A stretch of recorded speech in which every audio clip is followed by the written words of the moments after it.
Follow this. Danger's my stock and trade. If the job's too tough for you to handle, you got a job for me, George Valentine.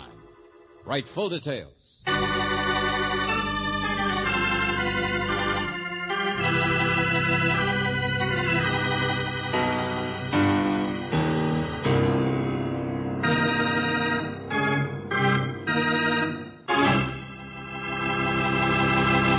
Greetings, mystery lover. Time for your dead time story. That's right, dead time. This Let George Do It adventure has so many bodies in it you'd think the Black Plague hit town. It's called Angel's Grotto, and I think you'll find it a heavenly tale.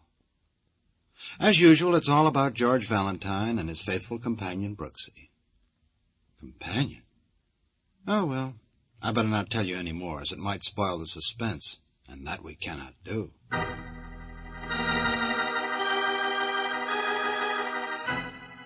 Dear Mr. Valentine, you are fired. I know that's a clumsy way to put it, but I've been a nurse too many years to learn parlor diplomacy. Besides, you've been here at the Grotto farmhouse for almost a day now, and you haven't found anything. Not a single thing. Not that you should have. Perhaps I was just hysterical this morning when I called you out here. But now even the police seem to agree, don't they?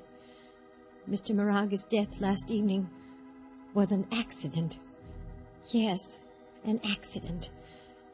And so much as I appreciate your coming to help, why should you stay on? Sincerely, Emily Flood.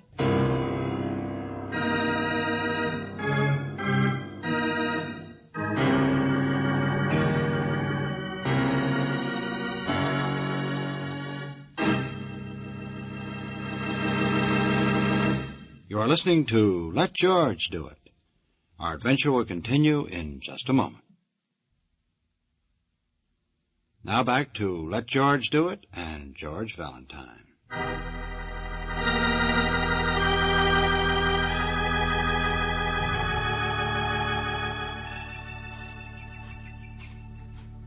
Oh, Miss Flood. Miss Flood. Yes.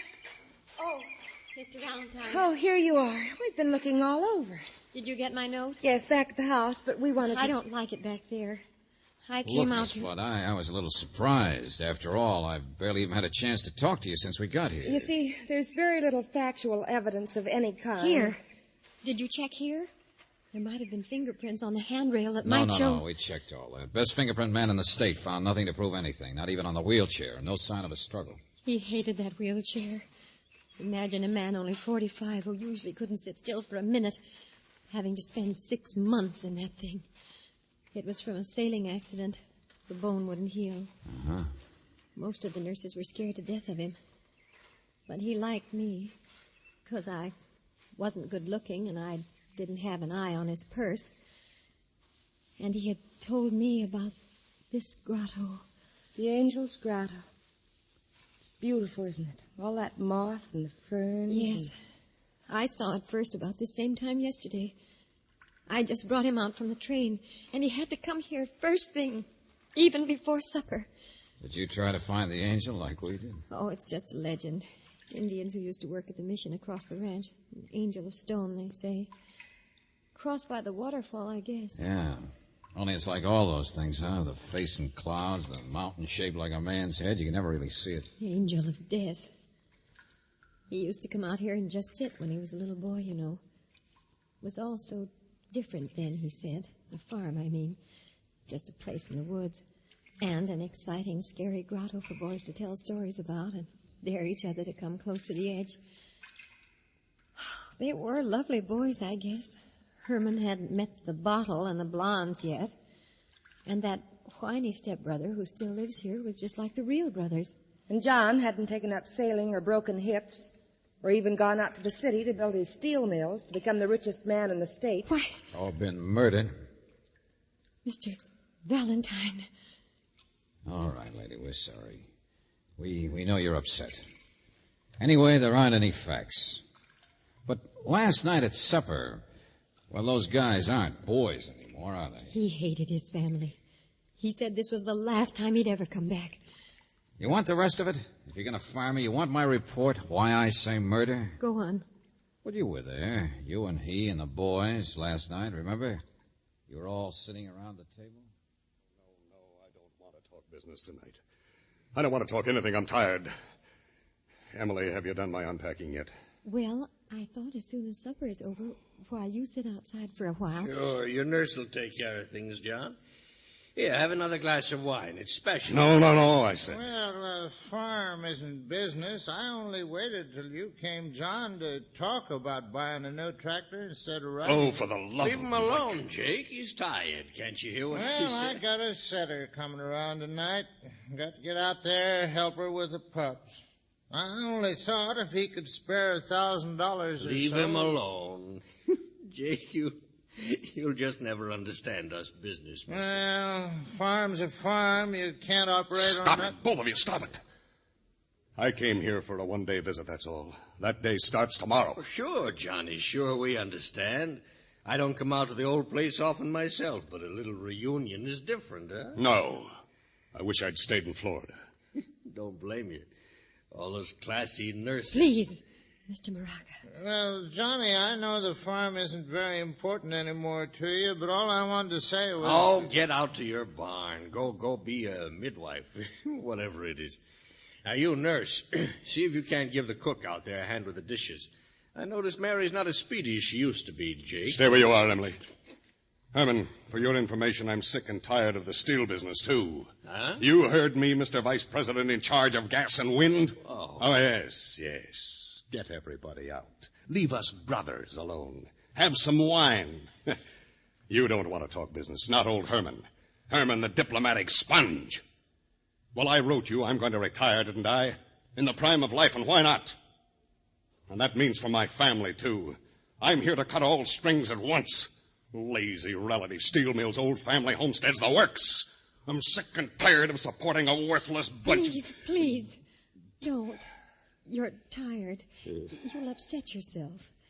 You said everything could wait till tomorrow. Everything you have to say to him. Yes. All right. I'm sorry, Emily. You two fellas.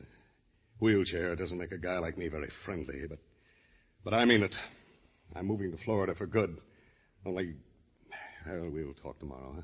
Sure, Johnny, sure. We understand. No, you don't. You're going to work for a living, Herman. Well, what's the matter with you, Jake? Huh? Earn your own tractor. Me? I'm tougher than all of you, I guess. Well, what's the matter? Want to murder me or something? Well, come on, say something. Want to murder me or something? And then, Miss Flood, you brought John Moraga out in his wheelchair to sit in the evening air. You went back to do the unpacking and clean up the dishes for Mary, the cook, who was out helping Jake.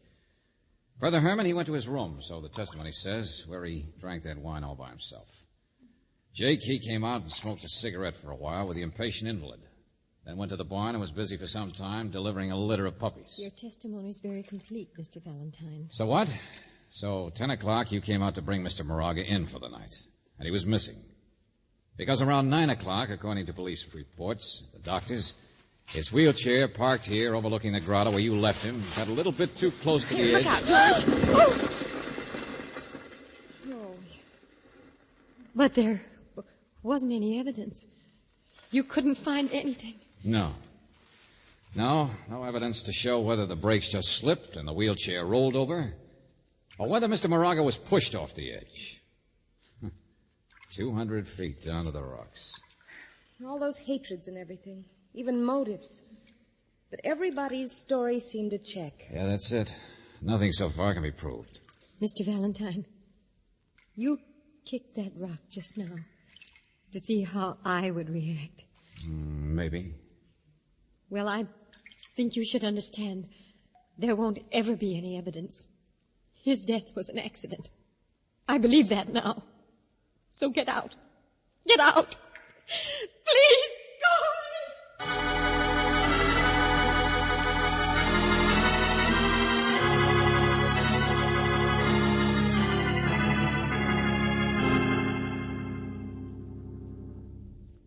Johnny couldn't have been too surprised, Mr. Valentine. Said he saw the angel clear as death. Omen, I guess you'd call it. We smoked a cigarette together down there, half hour before his death. Surprised at what, Jake? Huh? Well, a brake slipped on his chair, don't you think? You figure he was unconscious when it happened. We don't even know that. Look, we're leaving. I only asked to see... His own fault in one way. Had a fixation on that place, he did. Ought to be the devil's grotto, I always claimed. Or maybe we could blast the marble and make it quarry. You see me, Mr. Valentine? Oh, yes, Mr. Moraga. Look, Jake, do you mind... Sure, Mr. Valentine, sure. Got to see about... Mr. Moraga, testimony showed that last night your brother called you vice president in charge... In charge of gas and wind. Yeah. Old Johnny was the only one had any brains or... Are you part owner of the Moraga Steel Mills, or just a paid employee?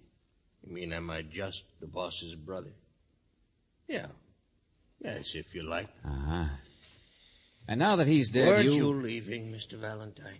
Oh, no, don't get me wrong. Jake and I, we appreciate what you've done. But also we're tired of everybody looking cross-eyed at the guys who benefit. I should have told that nurse she was being officious to get you up here in the first place. She was badly upset. Well, so am I. Johnny was my brother.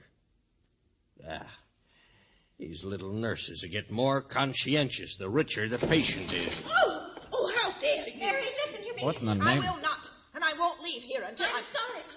I didn't mean to hit you, but you can't talk like that to me. I'll talk any way I please. I've been here 15 years. I'll call you all the names I Stop can. it, I said stop it. All right, Nursey, now cut it out. Cut it out. What'd she do to you, Mary? Huh. What'd she do? Don't look at me that Miss way. Flood? Hey, easy, please. Huh. Miss Flood. Know what she was up to, Mr. Moraga? She was firing me. Yes, she fired me. You what? Now, look here, Miss Flood. You've been buttoning Take it easy, in will along. you? Here, Emily, you're all right. It was the way she looked. The way she... I'm sorry, Mary. I didn't mean You to... see, Mr. Moraga, I happened to overhear this young lady and a policeman Please, talking. no. You just found out the nurse is really a wife, eh, Mary? What's that, George? Just guessing. But it would explain why she could try to fire you, Mary. Why you laugh at the word miss. Not to mention some things John Moraga said last night. Or why just a nurse should be so curious and hire me You and mean try... this mousy little Yes, flat-heeled... yes. We were married a week ago in Florida. I did tell the police, Mr. Valentine. I wanted to tell you, but I wanted to wait until... Oh, just because I'm his nurse and he was wealthy. Just because... Stop looking at me like that. Nobody's looking any way they shouldn't. I wondered what his big announcement today was going to be. What made that hot-headed sucker want to sell his business, cut us off, go gallivanting off? Get out of here! Every one of you! This is my house now. Get out! So you married a week and now he's dead. Yes, he's dead. He's dead. Don't look that way. Can't you understand? I loved him. And he loved me. Don't give me that Oh, I hug. wish I were dead, too. Leave me alone or I will be!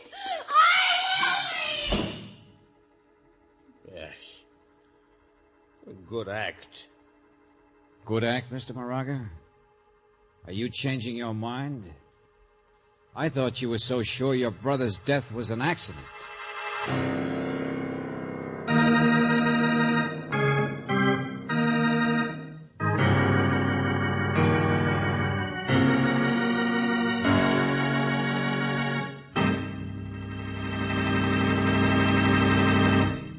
You're listening to Let George Do It. Our adventure will continue in just a moment.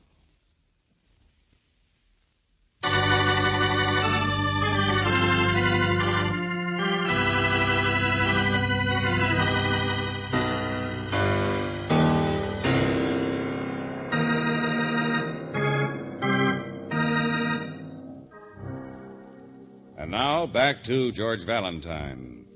Angel's Grotto, a place of great beauty, a place where a man fell 200 feet to his death on the rocks below. A man in a wheelchair sitting alone in the moonlight. But, according to the police, that death was an accident. There's no further reason for you to stay around. Still, if your name is George Valentine, well, what can you do except stall for time, pretend you can't start your car? Say, look, Jake, is there some rope around here? I may need it when the mechanic comes to give me a tow. Yeah, in the shed over there. Help yourself. Oh, okay, thanks. Get out of the way. Good idea. So that fool Emily won't hang herself.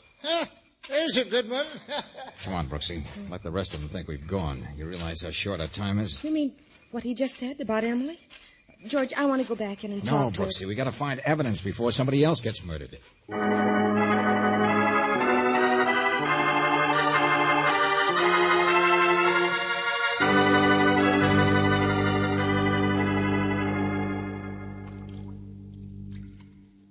Yeah, these are the tracks, all right, Brooksy. And here's where the wheelchair stood. George, you and the police went over it inch by inch. Jake gave me an idea. He was wondering earlier if John Moraga was conscious when he fell, remember? Yes. Okay, now look, I'm John Moraga. I'm in a wheelchair, see, and I'm sitting here. I'm a strong guy. Strong? George, John had been laid up for 6 months. Well, that's not long enough to break down a dynamo like him. The point is, when he was sitting here, it would have been pretty hard to take him by surprise. You mean somebody slugged him first? I don't know. There's no sign of a struggle. Police thought he might have fallen asleep. George, suppose he'd been drugged. Huh? I mean, remember that wine last night at supper? Oh, yeah, I thought of that. But it's like everything else. Nothing left to show. Nothing left but the tracks of the two wheels here. And hey, Brooksy, look. They just go in practically a dead straight line all the way out to the edge and over.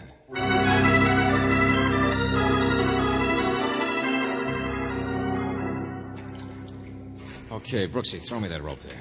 Oh, George. It's all right now. It's all right. This tree will hold me. George. Just take it easy, will you? There we are. This is one thing we didn't check. But they combed every rock down below there. When I kicked that rock loose this afternoon, remember what happened? It bounced. Okay, I'll find out what happened last night, and I won't bounce either. I hope.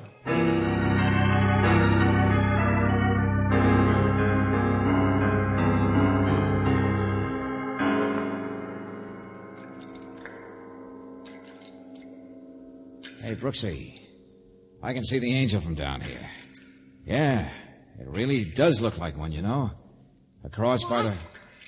George, your rope's twisting. I'm all right. There's some stuff to hang on to here. Angel of death, huh? I can't even see you anymore. Brooksy. What'd you say, George? Hey, not so loud, will you? I was just looking down before. It's a watch. What? No. Piece of watch chain. Sure. He did hit here before he dropped to the rocks. I thought so. The way the cliff curves out, it's... Don't go any farther. What if he did lose part of his watch chain? It doesn't tell you anything about... doesn't it? Hooked on a little twig, some scrub trees here growing in a crevice. Well, you know, it doesn't have any bark. Yeah, that's right. 2 places here, no bark. I'll tell better in the daylight. But, Brooksy, there are kick marks, too. He grabbed here as he fell. Must have hung on for some time, several minutes maybe, before his strength gave out. Somebody's coming, George.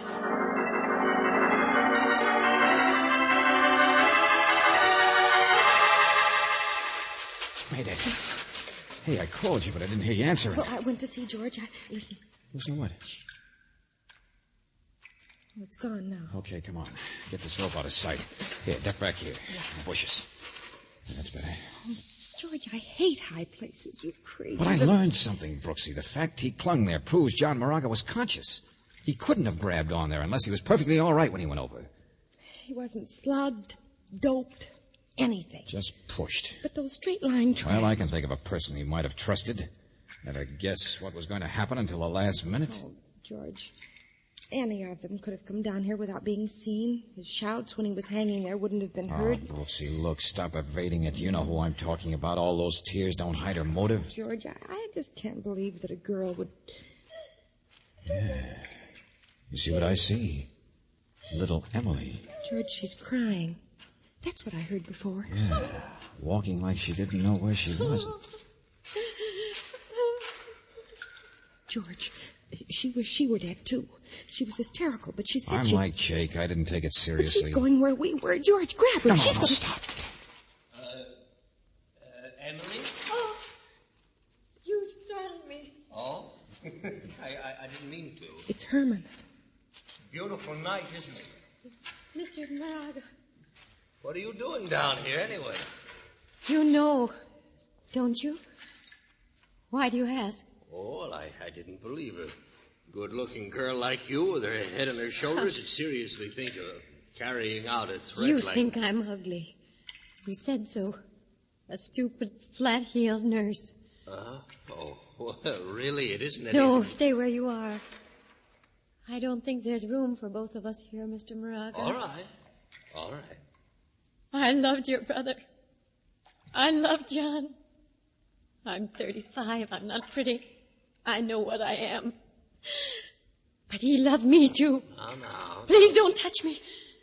Don't come any closer. Oh, it's all right. I know how you feel. It was an accident. Leave me alone. Well, just an accident, that's all. I told you, don't touch me. Well... You big fat fool! You walked right into it, didn't you? Look out, my arm. I've handled patients 10 times as tough as you are. My arm. Look out, the edge is Believe right. what I said, didn't you? Believed I'd come down here and be thinking of jumping when it's you who's going to go over. Come on, Brooksy, step on him. He's the one who's liable to be killed. I'll get you!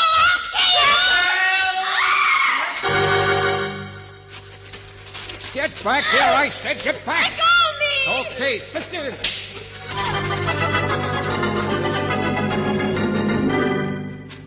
Hey, what happened? What is it?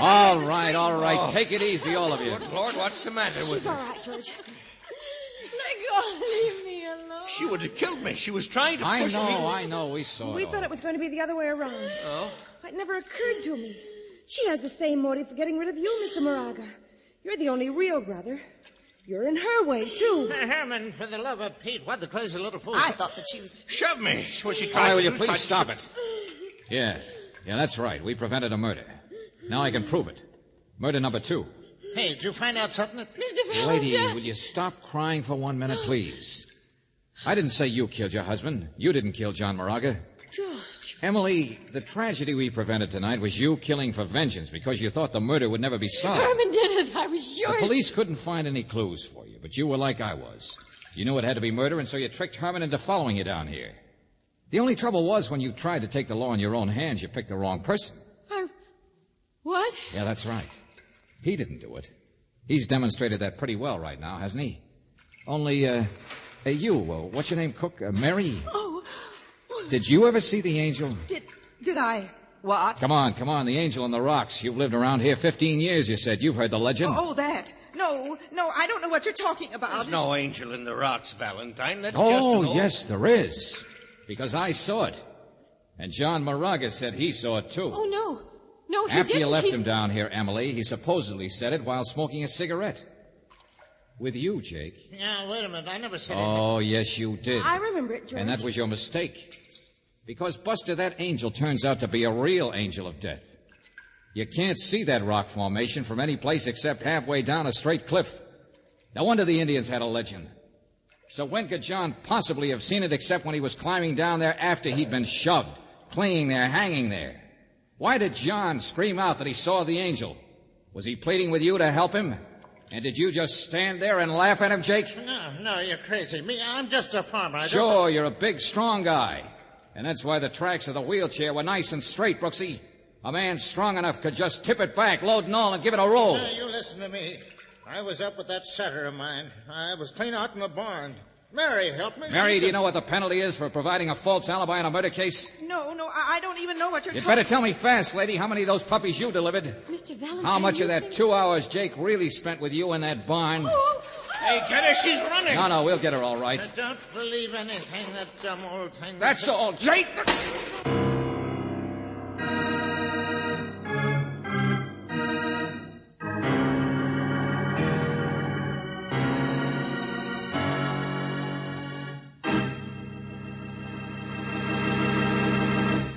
Back to the conclusion of our Let George Do It adventure in just a moment.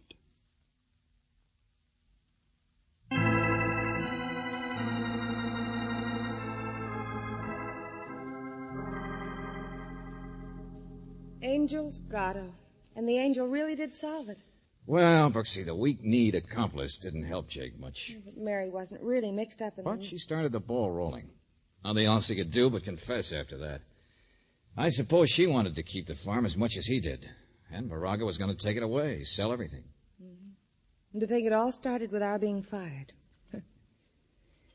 Emily tried to do it the right way, George. She hired you to find evidence of what she thought had happened. By woman's intuition. So, just on the basis of that, she tries to play angel of destruction, of vengeance. It was crazy and wrong. But she loved John Moraga. Those tears were all true. She told us how much she loved him. First and only love of her life. I could tell. And he loved her just as much. I know. Love, love, love. Hey, how come you're such an authority on the subject, Brooksy? With you around, I'll be darned if I know.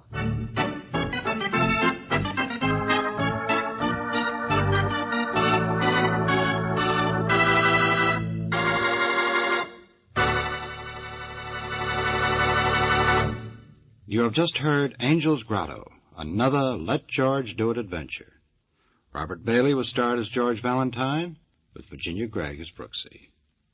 David Victor and Jackson Gillis wrote the story, with music by Eddie Dunstetter. Now this is yours truly inviting you to another visit with Valentine, when you will again hear what happens when you let George do it.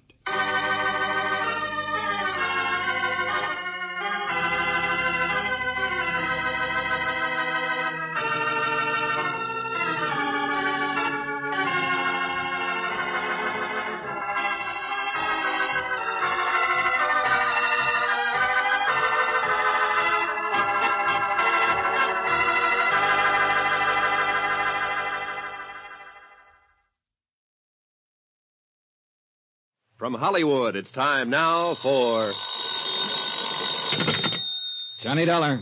This is Joe McNabb, Johnny, Tri-Eastern Indemnity. Oh, hi, Joe. What's up? The Star of Cape Town. Star of Cape Town. Constellation, celebrity, or ship? Wrong 3 times. The Star of Cape Town is a diamond about the size of a jumbo olive. Oh, sounds like it'd make a nice ornament for a martini. Except I'm strictly a lemon peel man. Now, this is serious, Johnny. I'd like you to take a look at it.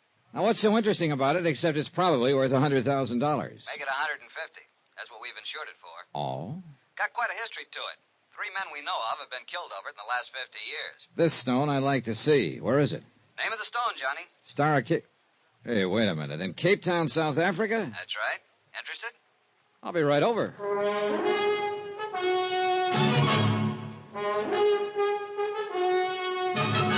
Tonight and every weekday night, Bob Bailey in the transcribed adventures of the man with the action-packed expense account, America's fabulous freelance insurance investigator. Yours truly, Johnny Dollar.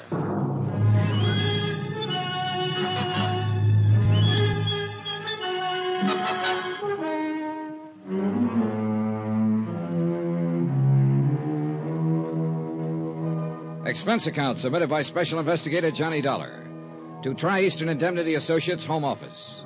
Following is an accounting of expenses incurred during my investigation of the Star of Cape Town matter. Expense account item 1, $1.50 cab fare from my apartment to the office of Tri-Eastern Indemnity Associates. Joe McNabb was waiting for me. Sit down, Johnny. Thanks. So what about the Star of Cape Town? Sounds interesting. You're interested, we're worried. What about it? Ever hear of Andrew Lanning Forbes III? Forbes. Seems to me I've seen his picture in the papers a couple of times. International playboy type, isn't he? That's the one. He owns the Star of Cape Town now, inherited the stone after the recent death of his aunt. So? Johnny, like I told you, we've got that diamond insured for $150,000. But Forbes treats it like it was a 10-cent store hunk of costume jewelry. What do you mean? He carts it from place to place wherever he goes. Paris, Rome, the Riviera, you name it, he's been there. And so has the Star of Cape Town. Ooh, you mean that Oh, he keeps it in hotel safes, stuff like that, but that isn't good enough. We want him to put it in permanent custody somewhere. Yeah, I see your point. But he won't seem to listen to reason. And right now, it's a particularly bad period for us. How come?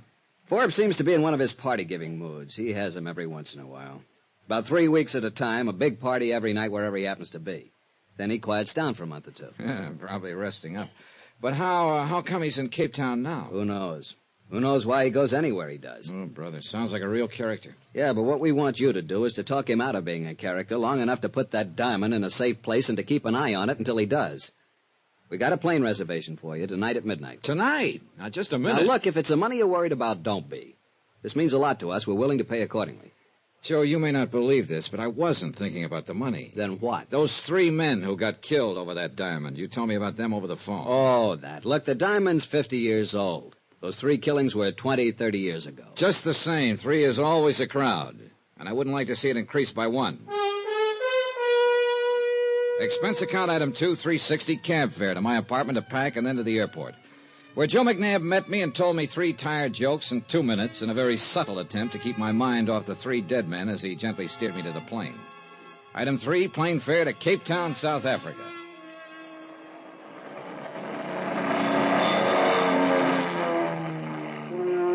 The plane came in over Cape Town in the early afternoon. Off to one side toward the famous Devil's Peak and down below, the bay glittered like... Yeah, it looked like everything was trying to remind me of that diamond. As if I could forget a stone worthy of $150,000 in the lives of 3 people. Item 5, cab fare to the residence of Andrew Lanning Forbes III. He'd rented a mansion on the side of a hill. I was ushered onto a terrace overlooking the city and the bay. Forbes was waiting for me with a drink in his hand. He was a thin-faced, elegant, tired-looking character whose deep tan didn't hide the lines on his face. He could have been anywhere from 35 to 50. May I offer you a drink, Dollar? Well, a little early in the afternoon, isn't it? Oh, is it? It might cool you off. Okay, thanks. Say, it's quite a place you have up here. It's adequate. You seem amused. Well, there must be 15, 16 rooms at least. Roughly. Adequate seems kind of like an understatement. Quite possibly. Here you are. Ah, thanks. Look, Dollar, it was very thoughtful of the insurance company to send you all the way down here, but also it was, wouldn't unnecessary be the word? Well, that depends, Mr. Forbes. What do you mean? The company I represent is pretty jittery over that diamond of yours, the Star of Cape Town. Mm-hmm. Would you like to see it? Well, yes, but I think we ought to... Well, here it is. You carry it around in your pocket? Why not? I have no holes in my pockets. Oh, now, look, Forbes. But no. I'm really not as bad as that, Dollar. I was expecting you, so I thought I'd play a little joke on you. Hey, Mr. Forbes, that kind of humor shortens my life. Yeah, well, I suppose it was a bit cruel. Well, there it is. What do you think of it? McNabb said it was the size of a jumbo olive. Looks more like a golf ball to me. Quite vulgar, isn't it? Oh, what a cutting job they did on it. Whew, beautiful. Well, there must be 1,000 facets. Yeah, all of them glittering, all of them cold, all of them surfers. Rather like life, don't you think? Look, Mr. Forbes, if you don't mind, let's skip the philosophy for a minute and talk about the diamond. Oh, of course. You're still concerned about his safety. Well, perhaps this will reassure you. Will you come with me? Sure. This way. I have a very efficient wall safe in my bedroom. In here. So, you see, I do take precautions. Here we are.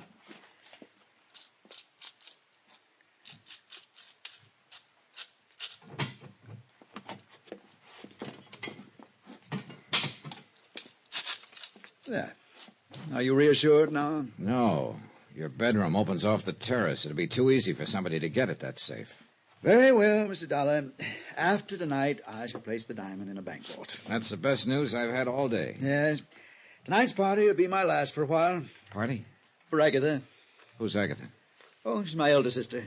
She's on a world tour, arriving here in Cape Town later this afternoon. I'm going to surprise her. Hey, wait a minute. You came all the way here to Cape Town to throw a surprise party for your sister? Well, I wasn't doing anything else at the moment. Why not?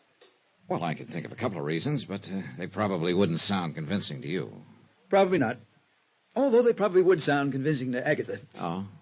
Yeah, she and I are quite different. Half the time she worries about me, and the other half the time she disapproves of me. She considers it quite beneath the dignity of the Forbes name for me to go popping around from place to place like this. I see. She's quite devoted to the cause of the Forbes name. To make sure it keeps standing for, well, whatever it's supposed to stand for. I was never quite sure myself. So you're giving her a surprise party tonight. Will she like the idea? Probably not. That's what makes it fun. Oh, by the way, would you like to come? Well, under the circumstances, I think I'd better. I wonder if I could have a guest list. A guest list? Oh, good heavens. You mean you don't have one? Well, of course not. I just invite people here and there and wait to see who turns up.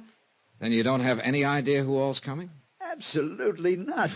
Donna, that's the only thing that makes these parties worthwhile. Oh, great.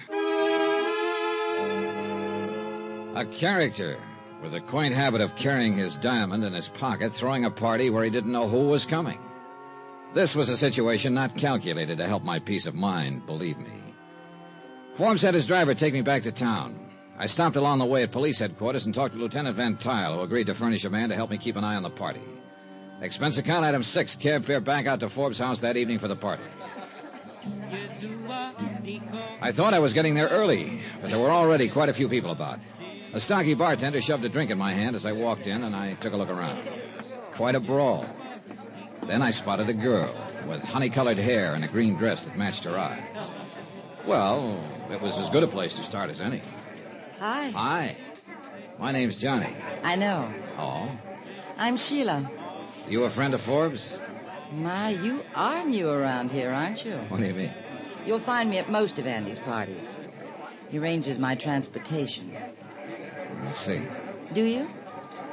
What's your excuse for being here in this gay, mad throng? You an old friend, too? Matter of fact, no. I just met him this afternoon, and he invited me to come. That's par for the course. Ah, here you are. Oh, Forbes. I'm glad you two have gotten acquainted.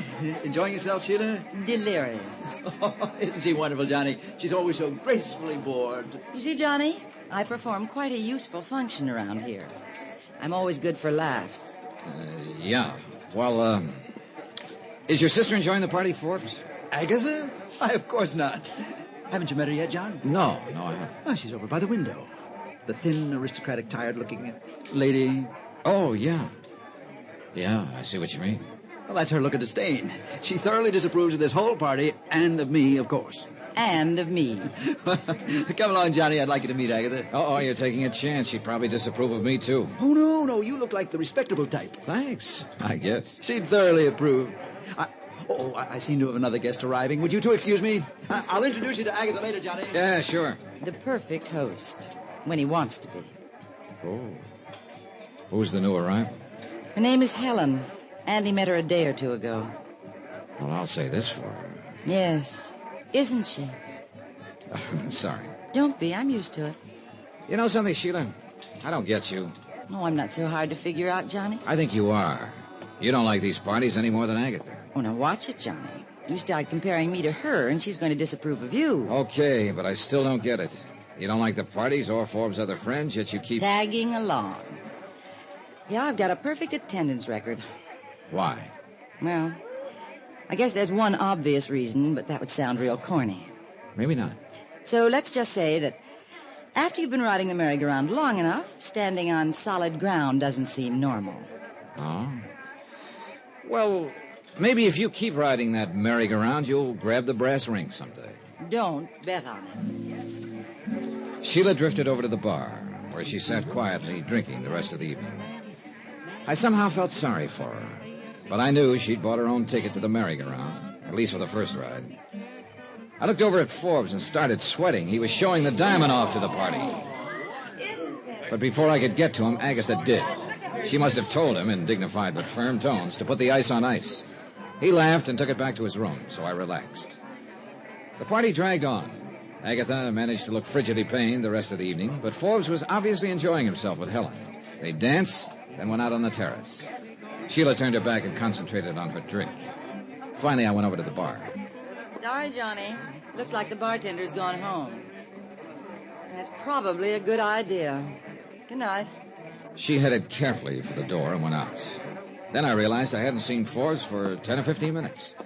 I went out on the terrace. Nobody in sight.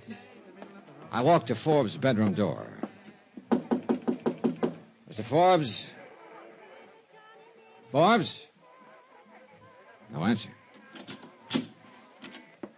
One lamp was lit. Forbes was on the floor.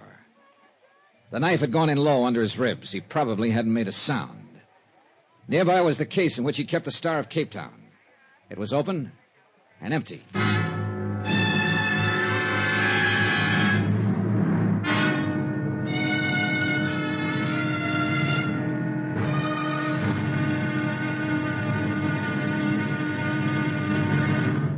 Now, here's our star to tell you about tomorrow's intriguing episode of this week's story. Tomorrow, a girl who was exciting, beautiful, and deadly. Join us, won't you? Yours truly, Johnny Dollar.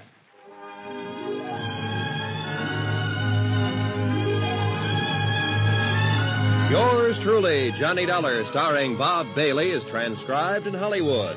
written by Robert Reif. It is produced and directed by Jack Johnstone.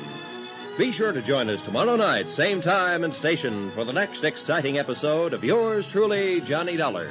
Roy Rowan speaking.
From Hollywood, it's time now for...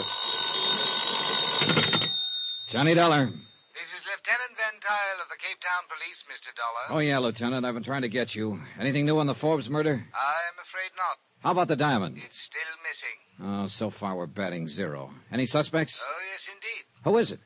Not it, Mr. Dollar. They. What do you mean, Lieutenant? How many guests would you say were at Andrew Forbes' party last evening? 60? Then we have 60 suspects. Oh, great.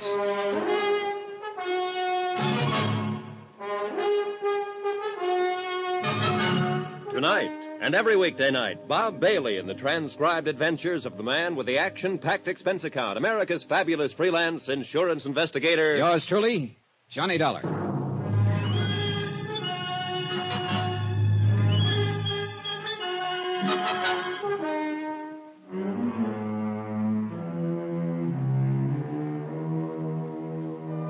From Special Investigator Johnny Dollar, location Cape Town, South Africa, to the Home Office, Tri-Eastern Indemnity Associates. Assignment, the Star of Cape Town matter.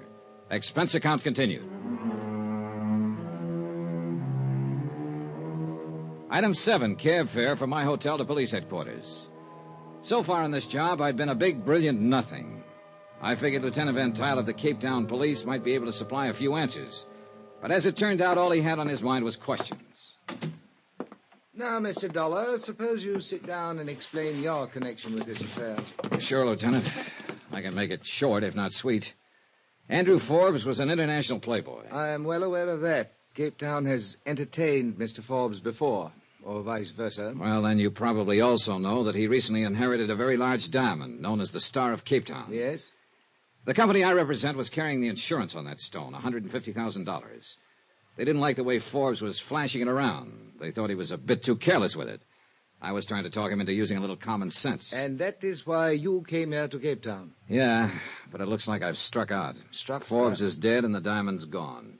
You were at the party from some time before Forbes' murder until afterwards, hmm? That's right. You stayed in the main room the entire time? Well, yeah. Oh, now look, Lieutenant, I'd hardly fly all the way here to bump off a guy. Just questions, Mr. Dollar, just questions. Yeah, but what I need right now is answers. As do I. These other guests at Forbes' party, did you know any of them? No. Well, I met a girlfriend of his named Sheila, and a couple other people were pointed out to me. Who were they? Oh, Forbes' older sister, Agatha, for one. A real aristocratic type. You can cross her off your list. Oh? Yeah, she disapproved of Forbes, all right, but not to the extent of sticking a knife in him, I'm pretty sure. It would have been beneath her dignity, if nothing else. Besides, she didn't leave the main room during the party either. Then there was Helen. Helen who? Well, I never did find out her last name. She arrived at the party late, and Forbes seemed to zero in on her right away. Zero in? I mean, he spent the rest of the evening with her. They danced for a while, then they went out on the terrace, and... Come to think of it, I never did see her come back inside. And I didn't see Forbes again either until I went to his room and found him dead. I see. We shall try to find this Helen. Can you describe her? Well, I didn't get nearly as close a look as I'd have liked to. Oh? Yeah, from what I could see, a real doll, Lieutenant. Dark hair, turned-up nose, fine complexion. Mr. Dollar, we need an objective description, not an appreciation. Well, at the time, I was more interested in her as a prospect than a suspect. I see. And you say you knew none of the other guests? That's right. We've been unable to find any sort of guest list. Oh, don't waste your time looking. There isn't any. No? Yeah, Forbes explained that he had a charming habit of inviting whoever he ran into. He said that half of the fun was in seeing who turned up. Well, that rather complicates matters, doesn't it? It sure does. Mr. Dollar, diamond thefts are not unknown to us here in Cape Town. No, I imagine not. Here are some photos of known jewel thieves. Mugshots, huh?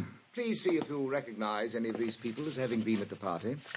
Well, it'd be a little hard to remember. You know, people were drifting in and out all evening, and there was...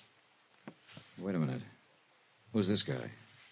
That is Julio Biak, a jewel thief. Do you recognize him? Starkey guy. Yeah, sort of looks familiar, but I can't seem to place him. Could he have been at the party? Oh, it's possible, but I can't be sure. Perhaps it will come to you later. I hope something comes to me sooner or later. That diamond, for instance. But at this point, I had to admit it didn't look very likely. One murder, 60 suspects. You get better odds than that on a roulette wheel. I left headquarters and decided to walk around a little, see if I could coax up some kind of ideas to my next step. I went down to the waterfront and looked around. Nice view, no ideas. Then, as I was walking along a narrow, deserted street, I realized I had company. The shadow from the top of the building next to me ran along the middle of the street, and I could see a silhouette. I stopped. So did the shadow on top of the building. I started up again. So did the shadow. I started edging out away from the sidewalk for a look. The shadow raised its arms suddenly, and I ducked. A large building tile crashed to the sidewalk right where I'd been a second ago. I jumped for a rickety fire escape over my head and scrambled up to the roof. Nobody in sight. The roof stretching out in all directions. Warehouses, loading sheds. Whoever it was could have been a block away by now. Pretty ironic. Somebody trying to take me out of the ball game when I didn't even know which team had the ball.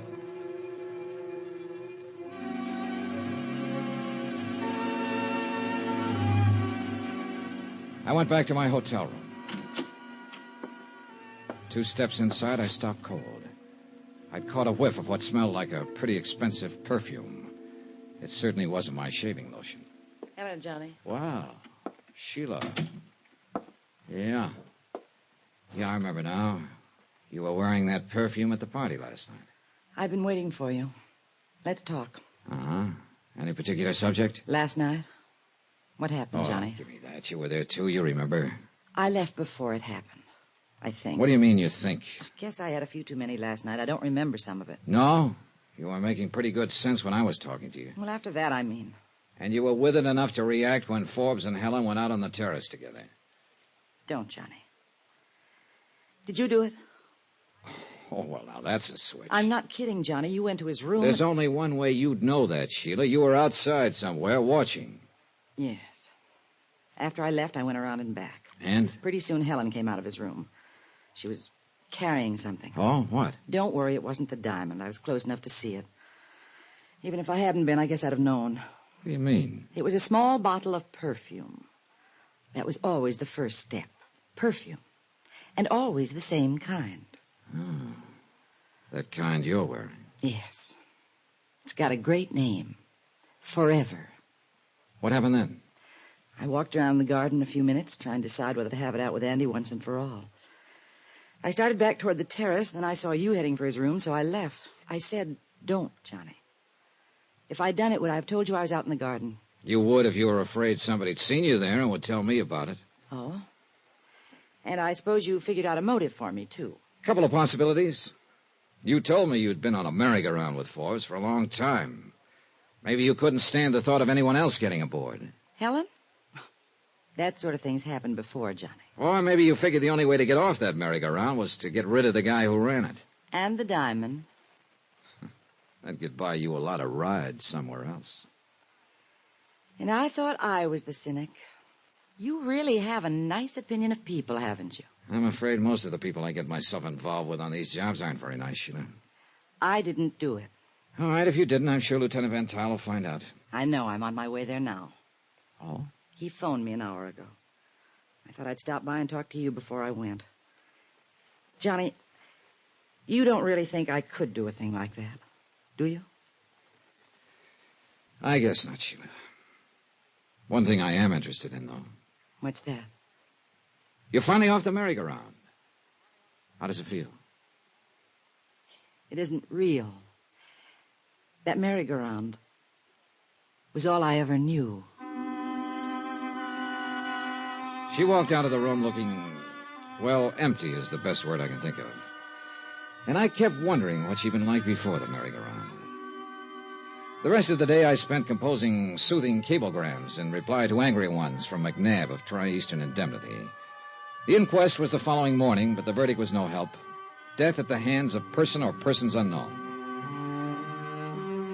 Lieutenant Van Tile told me that Forbes' sister Agatha had decided to shove off that afternoon on the Southern Empress. So I went down to the dock and aboard ship an hour before sailing, hoping I could get in a word with her. Farewell parties were clogging the lounges and the passageways.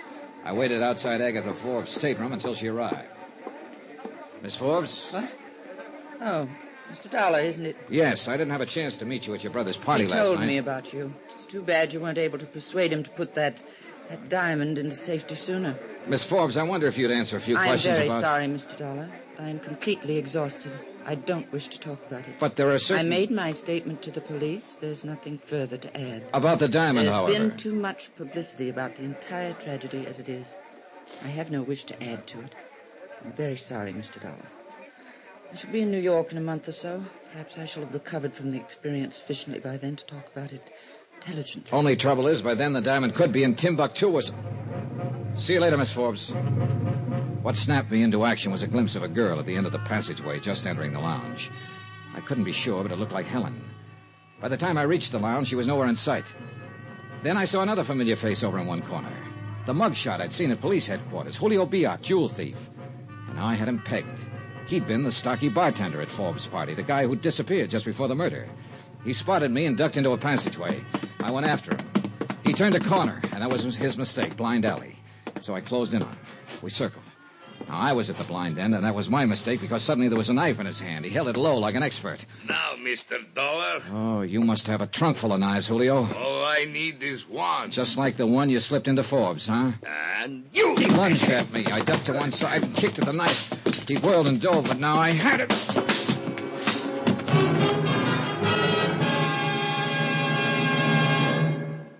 I'm glad you had him sent ashore and locked up, Mr. Dollar. It may be we've found our killer. But not the diamond, Lieutenant. It was not on him, eh? Nowhere. And that can mean just one thing. Either Julio was working with somebody who's sailing on the Southern Empress, or he's after somebody aboard who has the diamond. In that case, Mr. Dollar... In that case, the Southern Empress is going to have another passenger, me.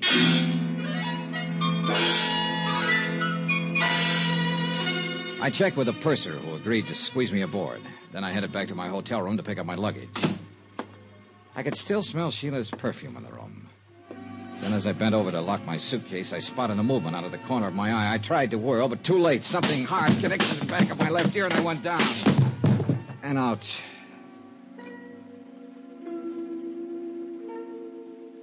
I don't know how long it was before I came to. The room was swimming, but I managed to get to the window and looked out. Then I realized somebody had voted me the man they'd least like to take a cruise with. The Southern Empress was underway and steaming out of the harbor.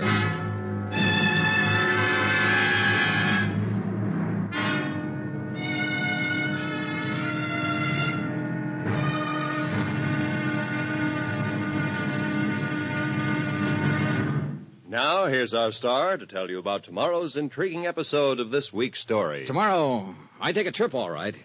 A one-way trip. Join us, won't you? Yours truly, Johnny Dollar.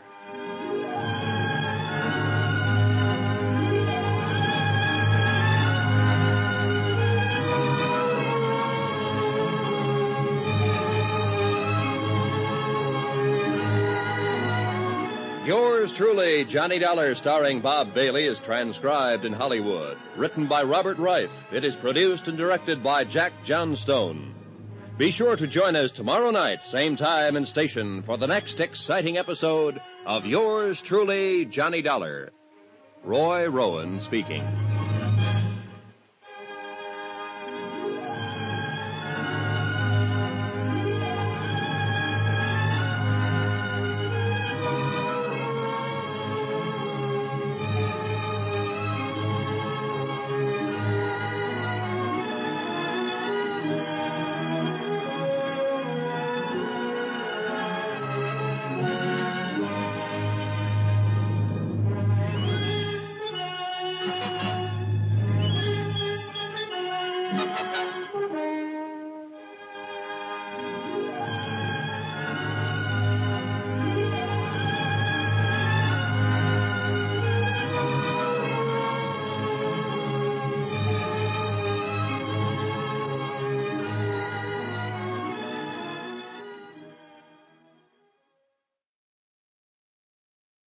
From Hollywood, it's time now for... Johnny Dollar. Lieutenant Van Tile of the Cape Town Police. I was just going to call you, Lieutenant. Something the matter? You sound very strange. Probably from nursing a lump on my head that had put the Star of Cape Town to shame. I don't understand. You found the diamond? No, to put it politely, somebody slugged me here in my room a while ago. Why? To keep me from sailing on the Southern Empress. She just shoved off, and I've got a strong hunch that diamond is aboard. That bears out what we've learned from Julio Biak. Did he confess to Forbes' murder? No, but we're fairly certain he's involved. However, he swears he does not have the diamond. Either he passed it to somebody aboard the Southern Empress, or he was chasing whoever's got it. Lieutenant, I've got to get on that ship. You say it is now on the way? And out of the harbor. You wouldn't happen to have a stray helicopter around, would you? I can make arrangements for one with the military. Can you be at the airfield in 15 minutes? Make it 10.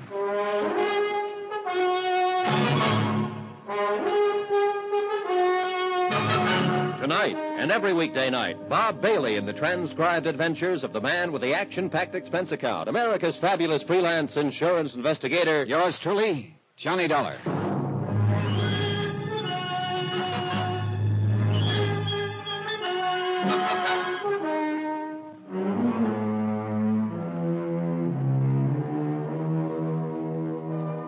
From Special Investigator Johnny Dollar, location Cape Town, South Africa, to the Home Office, Tri-Eastern Indemnity Associates.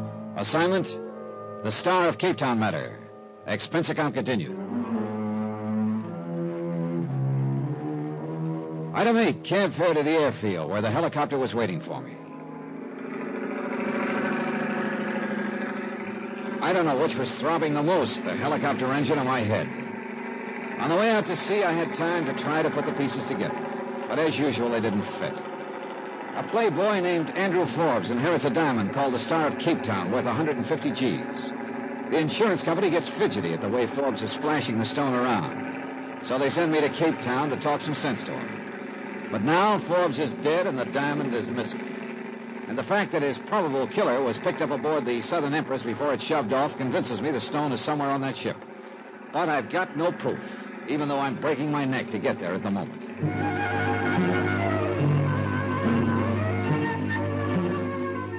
We picked up the Southern Empress about 20 miles out at sea, and the helicopter pilot set me down on deck at the stern. A crowd of passengers had gathered, but I didn't see Forbes' sister Agatha, nor Helen, the girl who'd spent so much time with him the night he was killed. I got me a room, then headed for Agatha Forbes' stateroom. As I stood at the door, I caught a whiff of Forbes' favorite perfume, Forever, the kind Sheila had worn. Yes, what? Wow. It's Helen, isn't it? I don't think we've met, Mr. Dollar, Johnny Dollar. No, we haven't met officially, but we were both at Forbes' party the other night. You wish to speak with Miss Forbes? And you too, Helen. Who is it, Helen? Mr. Dollar. I'll be in my stateroom if you want me, Miss Forbes. Well, Very well, my dear. Just a minute, Helen. Well, Mr. Dollar, I must say you are a persistent person. On my job, I have to be, Miss Forbes. Well, as long as you're here, you might as well sit down. Thanks. I still would rather not talk about what's happened. I can certainly understand that. But if I can throw any light on it, which I doubt very much, then I suppose it's my duty to. One thing I must ask, however. What is it? That there be as little additional publicity as possible. Forbes' name has been dragged through the dirt enough as it is. I'll do my best. Very well. What is it you want to know? Well, several things. First, do you think your brother could have been killed for a motive other than the diamond? Why, I hadn't thought of that. After all, you must admit that a diamond like the Star of Cape Town would be motive enough to the kind of people my brother thought it amusing to consort with. Yeah, you're probably right. But I'm trying to cover all the possibilities. How about your brother's friend Sheila, for instance? I prefer not to discuss her. But do you think she could have done it? I don't know. I'm afraid I wouldn't put anything past her. All right, another thing, Miss Forbes. I was pretty surprised to find Helen here in your stateroom when I knocked. Why? I didn't know you knew her. I have engaged Helen as my traveling companion. Oh. Kind of sudden, wasn't it? As a matter of fact, it was.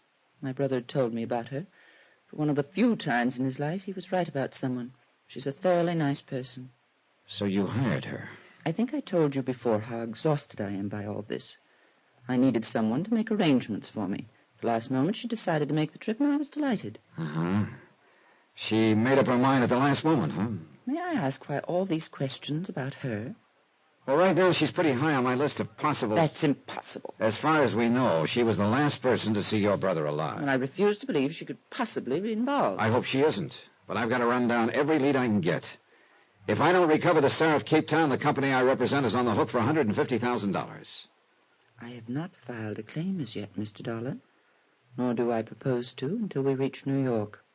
I shall give you every opportunity to recover the diamond. I appreciate that, Miss Forbes, but I'm afraid it still doesn't leave me much time. I went back to my stateroom. The door was open, but I was sure I'd closed it when I left.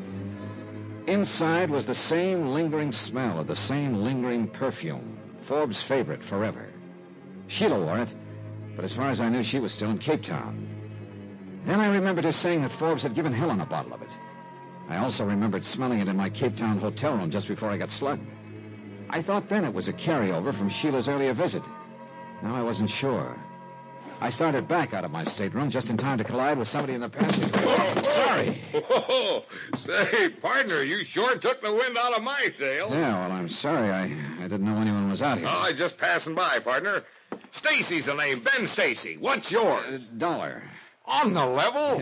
Cross my heart. Well, when I tell people I bumped into a guy named Dollar aboard a boat, I'll mean it, huh? See you around, partner.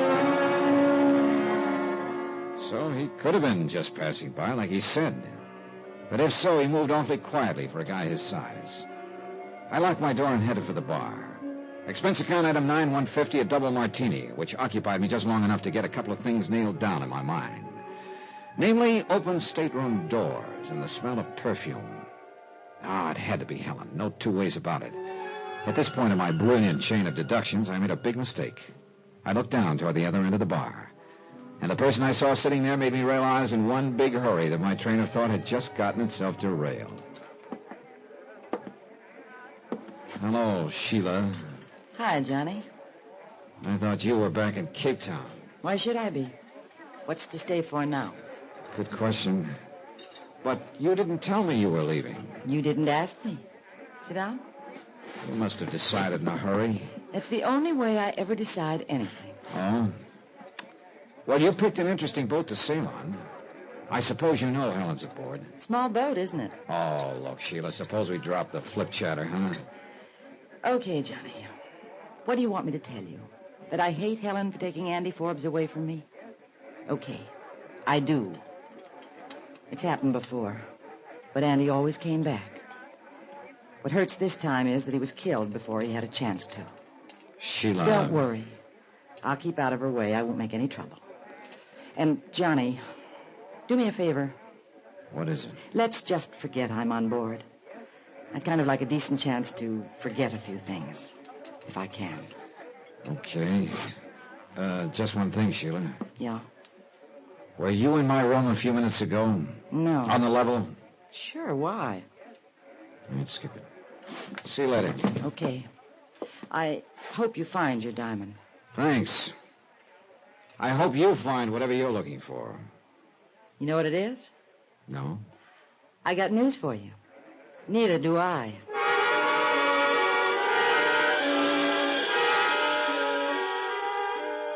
Well, one thing was clear anyway.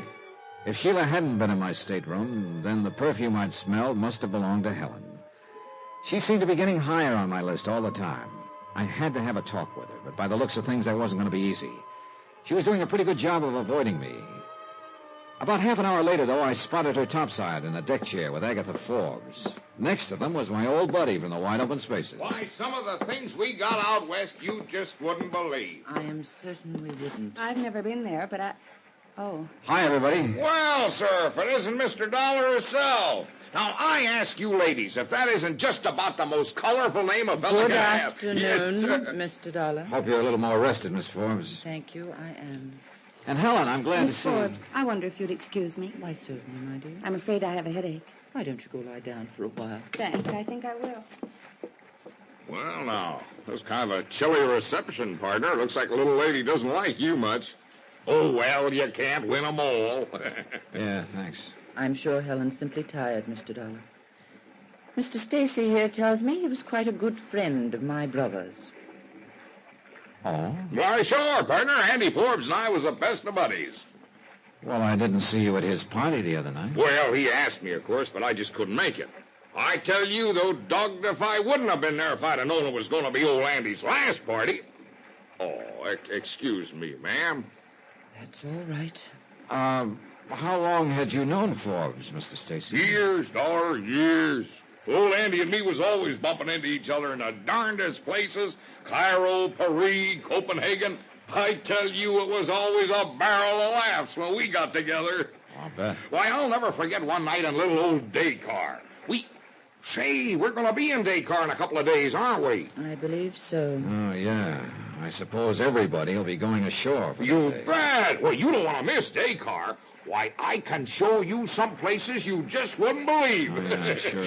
I tell you what, why don't we get up a little party and... Mr. Stacy, it sounds very pleasant, but I'm afraid you'll have to excuse me.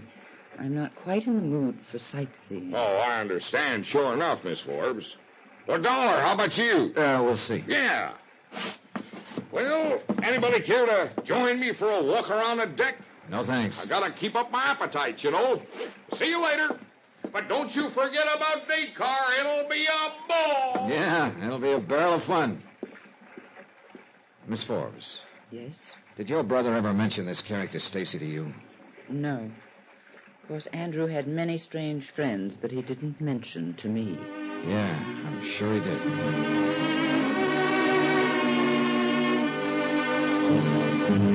I went back to my stateroom. This time the door was closed and there was no odor of perfume. But when I went in, I saw that I'd had a visitor again, and this time he or she had been much more thorough. The room was torn apart from one end to the other. I sat down, tired and beat. I thought of that building tile somebody tried to drop on me in Cape Town and the bang on the head I'd collected in my hotel room. I knew that whoever I was after was also after me. And now it looked like a third party was involved. Whoever had torn up my room must have figured I might have the diamond. Sheila, Helen, Stacy, it could be any of them. Or even worse, it could be somebody I didn't even know about. But one thing was sure, I was no closer to that king-size diamond. Pretty soon we'd be getting to Dakar, and once everybody had the chance to get ashore, my chances of getting the diamond back were practically zero. I had a strong and sickening hunch that Dakar could be the end of the trail for me, and I didn't like it.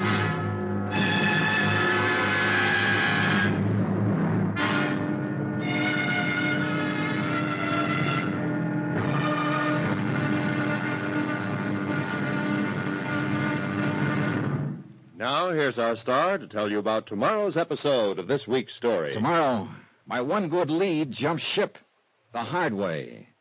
Join us, won't you? Yours truly, Johnny Dollar.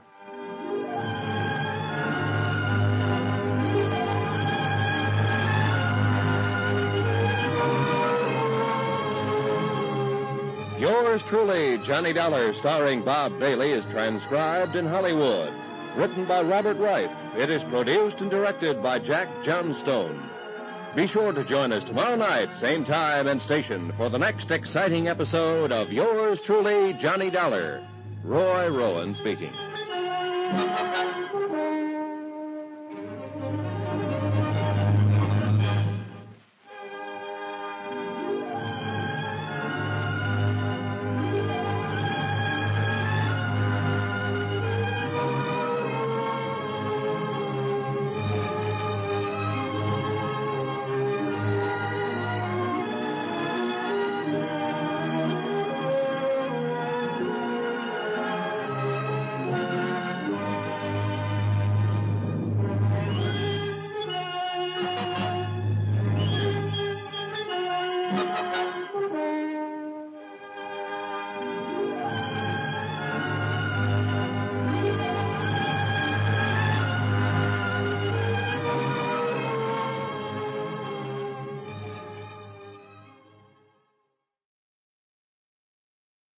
From Hollywood, it's time now for... Johnny Dollar. This is the purser, Mr. Dollar. Oh, I was just about to call you. Oh? Better send a steward to my stateroom to put it back together. What happened? Somebody just tore it apart. But why? Oh, looking for something, I guess. The diamond? But why would they think you'd have it? Well, somebody's got me pegged wrong. But what's on your mind? A cablegram was sent to Cape Town about an hour ago, addressed to Julio Biak. Julio? Yes, isn't he the man who's being held on suspicion of murdering Andrew Forbes? Yeah, but the news hasn't been released, and obviously whoever sent the cablegram isn't aware of it. What did it say? Contact me usual place, Dakar. Who signed it? Well, the name was Corner. I checked the passenger list, but there's no such name. A steward delivered the message to the radio room. I've sent for him. He should be able to tell us who sent it. Nice work, Purser. Could be you just helped me wind up this case.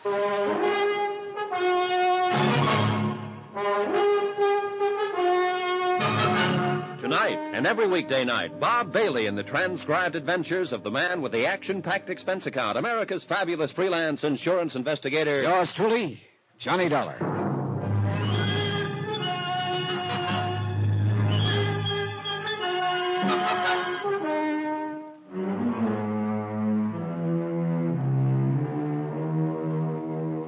From Special Investigator Johnny Dollar, location at sea, en route Cape Town to Dakar. To the Home Office, Tri-Eastern Indemnity Associates. Assignment, the Star of Cape Town matter. Expense account continued.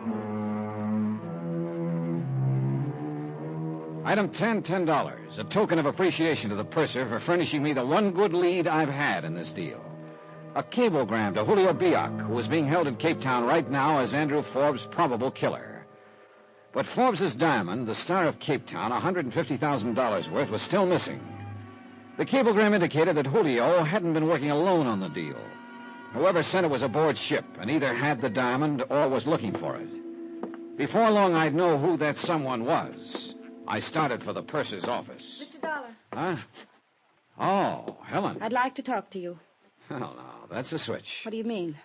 Ever since I got aboard this ship, I've been trying to talk to you, but you weren't having any. I don't know what this is all about, but you've gone too far, Mr. Dollar. Come again? Don't try to pretend. When I found my room all torn up just now, I realized... Oh, hey, wait a minute. Your room's been torn up, too? What do you mean by two? Mine got the same treatment a while ago. I don't understand. I thought it was you who... Look, Helen, I think you and I had better have a little talk right now. I steered her to the bar. Expense account item 11, $5, drinks. I still couldn't figure out which team she was playing on, but I had to find out, and this was the best way I could think of. May I have a cigarette, please? Oh, sure. Here. Thanks. I've been so confused, Mr. Dollar. Johnny. Johnny. Confused about what, Helen? Everything. It's all happened so fast. And then when I realized that somebody was watching me and following me... Look, I think you'd better start from the top. I suppose so. Maybe it'll make sense to you. I hadn't really known Andy Forbes very long. Longer than I had. That party he gave, it was so strange. All those people I didn't know. I mean, well, I guess it took me a little while to realize he was interested in quite a few people. Sheila? I feel sorry for Sheila. I guess she's pretty bitter about everything. But I didn't do anything to encourage Andy, and I didn't realize he was serious about me until the night of the party. And then he told me he was. And he gave me... A bottle of very expensive perfume, forever. Oh. His usual gift? I'm afraid so. I don't care. He wanted me to have it, and it's lovely perfume. I liked Andy. He was completely irresponsible, but in his own strange way, he was nice. So? When they told me the next morning that he'd been killed during the night, I couldn't believe it. And then when the diamond was missing... Yeah? His attitude about the diamond was very strange. How do you mean? He seemed to regard it as an inexpensive trinket. He was so careless with it. Oh, you're telling me. That's why I was sent down to Cape Town, to try and talk him into being more sensible with it. But, Helen, you said something about being watched or followed. Yes. When I left Andy's house that night, I felt that somebody was watching me. Oh? And later I knew somebody had been in my hotel room, and now my stateroom torn apart. What does it all mean? That's a good question. One more thing. Yes? You decided to make this trip rather suddenly, didn't you? I wanted to get away from Cape Town. Miss Forbes was kind enough to offer me a job as her traveling companion for the trip, so I took it. Do you like working for her? Yes. She's really a very nice person, perhaps a little on the dignified side. Yeah, but I'm pretty concerned over the Forbes name. Wouldn't you be, after all that's happened? Maybe. Oh, Johnny, I've got to be getting back and see if she needs anything, but thanks. For what? Talking to you has made me feel a lot better somehow. Good. It's been a big help to me, too. How so? Oh, makes things easier for tonight. They're having a dance. And I've been figuring how to go about asking you.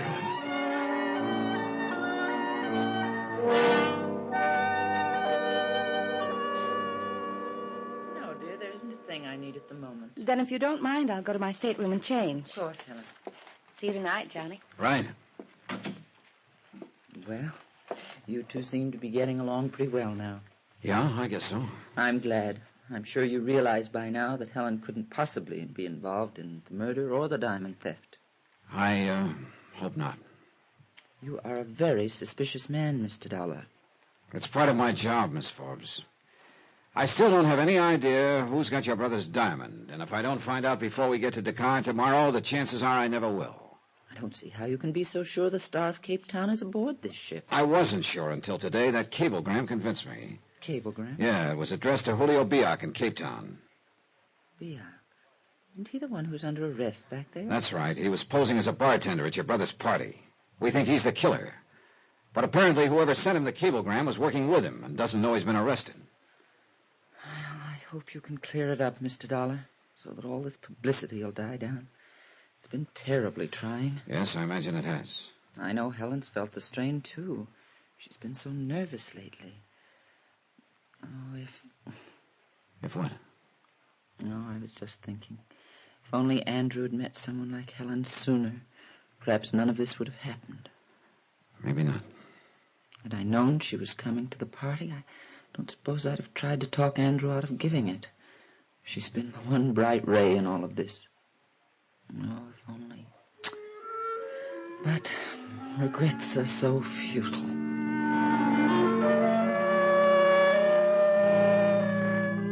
She looked old and tired and lonely.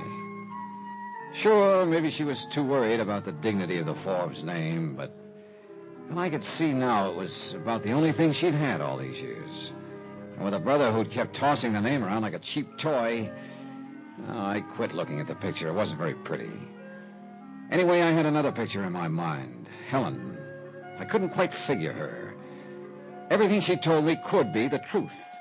Or it could be just one big lie.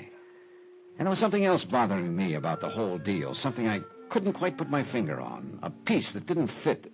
A discord in the tune. But Helen kept pushing everything else out of my mind. And the feeling didn't change any that night. We danced. And then we went out on the deck. But all the while, one of my stock Confucianisms kept gnawing away at me. He who gets too interested in suspects is building up to king-size letdown. It's beautiful out here. The moon and the sea and the ship sliding along. It almost doesn't seem real. I know. I almost wish it could go on this way forever. No people, no places. There's just one thing wrong, though. What? That routine doesn't work for very long. I know. Johnny. Is there something wrong? What? You seem so far away, so preoccupied. Oh, just thinking about a lot of things, I guess. That's not being very informative. I'm sorry, I guess I'm not feeling informative. That's okay. Sometimes talking isn't very important. You know, Johnny, the last few days have been a sort of nightmare for me. But tonight everything seems so nice. Why would that be, Johnny? Maybe I could make a kiss. Maybe you could. Johnny. Sorry, I'm not. Well, say now, if you two don't look just like a picture postcard. Hello, Mr. Stacy. Stacy. Yes, sir, I tell you, if they could put a picture of what I saw a second ago in all their travel folders, they'd double their business. How nice for them. You want us to run through it again for the proper camera angle? Johnny. Oh, come on now, partner. Can't you take a little joshing? Oh, I'll try, partner. The reason I've been looking for you two, we get into day car in the morning. Yes, I know. And you can have a barrel of fun in that town. So you've told us. What do you say we set up a little party? I can show you some places you won't believe. It sounds like fun. How about it, Dollar? Yeah. You can count me in, Stacy. Good. I'll see you in the morning then, bright and early. He means well, Johnny. Maybe. You don't sound very convinced. I don't know. Half of my job has always been sizing up people. Suddenly, I seem to have lost my touch. Meaning me? I didn't say that. If it's any help in sizing me up, what happened a moment ago? I meant that, Johnny. Mr. Dollar. What? Oh, excuse me a minute. Sure. Be right back. Yeah, what is it, Percy? That steward I was telling you about, Mr. Dollar? The one who delivered the message for Cape Town to the radio room? Where is he? That's just it. I don't know. You what? I can't understand it. I've looked everywhere. I'm worried. That's not good. I was counting on him to tell me who sent that message to Julio Biak. Whoever did is probably working with Biak and could have the diamond. Well, I'm sorry, Mr. Dollar. I'll keep looking and let you know the minute I find him. I turned back toward Helen, but she was nowhere in sight. I started along the deck to see if she... Johnny! What happened? What's the matter? I was walking along the deck. As I passed the lifeboat, somebody stepped out from behind it and grabbed at me. Who was it? I couldn't see. Well, come on, let's take a look. He ran away when I screamed. Oh, I see.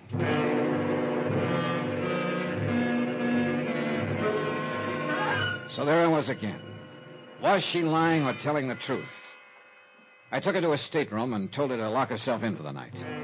Then I went back to deck and tried for the umpteenth time to put the pieces together. But I didn't have long. Suddenly everything was noise and confusion. Almost by the time I got to the stern, the ship was circling, lowering a boat. 20 minutes later, they hoisted a body aboard. He was wearing a steward's uniform, and one look at the purser told me which steward it was. Yeah, my one good lead, gone.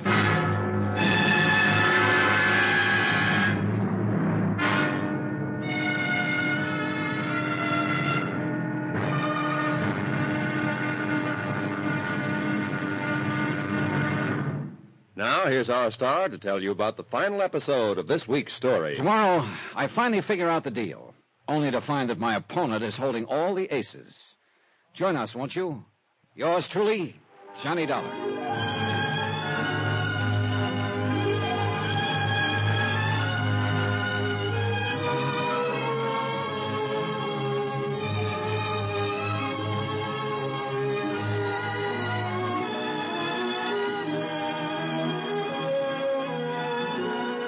Yours truly, Johnny Dollar, starring Bob Bailey, is transcribed in Hollywood. Written by Robert Reif, it is produced and directed by Jack Johnstone. Be sure to join us tomorrow night, same time and station, for the next exciting episode of Yours truly, Johnny Dollar. Roy Rowan speaking.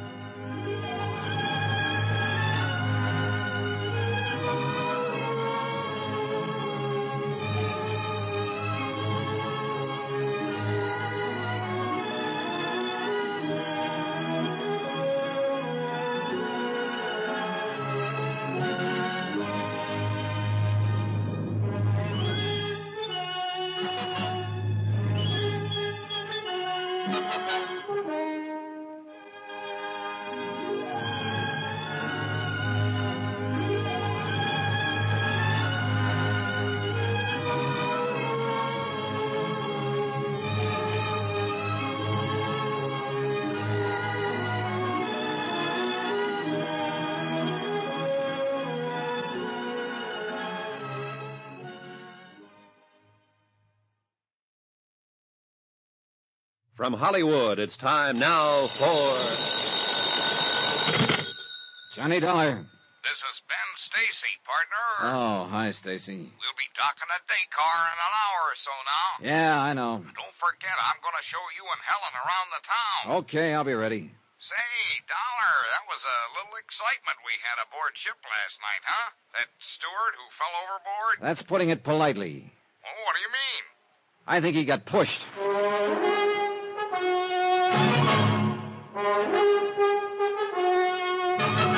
Tonight, and every weekday night, Bob Bailey in the transcribed adventures of the man with the action-packed expense account, America's fabulous freelance insurance investigator. Yours truly, Johnny Dollar.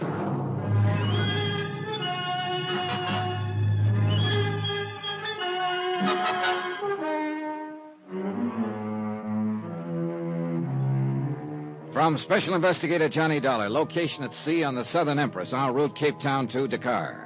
To the Home Office, Tri-Eastern Indemnity Associates. Assignment, the Star of Cape Town matter. Expense account concluded.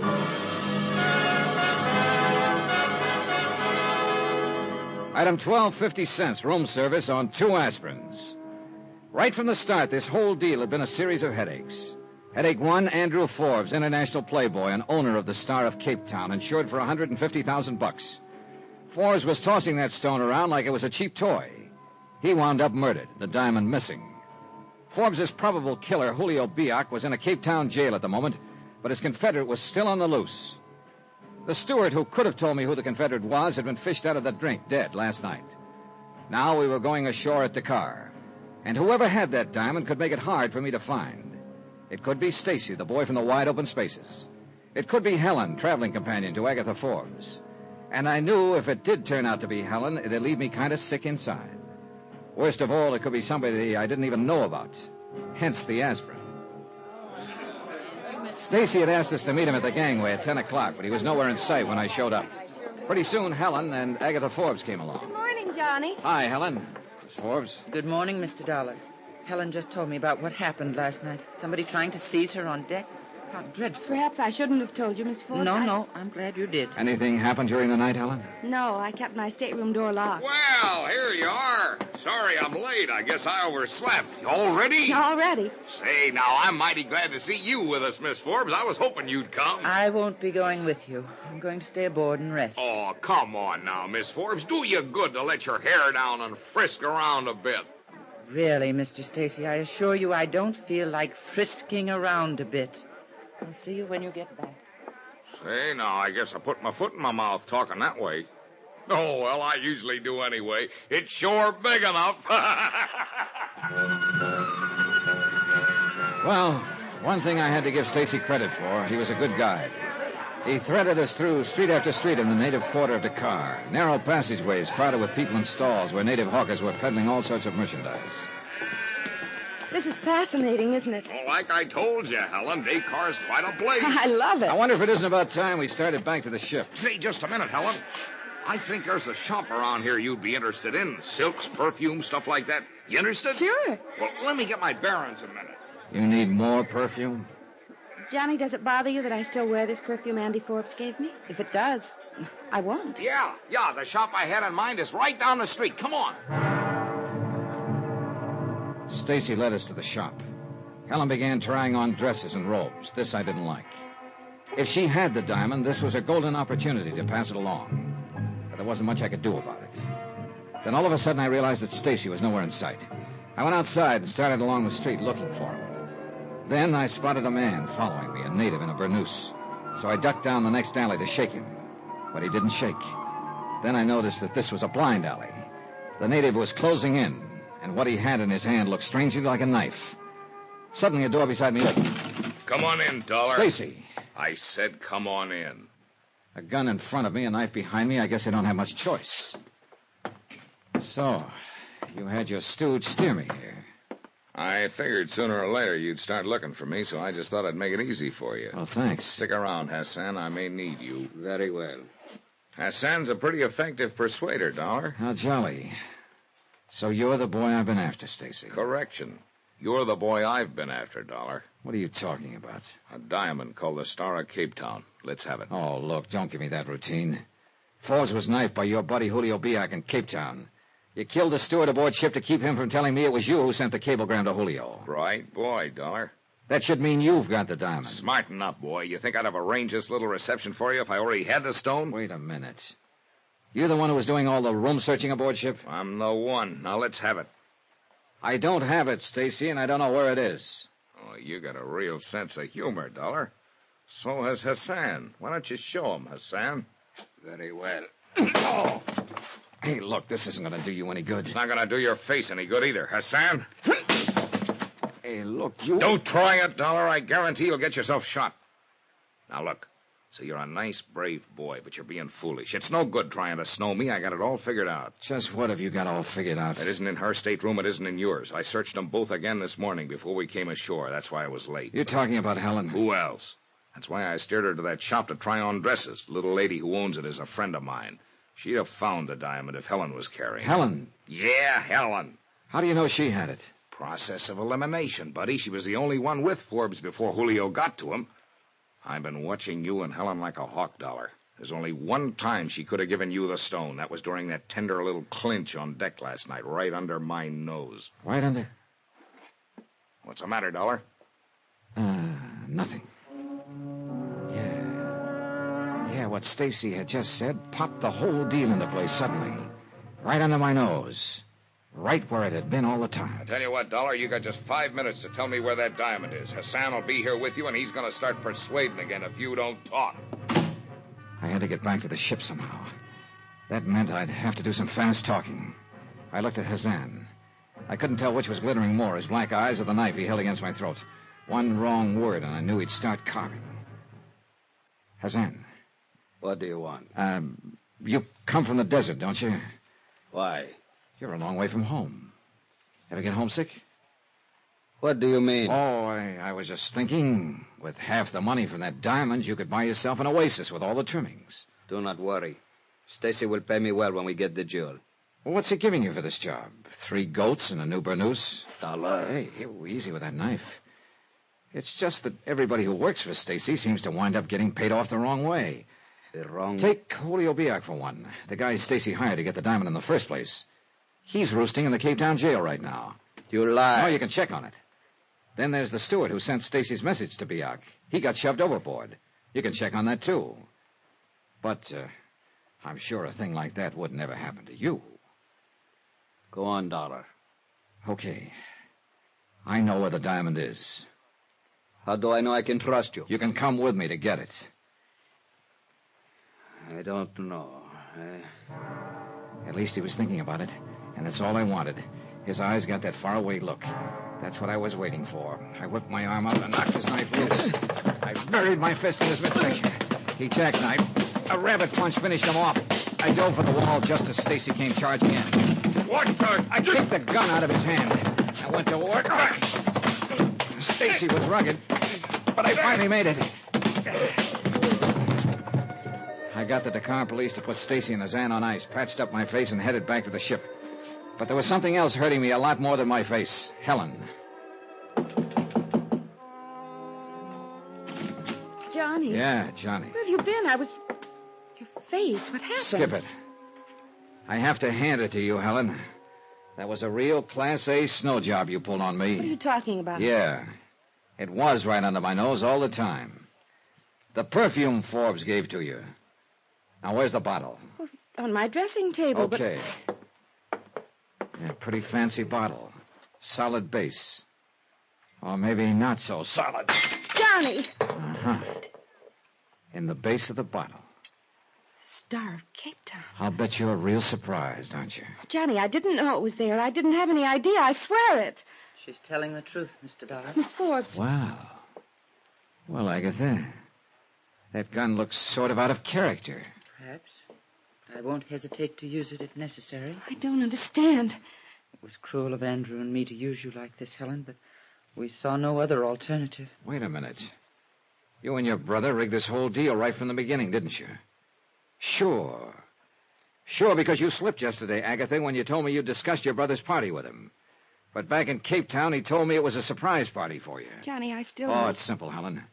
That bottle of perfume would have turned up missing when you got to New York. Agatha would have appropriated it. One big question, Agatha. Why all this? Have you any idea what it means to see somebody drag the family name through the dirt time after time with his wild escapades? And have you any idea what those escapades cost? Your brother was in debt, huh? Terribly. We were pressed to the wall. Well, why didn't you sell the diamond? We were bound by the will not to. But arrangements were made with someone in New York. What we could get for the diamond, plus what we could collect from the insurance. It would be enough. Oh, nice little scheme. But you didn't figure on Julio Biak trying for the diamond in Cape Town and killing your brother in the process. No. First, I didn't know what to do. But it soon became clear that more than ever I had to go through with a plan. My brother's creditors began to make trouble right after his murder. The diamond, please. Oh, now look. Don't you get it, Agatha? You're licked. What do you mean? You've done all this to protect the Forbes name. Of course. You failed. The story's out. No. It's known only to the two of you. How are you going to keep us from talking? I'll do whatever is necessary. Bribe us? Kill us? Sorry, neither one's going to work. Mr. Dollar, do not force me... You're trapped, Agatha. By the same thing that got you into all this, the Forbes name. Are you going to brand it with murder? No. No, I don't think you are. I don't think you could. I don't know. Please, Mr. Dollar. I'll take the gun, Agatha. Thanks. Oh, Johnny. It's okay, Helen. I guess I have failed, haven't I? All the way. Expense account item 13, $375.50. Transportation and incidentals from Dakar home. Expense account total, $1,283.60. I turned the diamond over to the authorities for safekeeping, and Agatha Forbes to face charges of fraud. Julio Biak and Ben Stacy were indicted for the murder of Andrew Forbes. Remarks about Agatha. I guess she did what she did because she thought the end justified the means, which is one of the oldest sucker traps of them all. About Helen? Well, now that she's no longer a suspect, could be I'm no longer building up to a big letdown with her. At least it hasn't come yet, and I'm still waiting. And the waiting is real pleasant. Yours truly, Johnny Dollar.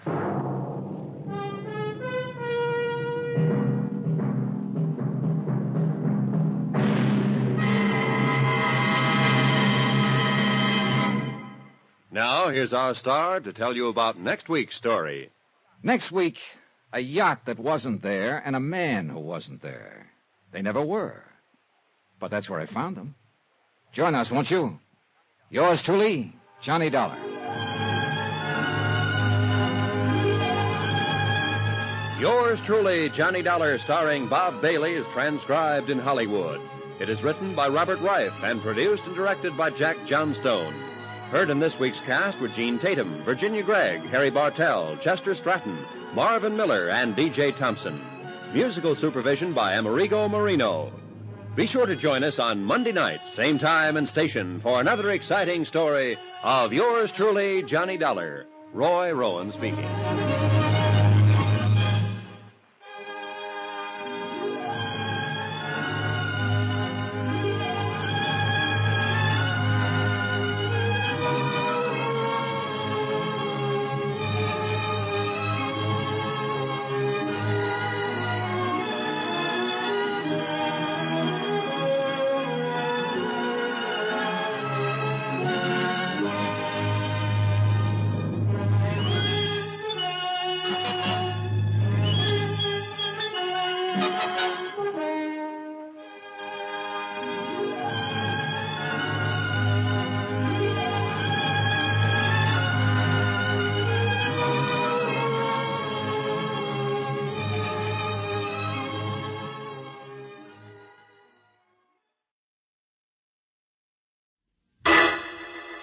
Personal notice. Danger's my stock and trade.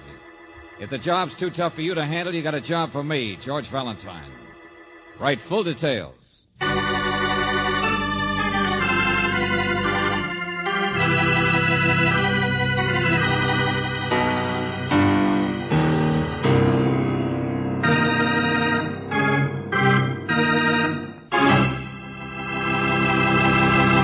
Say, when you were a kid, did you like to go skiing?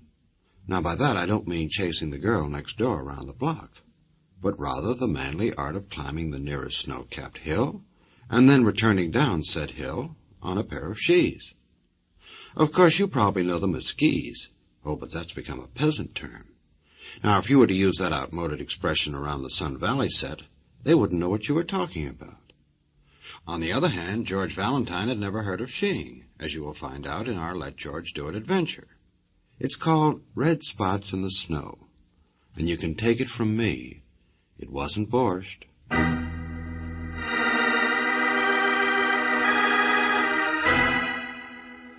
My dear Mr. Valentine, I have never been a violent man, so when I'm threatened I need a professional to, frankly, to act as my bodyguard.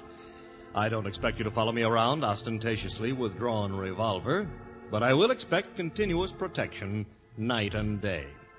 You will fly to Snow Valley Lodge, where you will be my guest. Oh, George, did you hear that? Snow Valley. Yes, I heard it, Brooksy. Snow Valley's fabulous. The latest, most up-to-date resort in the whole country. I've read the circulars, too, Angel. Oh, we could have a wonderful time there. Well, you'd better finish the letter before you start packing. Oh, where you will be my guest. Uh-huh.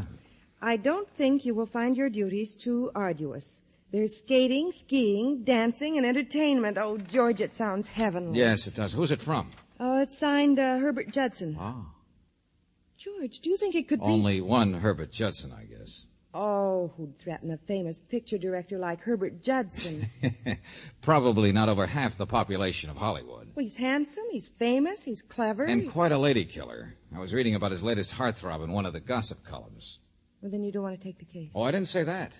If you'd like a vacation. Oh, come to think of it, I'm not invited. The minute Judson sets eyes on you, I'm sure you will be. Oh, thank you. That was a compliment, wasn't it, George? No comment. Well, write him we'll be there. I'll telegraph him. Hey, I've not made him money. Collect. Oh, George, it'll be wonderful. Skating in the moonlight, dancing under soft lights. Yeah, and Herbert Judson in person. All right, go home and pack, Angel, and don't forget, plenty of woolies.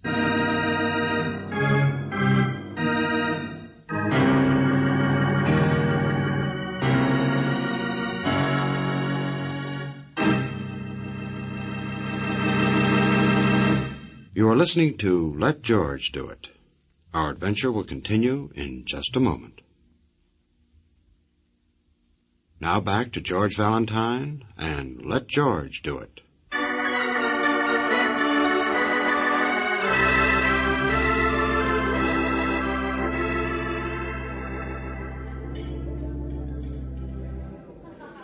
Good of you to take the morning plane, Valentine. And to bring Miss Brooks. Oh, thank you, Mr. Judson. After lunch, we'll go out and try the ski run. She? That's the right way to pronounce S-K-I, George. Oh, thanks. You're welcome. Sorry I wasn't here to welcome you when you arrived. Special events on the ski run this morning. Oh, well, that's okay. We spent the time looking at the photograph albums in the lobby. You're on almost every page, Mr. Judson. Oh, yes, the publicity man here, you know, always snapping off-the-record pictures of well-known people on the ski run. Well, if I may be permitted a pun, there was one she in particular who was posing with you in a good many of the pictures. Well, all the girls like to have their pictures taken with me. Well, this one was very pretty, in spite of the fact that her dark glasses almost covered her face. Did you ever think of going in for pictures, Miss Brooks? Me? Oh, heavens, no. Oh, really? You're extremely photogenic, you know. I can get you a screen test. Incidentally, Mr. Judson... Now, don't worry about your fee, Valentine. It'll be over and above your hotel expenses. Everything's on me. Yeah, well, while we're waiting for lunch, perhaps you'd tell us just how you were threatened. I found this note under the door to my room. Oh. Yeah, words cut out of the newspaper. Better keep your promises if you expect to remain healthy. Is that all? It's enough, isn't it? What promises does it allude to? I haven't the faintest idea. I was sure a clever man like you would find a lot of clues in this. Well, I'm not a movie detective, Mr. Judson, just a troubleshooter who occasionally gets a good idea. Well, whatever the danger is, I'm sure you can cope with it. Mere fact that you're here is very comforting. Here's little Mary with the succulent viands. You know, Pierre used to be chef at the St. Moritz? You're Mr. Valentine, aren't you? Yes, Mary, this is Mr. Valentine. Well, the desk clerk said that this note was left for you. It was marked deliver at once, so he sent it in. Oh, thank you. Yes. Will you excuse me? Why, certainly. I wonder who's sending me. Look at this. What is it, George? Just like yours, Mr. Judson. Words cut out of a newspaper. With your advertisement at the top, George. If this is you, you're wasting your time. A man must pay for his sins, and you can't stop it. Better leave here at once. I won't warn you twice. Well, whoever's sending these threats isn't wasting any time, is he? Say, tell me, have you had any disagreements with anyone here? Why, no, nothing of any importance. I had a little argument with Jacques, the she instructor. Maybe you'd better tell me about it. I might find it more important than you think. No, it really isn't anything. Little Mary, the waitress here, is quite a she expert. The help, you see, are allowed to use the hill back of the lodge. Jacques and Mary are great friends. Or at least they were until the girl who sings arrived. Hey, wait a minute. You're going too fast. The girl who sings? Her name is Jill Drew. She sings during cocktail hour. Hasn't anything to do with the argument I had with Jacques. I mention her because, Jacques is infatuated with her, and Mary is crazy about Jacques. Quite a little triangle. Well, this trouble you had with Jacques. Well, Mary's quite pretty, as you may have noticed. I have always been on the lookout for photogenic faces. I asked her how she would like to have a screen test. Jacques didn't seem to like the idea. But now that his interests are elsewhere, I'm sure he doesn't care. I'd like to meet this Jacques. Oh, you'll meet him, yes. We'll go up the mountain right after lunch.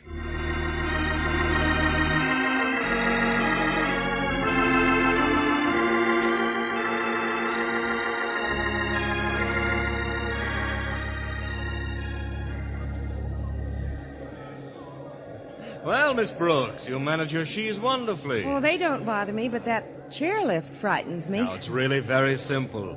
You just climb aboard one of the chairs as it swings round. You mean those little chairs hanging like a swing are all you have? Well, surely you've been on a she lift before. They didn't have one on the little slope back of the schoolhouse where I learned. Well, you won't have any trouble. As soon as you get on, you rest your feet on the footboard, and then you pull the bar down in front of you, and you're locked in. Well, the wire that it swings on, suppose it should break. Now, that wire is good and strong. But it goes up so high, and when it stops, you're dangling there. Oh, and this is the girl who couldn't get to Snow Valley fast enough. You know, for myself, I've always thought this was a silly sport. 20 minutes to go up, 20 seconds to come down. Well, I thought I could just play around down here. Well, you don't have to come down the she trail if you don't want to. Jacques gives his lessons on that plateau up there at the top. See that space between the trees where the lift goes over the hills? You can watch Mr. Judson, Angel. Yes, and when you're ready to return to the lodge, you can ride back on the chairlift if you want to. Now, let's see. I'd better take the first chair. Miss Brooks, you take the next, and Valentine the rear car. Okay. All right, here goes nothing. I'll show you how it's done. You see how slowly the chairs move? You just jump on and put your she's on the footrest. Pull down the bar, and there you are. See you at the top. Okay, you're next, Angel. I'll help you. On you go.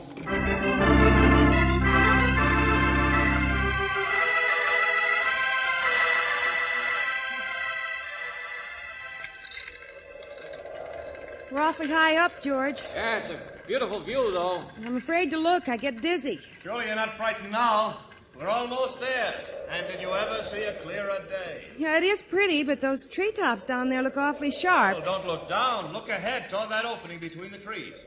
When we get through there, we'll be only a few feet off the ground. And just beyond, you'll be able to get off.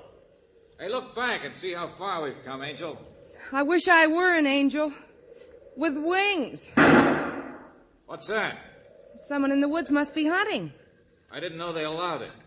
They must have hit something, George. Look down there. Red spots in the snow. Hey, that's blood. Hey, good night. Look, Angel, Judson slumped over the bar. He's been shot. Mr. Judson? Someone in the woods there to the left. Hey, Brooksy, look down there. What? Yeah, going down the far side of the hill out of the woods. Someone skiing awfully fast. Yes, and not on the regular ski run. That must be the person who shot Mr. Judson, a blue sweater with a yellow band. Too far off to see what he looks like. Oh, I wish this plane contraption had moved faster. I'll phone down the minute we get to the top and see if we can head him off. Hey, you up there. Help Mr. Judson off. He's been hurt. Yes, sir. What happened? Someone shot him from the woods. All right, I'll get him off the chair. Well, someone will have to help me, too. Just a minute, lady. Wait till I get him on the ground. Well, wait now. Don't try to jump off. Don't. There you are, ma'am. Oh, thanks. George, he seems to be hurt badly. Yeah, okay, I'll be there in a second. All right, give me a hand. There you are, sir. Okay. All right, let's have a look at him. Now phone for the police. Tell them to hold anyone wearing a blue sweater with a yellow band around it. Yes, sir. Shall I send for a doctor, too? Too late for that. Mr. Judson is dead.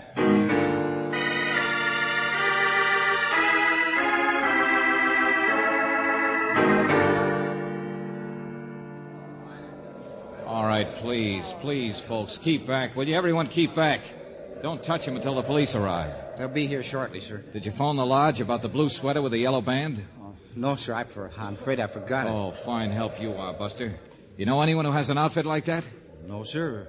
Jacques might know. Well, where is he? Get him. Well, he left a little while ago, just before you arrived. He left? I thought his job was here. Well, he said he had to pick up some supplies in town and he'd be right back. Hey, Brooksy. Yes, George. Looks as if we have to ski down the hill back there. Are you game? Well, I've never tried a long hill like...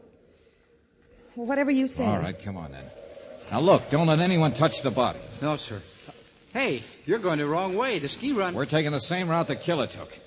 Come on, Angel, don't break your neck. Oh, George, I'm so glad you care. Oh, you bet I care. Oh, George. All right, I'll need you to help me when we get down. Lots of things that have to be... George. Come on, hold your hat. Here we go.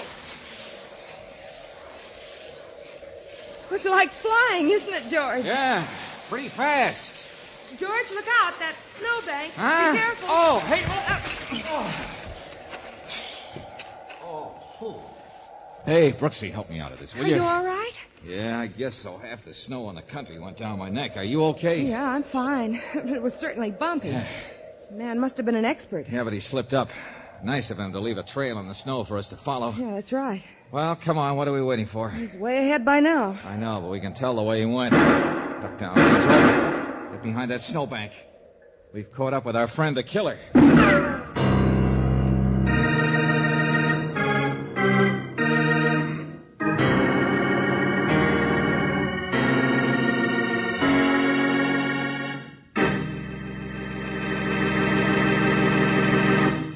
You are listening to Let George Do It. Our adventure will continue in just a moment.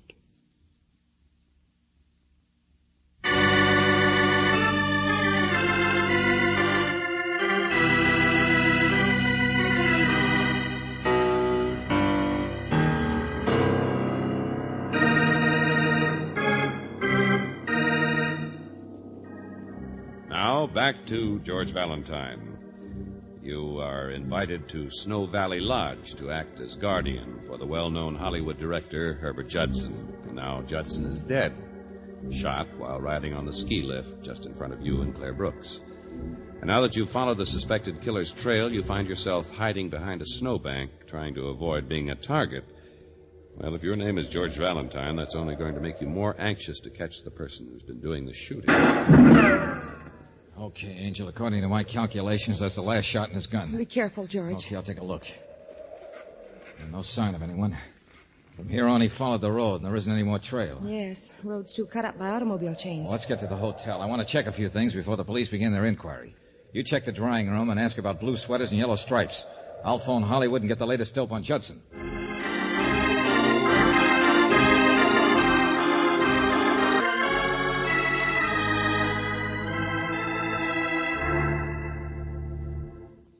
Any pay dirt, Brooksy? None. The man in the drying room says there are several people who have sweaters like that, but none of them wore them this morning. Was Jacques one of them? No. Jacques always wears black. Did you talk to Hollywood? Yeah, I did. Signet Studios was very much upset at the news, naturally. Everyone seemed to like Judson. Due back at the studio next week to make a picture. No recent scandals, no big romance since last year. But one of the newspaper boys said that his death would cause a lot of weeping and wailing among aspiring actresses. Popular, huh? Well, he was always promising to get girls into pictures, never making good. Hey, didn't he ask you if you wanted a screen test? Yes, he did. George, that note he received warned him he'd better keep his promises. Do you suppose one of the girls? I can't imagine why failure to get a screen test is motive enough for murder. But we mustn't pass up anything. Okay, promise Mary a test. Let's see her. George, do you remember these photo albums we looked at before lunch? Yeah, sure. Judson and his she's. Well, maybe one of them had a dark sweater with a light stripe. Oh. Brooksy, what would I do without you? Well, I hope you couldn't, George. I thought... Here they are. Ah. Anything wrong? Yeah. Someone tore out all the pages from the front of this book. Do you suppose it might have been someone who had a dark sweater with a light stripe? I wouldn't be surprised. Come on, let's find Mary.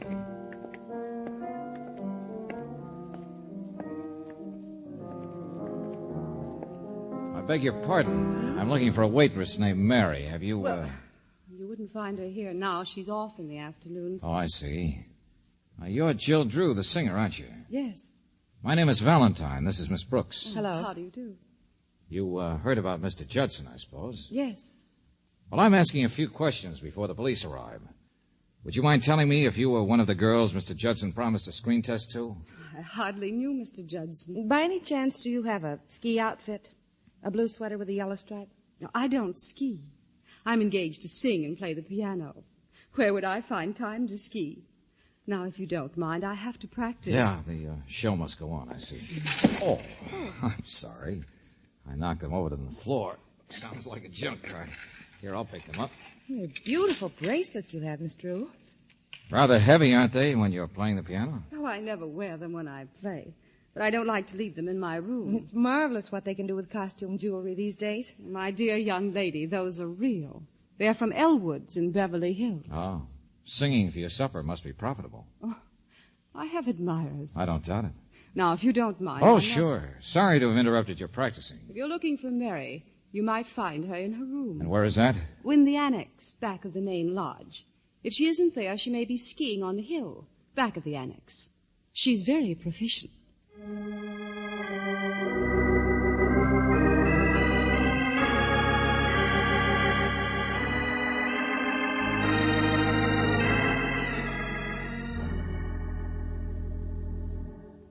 Mary, you've been crying. Yes, Mr. Valentine. Poor Mr. Judson. You liked him a lot, didn't you? Well, he was always so kind and generous. Next week he was going to take me back to Hollywood with him for a picture test. Well, look, Mary, murder is a serious matter. You're in the dining room a lot. Did you ever hear Mr. Judson in an argument with Jacques? What? No, Mr. Valentine. Well, Jacques would Mary, there will be an inquest. You'll be asked questions, and you'll get yourself into a lot of trouble if you hide anything. Mr. Judson admitted he and Jacques had an argument about you. Well, he only warned Mr. Judson not to make any promises he couldn't keep. And Mr. Judson was going to give me Jacques the test. threatened Mr. Judson? Oh, no, Mr. Valentine. It wasn't a threat. Just a friendly warning. Don't you think you'd better tell us all about it? Well, Jacques and I... Well, he used to be kind of attentive until Miss Drew came. I wanted to make him jealous, so I told him about Mr. Judson promising me a chance in pictures. And he warned Mr. Judson not to make any promises he couldn't keep. That was all. Where can I find Jacques when he isn't teaching? Well, if he isn't with Miss Drew, he's usually in his cabin. And that is? Back at the lodge. Jacques doesn't live in the lodge. He has a cabin of his own. It's number 26. Okay, thanks. I'll see you later.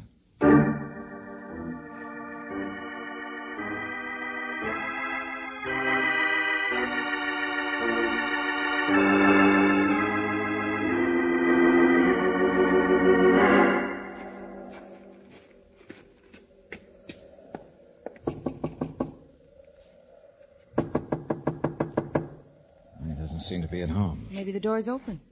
We can try. A man who leaves his door open can't have anything to hide. Usually. Well, that's a nice cabin. Fireplace and everything. Yeah. Quite cozy. Oh, I'd like to have time to look at all the pictures he has on the walls. Well, go ahead and look. I'll see what else there is. These must be his pupils. Oh, publicity stills. Well, let's see now. The table, and there.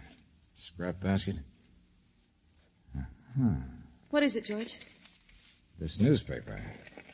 I haven't the slightest doubt that both Judson's message and mine were cut right out of this. George, if he wanted to hide it, why didn't he burn it?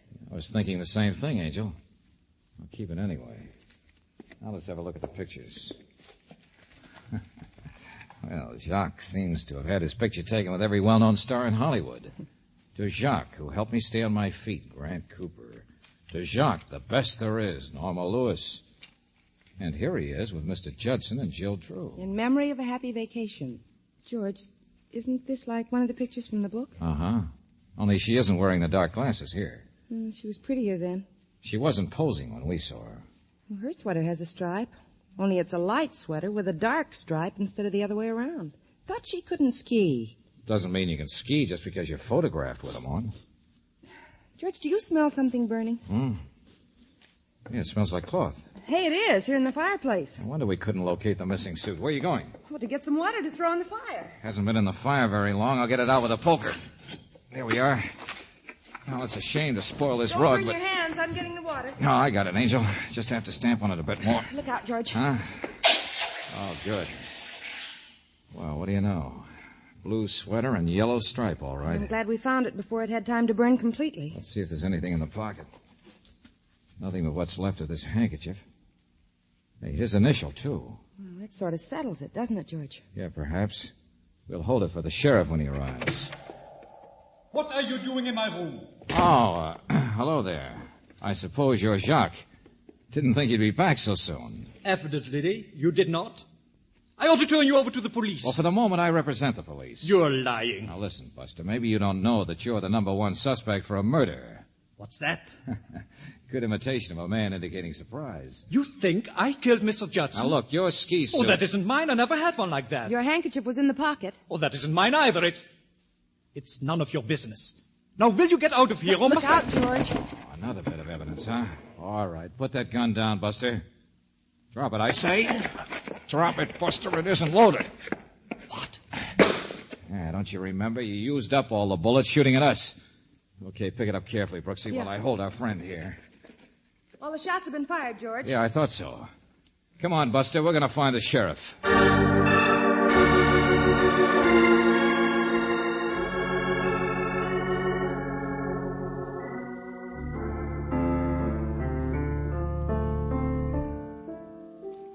Sorry to disturb you again, Miss Drew, but have the police arrived? I haven't seen them, Mr. Valentine.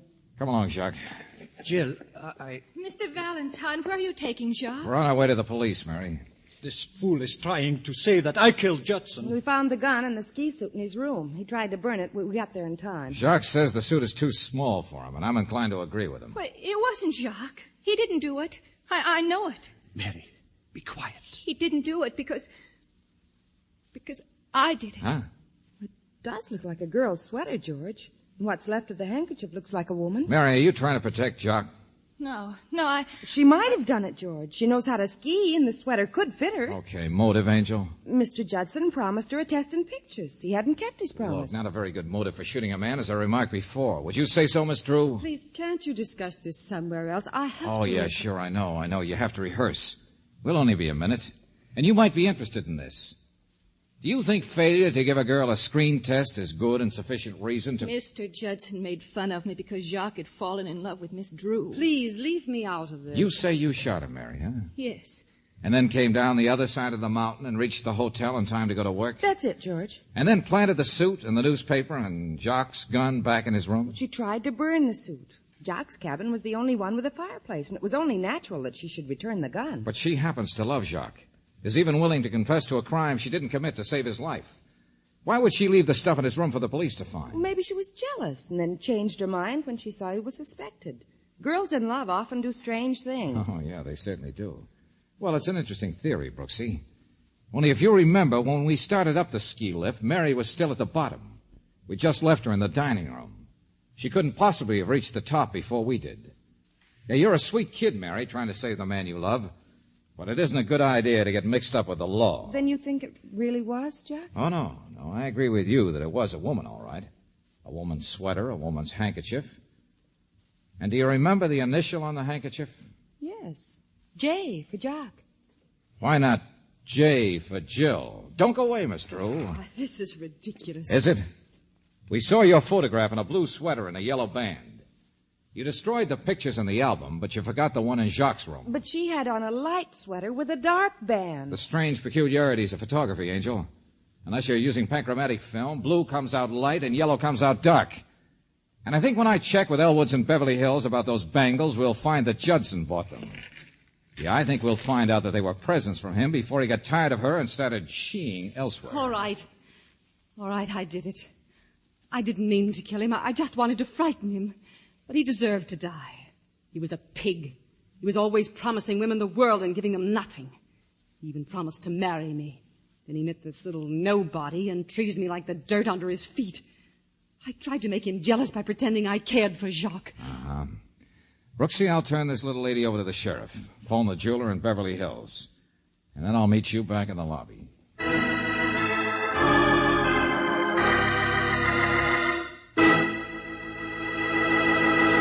Back to the conclusion of our Let George Do It adventure in just a moment.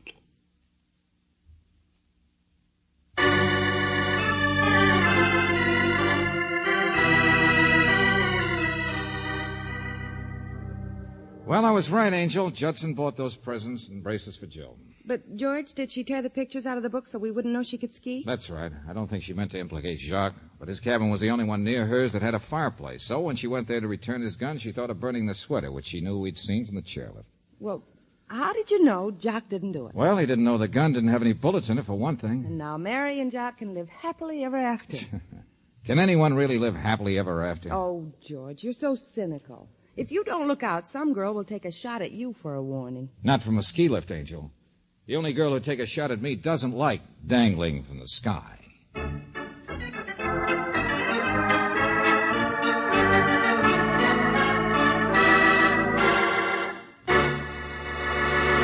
You have just heard Red Spots in the Snow, another Let George Do It adventure.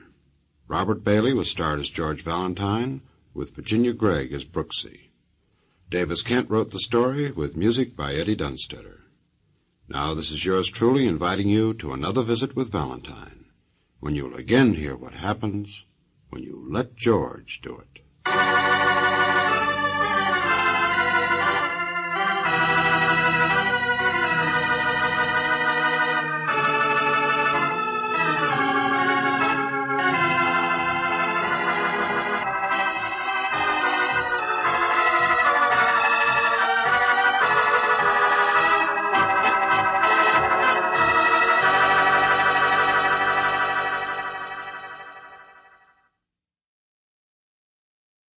This is Bob broadcasting from Topeka, Kansas, Hope, and thanking the sponsor of your regularly scheduled program for this 2-minute interruption. Ladies and gentlemen, in the last 10 years, I've visited many dramatic spots in this world, but just a few minutes ago, I returned from a tour of what was once North Topeka, Kansas. I've just seen block after block of total destruction. Streets caved in, buildings undermined and flattened. Entire new housing developments a shambles, with the houses jammed together like battered boxes. As we toured this sickening area, I thought of the heroics that must have accompanied this disaster as it happened. The emergency operations of the Red Cross, Salvation Army, Air Force, Coast Guard, veterans organizations, and the thousands of civilian volunteers, all striving to hold this hungry Kaw River within its banks. Then the complete frustration when it crashed into the streets. But the excitement of that time has passed. Today, it's a dismal task of dirty drudgery. Imagine the heartbreak of returning to what was once your home and finding 3 feet of dried mud on the front porch. After scraping and digging for hours, you finally get the door open only to find dried, drifted mud banked throughout the house with everything in it destroyed beyond repair. Countless are the heartbreaking stories of human despair this great flood of 1951 has written. But you and I, neighbors of these Kaw Valley folks of Kansas, can help. And I mean help with dimes and dollars. The Red Cross and other agencies have done a magnificent job, taking emergency care of 10,000 to 15,000 refugees, and they're still doing great work in helping the needy with rehabilitation.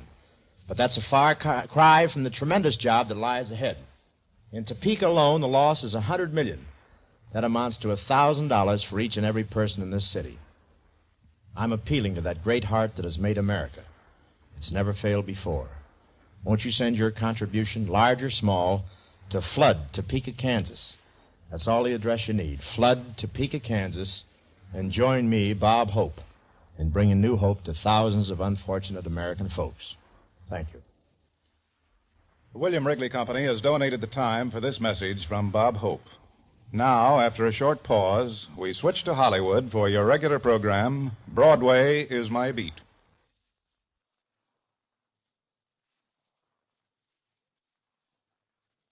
Wrigley's Spearmint Chewing Gum, the refreshing, delicious treat that gives you chewing enjoyment, presents for your listening enjoyment.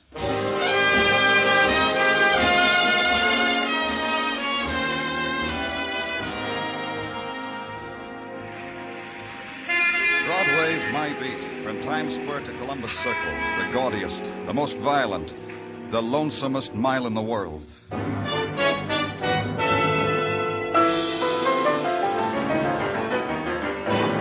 Broadway's My Beat. The exciting drama of mystery and murder and the people who walk the Great White Way, with Larry Thor as Detective Danny Clover.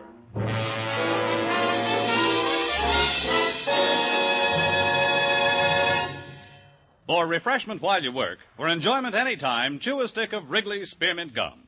The delicious, long-lasting, real mint flavor of Wrigley's Spearmint cools your mouth and freshens your taste. The good, smooth chewing helps keep you feeling fresh and alert. Adds enjoyment to whatever you're doing. So indoors, outdoors, at work or play, enjoy chewing Wrigley's Spearmint Gum. Wrigley's Spearmint. Refreshing, delicious.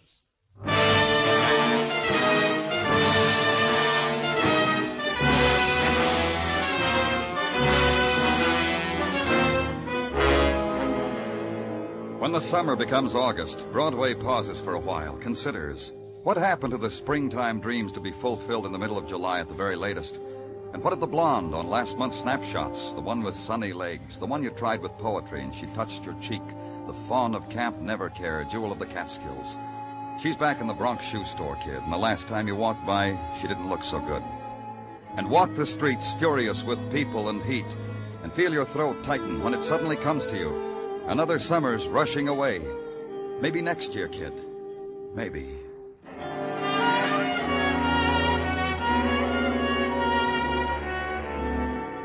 And uptown, east of Broadway, where I was, in the outdoor swimming pool catering also to the seekers after something or other, the crowd was divided into swimmers, non-swimmers, sand-sitters, ukulele players, and miscellaneous.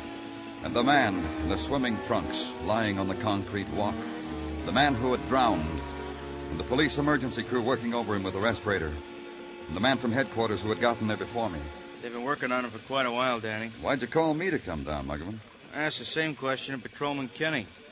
It's like this, Danny. Kenny was flagged off his beat when this man was dragged out of the pool. Took off the man's locker check, went to the locker, for identification. The locker was empty. Forced? No, those locks answered with dime store skeleton key. Robbery gets a dozen calls a day from these pools. So you figure that man's drowning and his locker's being robbed had something in Maybe a coincidence, Danny. Maybe something else. I don't know.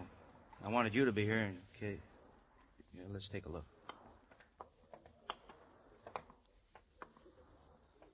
One of you men call the morgue. A lifeguard who pulled him out is that one, Danny. You want to talk to him? Uh-huh. I'm from the police, Danny Clover. Russ Gavey. What happened here? Well, I was on my stand. Him, he started to yell. I went in after him. How'd you get those scratches on your shoulder? He fought me. Had to take him under to break his hold, and when he stopped struggling, I got him out. By that time, he needed artificial respiration. I gave it to him until your men came. All right. Did Detective Muggavan here tell you this man's clothes are gone, that it's going to be pretty difficult to identify him now? Yeah, he told me. Any ideas about it? Nope. Okay, Russ.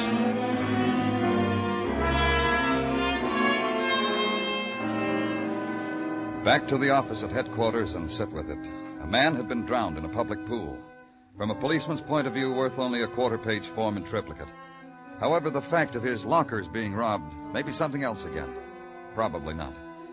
More forms. Then a couple of hours later, when the office gathers up its private shadows, a door opens. A man walks in. Danny, you busy? Come in, Dr. Sinsky. Sit down. Thank you.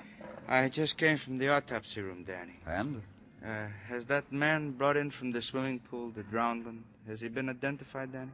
Not yet. What's on your mind? He was murdered. Murdered? How?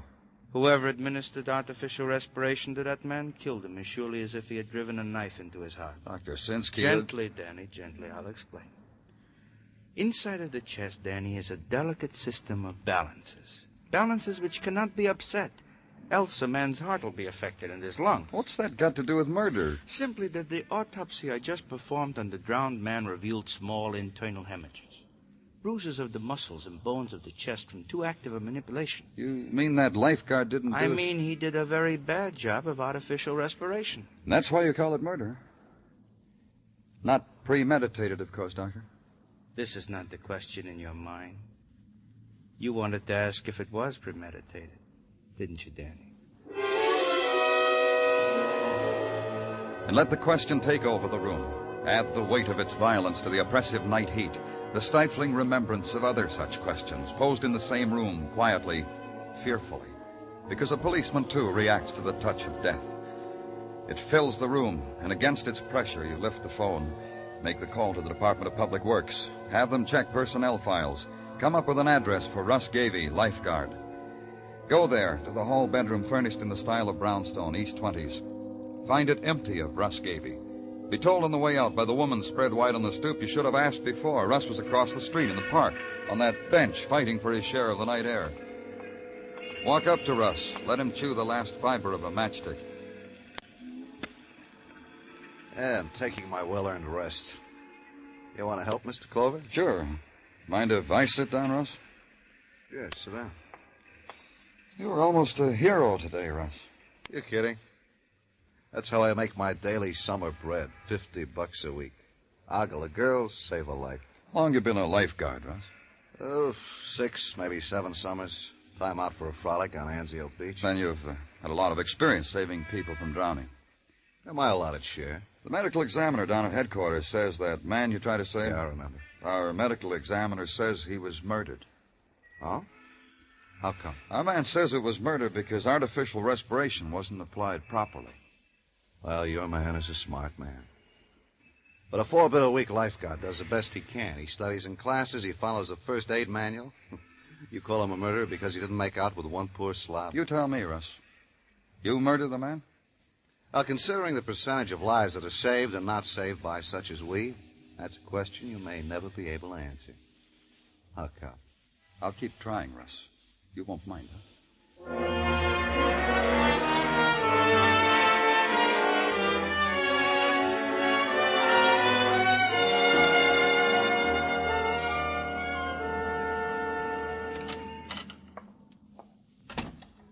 Danny, why don't you never turn on a light? You sit like this in the dark by yourself. I got one of the Tartaglia kids to home does the same thing. You both make me feel the same way. You've got your problems, haven't you, Gina? I could do without them. You in the mood, Danny? Sure, for whatever. What have you got? Nothing. No progress on identification of the drowned man. No progress on a connection between him and that lifeguard, Russ Gavey. Reports on Gavey state he is looked up to at the pool by girls and lady-sized swimmers. Occasionally he buys for one or the other a beer at the concession stand. Occasionally escorts one or the other type to her home, deposits it, goes to the newsstand, buys super-type magazines, goes to his room. Healthy, normal muscle boy. Maybe a murderer, Gino. Pardon me, Danny, but I must take Sergeant Tartaglia speaking. Yes? Yeah, I got it. Hanson's Pawn Shop, East 34th. I told you I got it. They bother us with such... Such what, Gino? A man with a pawn shop got the nudges in the midst of a nice conversation because somebody who works in a pool hocked a suit of clothes. Valuables. Look to this, Mr. Hanson, like stolen goods. On East 34th? Yeah. Then why bother yourself with it, Danny? Because maybe it'll give me the name of a murdered man.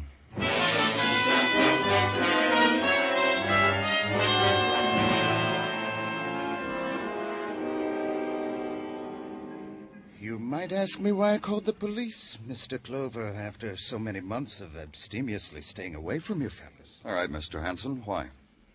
Because there was something fishy about it this time. This suit, this watch, ring, money clip was brought me by a boy who's an attendant at a public pool. Pool on Upper Broadway? Inevitably, that pool where that unidentified man was drowned, his things stolen. You read about it, of course. Who brought these to you? A boy. Know him well. I've had dealings with him intermittently. Who's the boy? Bobby Kent. He's got a room in one of those crates on East 37th, 1654 East 37th. Just ask for Bobby. We all know him. And you think these things belong to the drowned man?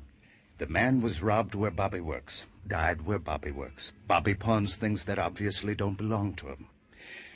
What is there left for a decent man to think, Mr. Clover?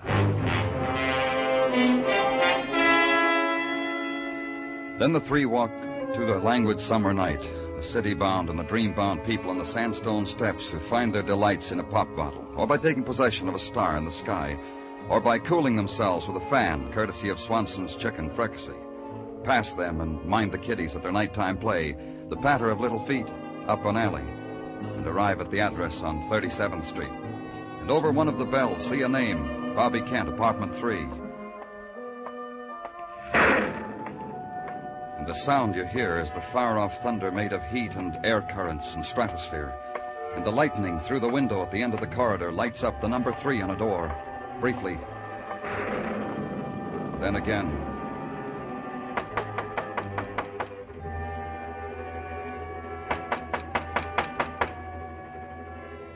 Bobby? Bobby Kent. This is the police, Bobby. Open up. I'm coming in, Bobby.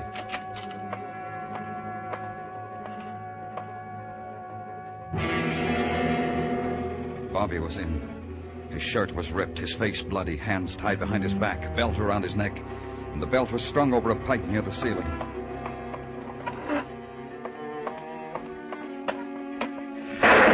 When I brought over a chair to stand on, there was lightning again, and the whole room was stark white for an instant. It took a while to get Bobby down, but it didn't matter. Bobby had been dead when I got there. Bobby had been murdered.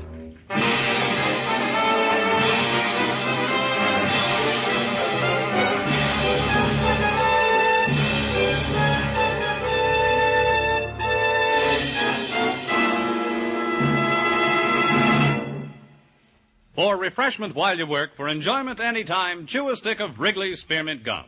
When your mouth feels dry, when you're warm or tired, Wrigley's Spearmint is really refreshing. The lively, full-bodied real mint flavor cools your mouth, moistens your throat, freshens your taste. And the chewing itself gives you a little lift, helps you feel your best and do your best. So for chewing enjoyment plus pleasant refreshment, chew delicious Wrigley's Spearmint Gum. We now continue with Broadway's My Beat, written by Morton Fine and David Friedkin and starring Larry Thor as Detective Danny Clover.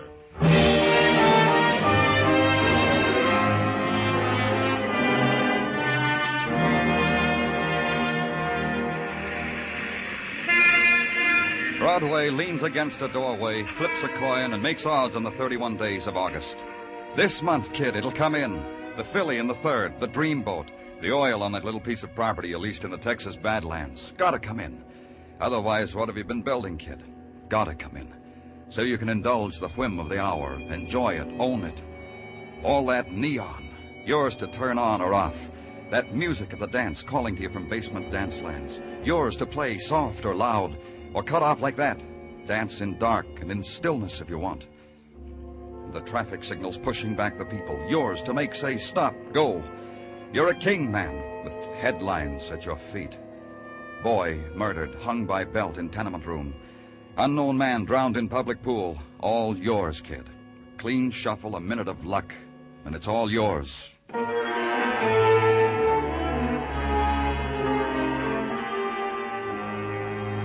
And the next morning at headquarters, consider your share of it. Yours and Detective Muggavan's. You still stick with that, Danny, that the man in the pool was murdered? Yeah. You don't like it? Oh, it's not that, Danny. It's only so many people drowned, so many can't be saved. You going to go back and call everyone that wasn't the murder victim? Russ Gavey is a trained lifeguard. He told me the man fought him, had to be pushed under. Happens that way sometimes, Danny. Could have been the other way around.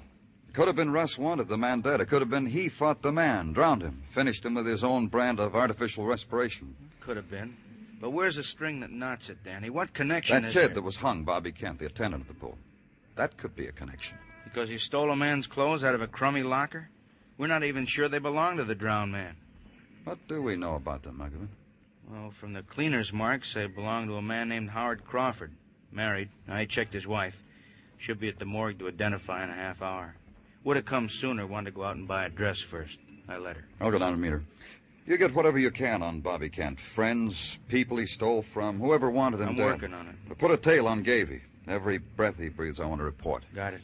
Anything else, Danny? Yeah. Why does a woman need a new dress to look at a dead man? I don't know. Ask her when you see her.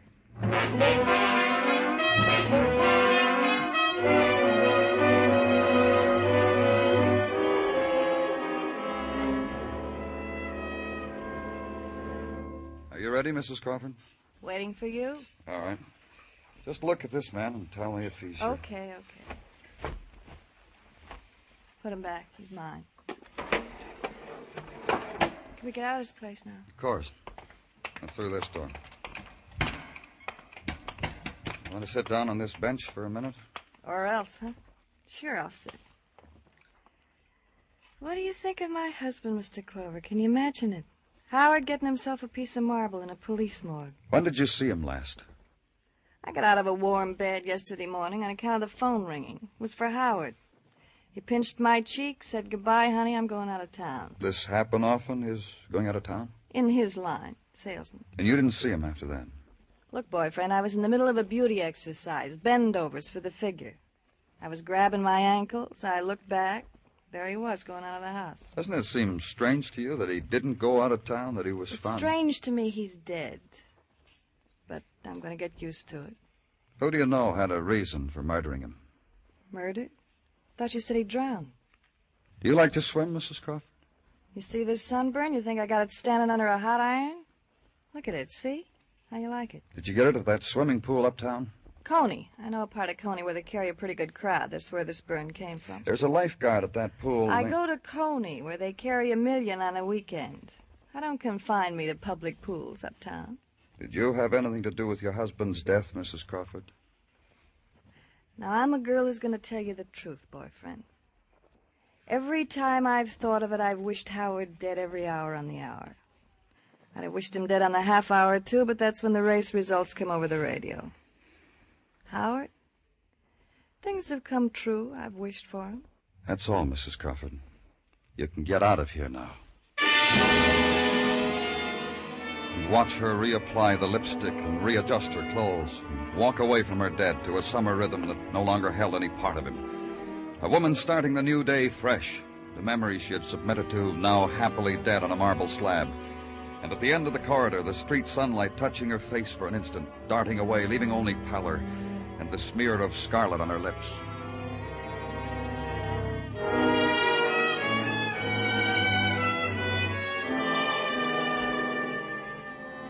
Back in the office, order a shadow for Mrs. Crawford.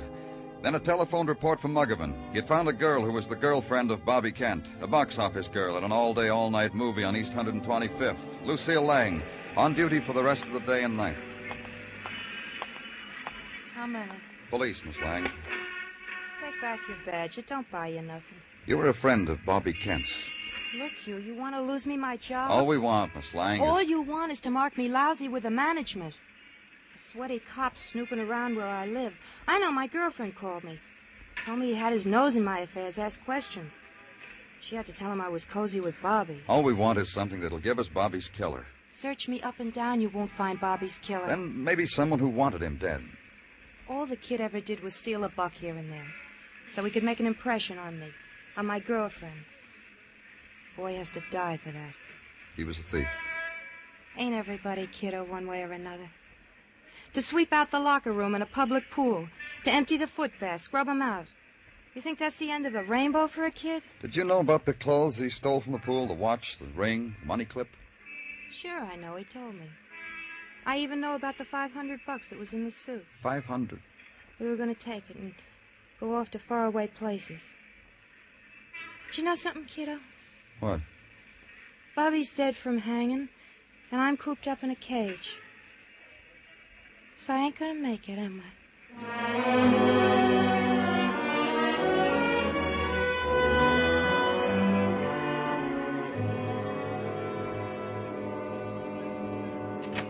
Danny? Well, come on in, Muggavan. What do you want? An opinion? About what?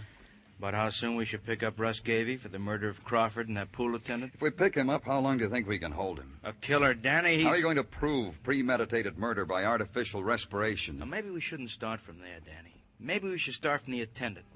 Now, he killed Bobby Kent because Bobby stole the clothes. Because Bobby would learn that the clothes belonged to Howard Crawford. Bobby was a sneak thief.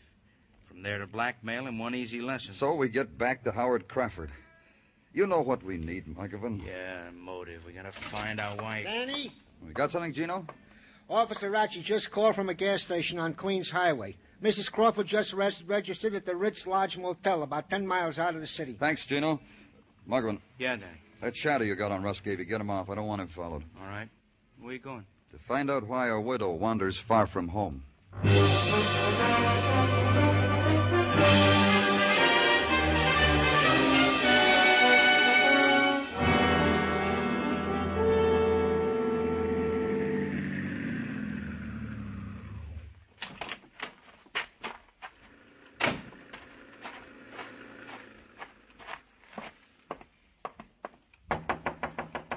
It's open. Pour yourself a drink. I'll be right in. I had my hair done. Wait till you see. Bought some new clothes. You'll like them. Oh. You'll like them too, lover. You like them? Is that your going-away dress, Mrs. Crawford? It could be for that, too. You've got a home in Manhattan, Mrs. Crawford. What are you doing here? Where's your home, boyfriend, and what are you doing here? I wanted to talk to you. Me and my sunburn made an impression, huh? So you got a flunky to follow me. You could have done it yourself. No uproar would have happened. Well, here we are. You still haven't answered my question. What are you doing here? Girl likes to get away sometimes. You'd be surprised how many phone calls I've gotten since Howard drank all that water. Here's a dime. Throw it in the radio. No? Then I'll throw it a dime. Yep, phone calls all day long. Now, it's your turn. Just to talk. Kill some time. Ah, that Kenton. Yeah, oh, what'd you say, lover? Nothing. I didn't say anything.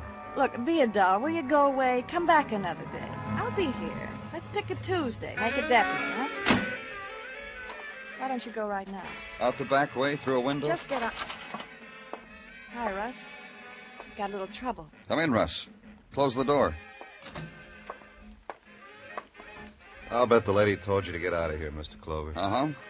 You two know each other pretty well, don't you? Yeah, a swimming pool romance. I saw him in those California feet flippers, and it twisted my heart. You two planning on going away together? I only ask because the back of Russ's car is loaded with suitcases. We're going to get married in Maryland. Is there a law? Yes, there is. There's a whole section in the penal code about murder. Oh, back to that, huh? I could have picked you up before, Russ, but I needed a motive. I had to find out why you murdered Howard Crawford. There she is. How did I kill him? By drowning him. You made sure the resuscitator squad wouldn't revive him. You crushed out whatever life there was in him. Listen to him, Edith. Yeah, listen. You killed Bobby Kent. He was a petty thief. He took the clothes you'd stolen from Crawford. Sooner or later, he'd put two and two together. Probably would have blackmailed you. You couldn't afford to let that happen. You ready, Edith? I'm ready. Only one thing, Russ. What? I'm a happy girl, Russ. I like to live happy. From just now on, you're going to be a burden. As long as Lover here's got you, I don't want you. Both of you. You're an accessory, Mrs. Crawford.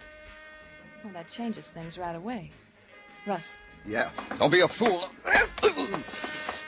Okay, your way, Russ. You'll never be the same.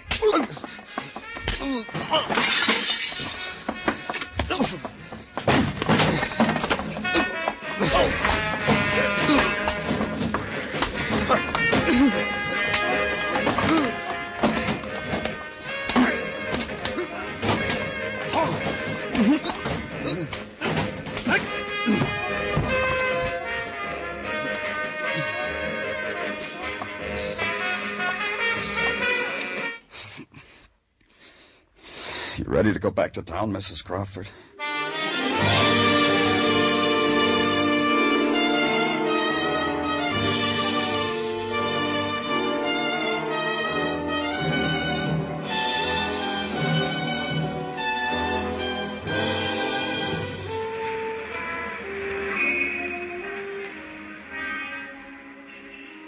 It's the time on Broadway when the crowd gives up, goes home.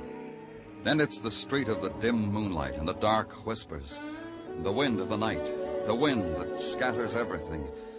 Yesterday's headlines, yesterday's dreams, yesterday's people. It's Broadway, the gaudiest, the most violent, the lonesomest mile in the world. Broadway, my beat.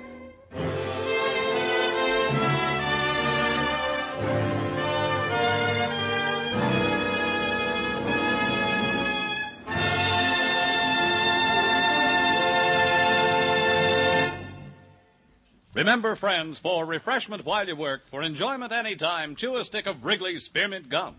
There's lots of lively, real mint flavor in it to cool your mouth, freshen your taste, and sweeten your breath. And chewing Wrigley's Spearmint helps keep you fresh and alert. You feel better, work better, get more fun out of doing things.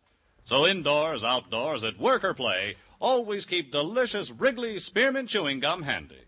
For refreshment while you work, for enjoyment anytime, chew a stick of Wrigley's Spearmint Gum.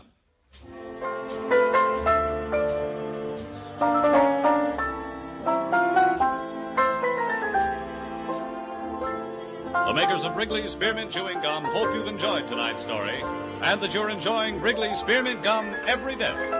We invite you to join us next week at the same time when Detective Danny Clover returns again with Broadway's My Beat.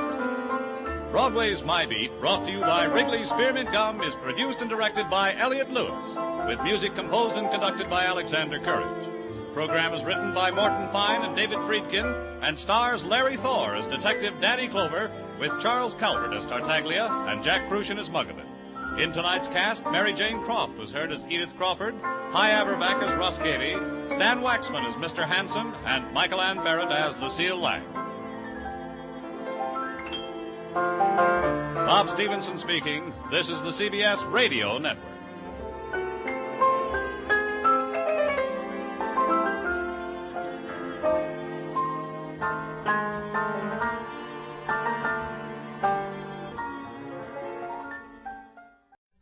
Stay tuned for Nero Wolfe. Saturday night chimes on NBC mean a full hour of fun with Dennis Day and Judy Canova. Dennis always appears perplexed and bewildered. But one thing that doesn't perplex him is how to make a popular ballad come to life in his thrilling tenor voice. And there's music also on the Judy Canova Show, plus comedy in the mischievous Canova manner. That's Judy Canova and Dennis Day, tomorrow night over most NBC stations. My boss is the smartest and the stubbornest, the fattest and the laziest, the cleverest and the craziest, the most extravagant detective in the world, Nero Wolfe.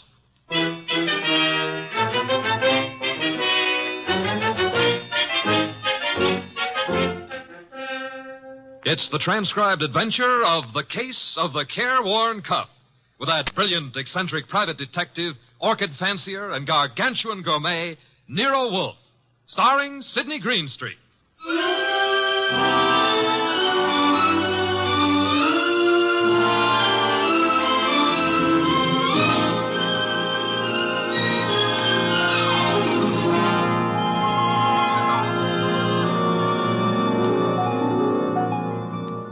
The place is Nero Wolfe's office. At the moment, the world's greatest motionless detective is sitting in the chair which was built especially to support his 300 pounds. His eyes are closed, and he's making sounds through his nose.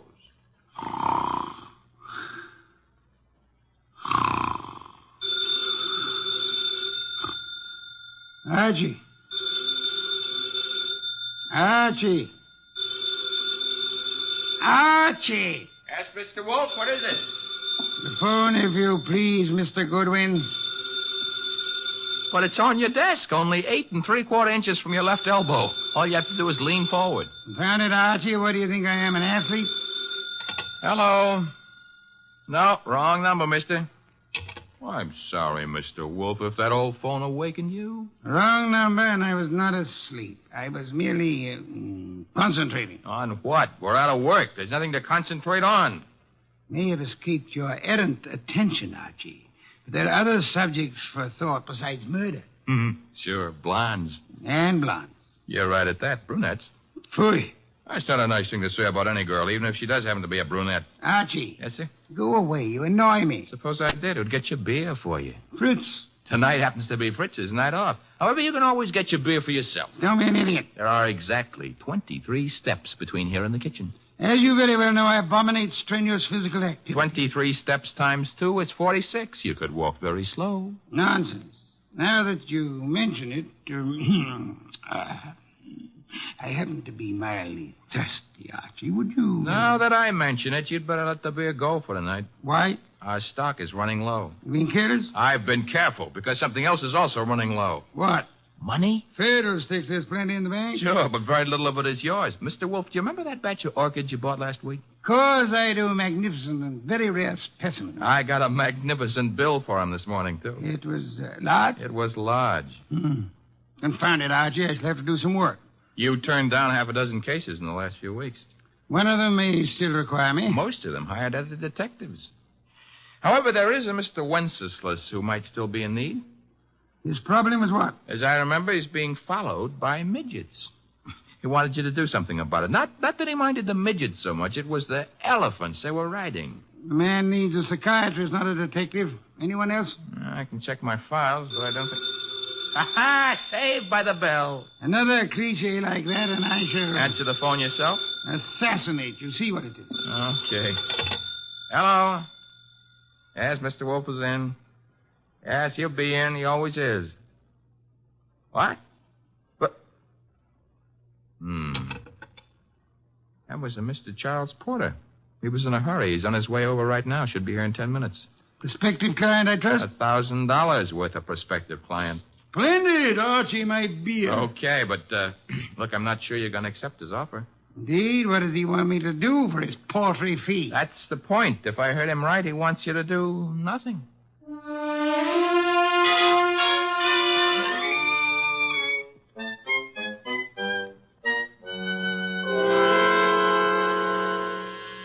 The door, Archie. Yes, sir. I hear it. Mr. Porter? Naturally, I'm Charles Porter. Who else would I be? It's a large field. Never mind. Come on in. I'm Archie Goodwin. Where is Wolf? Mr. Wolf is in here. Mr. Wolf, this is Mr. Porter. Good evening. Fat, aren't you? It's moderately noticeable. Archie, a chair for Mr. Porter. Don't bother. I'm too impatient to sit. When I've business to take care of, I take care of it quickly. Very well. Send him out of the room. Mr. Goodwin, nonsense. He's my assistant. He remains. I don't like it. Archie, show Mr. Porter out. Now, wait. There's no need to get temperamental. Perhaps I'm a little abrupt. Rude. I'm a worried man.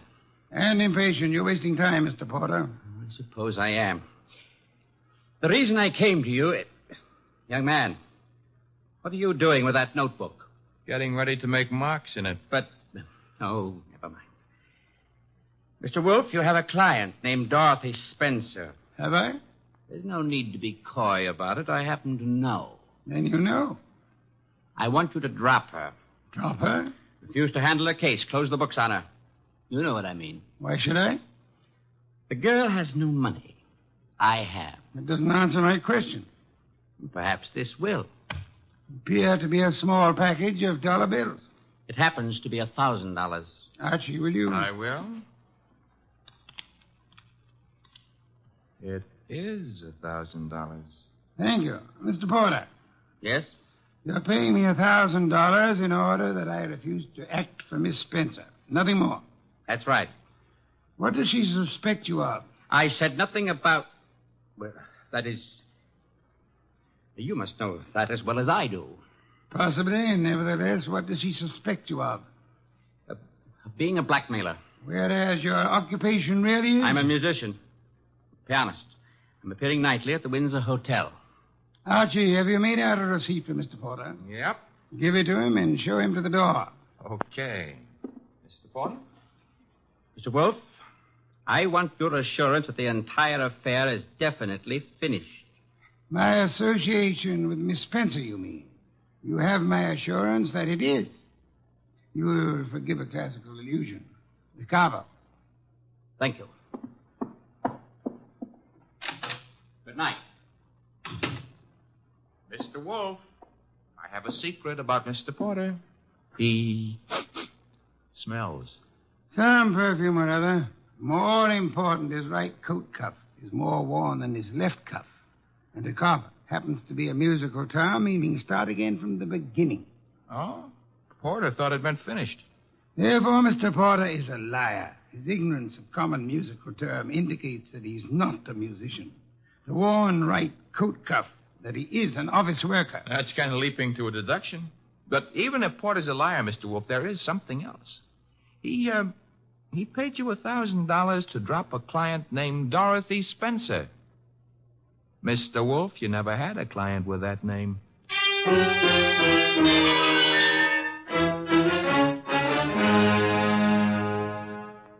Well, that's that. Dorothy Spencer is not in. Anyway, she's not answering her phone. Mr. Wolf, I said... I know what you said. That a comment? I'm worried. Mr. Porter may have assumed erroneously that Dorothy Spencer had employed or was intending to employ me. That does not explain why he lied about his occupation. Maybe he didn't lie. After all, your deductions could be wrong. Phooey. Okay.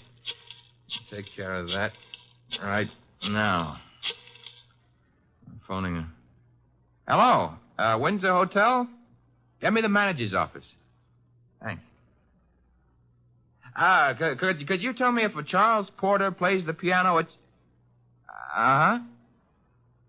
She sounds blonde. I see. Thanks a lot. What do you do after work? Oh, so long.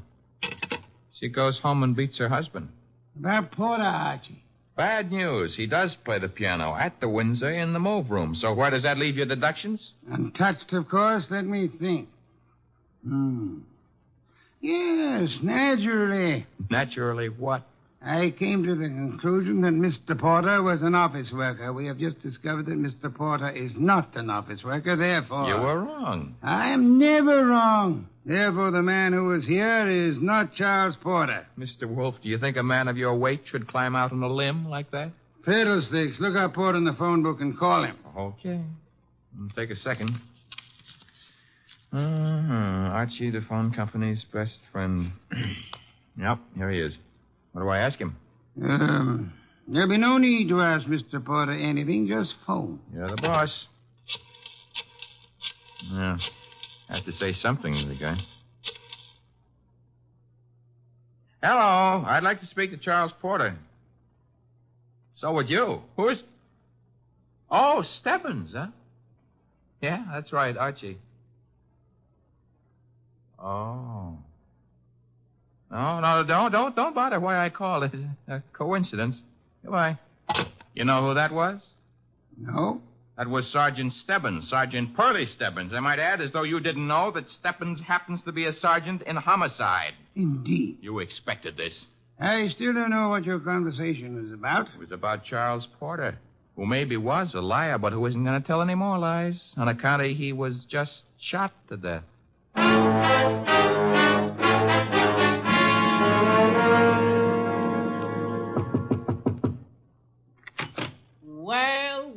Well, if it ain't Archie Goodwin. Come in, Goodwin. Thank you, Sergeant Stebbins. I've been expecting you. Oh, that's sweet of you to say that, Pearlie. Why did you phone Porter? His right coat cuff was more worn out than his left. So for that, you had to kill him? No, actually, I killed him because he didn't know his da capo. Hey. Yeah, hey.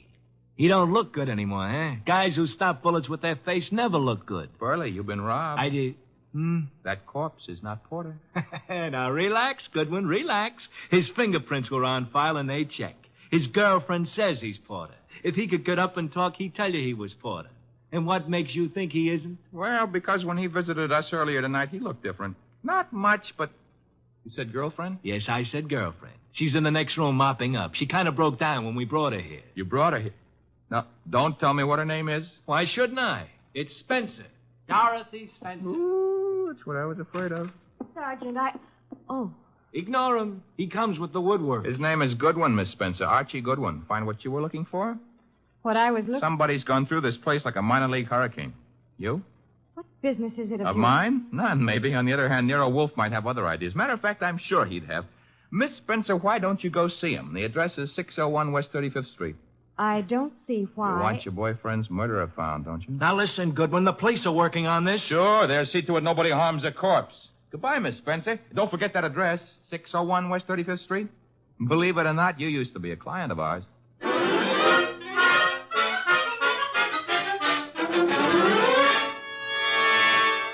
Oh, Mr. Wolf, you're getting to be so brilliant, it's boring. Boy. That is, All right. Tonight you deserve it. I'll get you another can of beer. But this is the last one. What's your promise to do some exercise, like maybe standing up and sitting down 5 minutes a day? Thank you. And why should I indulge in such idiotic behavior? Well, after a while, you might be able to see your shoes. I've already seen them. Oh, that was 20 years ago. Things have changed. No more buttons. Hey, that must be Dorothy Spencer. She's undoubtedly young and beautiful. You deduced that from the way she pressed the buzzer? I deduced that from the gleam in your eye, Bah. Bah, all you want. I'm going to keep that gleam shining. Hello, Miss Spencer. Come in. Thank you. Mr. Wolf. Is the large sitting-down gentleman behind the desk. This is Dorothy Spencer, Mr. Wolf. You will forgive me not rising. It is due to a necessary conservation of energy rather than rudeness. Archie, a chair. Sure. Here you are, Miss Spencer. Thanks. Now then, Miss Spencer, have the police found anything but dust in Mr. Porter's closet? No. You were engaged to Mr. Porter? I was? That ring you're wearing, he gave it you? Yes. May I see it? Well, all right. Here. Thank you. Expensive. Very expensive. You may have it back. Miss Spencer, why are you marrying Charles Porter? I loved him. Phooey. Mr. Porter, according to Archie's description, was twice your age with considerably less than half your attractiveness. Love may perhaps be blind, but it is not astigmatic. I don't know what you mean. What were you searching for under the nose of the police? Nothing. Nothing at all. How did your fiancé earn his money? He played the piano at the... Ooh, what he earned there in a year wouldn't begin to pay for the ring he gave you. Would you like to try again? I don't know how he made his money. I suggest that you do. I suggest that he earned money by the same method that he induced you to consider marrying him. Blackmail. Why was he blackmailing you? Old letters I'd written when I was too young to know any better.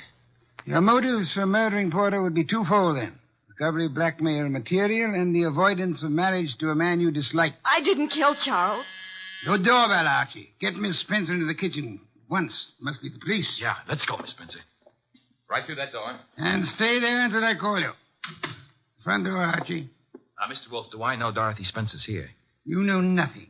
A simple role for you to play. I haven't got time to resent that insult right now, but wait until the next time you drop a collar button. Well, bless my soul, if it isn't dear old Inspector Kramer. How is the homicide department? Where's Wolf? Big surprise. He's sitting. Mr. Wolf? Good evening, Inspector. Where's Dorothy Spencer? This is not the Bureau of Missing Persons. The district attorney would like to talk to her. I shall tell her so the next time we meet. Yeah, that could be right now. She's in this house. I don't see her. Mind if I look around for myself? You have a search warrant, of course. It so happens no, but... Archie, the inspector's leaving. Okay, I'm leaving. I suppose by the time I get back with a warrant, she'll be in Hoboken. Hoboken? Where's that? Look, Wolf, you can go too far. One of these days you won't be able to talk yourself out of it. Trail me to the door, Goodwin, to show what a good detective you are. Ooh, Inspector Kramer doesn't love us anymore. Unfortunate. Archie, take Miss Spencer to a respectable hotel. Register her under an assumed name. She is to stay there until notified otherwise. Luckily, the good inspector neglected to inform us that she was the leading suspect in a murder case. Hence, we are not accessories after the fact, and I don't want her arrested for murder as yet. Her beauty has won you over. You will then return here immediately. Okay. What are you going to be doing in the meanwhile? I, Archie, shall be thinking.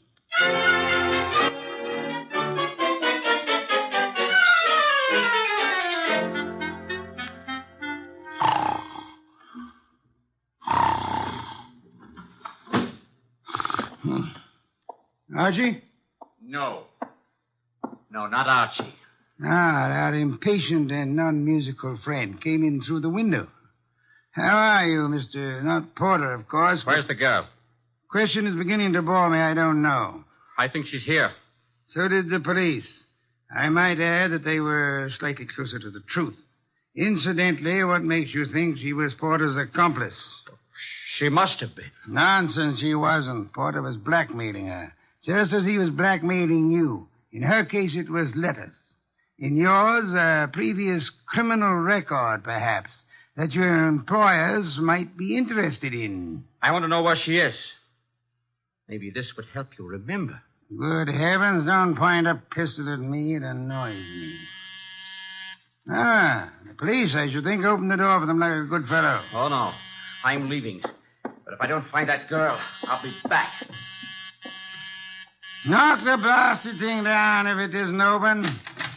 All right, well, I've got the search warrant. Also, no doubt, a fine tooth comb. Bah. By the way, Inspector. All right, boys, cover the house. All right, Inspector. Well, what did you want? As your men go through the house, will you have one of them shut the back window? I've just had a burglar, and I suspect he left it open. Unless the matter is attended to, the house might be filled with fresh air. Yeah, what's the matter with that? Fresh air, deadly poison. It clogs the lungs. And may I point out that the warrant you're clutching in your hot little hand is not a lease on the house. Finish your search quickly, if you please, and then, why not try Hoboken?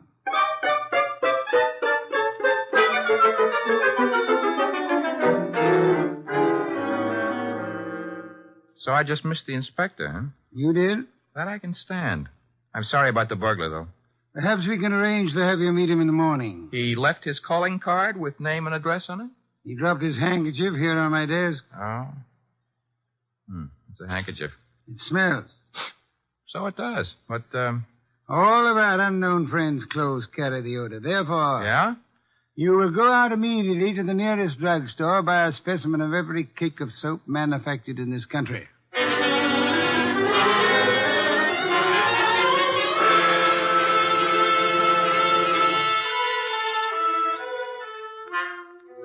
Mr. Wolf? Be still. No. I never realized just how many different brands of soap are made in this country. You should listen to the radio more often. So far, we've sniffed at 37 cakes. None of them smell like porter. Let's see. 38. Hey. Let me have it, Archie. Yes, the soap. It's labeled orchid ovals. I should say basically mislabeled. Orchids have no odor. Our task for the evening is finished. Why? All we know is the guy washes with a basely mislabeled soap. No, the odor wouldn't have been so persistent in that case. Unquestionably, our visitor works for a soap company that makes orchid ovals. Every employee of a plant in which perfume in large quantities is used inevitably carries the odor on his clothes. Oh. And you already deduced he works in an office. Uh-huh. I go see him in the morning? You do?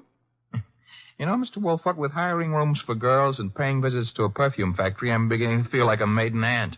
No one would ever mistake you for a maiden aunt, Archie. Thanks. Is that another deduction? Maiden aunts rarely need a shave.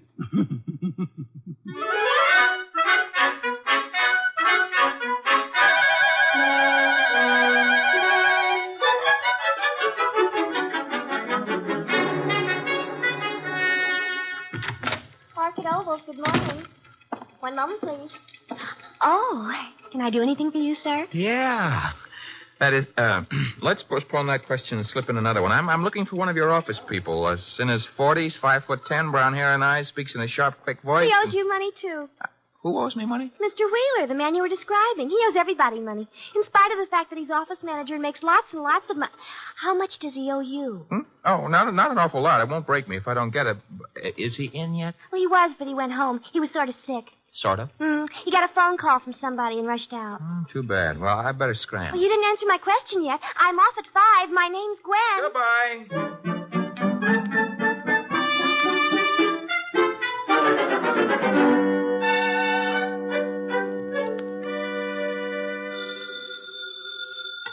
Wolf speaking. Archie here. Unknown's name is Wheeler. He left the office this morning sick after he got a mysterious phone call. Bad, probably. Get to Dorothy Spencer at once and bring her here. Right. I'm at Wheeler's house now. Thought I'd better check. His wife's here, too. Blonde? Uh-huh. How could you tell? Fatuous smirk in your voice. Get out of there fast, and don't stop to console Mrs. Wheeler.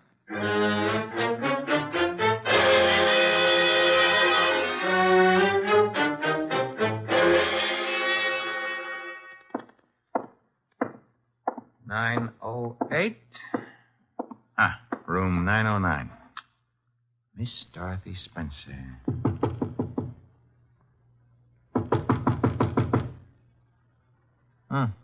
Nobody home. Shut that door behind you, Goodwin. What? Never mind pulling triggers. I'll shut it. Oh, Archie. I would prefer silence. Keep your hands high, Goodwin. It's unhealthy. All the blood had run into my head. Archie, he murdered Charles. He did. Tut, Mr. Wheeler. You really shouldn't have. It's against the law. Get into the bathroom, both of you. I already shaved. I phoned him. I thought maybe he had my letters. Porter couldn't keep his mouth shut about his other He victims. was going to force Dorothy to marry him. Did you find his material, Wheeler? Yes, in an office. He read it as a front. It's all burned. And why all the melodrama? You know about me, so does she. I can't trust anyone.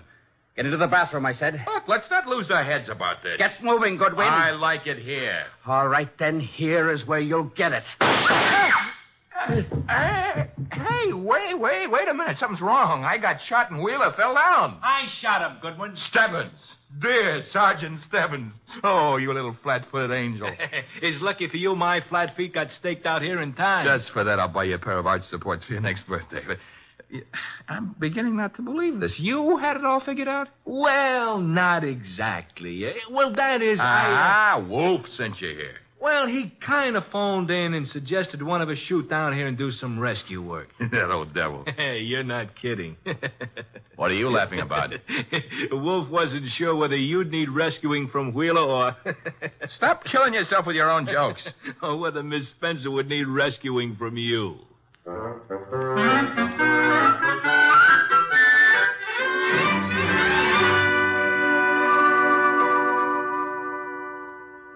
You've been a very foolish young woman, Miss Spencer. I suggest that in the future you exercise more care in your correspondence. Oh, I shall, Mr. Wolf, but how can I ever thank you? Well, one way would be to listen wide-eyed while he explains how he solved the case. I have no intention. Oh, come on, Mr. Wolf. Stop stalling. Please, Mr. Wolf.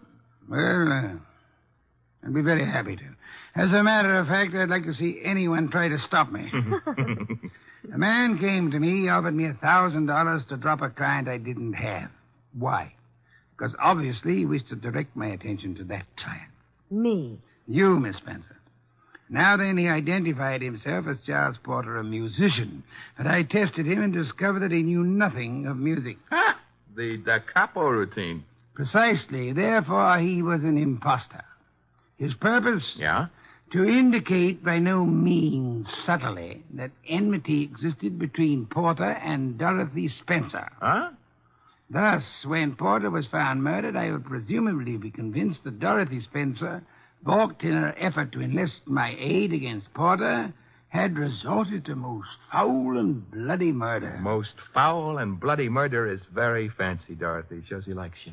I thereupon asked myself, why should an unknown seek to convince me that Dorothy Spencer was Porter's murderer? And you answered yourself?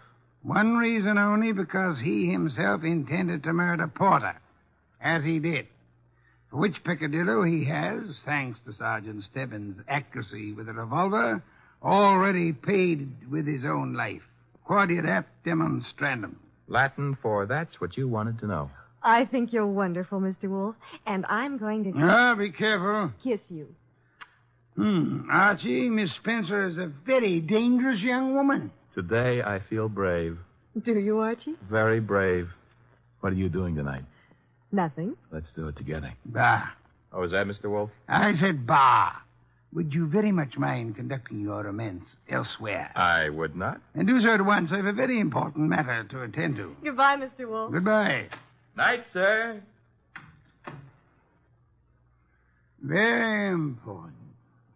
Very important.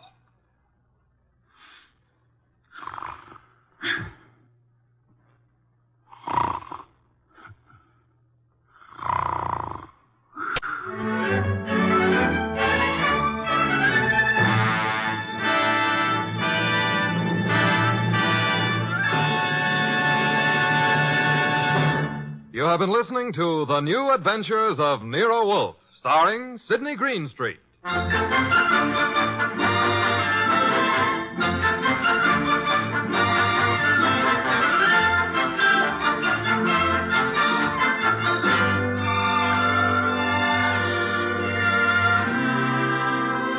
Tonight's transcribed story was based on the characters created by Rex Stout, produced and directed by J. Donald Wilson. In the cast were Lamont Johnson as Archie Goodwin, and Jane Webb, Peter Leeds, Bill Johnstone, and Wilms Herbert. Next week at this same time, Nero Wolfe and Archie will bring you The Case of the Dear Dead Lady. Don Stanley speaking.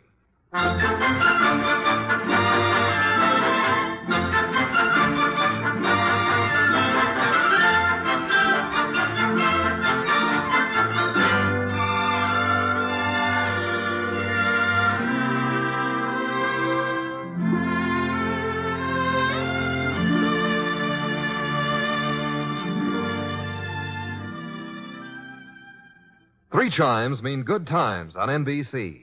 The NBC chimes are excited about the big show, an hour and a half every Sunday night with Tallulah Bankhead as Femme C. Comedy with stars like Jimmy Durante, Fred Allen, Jack Carson, Groucho Marx, and a host of others.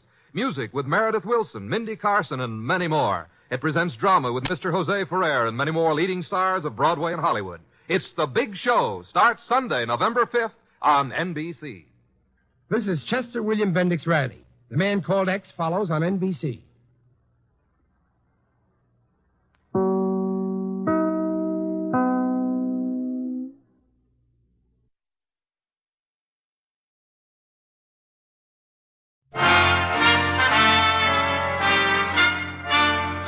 Listen while the makers of Rexall drug products and 10,000 independent Rexall family druggists bring you Dick Powell as Richard Diamond, private detective.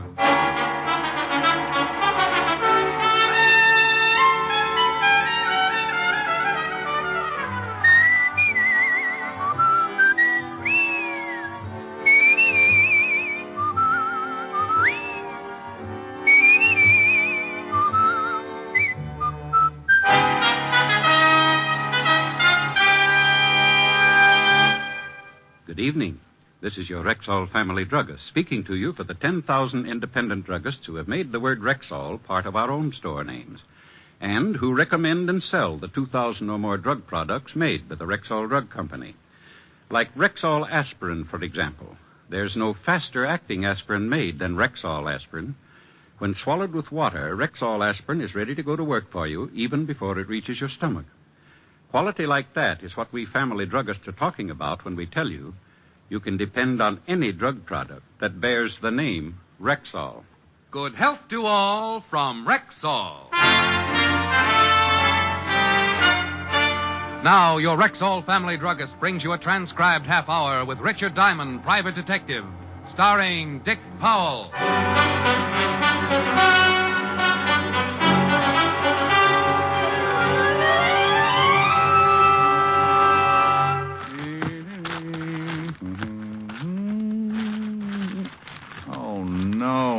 No. Oh. Yeah? Well, what's the matter with you? Oh, hello, Helen. Nothing has gone right all day. I called your office, but you left an hour ago. What took you so long getting home? Well, I had to stop by the laundry. Didn't have any clean shirts. Are you forgetting we're supposed to be at my mother's at 7? No, honey, I'm not forgetting. What time is it now? A little after 6. No, nuts.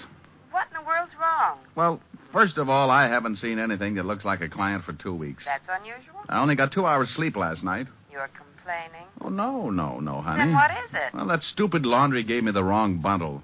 I can't go over to your mother's with my bare chest hanging out. Well, can't you go back and get the right bundle? Well, it closes at 6. Oh, be practical. It was the laundry's fault, so use one of the shirts out of the wrong bundle. They'll have it clean. No, what if it doesn't fit? Make it fit. Now, I won't have you being late again. No, well, all right. I'll see you at 7. I still love you. Then tell your mother not to suggest Monopoly again. I have to get some sleep tonight. The shirt wasn't bad. A little short in the arms, but with my charm bracelet, no one would notice. I shaved, cussed a little, showered, cussed some more. Really let loose with some choice ones while I got dressed and kept it up all the way over to Helen's. She walked out in a green number that plunged so far it could have been arrested for attempted suicide. Sure cure for cussing. Like it? The guy who went off the Golden Gate didn't have half the drop. Oh, stop perspiring and come on.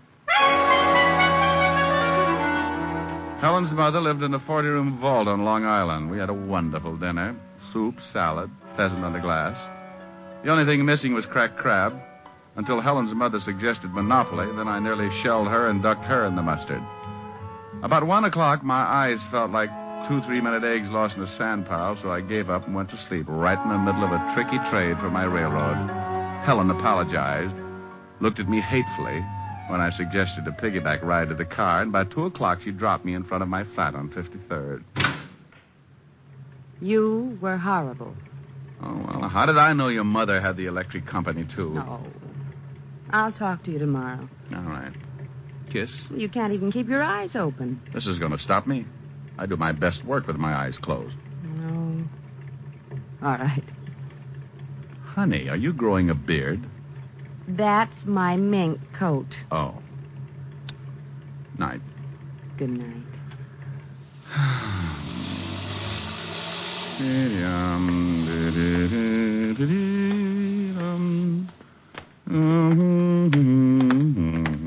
Evening, Frank.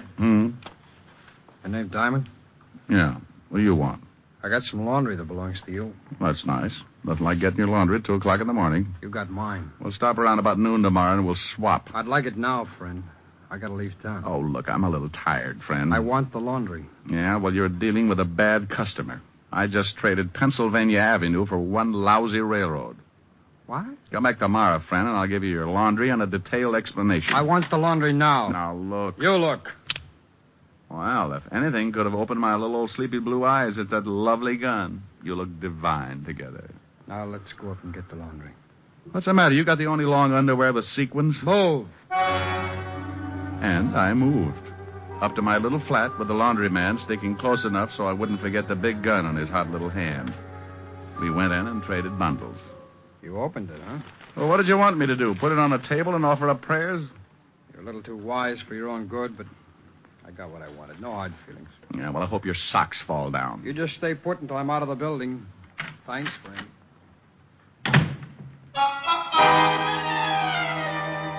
Well, any other time, I might have done something ridiculous, like chasing the guy or calling Walt up and complaining about the inadequacy of ye old police department. But this wasn't any other time. It was after 2 in the morning, and I was tired. Sure, it was unusual to trade laundry at that hour, but I was in no condition to try and figure it out. So I brushed my teeth, left my clothes in a neat pile in the corner, and stumbled into bed.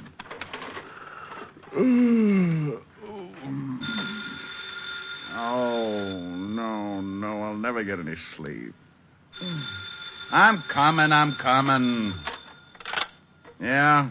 Mr. Diamond? Yeah, who is it? This is Mr. Green, Mr. Diamond. Swell, thanks for calling, Mr. Green. Good night. Oh, wait, please wait, Mr. Diamond. This is Mr. Green, the man who owns the Bluebell Laundry. Well, how's business? Can you come over to my apartment right away? Why? Someone's going to try and kill me. What time is it? 3 o'clock. Look, can't you hide in a closet or something until noon? I tell you, someone's going to kill me. Oh, get in the closet and close the door. If anyone opens it, take a bite out of the nearest coat and head for the closest bright light. This is serious, Mr. Diamond. I haven't got much time. Well, if you don't think you can look like a moth, maybe I'd better drop around. What's your address? Savoy Arms, apartment C. And hurry, I'm desperate. Well, if you're just half as desperate as I am sleepy, you're really in trouble. I'll be right over.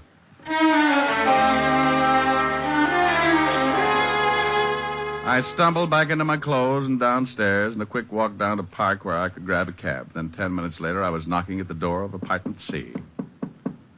No answer. I was about to try the door when it opened. Mr. Green? You're too late. Mr. Green. He opened the door all right, but that was as far as he got. He just slid down and stretched out on his stomach, head turned sideways, thick glasses pushed up at an angle, his weak eyes trying hard to see everything there was to see before they closed for good. I kneeled down beside him. Jones. Wrong laundry number. Jones. Green. Well, everybody dies. He'd been shot just under the heart from the back. A warm breeze made me turn and look out the open window on the far side of the room leading out to a fire escape.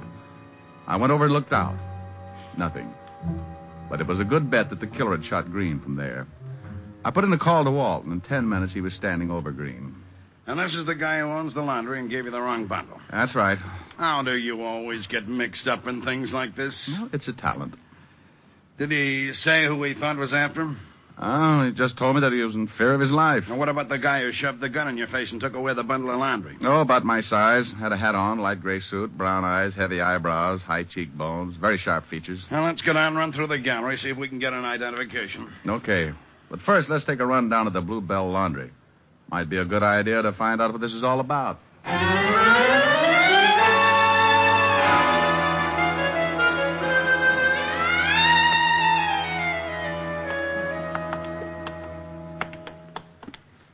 Here it is, Lieutenant.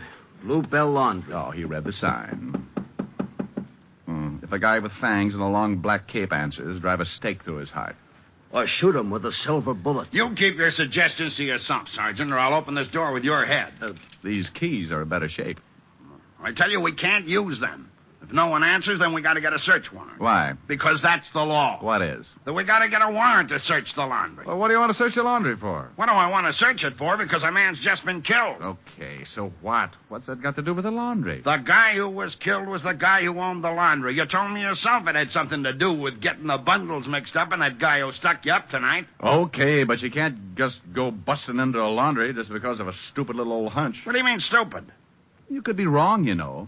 Just because you think you might solve this case, that's no reason for you to go busting into a laundry. Well, why not? The answer to this whole thing might just be in that laundry. Well, you've certainly been right in the past. No, not always. Oh, most of the time, Walt. Well, just lucky. Well, if you think it's best, here are the keys.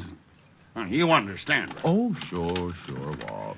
Lieutenant. Yeah? Oh, nothing. You stay out here, Sergeant. Well, we're in. I hope the commissioner doesn't hear about it. About what? Breaking and entering. Breaking up? What? Why, you... Fiend? Yes. Walt hopped around for a while until he ran out of steam, and then we went to work and took the laundry apart. The way it stacked up, I had gotten the wrong bundle of laundry. The guy who'd stuck me up in 2 a.m. had gotten mine. So the bundle that I'd gotten by mistake figured to be pretty important. There must have been something else in there besides clean shirts. So, Green, the owner, made a mistake. Oh, but that's kind of hard to do, Walt. You got to have a ticket to get your laundry. Ticket with a number on it? Well, sure. It should correspond with the numbers on those bins. Hey, wait a minute. Before Green died, he said something about a wrong number and a name. What name? Jones. Now, look, when I brought my laundry in, Green wrote my name and number down in a book. Let's see if we can find that book. Walt took one side of the shop and I took the other. Inside of 10 minutes, we had the book. We turned to the page with deliveries dated for the day before and found my name. Here it is. Richard Diamond. Uh-huh. Laundry number 99. That's right. That was the number on the ticket I gave him. Then Green didn't make a mistake. But he'd have to give you the wrong bundle. He couldn't get mixed up with the bins, Mark. Walt, turn that book around. Turn it around? Upside down. Ah. Now, if that number was on a ticket and I handed it to you upside down... 66. Yeah. Who's listed under 66? Let's see, it's not on this page. Here. Well, I'll be... John Jones. No address. John Jones. Green had said Jones before he died. Jones had the laundry ticket marked 66. Green had evidently looked at my ticket upside down and given me Jones's bundle. Green couldn't have known anything important was in that bundle or he wouldn't have made the mistake. And then why was he killed? Doesn't figure. Well, if he was just a go-between, it does. He didn't put the important something in the bundle, or he would have just held the bundle until Jones arrived and then given it to him. Then the bundle came wrapped with the something in it. Now, look, Walt, you know how these small places work. They send their stuff out to a large laundry and cleaning plant. Yeah, but which one? Hey, I got a shirt on it from that wrong bundle. I bet it's got a laundry mark. Should be on the collar. Let's see. Well, let's not strangle me, huh? Let me unbutton a few buttons. Great Scott. Well, go ahead, Grabby. Let's see. Yeah, there's some writing on the collar. Read it out, and I'll write it down. 86A45L. What kind of a laundry number is that? Find out, and you might have the guy who slipped something in that bundle and was responsible for Green's death.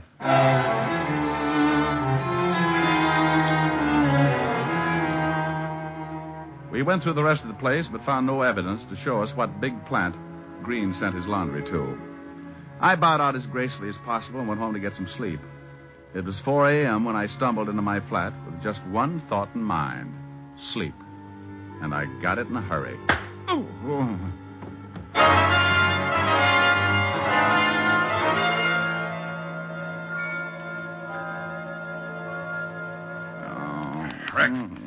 Rick, come on now. Snap out of it. No.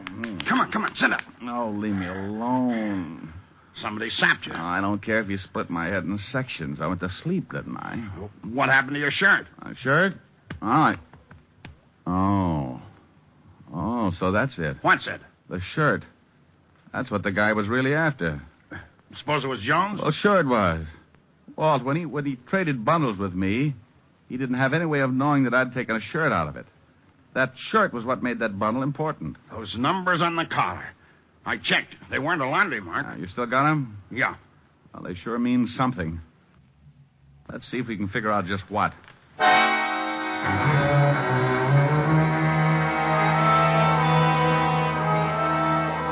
I gave Walt a pencil and paper, and we put our two brilliant minds to work trying to figure out the numbers that had been written on the collar of the shirt. Just numbers with two letters, A and L. Easy problem for two brilliant students of criminology. I got it. You have? Let's take the numbers down to the decoding department. Oh, that's what I like. Perseverance, a sharp mind, and nothing's too tough for us.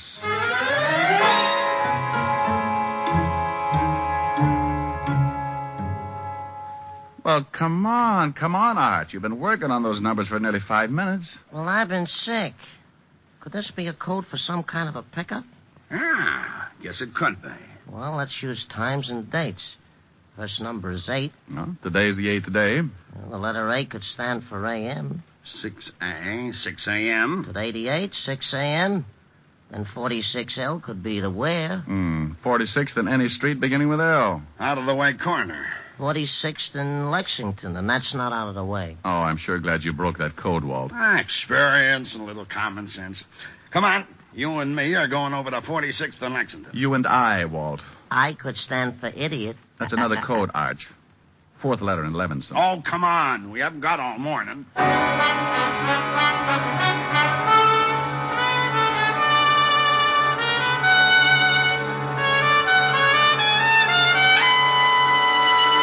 You're listening to Richard Diamond, Private Detective, brought to you by the makers of Rexall Drug Products and your Rexall family druggist. And here he is. Every woman will tell you that the ideal home antiseptic is one that will serve as a mouthwash, gargle, and breath deodorant, all with equal effectiveness. And that's exactly what Rexall MI31 does. Well, now how did you know that? Because I read all about it in your big ad in this week's issue of Life. Say, isn't that a good ad? A whole page crammed full of top-quality Rexall products. Some of them at special bargain prices, good all this month. And every one of them just as reliable as Rexall MI31, America's popular all-round mouthwash. What's more, Rexall gives you a full pint of MI31 at the same price as other leading brands of smaller quantity. That's why I've learned to watch for your ads. I learn all about these wonderful money-saving values. And they always remind me of so many things I need, too. Then maybe I'd better tell our listeners that this same full-page ad is appearing in current issues of Collier's, Look, Saturday Evening Post, and Country Gentleman. Check it carefully. And remember, you can depend on any drug product that bears the name Rexall. And now back to tonight's adventure with Richard Diamond, Private Detective, starring Dick Powell.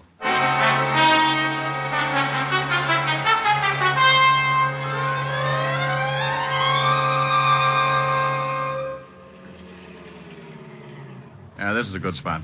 No one on the corner of 46th and Lexington yet. What time is it? 5 minutes to 6. Yeah, well, I hope we figured this out right. Car 86, car 86. Yeah, that's us. Car 86, Levinson, go ahead. Sergeant Otis wants to speak with you, Lieutenant. Go ahead. Lieutenant, I checked and found out where the Bluebell Laundry sends its cleaning. 2 companies, Monarch and the Superior Cleaning and Dyeing Works. Mr. Ralph Collins owns Monarch, and Mr. Arthur Levin owns Superior. Find out the addresses of the plants and the home addresses of the owners, and then put a stake out at the homes of the owners. Don't pick them up, but stop them if they try to leave. Wilco, Roger and out. Oh, I'm surprised he didn't get tired of Roger and use McGillicuddy just to be different. Hey, Walt, there's our boy. Huh, Jones? Yeah, across the street on the corner. Same guy who got the bundle from me. Let's go. No one else yet. He's waiting for something. It's about 2 minutes to 6. Yeah. Car pulling up. Jones is going over to it. Get going. Guy in the car gave Jones a package. They spotted us. You get the car, I'll take Jones. Stop! Stop that car! Stop, Jones! Jones! Okay. Car got away, but I put some bullet holes in it. Drop the gun, Jones. Okay.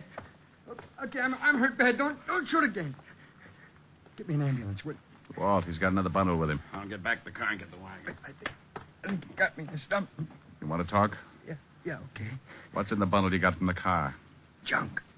100,000 in morphine. How did Green figure? It's just a go-between. He worked for the big boy. Took our money, sent it in with an order for the stuff. Instructions in the collar of one of the shirts. Yeah. You killed Green? Yeah. Who's the big boy? Jones. Jones. The wagon's on its way. He's dead. What was he picking up? Narcotics. Well, Walt, we know the code was put in the laundry bundles at one of the cleaning works. Well, go to both of them and check. Yeah, and you can never tell what else might turn up.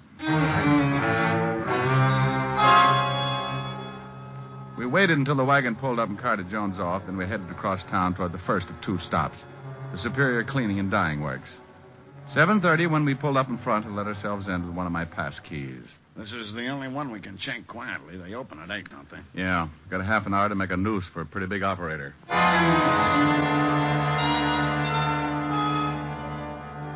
So we went to work on the Superior Laundry. Guys like Jones were caught every day, but the big boys, the ones who dished out the stuff from the top, the big syndicate operators, were tough to catch. And here was a chance to catch one. We got into the office and found the order books. Jones appeared in nearly every one. This was the place where Green had sent Jones's laundry. But it still doesn't prove enough. We've got to prove that the code was slipped in the bundle from this plant. Then we got to find the guy who does it. Well, come on. We got to work fast. This joint opens up in a half an hour. Hey, Walt, hold it. Car pull up outside. Yeah. I can see it out of the window.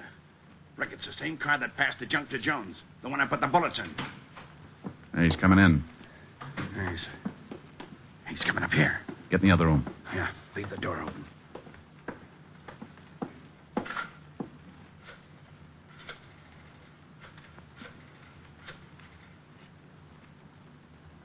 Hello, Mr. Levin? Yeah, Charlie. There was some trouble. Cops were waiting. Yeah. I'm down at the place. I got away clean. Jones had the bundle. I'm sorry.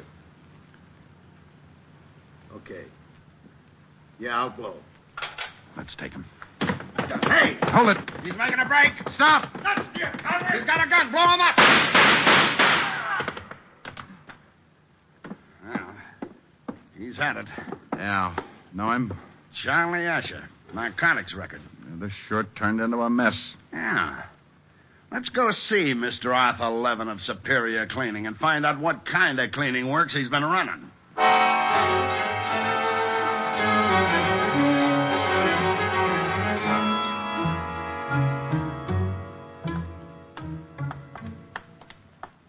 Hi, Lieutenant.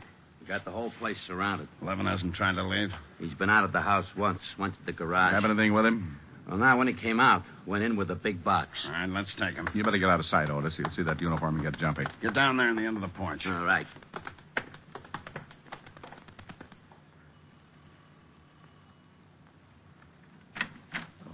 Yes? Police, Mr. Levin, we'd like to talk to you. Oh, well, come in. Thank you. I was just going to my office. Where is your office, Mr. Levin? I own the Superior Cleaning and Dye Works. You do laundry for Mr. Green's Bluebell Laundry?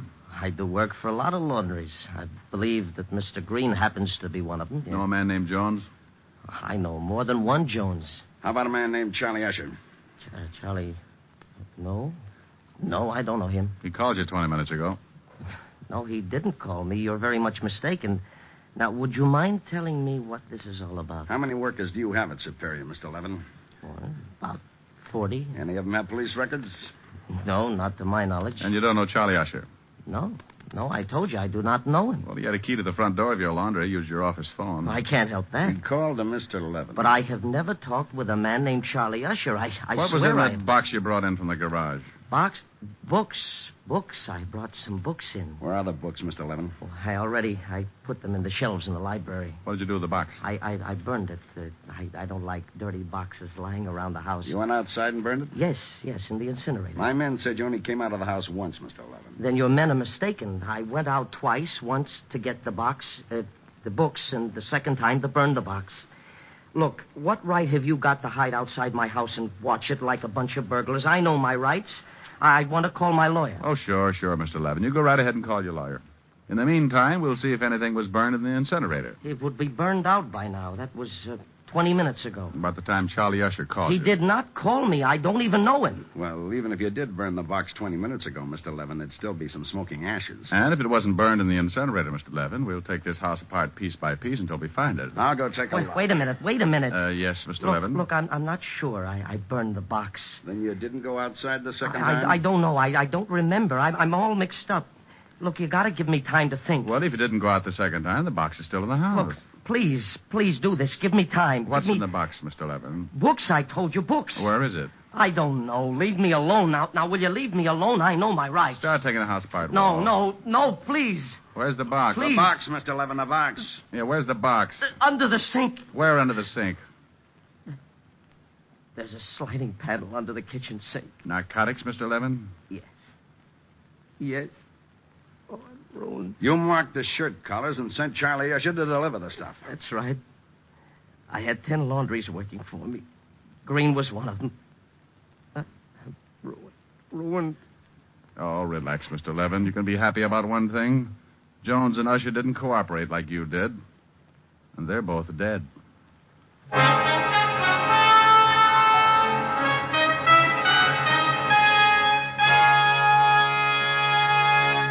Again, here's your Rexall family druggist.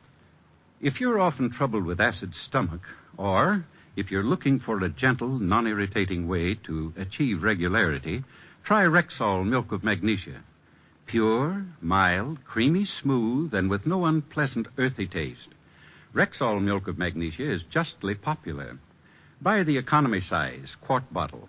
It costs only 69 cents at Rexall drugstores everywhere.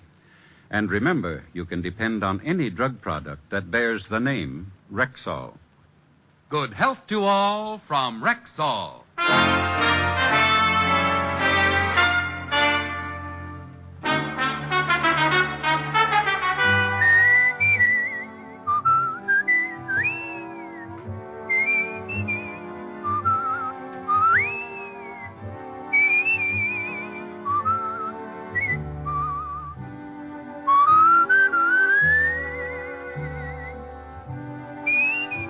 Richard Diamond, Private Detective, stars Dick Powell in the title role and is written by Blake Edwards, with music composed and conducted by Frank Worth.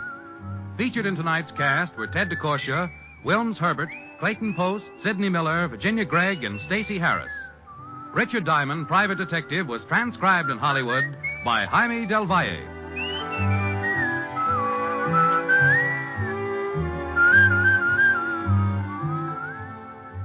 This is Bill Foreman inviting you to be with us next Wednesday at this time when we will again bring you Dick Powell as Richard Diamond, Private Detective.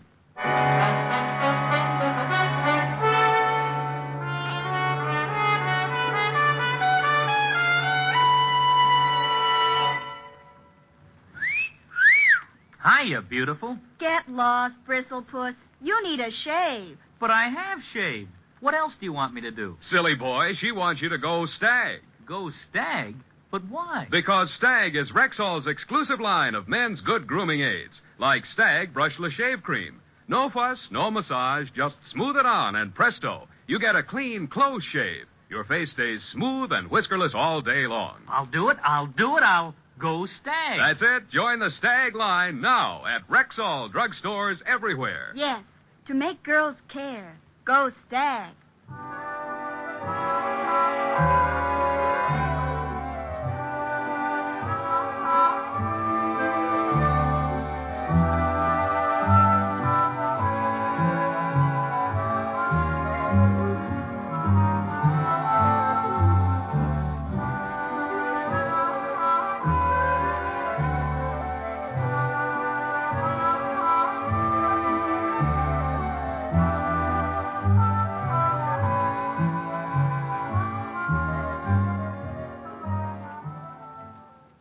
Three chimes mean good times on NBC.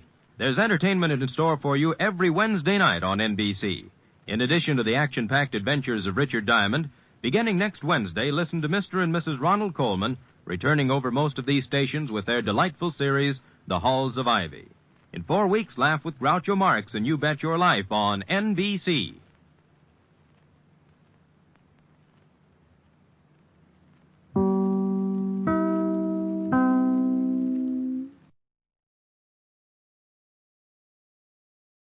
The FBI in Peace and War, ordinarily heard at this time throughout the year, is taking its usual summer vacation and will return to CBS 2 weeks from tonight on September 1st. Broadway's My Beat, from Times Square to Columbus Circle, the gaudiest, the most violent, the lonesomest mile in the world.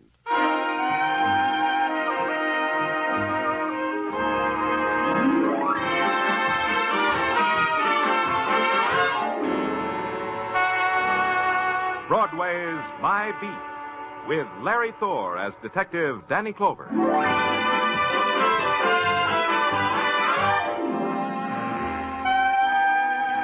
Broadway, where you can take a bus ride into the summer evening and make believe it's a dreamboat. Then, Broadway's as innocent and nostalgic as carousel music. But if you walk, you can get hit in the face by a guy fishing for nickels under a grating. Then you can't make believe anymore. But either way, it's Broadway. My Beat.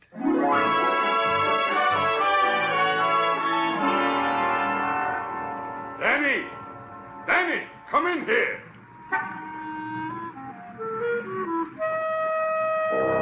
The big voice that boomed through the afternoon heat belonged to Silks Bergen. Him, the heat couldn't bother. There wasn't enough of it. Silks was a jockey, about 5 hands high, and with a wet saddle, he might have scaled 110. He waved to me from the doorway of a haberdashery store. In here, Danny, in the store. Yeah, Silks, sure. I've been waiting. I said I've been waiting for you to pass by, Danny. What's the matter with your voice, Silks? You're down to a whisper. Laryngitis. Had it for a week. Hey, Danny, I want that you should meet a friend of mine, Joe Murdoch. Say some hello to Danny Clover, Joe. Hello, Mr. Clover. Joe? Joe's 6'6" and speaks like a tenor. You should know about things like that, Danny. Is it possible? Joe, go buy me a shirt over there. I got to talk to Danny. Sure, Silks. The lavender or the polka dot? The dots, Joe, the dots. Can you hear me good, Danny? My voice has got so far to go from down here from me to up there to you. I'll listen close. What's on your mind? I want you to, I said, do me a favor, huh?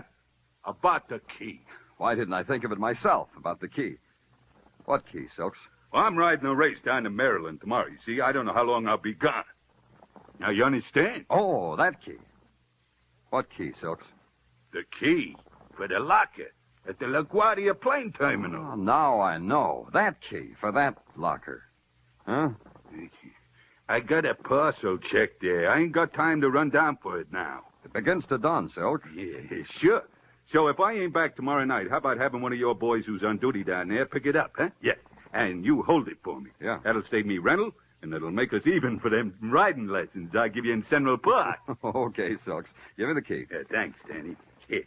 And now, don't lose it. Don't worry about it. I'll put it right here on my ring. By the way, what's in the parcel? Just some of my riding silks, Danny. What else does a jockey own?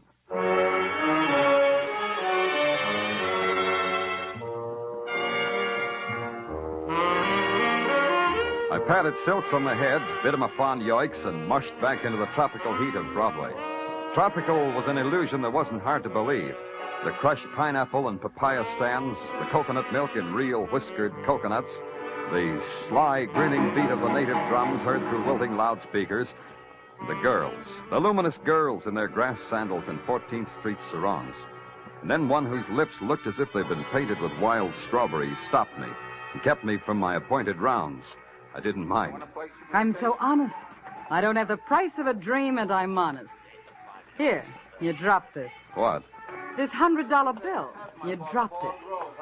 Take it before it burns through my hand. $100. Wasn't I the careless one?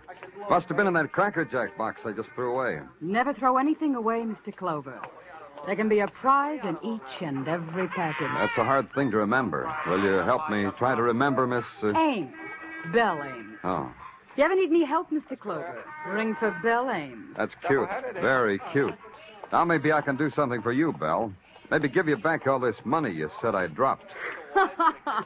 All right, so I lied. All you have to do is believe you dropped that money and listen. See how easy it is? $100 and no pain. For 100, you can throw in a little pain. Who do I listen to? It's written on the bill. Marty wants to see you. Oh? Marty says it's easier to talk to people who have money. He likes people with money. He says they listen better that way. I'm a fool for psychology, Belle. Let's go listen to Marty. Not me, Mr. Clover. You. It's you he wants to listen. Hey, come back here. Belle, come back here.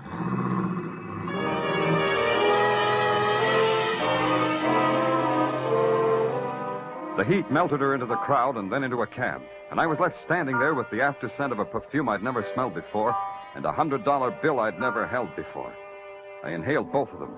They added up to the acrid odor of a bribe. I had to find out why. 42nd Street, the address on the bill said. I decided to walk. Somewhere between Broadway and the number I was looking for, the honky-tonk started. And at the corner where women's high heels clack more slowly and the handouts become more frequent, I took a right turn into limbo. 2 blocks down was what I was looking for. The Last Paddock Hotel, room 16. Come in. Come right in. Your name, Marty? Yeah, that's my name, and these are my boys, Tinker and Dolly. Say a greeting to the police, boys. Police?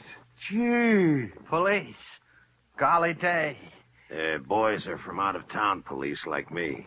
The word don't impress us. You gonna give me some more money, Marty? Maybe. Maybe money, maybe trouble. Guy has a hard time figuring which is which these days. What you trying to buy, Marty? Talk. I'm buying words like I'm an editor. Marty's a kick, ain't he, Tinker? He's a regular comedian. Your floor show stinks. Well, they ain't really working, police. So let's stop playing footsie, huh? We got business, me and you. About an hour ago, police, a little guy hailed you into a haberdashery shop. He's got a message for you. What kind of message did he have? You should have heard. All you need, Marty, is a long, thin ear. Hey, the police is a kick, too, Dolly. A jolly boy, real jolly. What did Silksbergen tell you, police? Who? Now, look, I got time. Time, patience. Let's do it again. Silksbergen, what did he tell you? You looking for a tip on the horses? I got a tip. You're it. Only you look sad for a win. You look like hardly anything at all. Show him the gun, will you, Dolly? Yeah. Look, Mr. Police, this is a gun. Golly day. Let me have it, Dolly. Yeah. Here, Marty. Now, what did Silksbergen tell you, police? Marty, you go to movies to see how gunsels act in this kind of situation? Yeah. Yeah, in a movie. Now, how did you know? Dolly. Yeah? Show the police the second reel. Yeah, pleasure. A great big pleasure. You know the language better than that, police. You might say something. Your 2 muscles and your gun make me bashful. Stage fright, huh? Dolly. Yeah. Hey, Tinker, this is fun. You can play too, Tinker. Yeah, such a jolly guy. Playing movies with a jolly guy. A jolly, jolly guy.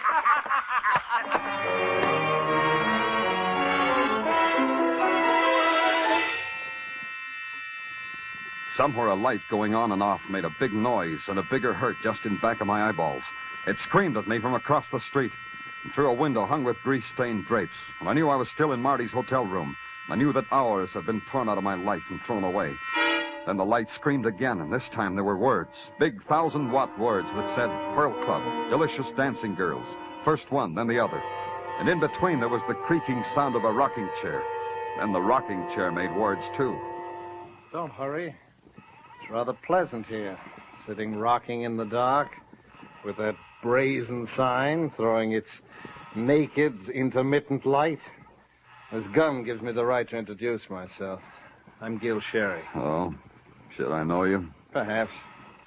I believe I'm in the class book of one of our more venerated colleges. That's my identity. A thesis on Gil Sherry would make lurid reading for the boys with the old school tie, don't you think? I wouldn't know. Read me a chapter. Oh, delighted. Chapter 1 begins. Early in life, I learned to love money. It was a symbol of the sordid life into which I'd fallen. Now, sitting in a bleak, villainous hotel room, my comrades, a detective and a corpse. The corpse and the detective. Is that all me? Not quite.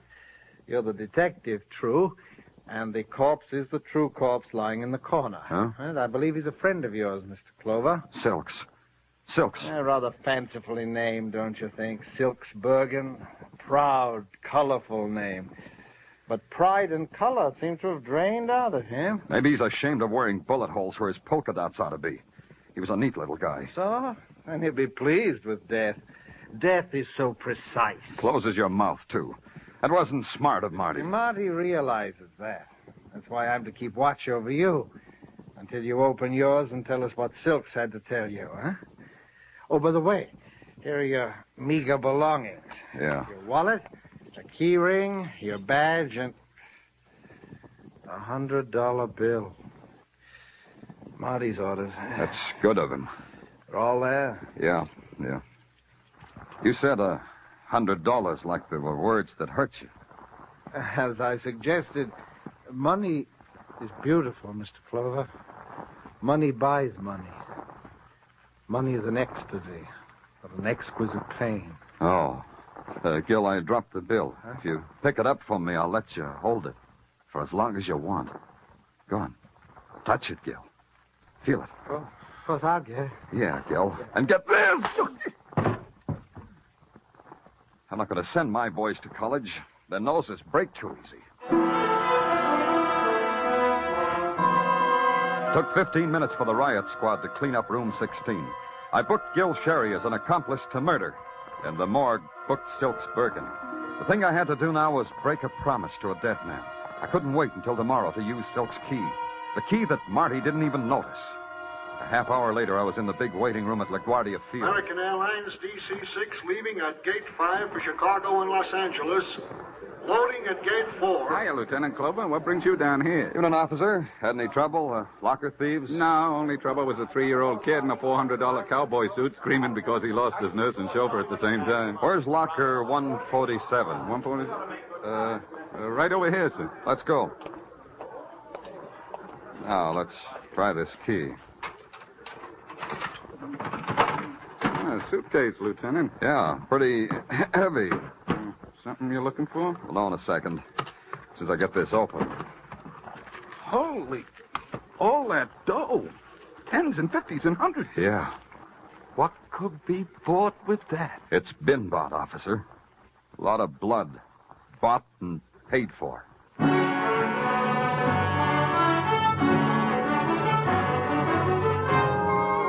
You are listening to Broadway's My Beat with Larry Thor as Detective Danny Clover.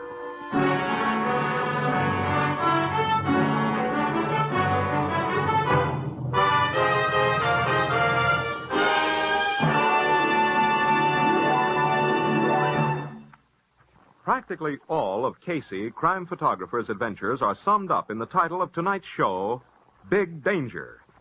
If you haven't met this ace newspaper cameraman, his pretty assistant, and Ethelbert, the merry bartender, if you're looking for a top-rating thrill show, be sure to hear this latest of crime photographer's adventures.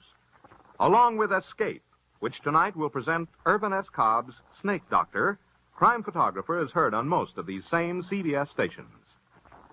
Now back to Broadway's My Beat.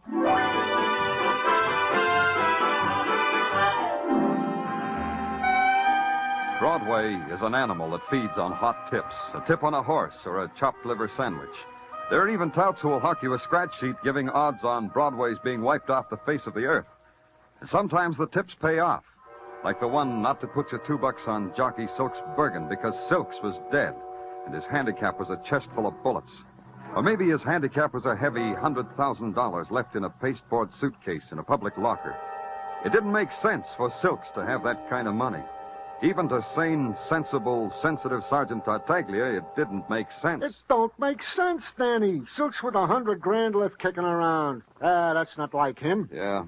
Got a cigarette, Tartaglia? I put a carton in his desk drawer a week ago, and I haven't been able to open it since. Oh, here, let me try, Danny. It's stuck, Tartaglia. Just give me a cigarette. Danny, my wife, Mrs. Tartaglia, says I am the best opener of stuck drawers she ever saw. Give me a cigarette. Yeah, sure. Here, Danny. Hey, and how about some circus peanuts to munch while we're thinking? When do you have time to go to circuses, Sergeant? Oh, not me, Danny. Wasn't me, it was my kid. Yeah, there was a street carnival on Mulberry Street, so it was my kid. Okay. Oh, for a minute there, Danny, I thought you were munching me out. All right. Playtime's over, Sergeant. We had any reports that anyone is shy $100,000? No, Danny. The money has been reported neither lost, stolen, nor strayed. Did you check whether Silks made any bets that would have got him that kind of money? Yeah, Danny. The word from our stoolies is that no bookies is out that kind of dough. Not out to Silks, anyway. The word also is that Silks didn't have a wrinkle deuce to bet on his own name. Yeah. What do we got on the man they call Marty? Not a thing. Aside from his autographed $100 bill. No, we can't find him, Danny. We can't trace him from no place to no place. Danny, you feel all right from that beating? I've had it better. Sergeant, what's on Belle Ames? Likewise. It's an empty day with a hole in it, isn't it, Tartaglia? Yeah. Huh? If you want me, I'll be in Gil Sherry's cell. There must be somebody who can tell me something. Anything.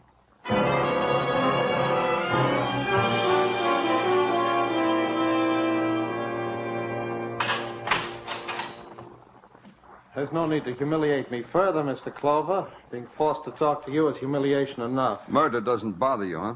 As long as it's not mine. Dying can come to a man a lot of ways, Sherry. You could die as an accessory to Silk's murder. And there are so many things to prove, though, before I die, aren't there, Detective Clover? If you told us some secrets, you could maybe keep on living. That's as good as money sometimes. True. That's why I keep my mouth shut. I'll breathe longer that way. You mean Marty will kill you if you talk to us? I'm not brilliant like you, Sherry, but it seems to me you'll lose either way. Man has few choices, but the destiny of Gil Sherry will spin itself out as Gil Sherry chooses. That's what my class book said about me. Yeah, real prophets, your classmates. Real prophets. Here's the envelope with Sherry's belongings you asked for, Danny. Thanks. I return your meager possessions, Sherry. Your cigarettes, an empty wallet, a fraternity pin, and... This is interesting. Roll of tickets to Pelagus Shooting Gallery. You know Pelagus, Sherry? Pelagus, the ex-bookie? You shoot at his shooting gallery? Yeah, that's what I thought. Happy destiny, Sherry. Happy destiny.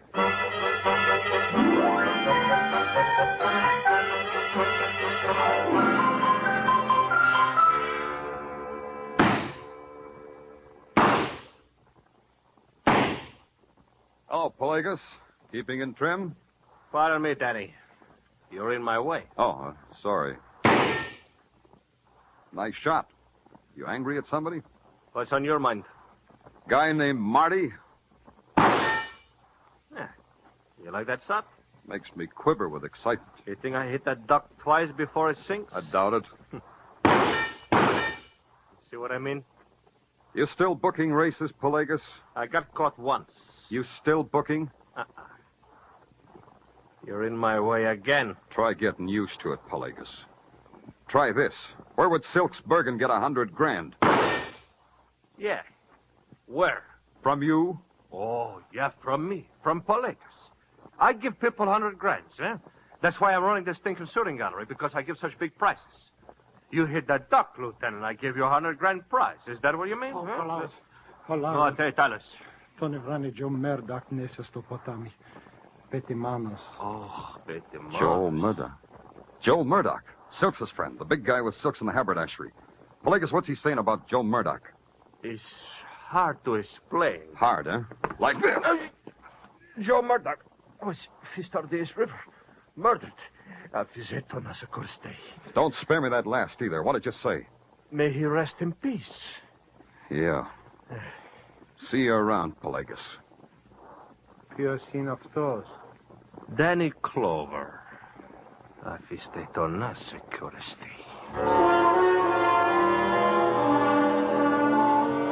was a thought I had to think.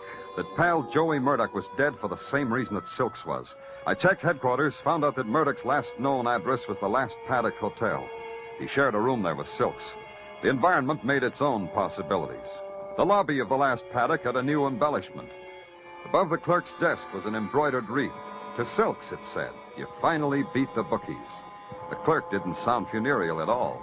Sorry, mister, you gotta come recommended. The Last Paddock don't rent rooms to just any fink that asks. I didn't mention room. The sign under your chin says information. I'll take that. You don't look like you carry that much dough. I got it sewn under my lapel. Here, take a look.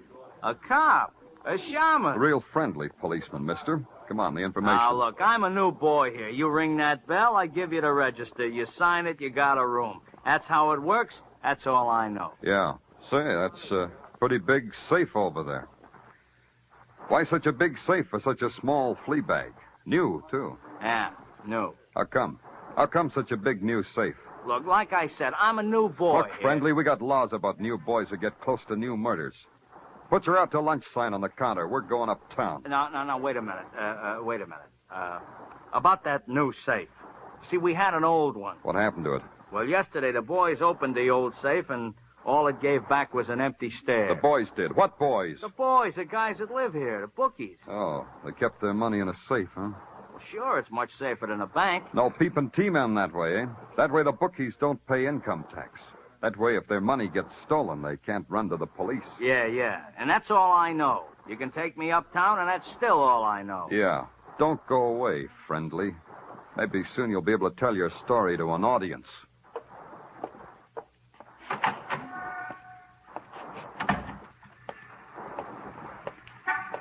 Get in the car, Clover. Well, Marty.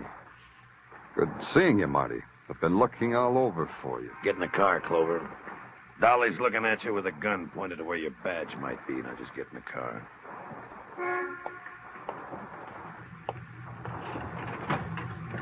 Hey, Tinker. Hey. It's the police again. Maybe we'll get to play some more movies. After I take his gun. Yeah. Golly day.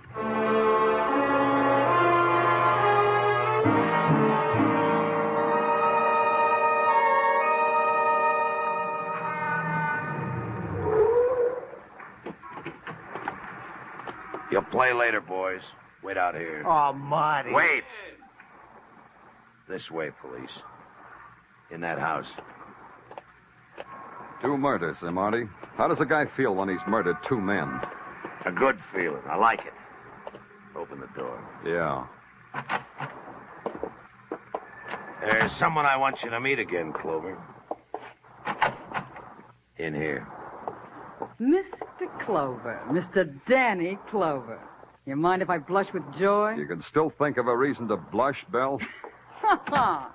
Such pretty words for a man who's nearly dead. You got one chance, Clover. The dough. The $100 grand. Where is it? First, I'm going to tell you something about Marty, Belle. He had that money and he didn't know it. What? What's he saying, Marty? You tell us, Clover. Belle, when Marty had me worked over, he should have taken a look at my key ring. One of the keys was for a locker. Locker, money. Marty, how could you be so stupid? Answer the policeman, Marty. So I made a mistake, Belle. Don't worry. We got the police. We'll get the dough. $100,000, Marty, like that, right under your nose. Oh, Belle, you picked yourself a dull playmate. You can't afford a playmate who makes mistakes, Belle. Marty, you fool. You stupid fool.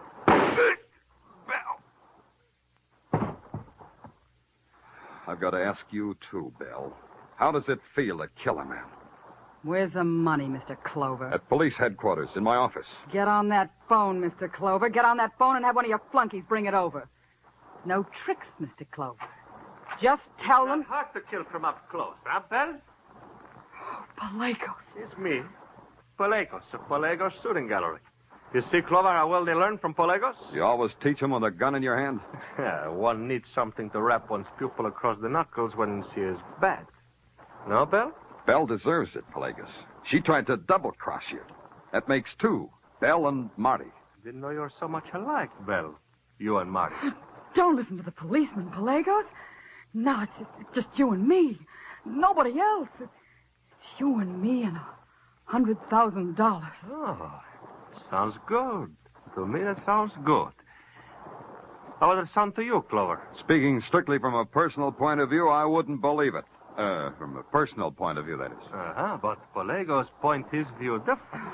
It's all right, Pelagos. It's all right, isn't it? Oh, it couldn't be better. Just show me you mean it. Throw away your gun. Huh? On the floor, Belle. Throw away. Oh, sure. Anything you say. You're a good girl, Belle. Nice, good girl. Oh, Pelagos.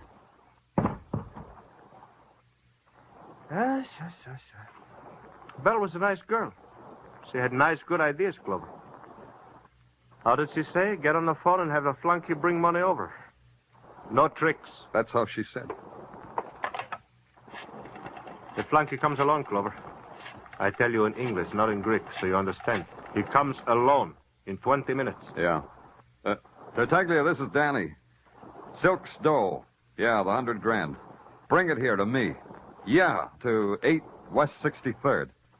In my desk drawer, Tartaglia. It's in my lower left-hand drawer. Yeah. Yeah, right away. Come alone, Tartaglia. Alone. You did good, Clover. Nice good.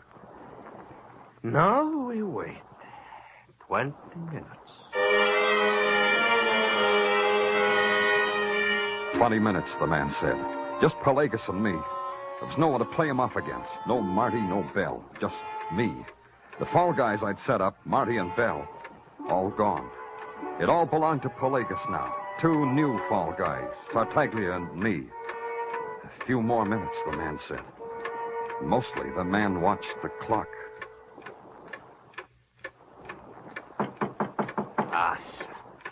You're lucky, Clover. In 2 minutes, you could have died. Open the door. Hiya, Danny. Well, here it is. I brought the dough just like you said. Hey, you know, it's good to get away from the office. With that suitcase on the table. Huh? Hey, it's Pelagos. Hey, and he's got a gun. Hey, Danny, what Give the man goes? the suitcase, Tartaglia. Well, whatever you say, Danny. Clover. You're a nice, good fool. I get the money, you still die, huh? You and the flunky. Huh? Talk to us before we die, Pelagos. I like to talk. What do we talk about? That was your money. Silk stole it from the safe at the last paddock. Thought he could get away with it. He thought you couldn't do anything about it. But you crossed him. You had Marty kill him and his friend Murdoch. You talk all by yourself, Clover. You didn't let me say a word. Now fold your hands behind your head and stand facing the wall. You both. Good. That's nice, good. Now I want to look once more at my money. It's too long since I looked at the money. Yes, the money. Something wrong, Pelagos? This money is... It's what, Pelagos? It's nothing but paper. Lousy torn-up strips of dirty newspaper. Paper is nothing but... Hit the floor, Tartaglia. I'll take him. Oh! Nice good, huh, Pelagos? Yeah. Nice good.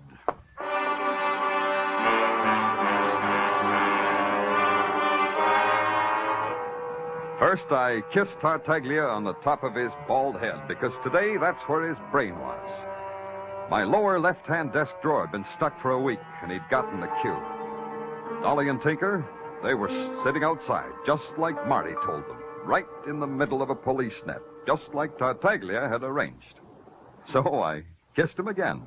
So he invited me to a spaghetti dinner. Midnight's a happy time on Broadway. It's crowd and it's laughter, and it's a trumpet that screams. It's a place strung into the night like some phosphorescent alley. And they're heaped there, the bright-eyed kid, the voice that whispers from the doorway, the poet, the dregs. It's Broadway, the gaudiest, the most violent, the lonesomest mile in the world. Broadway, my beat.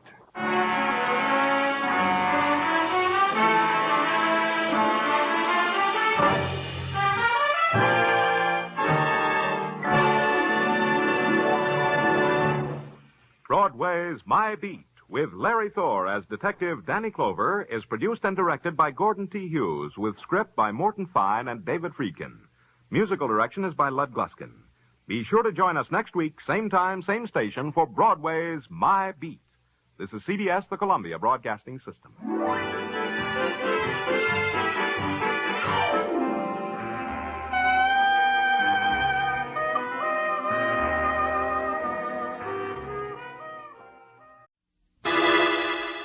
Personal notice. Danger's my stock and trade. If the job's too tough for you to handle, you got a job for me, George Valentine. Write full details.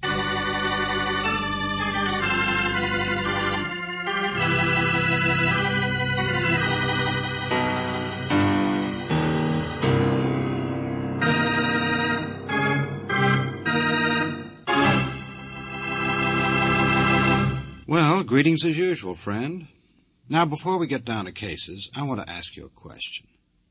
What, in your opinion, is the dirtiest trick man can play on his fellow man? Now, don't say stealing candy from a baby, because that'll send you right back to the bush leagues. No, I'll tell you what I'll do. I promise you that if you'll listen to our Let George Do It adventure, you'll get some of the nastiest ideas on how to louse up your neighbor that you've ever heard of. Is that a deal? Okay, suppose I let George Valentine take it from here.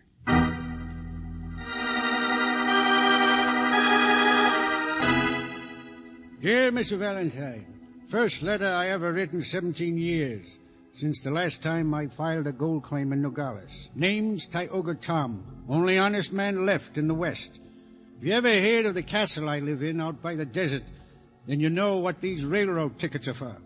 To come see me, but you don't know anything else, understand? Trouble, you fellas, you jump on conclusions. Think nobody else is smart but you. If you think I need help, then you're crazier than the people in Cactus Junction, and I ain't spit in their direction since WPA. But I do need a mite of assistance regarding the arrest of a culprit. I'm a man everybody tries to pester, on account of how rich they think I struck it. But me, I like my privacy, and I aim to maintain it. P.S. The culprit I make reference to is the one who stole or made disappear or killed my dog. Only botheration is, it was my C&I dog.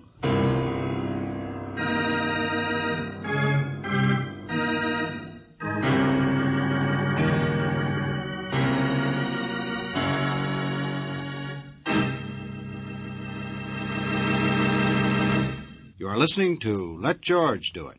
Our adventure will continue in just a moment. Now back to Let George Do It and George Valentine.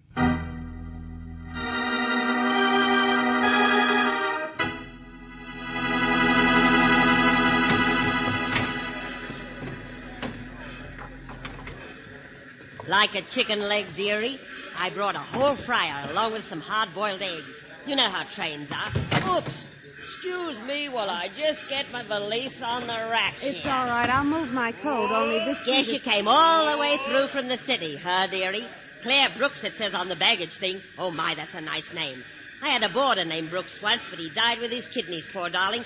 How you like our town, Cactus Junction? It ain't much, look, is it? Please, excuse me, but really, this seat is taken. There we are. I guess there's no room for my hat, though. Have to jab it in across the aisle. Mind me to keep my eye on it. You never know. So now let's eat. Well, I'm awfully sorry, madam, but I'm trying Go to tell you on, that... dearie. There's plenty of chicken for both of us. Oh, but I had the most awful time wringing its neck. Oh, you should have seen me.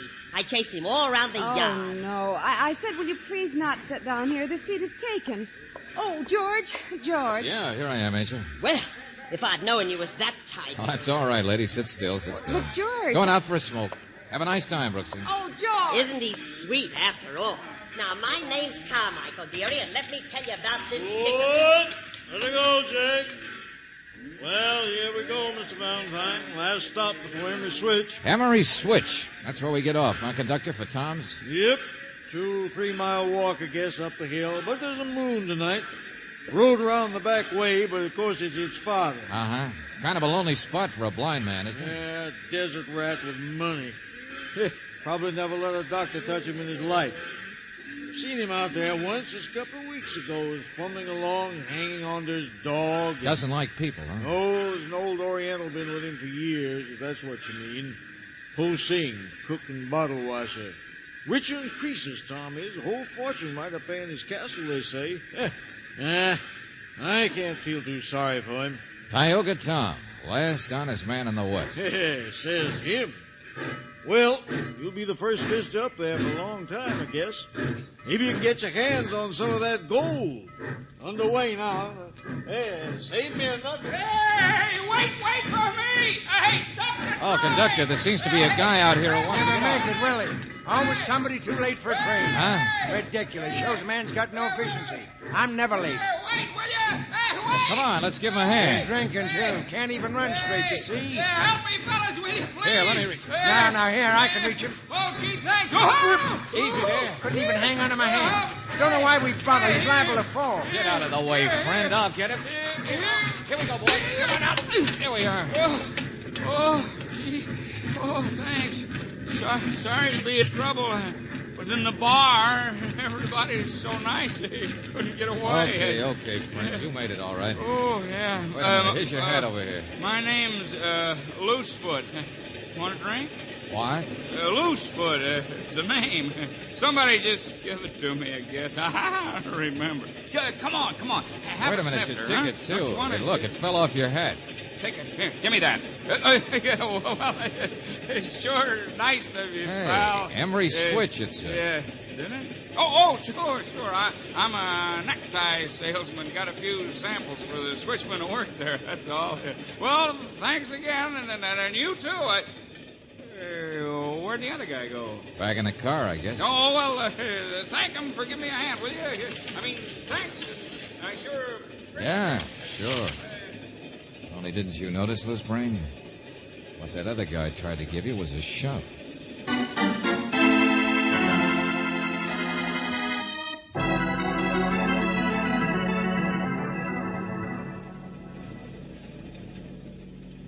I didn't shove him, Mr. Valentine. I just didn't help him much. I didn't want him on the train. What of it? Well, Mr. Flannery, I don't know. I'm just curious. Perfect right. Perfect. His name's Loosefoot. You know him? Who doesn't? I've done business in Cactus Junction. Lawyer. Coming this time from the city, though. As far as Emery Switch, huh? You too, maybe, huh? And why not? Now, Loosefoot's the kind of a person who's always in the way. Son of an old partner of Tioga Tom's, or claims to be. Always claiming to have a claim on him. Oh? And why are you going? What's your claim, Mr. Flannery? Never ask a lawyer a direct question, young man. Spoken like an ambulance, Jason. Or presume on a man's guilt before it happens. Now, I haven't really seen Tom since before he lost his eyesight. Many's the time I've handled his legal affairs. Wait a minute. What do you mean, guilt before it happens? What happens? What's going on tonight? You and Loosefoot. That makes three of us headed for the same place to visit a guy nobody ever visits. And all on the same night. Why? Oh, you too, eh? Well. What's your angle? You need counsel, say so. You don't, leave me alone. Why should I say why? I tell you this, though. There's 4, not 3. Huh? His common-law wife for 6 months back in 1917. Or she says she was, but that's her claim. Not a bad one. You mean Tioga Tom's... That big, overdeveloped appetite out there in the coach. Notice her eating fried chicken.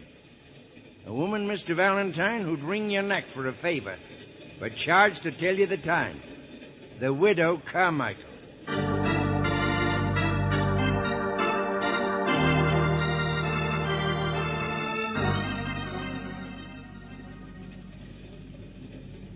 My land, yes. That's where I live in Cactus Junction. Just to be near the poor dear. 33 years I've waited. The one true love of my life. All right, so you're going to see him too, but would you... 4 of us? 4 of us? My, I think it's just friendly. That's what I think. Only even with my shoes on, it counts to 5 to me. Ain't that so, Cousin Henry? Who's cousin? Well, I guess it does, widow. Oh, George, he's some sort of a cousin of Tioga Tom's. Mother's side 'twas. Never very close, but blood's always thicker than water. That's the way I was raised. If you count Miss Brooks. Here it's 6 of us, ain't it? Tioga, he never liked crowds. Family trait. I told them we were going up to do a magazine story on him. Oh, yeah, that's right. But the rest of you, Mrs. Carmichael, will you please... I don't hold no secrets. I'm sure you don't. I ain't afraid to speak up. Remember, blood's thicker than strangers, too, widow. And to whom is bereavement a secret? What? Oh, but he'll be well again. I know he will. I brought along my nursing things. It's my opportunity as well as my duty. It's the telegrams, Mr. Valentine. We all got 'em. Even that Loosefoot up in the bar car. We're Tom's nearest. Bless his adorable old soul. Now, widow. Telegrams, but I don't know Got why... 'em this evening, miss. From Po Sing, that heathen up the castle. Yeah, read for yourself. Oh, thanks. Boss, very bad. Fall down, very bad. Come quick, please. Signed, Po Sing. Boss, very bad. A blind man, and he's already had some kind of a fall. Ember switch. 10 minutes stop. Ember switch. Come on, Brooksy, I got to get to a phone.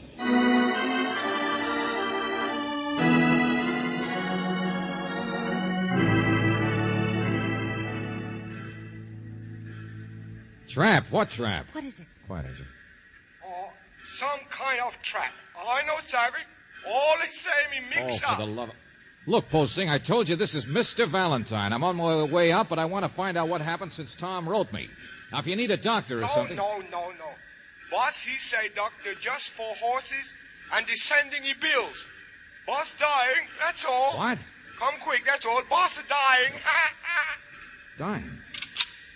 Come on, Brooksy, let's get our stuff off the train and get up there. I don't know what's going on. But, George, day before yesterday, a blind man's dog was stolen or killed, and then he has an accident. I know. A rugged character who probably kept moving around, dog or no dog. Sure, somebody's up to something. This bunch of people. Haven't you realized what they are? Yeah, they all got telegrams. You know what I mean.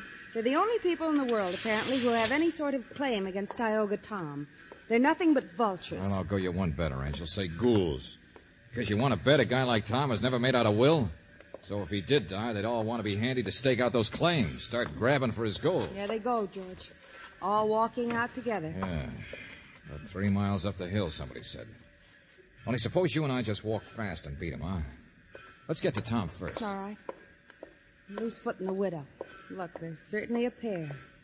Cousin Henry, he's as slow as they are. Characters, I tell you. But there's one who's not so slow. Hey, he's not with him. Who, Mr. Flannery? Yeah, still in the compartment. Let's drag him along with us. I want to ask him about what he did with that seeing-eye dog. Ask him. George, what makes you think I'm just guessing. I'll tell you later, Angel. Hey, Flannery, let's go. George. Mr. Flannery's dead. Yeah. Murdered.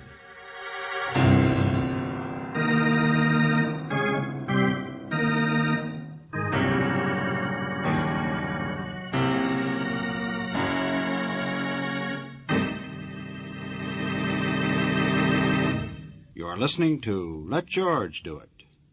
Our adventure will continue in just a moment.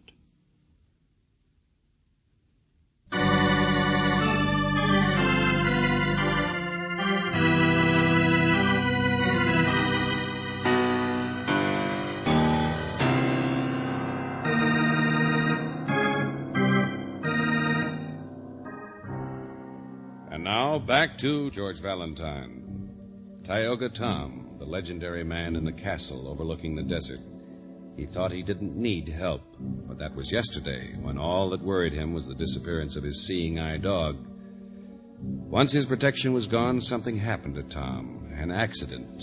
And his only friend, Po Sing, says that he is dying, says, come quick.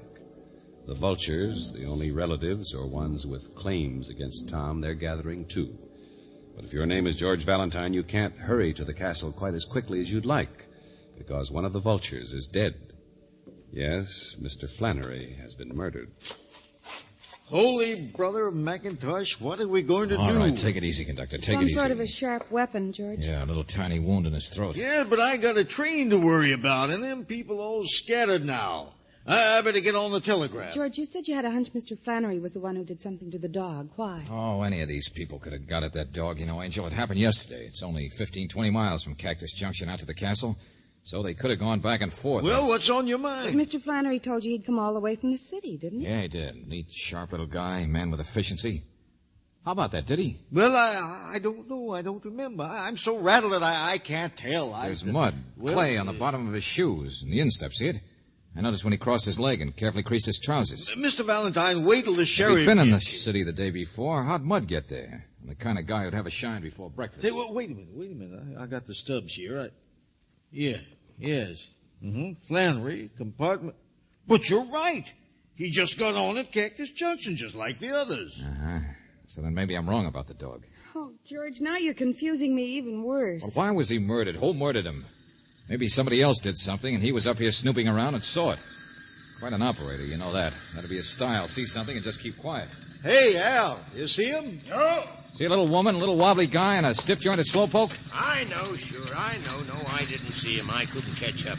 Already left the road, I guess. Took the trail up the hill. Oh, brother. This road run around the backside of the castle?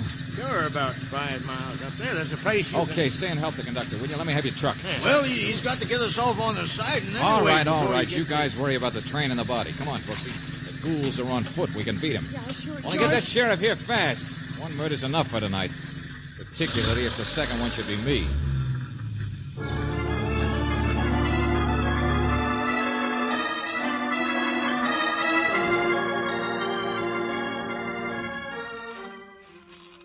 Fits the description. This door, I guess. Don't see anybody inside there. At least we're ahead of the others. Yeah. Uphill, it'll take him another half hour. Only George, the murderer, if he's one of them, wouldn't stay with the others. Wouldn't he run away? Oh, maybe whatever this is all about isn't finished yet. Here we are, Angel. Well, guess we walk right in. Oh, it's a kitchen. Living room in here, apparently. Yeah. Hello? Anybody here? Hey, Tom, where are you? The place is so empty, but it's clean. That must be his room. It's the only one that... Yeah, maybe he's asleep. George. Hey, a man dying, but his bed's empty. He's gone. Yeah, he gone. Huh? What? Oh, Mr. Valentine. Hello, miss. You're Po Sing, but where's your... Tom gone. Yes, gone. Now, look, friend, what is this? A man who takes a bad fall and is dying doesn't just disappear like that? Oh, Mr. Tom safe. Mr. Tom gone. Now, excuse me, Hey, please. wait a minute. Where are you going? I get a cleaver knife. A what? Meet the cleaver. You sorry? Mr. Tom say you must stay. Oh, he does, huh? The boss. Old honest Tom says we should stay, huh? Suppose we don't. You gonna use that thing? More better I think you stay.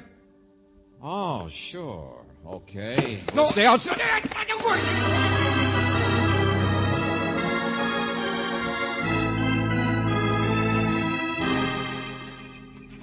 Oh, brother. Valentine the sucker. Valentine George, the there's a smart. fence down here the front way, too.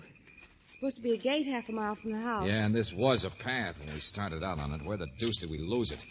Valentine the Pathfinder, the Boy Oh, Scout. George, you don't know yet. Hey, look out now. Easy there. Ooh, We seem to be down in a gully. What? yeah.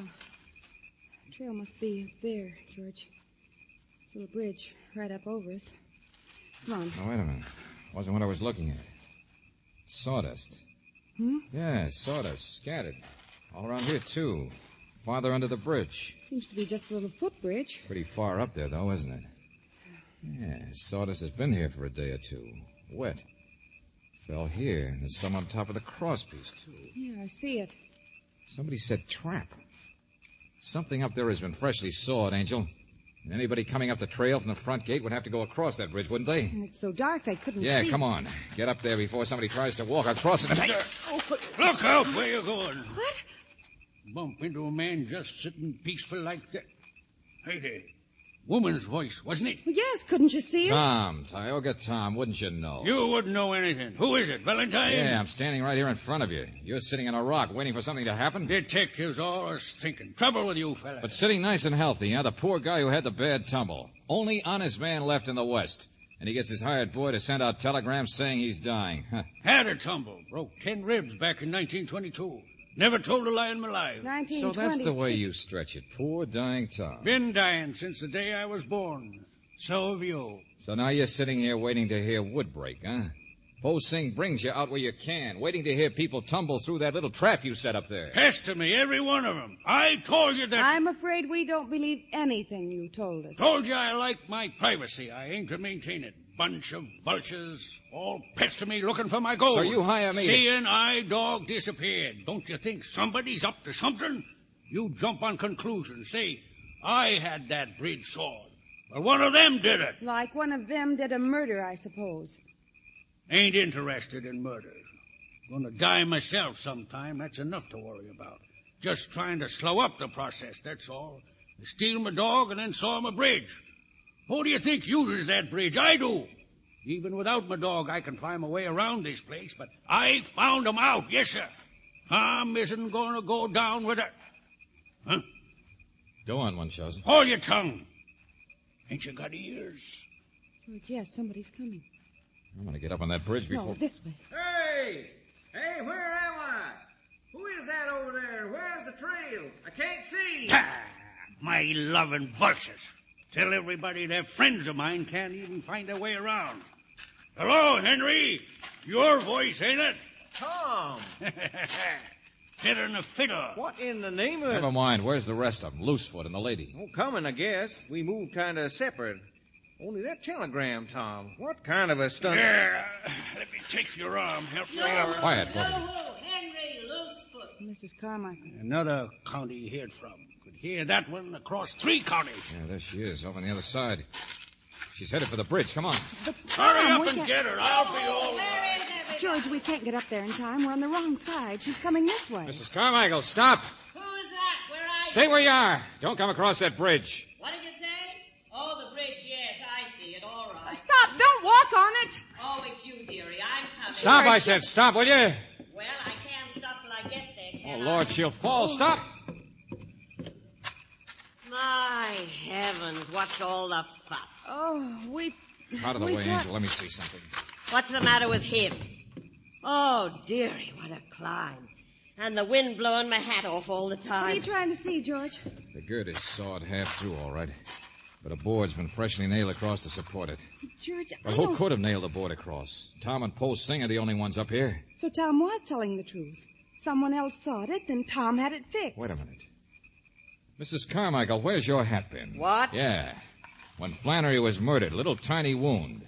He was stabbed with something sharp. Well, how in blazes should I know where the pin is? George, she pinned her hat to the seat opposite us. The seat across the aisle. I remember it. Did I? Couldn't find it when I left the train. And the only person who would have noticed it or thought of using it was the one who sat down there. Cousin Henry. Yes, Cousin Henry. And George, he's down there with Tom. Wait a minute. What about Loosefoot? Where's he? Ran on ahead, I guess. He was the fastest. And the trail's easy marked. So we haven't seen him because he's probably already crossed this bridge. Probably clear up at the house by now. But George, Tom is down there with sure, Henry. Sure, with Henry. Don't you see, Angel? Tom wanted to know who killed his dog and sawed the bridge. That was the reason for the phony telegrams, this whole shindig. It was to get all the vultures up here and see which one of them wouldn't walk across the bridge. Henry. And 5 minutes ago, Tom discovered who was guilty. Well, hurry up. Yeah, but quietly. Because now it's all backwards. Now the question is what Tom intends to do to Henry. There they are. And they're not moving toward the house, not moving at all. Tom's got a gun, George. He's hanging onto Henry's arm. Even a blind man could shoot somebody as long as he had a... Come on, around this way. Look out. Well, come back, did you? Get down here, Mr. Valentine. This crazy... Shut up, dog killer. You'll get your chance to grovel. He's a murderer, too, you say, huh? Don't answer, Angel. Around the rock here. Yeah, that's right. Now, come on. He's crazy. You're both crazy. Everybody comes pestering me. Well, it's going to stop once for all. Sure, he killed Flannery. Well, there's another pair snooping around the same day he was. Let go of me. Let go of me. Get your hand off my... Oh, no, you don't. You move. The gun goes off. Okay, Tom, I'm here now, right beside you. You can hand me that gun. Georgie, let go. He just let go. Look out. I'll get him. Give me that gun, I said. Where are you? Where is he? No, you don't. Detectives. Knocking my gun The sheriff out. will get him, don't worry. I just got an idea. It might be good to save you from dying for a while, Tom. Man's dying from the day he's born. Oh, sure. Honest Tom. Rugged independent. I know I hate that guy, but shooting him while escaping might not go down so well with a jury. Just shooting wild. I couldn't actually... Well, would have been just blind luck if I hit him, I mean. Oh, sure, Tom. Be careful what you say. Don't want to tell a lie. Only honest man left in the West. Yep, that's me. Don't want to admit you might be a dead shot. Don't want to say right out you're blind. Even though that's how you suckered these people into coming after you. But, George, he said... Ain't a lie if a man always talks like he had to hear people to recognize him, is it? Ain't a lie to stumble around the few times you've seen, is it? Buster, you take the cake. Honest as the day is short. Sure, we all jump to conclusions, all right. Because I guess there's no law against a man with good eyesight owning a seeing-eye dog.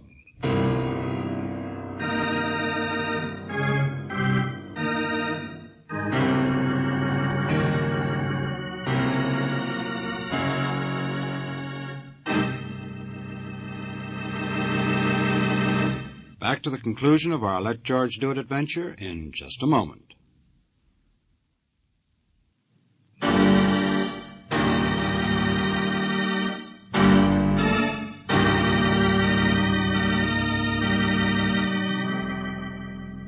Listen. Music. Don't like it. People. Don't like them. Well, you can leave for the castle pretty soon, Tom. Taking down your cousin Henry's confession now. Worthless bunch of vultures. Won't be pestered anymore. Sure, Tom. You've got your privacy. You know, we did stop you from doing the one thing that really would have been wrong. Do I appreciate it? Obligations ain't for me, young lady. Well, the reason people pester you is because of your gold.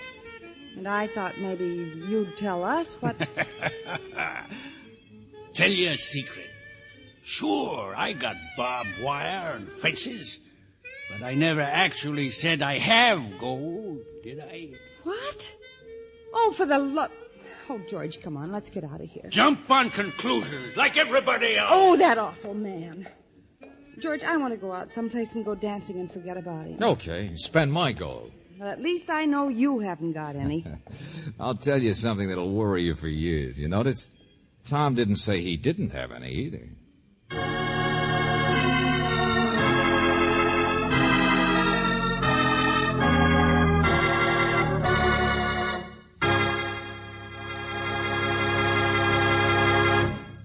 You have just heard Nothing But the Truth, another Let George Do It adventure. Robert Bailey was starred as George Valentine, with Virginia Gregg as Brooksy. David Victor and Jackson Gillis wrote the story, with music by Eddie Dunstetter. Now, this is yours truly inviting you to another visit with Valentine, when you will again hear what happens when you let George do it.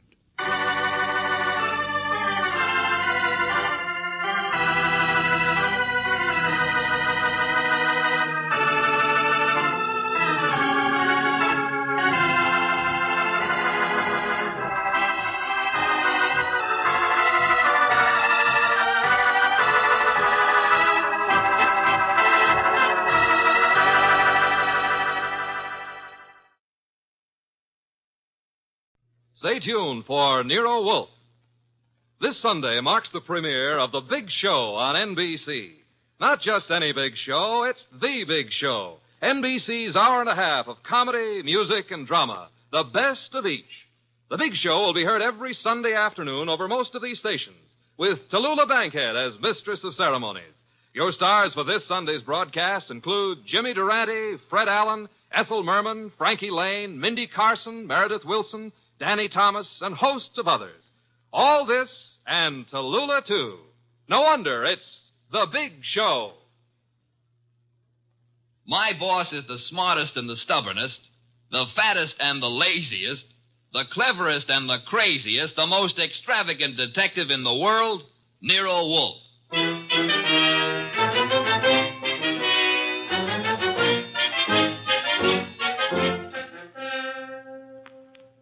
It's the adventure of the case of the Dear Dead Lady, with that brilliant, eccentric private detective, orchid fancier, and gargantuan gourmet, Nero Wolfe. Starring Sidney Greenstreet.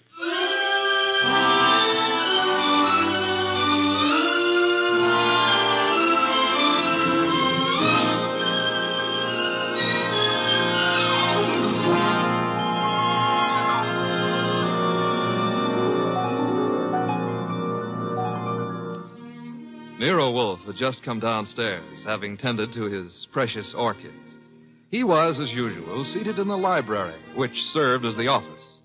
He had just dialed a phone number, and, with his eyes closed, was leaning back in his specially built chair, which was big enough for two, but not two of him.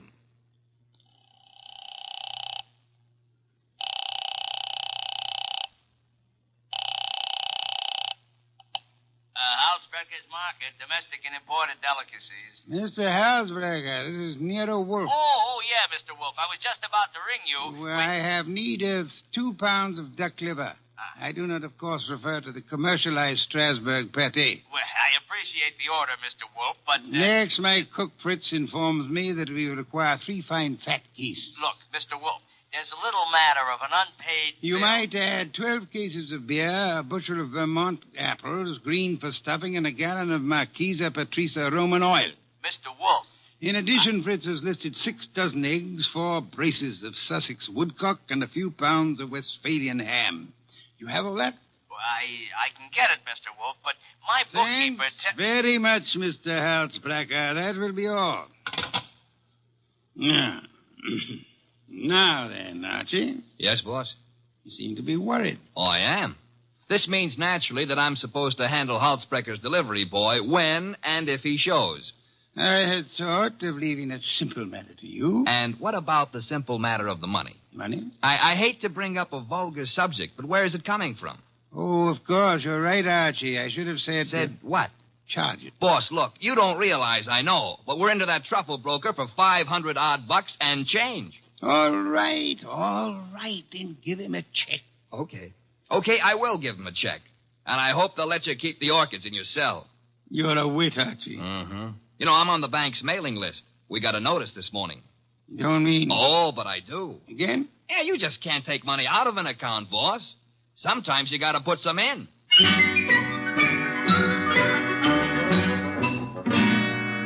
This is the only way to deal with the man I work for, and if I hadn't thrown him that scare, he wouldn't have been willing to listen when the door buzzer rang, and a prosperous-looking young guy in the kind of clothes that don't grow on trees came in and stood in front of the boss's chair, fiddling with the brim of his pork pie. My name is Oliphant, Mr. Wolfe. Oliphant? Yes, sir, Oliphant. I am the spiritual leader and guiding head of a small religious group known as the Seekers of the Inner Power. I see. Also a man addicted to marrying neither wisely nor well, but often. You read the papers? I do. Mr. Wolfe, I am as aware of my sin-ridden past as anyone else is. The point is that I'm no longer that kind of man. Even a person such as I can see the light in time. Good. Might I ask why you've come to see me, Mr. Oliphant? I need your help, Mr. Wolfe. Concerning? A certain young lady with whom I'm deeply in love. Oh, I beg you not to confuse the present emotion with any of my earlier escapades. What I feel for Miss Dana is the pure and righteous glow of an upright seeker of the inner power. I promise to look on you as thoroughly redeemed, Mr. Oliphant. Proceed. Oh, by the way, do I recognize the name of your young lady as a Park Avenue socialite, an amateur swimming champion? Yes. But she's sweet, wonderful, beautiful. I've asked her to marry me, and she's given me some hope. In time, I fully expect to make her my wife. Well, then where's the problem? The problem is the presence of another man in her life. I'm sorry, sir. I'm a detective, not a matchmaker. This isn't a question of making a match, Mr. Wolfe. I have much too much respect for your talents to think of offering you such an assignment. Exactly. What do you want me to do? I want you to save Ilsa Dana's life. Her life? Mr. Wolfe, this other man I spoke of is insanely jealous. Not only of Ilsa's present, but of her past as well. He has threatened to kill her. I don't doubt your earnestness in this matter, Mr. Oliphant, but how would you know? I was listening on an extension in Miss Dana's apartment a few days ago when Hunter called. Hunter? Yes, sir, Jack Hunter, known as Jack the Babe Hunter. Wait a minute. I know that canvasback. Huh? Sure, he's a coffee and cake prelim waltzer. Oh, he's not. He's a boxer. Archie is being fancy. Overlook it, Mr. Oliphant. Is Hunter in love with this lady of yours? I doubt it. He's a man of complete moral and spiritual corruption, I believe. Naturally you would. But what are the facts? In my opinion, he's after her for her money. She has money? To burn. And you, Mr. Oliphant? Me? Can you also afford to burn? How much do you want? The answer to that would be astronomical. However, if you leave a check for, say, $7,000, I shall look into your matter the very moment I have completed a little research into the nutrition of the Polynesian orchid.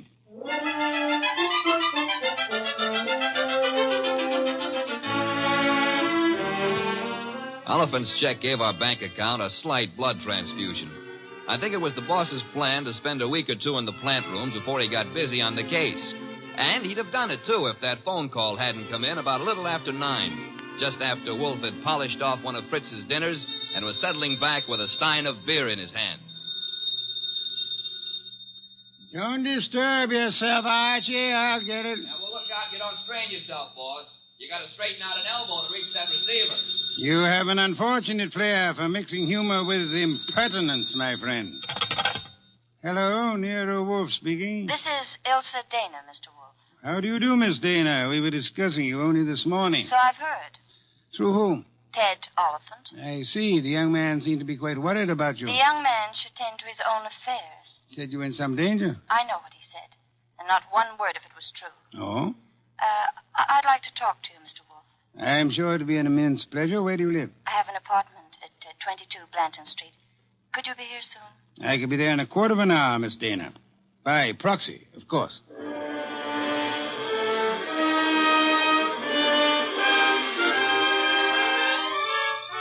The proxy, naturally, was yours truly.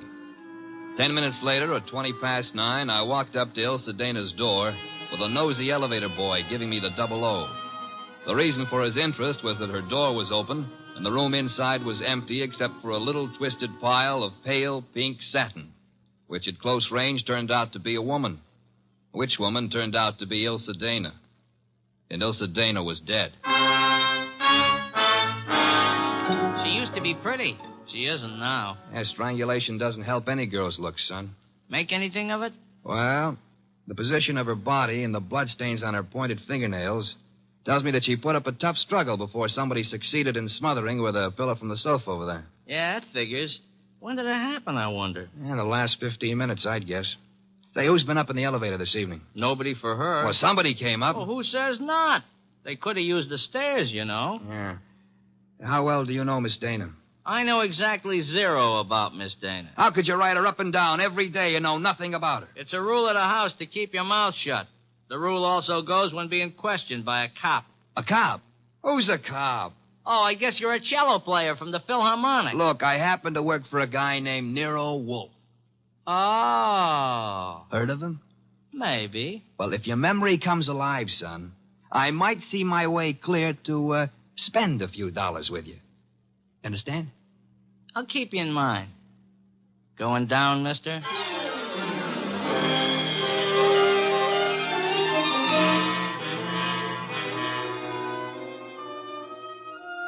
I spent time trying to get sense out of the superintendent and a set of chambermaids, but they were as quiet as a ballpark on Christmas Eve.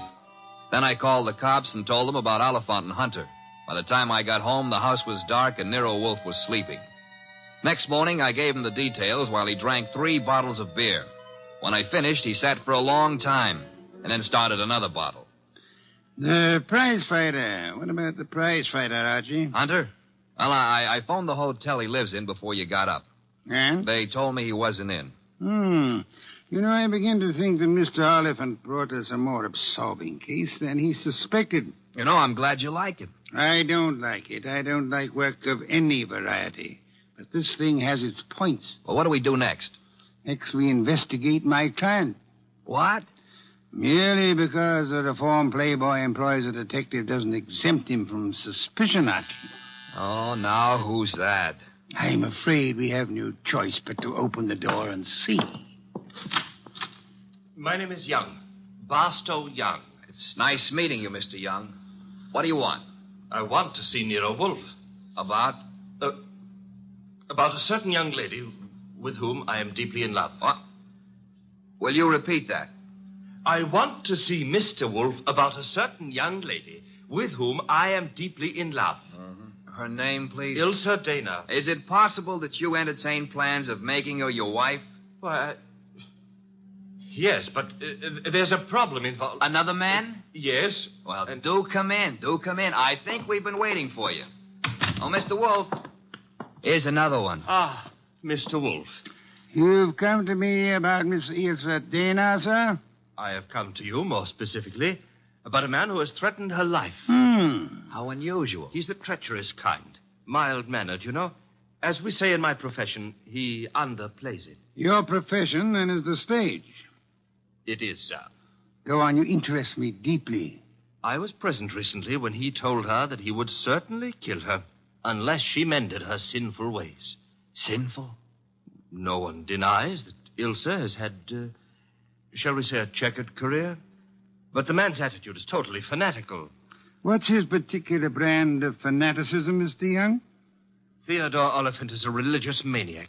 Well, what do you know? He's come to give Theodore a bad report card. I don't understand. I've come to ask Mr. Wolf to prevent his murdering Miss Dana. Am I allowed a direct question, sir? Why, of course. Where were you between 9 and 9:20 p.m. last night? 9 and 9:20. Why do you ask? You said I was permitted a direct question. Oh, well, I was walking in the park, as I remember. Do you make a habit of walking in the park? I have lately. I'm preparing for an important role in a forthcoming production. What's so important about last night? From your point of view, a great deal, sir. Well, what do you mean? Last night, Miss Ilsa Dana was murdered. What? Mr. Goodwin here discovered the body. No. I'm afraid I must insist, Mr. Young. Why are you looking at me like that? Are you accusing me of... I have accused you of nothing, my dear sir. Well, now, look, you're making a mistake. Oliphant killed her. You may be sure of that. I have your word. I know him. He was trying to reform her, wanted to make her a devout follower of his cult, the Seekers of Power. I heard him tell her to her face that if she refused redemption, he would see to it that she didn't live on in her wickedness. You could produce other witnesses? Do you know, in your own smug way, you're as detestable a character as I have ever had. All right. Let's everybody take 5. Yeah? Nero Wolf? He's busy. This is Archie Goodwin. You'll do, Goodwin. This is Jack the Babe Hunter. Oh? How are you? Great. Except the cops seem to want to talk to me about some murder fandango because, as I get it, you named my name. You got it wrong. I doubt it, and I'm coming over there to set you straight.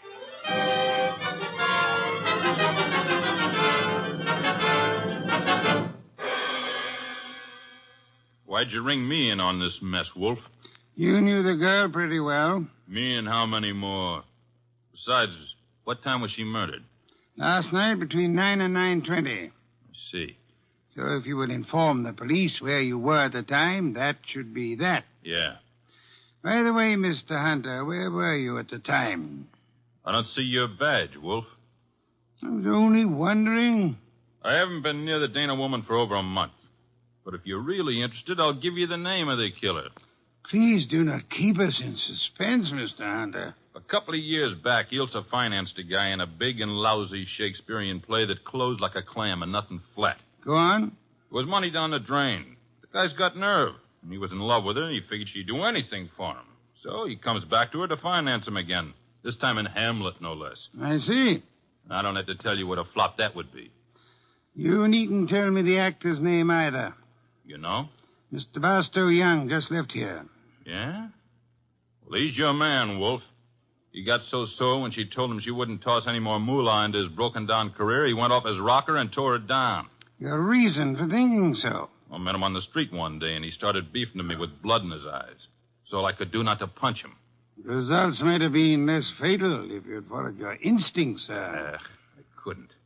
Guy's built like a broomstick. He's weak as a cat. Hit him once, he'd crack like dry plaster.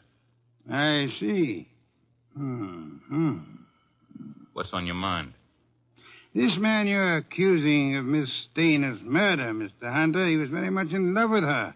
She was thinking about marrying him, he said. He said. Yes, he did. I heard him, too. He was talking through his skull cap. Ilse wasn't going to marry anybody. No? No, she couldn't. Why couldn't she? Well, but she just couldn't, that's all. So long.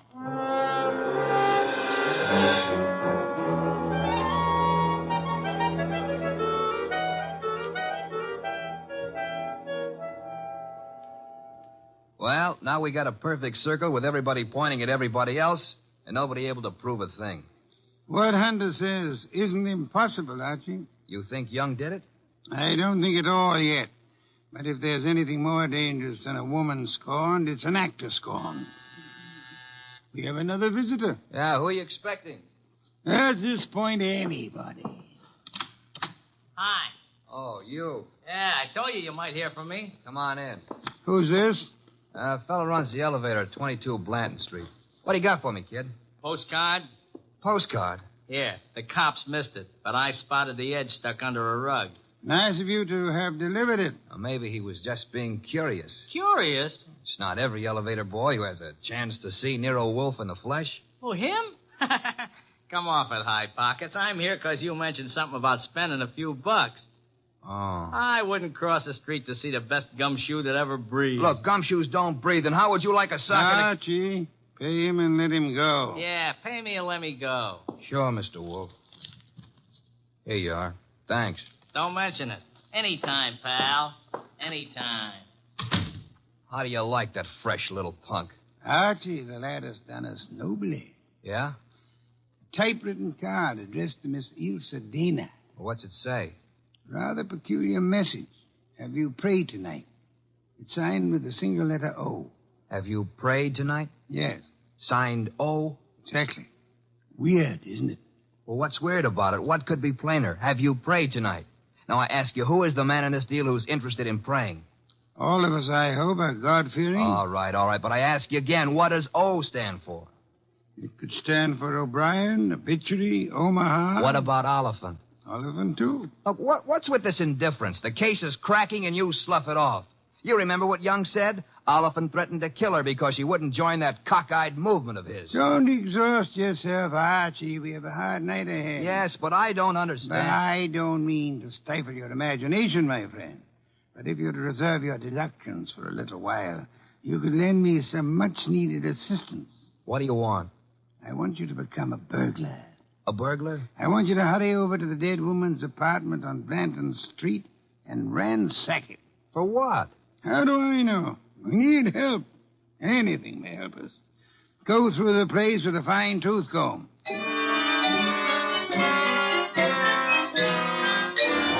I tore the late Miss Dana's apartment to shreds, but I saw nothing. Then, just as I was about to give it up as a bum job, I noticed a little writing desk in the living room. Pried loose the lock and spotted something among a pile of papers that belonged to no well-to-do flat. It was a pawn ticket, lot 8N046, and the address was a pawn shop around the corner on 6th Avenue. It wasn't more than 90 seconds later that I walked into the joint and tossed the ticket across the counter. Oh, yeah, this, want to redeem it. And fast, huh, Pops? That's nothing that's worth much, mister. No? No. Oh, what is it? This? Small steel filing box. Oh. Anything in it? I don't know. Come to me locked, never been able to get it open.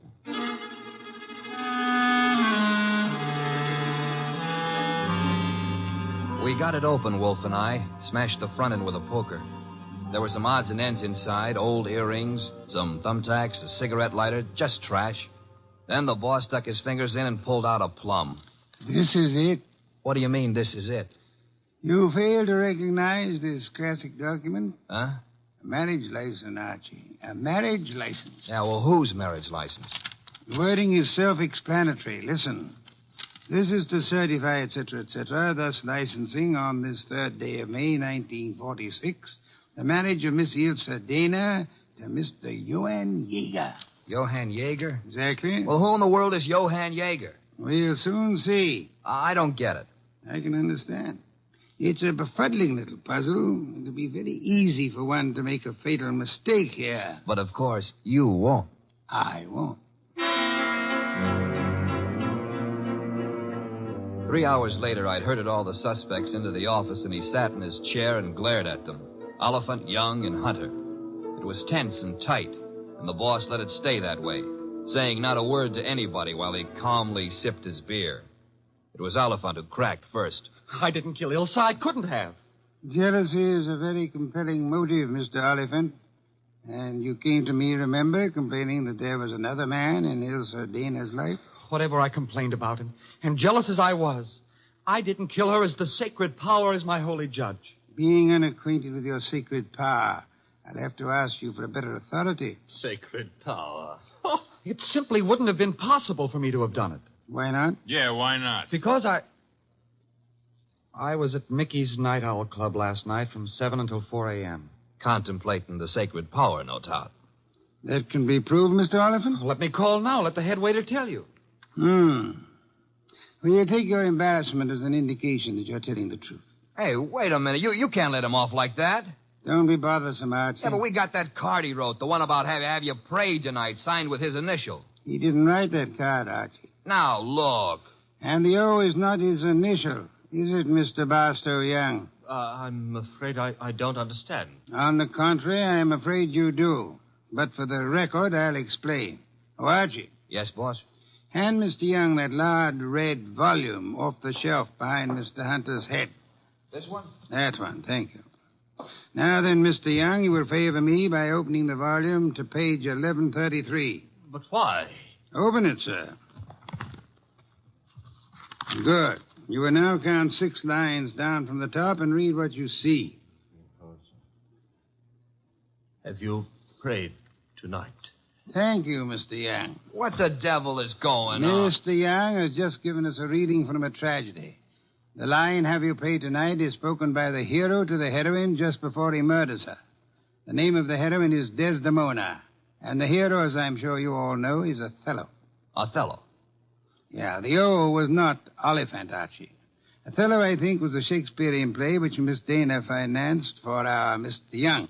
And knowing she would recognize the quotation as well as the threat behind it, he sent it to her to warn her that he meant to murder her. You won't have the unmitigated gall to deny that, will you, Mr. Young? No. No, I don't deny it. Do I call the police? But I didn't kill her. The fact that I sent the card doesn't mean I killed her. Well, it'll do for my money. But not for mine, Archie. What? Mr. Young couldn't have killed Miss Dana. Why not? Because he lacks the strength to strangle such a healthy young woman, a champion athlete. Wide awake and full of fight. He's rather a frail person, as we know, and smothering Miss Dana with that pillow was no easy task. She struggled. Therefore, she clawed the wrists of the murderer. I'm sure that if you examine Mr. Young's wrists, you will find no scratches or scars. Here, let me see that. Go ahead. Well, Archie? Yeah, you're right. Nothing. I was sure there wouldn't be. The person who actually killed Miss Dana was a powerful physical specimen. Yeah? Yes, Mr. Hunter. In all probability, a professional athlete. A muscular man in good condition. You pointing at me? Seems quite likely, doesn't it? You're out of your head. Am I? Yeah. Ilse Dana war Ehefrau. Nicht wahr? Jawohl. I mean... You said yeah, Mr. Hunter. And you meant yeah, yes. I asked you in German if Ilse Dana was your wife, and you, in the heat of emotion, answered me yes in your mother tongue. Look, what's going on here? Allow me to present Mr. Johann Jaeger, Archie. Him? I've known it since we first saw that marriage license. You see, Jack Hunter is the English translation of our friend's real name back in Germany, where he comes from, Mr. Johann Jaeger. Oh, what do you know? So you proved nothing. Yeah, I was married to Ilse. That's why I said she couldn't marry anybody else. But I didn't kill her. She was my wife. I loved her. Oliphant told us you were insanely jealous of her. What if he did? You know better. Do we? Sure you do. Ilse told you herself over the phone that every word Oliphant said was a lie. Interesting. What is? How you could possibly know what Ilse Dana told me over the phone. I haven't mentioned it to you or anybody else. Oh, well, you see... I see most clearly, Mr. Jaeger, that you must have been in the apartment with her listening on the extension phone or you couldn't possibly have that information. And it was only a few minutes after that telephone call that Ilsa Dana was smothered to death. Did I see it's about time I said good night? Wait a minute, Yeager. Wait a minute. Good work, Archie. I advise you to sit still, Mr. Johann Yeager Hunter. I was right. I told you he threatened to kill her. But why? I've only guessed at the story, reconstructed it, so to say. But I think you and Mr. Young ought to be congratulated. On what, sir? On not having won your fair lady. You've always thought of her as a sweet, demure society girl. But actually, she was a vicious person, as bad as the man who killed her, if not worse. She tortured him cruelly for 4 long years. How can you say that about her? How can you doubt it, Mr. Oliphant? There must have been a great many men in her life. We know at least 2 definitely, you and Mr. Young. But she was in love with me. She was in love with me. I'm sorry to shatter your illusions, but she was not in love with either of you. She was using you for her purpose. What was her purpose? Tormenting the man she married. That was her preoccupation day and night. She delighted in tyrannizing over him, as one might in breaking a bull or taming a wild mustang. Do I come near the truth, Hunter? Yes. Until I couldn't stand it any longer. May I ask then why you married her? Why? Because I couldn't help myself. I crawled for her. I married her on the terms that nobody should ever know I was her husband. She was too good for me, she told me that to my face over and over. But we belonged to different worlds. But I was crazy about her, so I took it. What I've taken you wouldn't believe. Oh, I'm sure I would, Mr. Hunter. I'm a very understanding man. The question is, will a jury believe you? And that we must begin to learn immediately. Archie. Yes, sir? Phone for Inspector Kramer.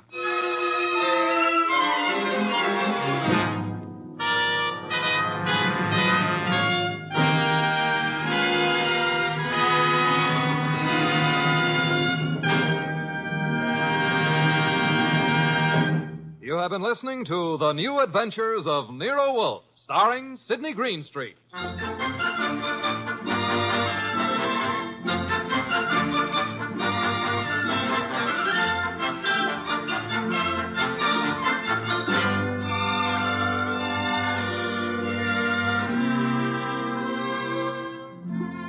Tonight's transcribed story by Peter Berry was based on the famous characters created by Rex Stout. This is an Edwin Fadiman program produced and directed by J. Donald Wilson. In the cast were Herb Ellis as Archie Goodwin and Lee Millar, Marna Keneally, Larry Dobkin, Barney Phillips, and Jerry Hausner. Next week at this same time, Nero Wolfe and Archie will bring you The Case of the Headless Hunter. Don Stanley speaking.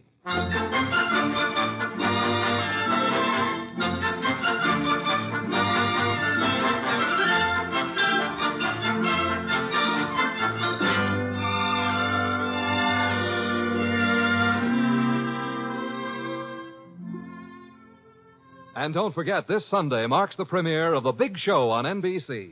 Not just any big show, it's The Big Show. NBC's hour and a half of comedy, music, drama, and the best of each. The Big Show will be heard every Sunday afternoon over most of these stations, with Tallulah Bankhead as mistress of ceremonies. Your stars for this Sunday's broadcast include Jimmy Durante, Fred Allen, Ethel Merman, Frankie Lane, Mindy Carson, Meredith Wilson, Danny Thomas, and hosts of others. No wonder it's The Big Show. And Theater Guild on the Air this Sunday presents Judy Garland in Miss Alice Adams. So don't forget, Tallulah Bankhead brings you The Big Show Sunday on NBC.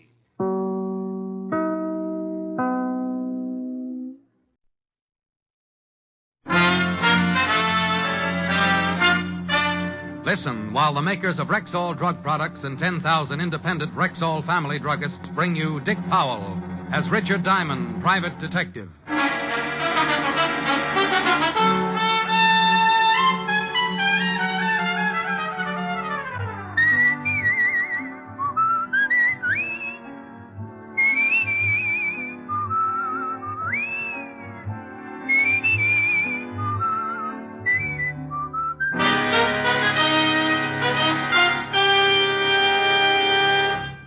Good evening. This is your Rexall family druggist with a welcome from the 10,000 independent druggists who have made the word Rexall part of our own store names. We've done that because we recommend and sell the 2,000 or more drug products made by the Rexall Drug Company. Like Plenamons, for example. Rexall's famous multivitamin capsules. 2 plenamins a day give you more than your daily minimum requirements of every vitamin for which such requirements have been established, plus valuable liver concentrate and iron. And yet, plenamins cost only pennies per day. Ask for plenamins at Rexall drugstores everywhere. And remember, you can depend on any drug product that bears the name Rexall. Good health to all from Rexall. Now, your Rexall family druggist brings you a transcribed half hour with Richard Diamond, Private Detective, starring Dick Powell.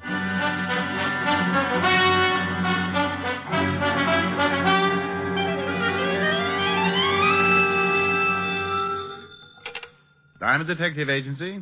Handy hints on happy homicide. I beg your pardon? I said Diamond Detective Agency. Handy hints. Yes, I heard the last part, but I just wanted to be sure there was nothing the matter with my phone. Mr. Diamond, I wish to hire you. I'm touched. $100 a day in expenses. I'm touched. Well, if the figure depresses you a little, I suggest getting out in the fresh air. Exercise. Play a little golf. If you could use a dandy caddy on Sunday. I can easily afford the fee, Mr. Diamond, but to be frank, it wasn't exactly what I expected. Isn't it a little high? Well, frankly, yes. But if you hire another detective, you won't be getting the prettiest. I see. Can you come to my house at 6 this evening? Name, address, and reason for hiring me? George Lexington, Golden Strand, Long Island. And I'm in fear of my life. I'll see you at 6, Mr. Lexington. On the dot. Please be prompt. Just have a substantial retainer ready. Aside from my blue eyes, greed and promptness are my 2 most outstanding features. Well, that's the way a buck's made in my business. I sit around the office for a week, passing the idle hours, playing old Welsh mining tunes on a comb. Then someone gets in trouble, opens the phone book, and naturally the first thing that must catch their eye is my very gaudy full-page advertisement on the Diamond Detective Agency. After that, a phone call, and I'm in business. At 6 sharp, I was ringing the doorbell to the home of Mr. George Lexington, client in fear of his life. Yes, sir? Mr. Diamond, to see Mr. Lexington. Mr. Lexington is busy at the moment. Does he expect you? I have an appointment with him at 6. Oh, I see. Please step in. If you'll wait in the library, sir, I'll tell Mr. Lexington you are here. What was that? Unless you keep a car in one of the upstairs rooms, that, my friend, was a gun going off. Come on.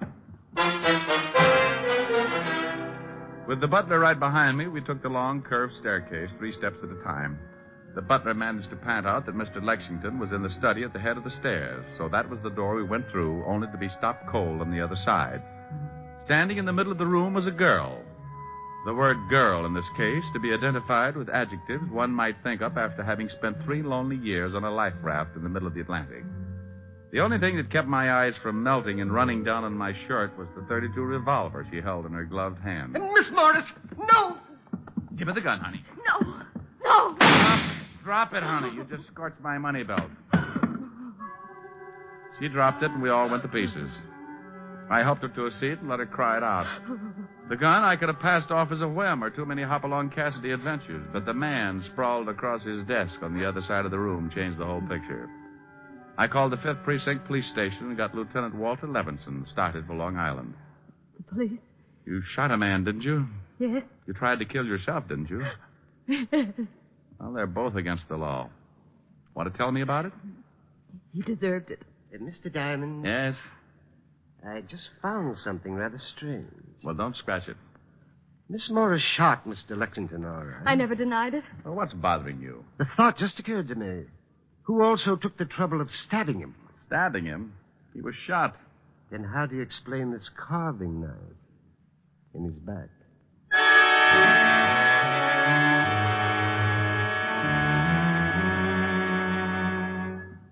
Oh, now, Diamond, you stop that. But it's true, Walt. Sure is, Lieutenant. Been shot in the chest and got a knife in his back. Now, how do I get in on these things? This is Miss Morris, Walt, the girl who shot him. How do you do? Oh, you shot him, huh? Yes, Lieutenant. Well, who stabbed him? Have no idea. Swell. Miss Morris, why did you shoot this, what's his name? Lexington, George. Why did you shoot him? I refuse to answer. Okay, suit yourself. Where's the coroner, Walt? Should be here any minute. I didn't stab him, Mr. Diamond. When you came in, did you talk with Lexington? I just opened the door, saw him sitting at the desk, and I shot him.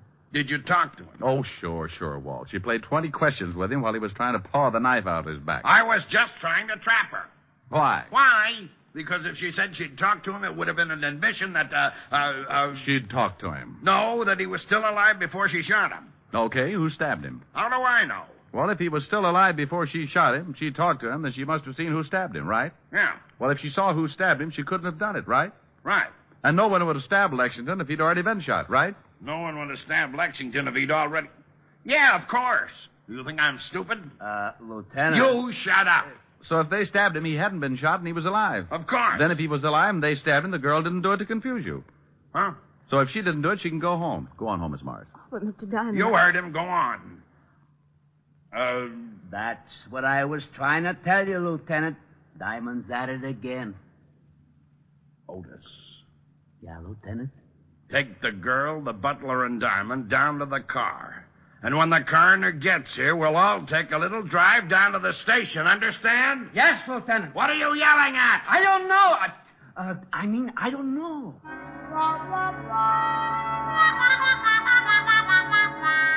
Well, the coroner finally arrived and suggested an autopsy for the corpse and a bath in some hot mud for Walt. Then we all climbed into the squad car and headed for downtown New York and the 5th Precinct Police Station. On the way, I told Walt about my phone call from Lexington about 3:45 that afternoon and the few details leading up to finding June Morris with a smoking gun and the dead Mr. Lexington. At the station, we continued to question the girl as to her motive for the killing, but she refused to say anything. The butler could add nothing, so they were taken out to await further questioning. She was allowed to call her lawyer, and we all settled down to wait for the coroner's report on the autopsy. Yeah? The dame's lawyer is here. Wants to see you first. Okay. Girl's lawyer. Mr. Farnsworth, Lieutenant. Hello, Lieutenant. What is this all about? Mr. Diamond, Mr. Farnsworth. How do you do? How are you? I just got a call from Miss Morris. Lieutenant. Pardon me a minute. Well, what do you want, Hammerhead? I got the girl's personal effects. Well, give them to me. Okay. Gee, what did I do? Nothing, Sergeant, but your family sure botched things up. Oh, there you are, Lieutenant. Thank you. Gee, I don't know. Am I to understand that Miss Morris is being held here on a murder charge? That's right. Just whom is Miss Morris supposed to have killed? You know a Mr. George Lexington? Why, yes. He's the boy. Maybe you can tell us why she would want to kill him. I suggest you question the witness, Mr. Diamond. But let me warn you beforehand. My advice to my client will be to say nothing until I can find out more about this thing for myself. Now, about Miss Morris. She stays put. Lieutenant, I have a great deal of influence. Then get her rich. She stays put. What about this George Lexington's background, Mr. Farnsworth? Let me give you one more suggestion before I leave. Find these things out for yourself. I have a fair reputation in the legal profession. Good evening, Mr. Farnsworth. I'll have that writ, Lieutenant. Ah, go to blazes. Nice fella. A doll. Well, let's see if there's anything in these personal effects here. Take a look through the purse. Okay. Otis. Yeah, Lieutenant. Bring in the butler. Right. Here's something, Walt. What is it? A typewritten note in the bottom of her purse. What's that? Meet me at the house at 5:15 this evening. Bring $15,000 and be prompt, or you will regret it for the rest of your life. Signed, George. George Lexington. Well, bully for you. Diamond, I swear. Out to the butler, Lieutenant. Come in. Sit down. Well, thanks. My face... Not you, melonhead. Get out of here. Oh, well, okay. I just thought... Otis. Yeah? When the coroner's report comes in, bring it right in and bring the girl along with it. Yeah, Lieutenant. How do you feel, Arthur? A little upset, sir. This has been quite a strain. Last name, Cameron? Yes, sir. How long have you worked for George Lexington? About 4 years, sir. Ever since Mr. Lexington came east. Did you know him before that? No, sir. You ever mention where he was from? California, I think. Had a lot of money? I presume so. I was paid regularly. He maintained a good-sized house and entertained frequently. To my knowledge, he never had any debts that weren't paid immediately. How long have you known Miss Morris? She and Mr. Lexington were engaged 2 years ago. It only lasted a few months. But they still saw each other occasionally. Did you know Miss Morris was expected tonight? Yes, sir. She called and said she would be there at 5:45. You sure about the time? Yes, sir.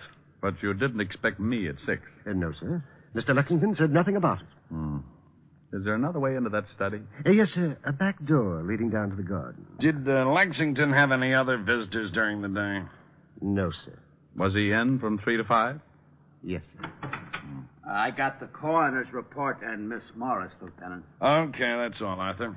We'll have to hold you until this thing straightens itself out. You go along with Sergeant Loveloon. Yes, sir. Oh, Arthur, Yes, sir. does Mr. Lexington own a typewriter? No, sir. All right. Come in, Miss Morris. Sit down. Here's the report and the bullet taken out of Lexington and the knife. Take the butler downstairs. Right. Let's go, Arthur. Yes.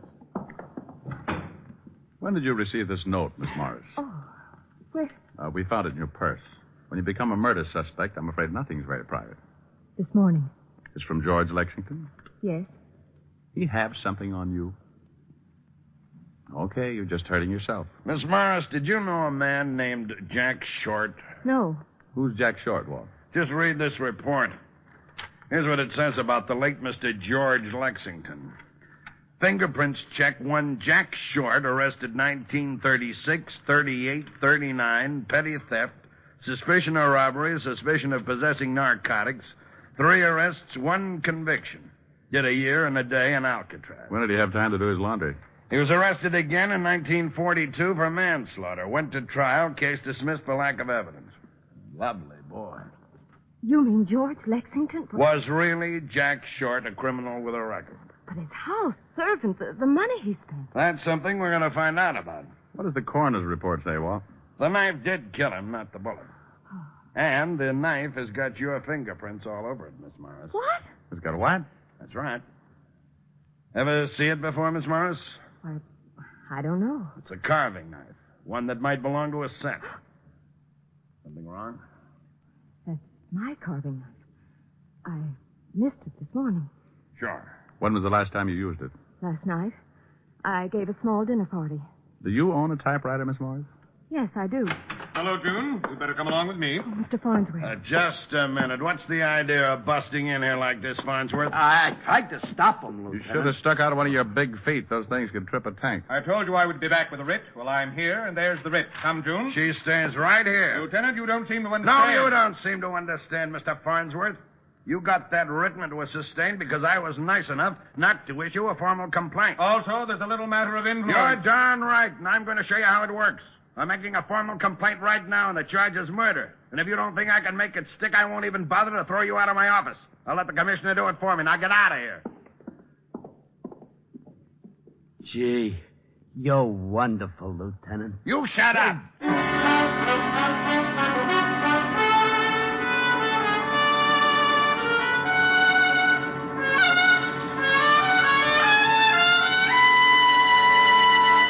Before we continue with the adventures of Richard Diamond, private detective, here's your Rexall family druggist.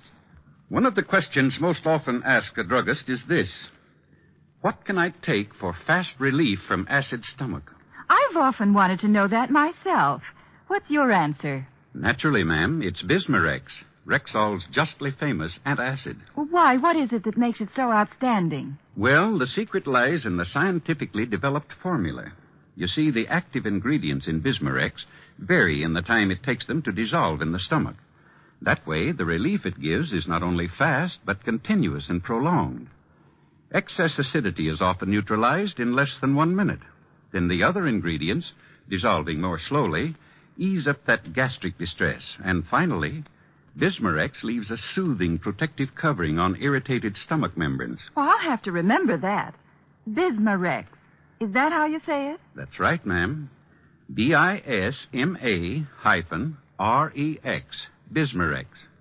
Ask for Bismarex at Rexall drugstores everywhere. And remember, you can depend on any drug product that bears the name Rexall. And now back to tonight's adventure with Richard Diamond, private detective, starring Dick Powell. Well, Farnsworth got the idea in a hurry and took off like a rabbit with his tail on fire. Walt lived up to his word. After making the formal charge and producing the evidence, the writ was dismissed. He then secured a search warrant for both Miss Morris's flat and George Lexington's house on Long Island. Our first stop was Miss Morris's apartment, and when we went in, I thought how much it looked like her. Small, beautifully decorated. We went over the whole place, nothing except in the small den. Here's the party list she told us about. Good 30 names here. Typed. And there's a typewriter. You got that note you had in the purse? Yeah, here.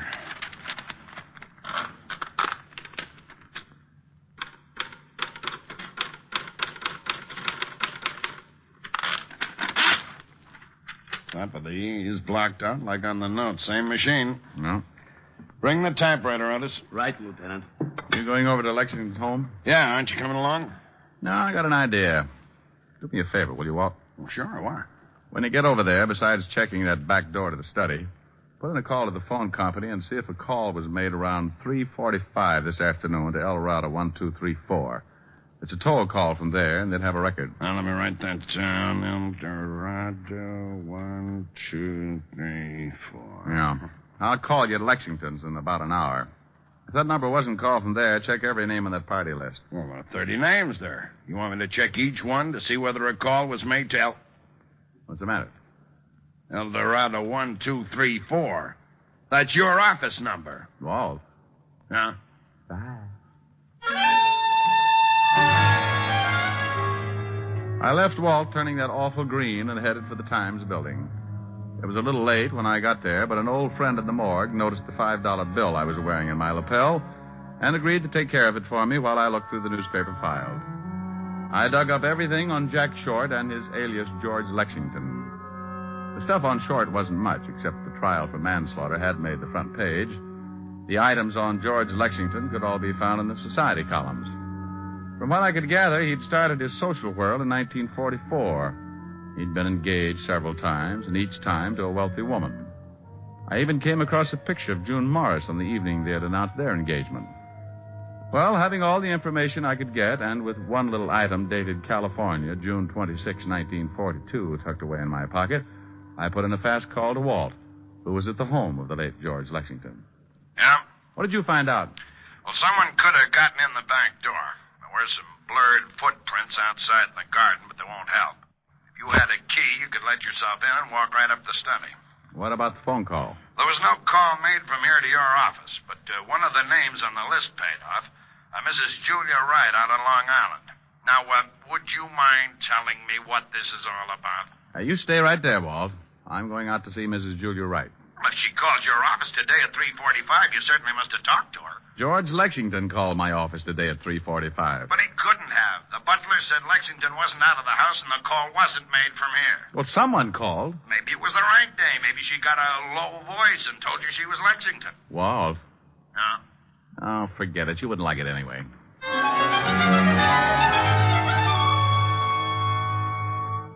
Mr. Diamond? How do you do, Mrs. Wright? My butler says your business is a matter of life or death. Well, that's a little exaggerated, but it's one sure way of getting by the red tape. Then what is your business, Mr. Diamond? I'm from the police. Oh. Do you know Mr. George Lexington? Why, yes, slightly. Are you married, Mrs. Wright? Very happily. What is your interest in Mr. Lexington, Mr. Diamond? Do you know June Morris? Quite well. I've known her family for at least 10 years. She's being held for the murder of George Lexington. Oh, that poor girl. She was engaged to Lexington at one time, wasn't she? Yes. He was a beast. Believe me, Mr. Diamond, he deserved killing. I thought you said you only knew him slightly. June used to tell me how terribly he treated her. A phone call was made from your house yesterday at approximately 3:45 to El Dorado 1234. I don't believe I know anyone at that number. Are you sure? A man made it. I talked to him. My husband wasn't home yesterday. Oh, perhaps it was my lawyer. He was here about that time. In fact, I believe he did make a call. Said it was on business. A call from the library. What's your lawyer's name, Mrs. Wright? Why, Mr. Lucius Farnsworth.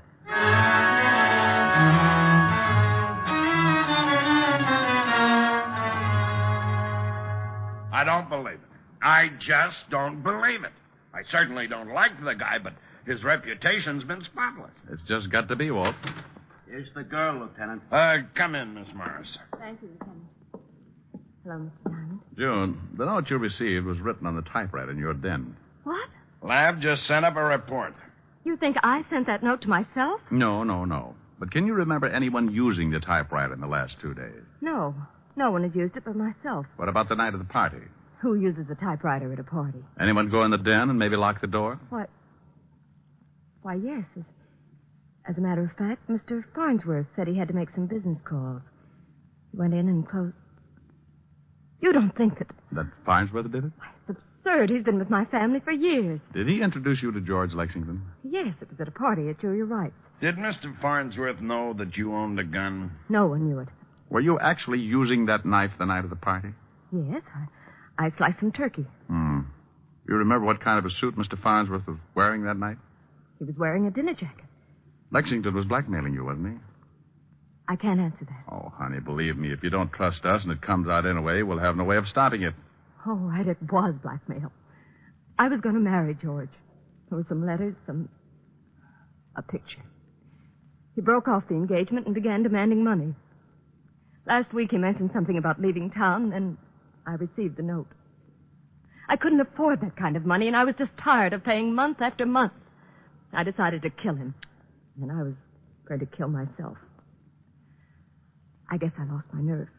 Let's go see Mr. Luke Farnsworth, Rick. June, you sit right here until we get back. Be careful. You can make a book on it. I'm going to drive you home.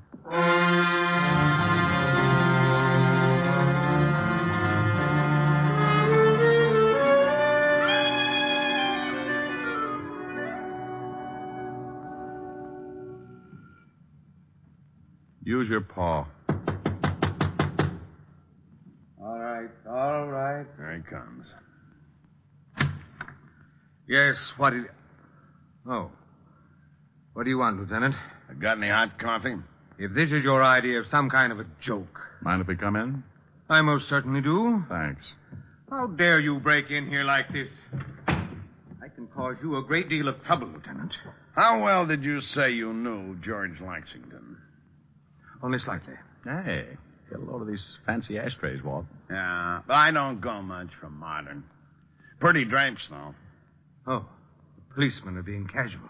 You only knew Lexington slightly, huh? Yes, and this is the third time I've said it. You must make a lot of money. I have wealthy clients. How much did Jack Short pay you to get him out of that manslaughter charge? What? You remember him. Sensational case. Made you quite a reputation. Of course I remember it. This Short was sure a handsome fella. Did he change his name later? I don't know. That was a long time ago. Didn't he change it to Lexington? George Lexington? What is this all about? Mind if we look around the place? I most certainly do. Is that your bedroom? You have no right to go in there. Where's your warrant? Nice bedroom. Get out. Get out. I'll call the commissioner. Why don't you do that? These your keys? Put those down. Take it easy. I wonder if one of these fits a back door to George Lexington's study. Don't be ridiculous. I've only been to Mr. Lexington's house twice in my life. Arthur, the butler, will verify to that. You mean you've only been there twice, but the front way? I mean exactly that. What are you doing in that closet? Nice wardrobe. This your dinner jacket? Lieutenant, I warn you. No, I'm going to warn you, Farnsworth, officially. Anything that you may say will be held against you. I'm charging you with the murder of George Lexington. Well, this is really one for the books. Would you mind telling me what proof you have? You called my office at 3:45 this afternoon from the home of Mrs. Julia Wright. Disguised your voice and told me you were George Lexington. Really? Hearsay. You were at a party given by June Morris. You stole a carving knife that she'd been using, probably wrapped it up in a handkerchief to keep her fingerprints on the handle. Did someone see me? For some reason, you wanted George Lexington out of the way. He'd been blackmailing victims that you introduced him to. You made sure that Miss Morris would be at his home at exactly 5:45. You wrote a note on her typewriter telling her to be there. You called me to be sure that someone would catch her. Interesting theory. You went up the back way into the study, probably with one of these keys. You stabbed Lexington and got out just before the girl came up. You made one mistake. You didn't figure that the girl might try to kill Lexington. What? Yeah, she shot him. But she shot a dead man. She shot him? After he was dead. You don't know it, Buster, but you just missed the perfect crime. Now prove it. The girl said you were wearing a dinner jacket the night of her party. This the coat? Yes? And to get the knife out, you had to put it in a pocket or someplace on you. She had been carving turkey. Ever hear of a spectrograph? Of course. Sure. Have the pockets analyzed, and if we find traces of turkey, we'll know you swiped the knife. And if the key to Lexington's back door is on this ring, it'll cinch it. I'm afraid not. Come back here, Farnsworth. He's going for the window. Farnsworth, stop. Let me go. Let me go. Not on your life. Not on your life. You don't take it the easy way. Get hold of his hair. No. Got him. No. Why didn't you let me jump? What difference would it have made? Well, it sure would have saved the state some money.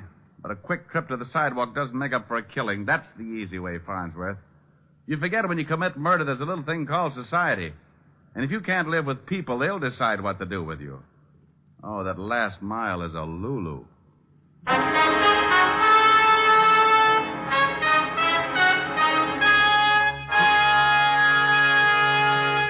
Again, here's your Rexall family druggist. If you're a user of mineral oil, remember that Rexall mineral oil is carefully refined by a special process to achieve an extra heavy body. What's more, because it's so exceptionally pure and gentle in its action, Rexall mineral oil is non-irritating, non-habit-forming. You'll also like the fact that it's tasteless, odorless, colorless. Next time, try Rexall mineral oil. And remember, you can depend on any drug product that bears the name Rexall. Good health to all from Rexall.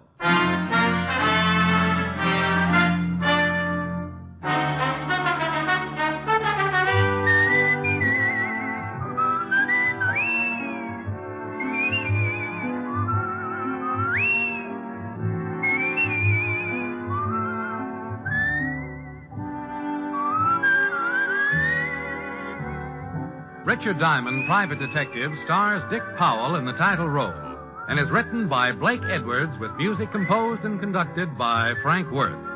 Featured in tonight's cast were Ted DeCorsia, Wilms Herbert, Ted Osborne, Betty Moran, Howard McNear, and Virginia Gregg. Richard Diamond, Private Detective is transcribed in Hollywood by Jaime Del Valle.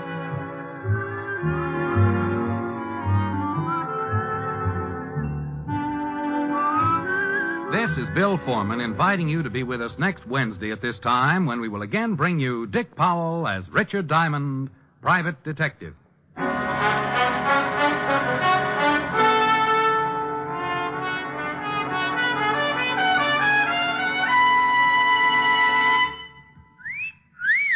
Hiya, beautiful. Get lost, Bristlepuss. You need a shave. But I have shaved. What else do you want me to do? Silly boy, she wants you to go Stag. Go Stag? But why? Because Stag is Rexall's exclusive line of men's good grooming aids, like Stag Brushless Shave Cream. No fuss, no massage, just smooth it on, and presto, you get a clean, close shave. Your face stays smooth and whiskerless all day long. I'll do it. I'll go Stag. That's it. Join the Stag line now at Rexall drugstores everywhere. Yeah. This is NBC, the National Broadcasting Company.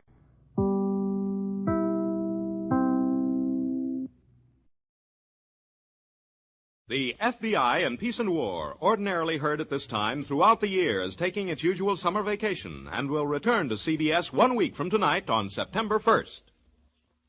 Broadway's My Beat. From Times Square to Columbus Circle, the gaudiest, the most violent, the lonesomest mile in the world.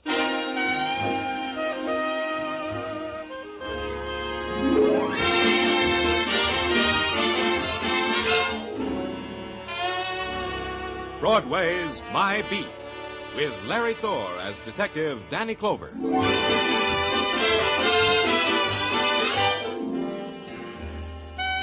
Broadway. It's a swamp that'll drag you breath by breath into its shadowed pools, or it's a meadow shining with golden light. It's a place and a time and a loneliness that reaches out for you, then beckons you into an airless room and locks the door. You get out or you don't. Either way, it's Broadway, My Beat.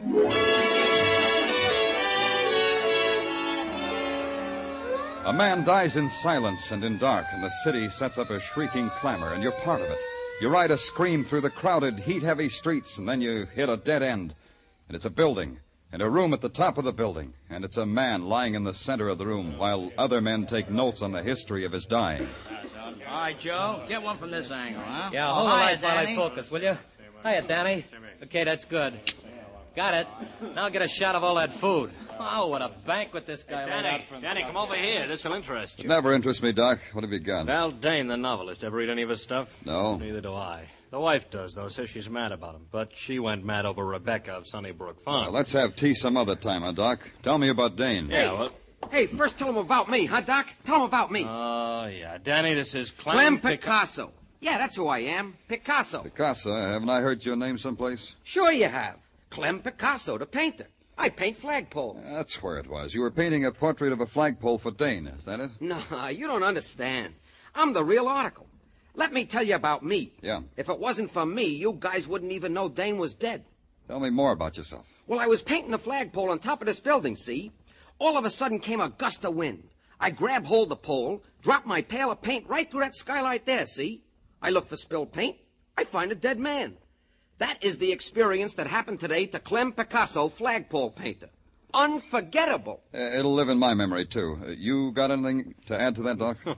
Only this, Danny. This room is a fortress. Dane must have built it on top of his penthouse for a retreat. It's ventilated by an air conditioning system. The only source of outside light is that skylight, and that's at least 30 feet from the floor. Mm-hmm. There's no phone, and the room was locked and bolted from the outside. Dane couldn't get out. This place is bare. No writing materials, nothing. Yeah, like a tomb. Maybe he needed this kind of atmosphere to think. Maybe. All the boys found when they broke in here was Dane and that table, loaded with food, all jarred. Fruits, chicken, all sorts of good things to eat. What's the matter, Doc? You hungry? Just tell me how Dane died. He died of starvation, Danny. Huh? Yeah, all that food, and he died of starvation. Curious man, this Val Dane. Huh, Danny? I could have dropped it right there. Val Dane, I told myself, had committed suicide by starving himself to death, thereby obtaining new material for his next novel. That's what I told myself. That's how much sense it made. And that's why I couldn't drop it. In New York, hardly anybody dies in a vacuum. A man as famous as Val Dane never does. There has to be a close friend or relative to break the news to, and in a case like this, to question. It wasn't tough to find out that Val Dane had a wife, now divorced, and his city directory said she lived on West 79th Street. It was apartment 105. As simple as that.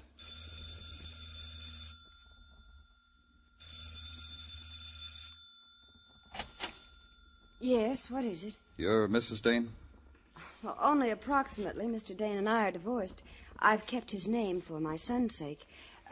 You're... Danny Clover. I'm from the police. Oh, how interesting. We've never had a caller here from the police. Won't you come in? Thank you.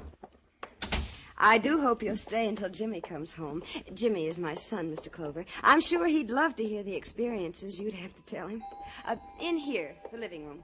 That's quite a collection of glass toys there on the floor. Clowns, building sets, animals, and all in glass. Jimmy must be an unusual boy. Oh, yes, he is. That's all I have left in life, Mr. Clover. To make him happy. There's something I have to tell you that might make you quite sad. About Jimmy? No, it's about your former husband, Val Dane. He's dead. Oh, I'm so happy. Well, I mean, I'm relieved. I was afraid with Jimmy being on the streets... Then it doesn't affect you, Mr. Dane's death? I think I should be more sad if I read in the papers that a man I never met had died at the age of 93. I see. No, you don't, really. How could I feel sorrow for Val Dane? He was a miserable 10 years thrust into my life. Why do you say that? Because he was a talented egoist. He cared nothing for Jimmy. Cared even less for me. We lived for him. He lived for Val Dane. When did you see him last? 2 years ago. In that horrible cabin in the Adirondacks. He forced us to go there so he could write.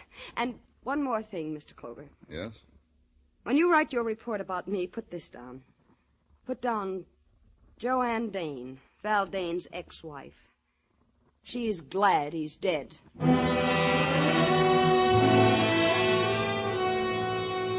I didn't bother to tell Joanne Dane that her former husband had starved to death. I had a feeling she would have enjoyed that too much, and death doesn't need laughing at. But when I hit Broadway again, death was screaming at me in big black letters. Val Dane had become public property for a nickel a copy. You got the funny papers, too. I called headquarters and asked Sergeant Tartaglia if anything new had turned up. Something new had. Get back to your office right away, the sergeant said. There's a guy wants to see you. He's hysterical. The sergeant wasn't kidding. Something in my office makes you laugh like that? The pollen, maybe? I can't help it. It's rich. It's the richest one I've ever heard. Okay, come out of it. Who are you? My name's Brooks, Lyle Brooks. Lyle Brooks, huh? Tell me gently, what's so rich? Oh, if I think of it again, Lieutenant, I shall roll on your floor in continued convulsions of hilarity. And think of something real sad, like a right to the jaw, and tell me what's on your mind. Why, Val Dane starved to death. Don't you think that's funny? No? Well, I think it's funny. What tickles you about a man's death, Brooks? About Val's death? He was such a pig, and he starved to death. Well, that, Lieutenant, is humor. Category ironic humor. What's your interest in Val Dane's death? I'm his ghost. Ghost, huh? Battaglia. Yeah, Daddy. Now, what do you want? Book this guy for impersonating a human. Hey, that's a serious... Right now, Tartaglia, book him. Well, sure. For impersonating a human, huh? Come on, you. Policemen have a sense of jest, too, I see. Come on, you. So I'll explain. I am Val Dane's ghost. You're doing it again, Brooks. His ghost writer. I did much of the writing which is credited to our so literary Mr. Dane. That's why I came to give myself up. To give yourself up, huh? Did you have anything to do with his dying? Assuredly not. But you might think so. I hated him. Val Dane cheated me time and again. But this time was the biggest cheat of all. What's he talking about, Danny? I'm talking about The Great Fake, Val Dane's latest book. I wrote at least half of it, you know.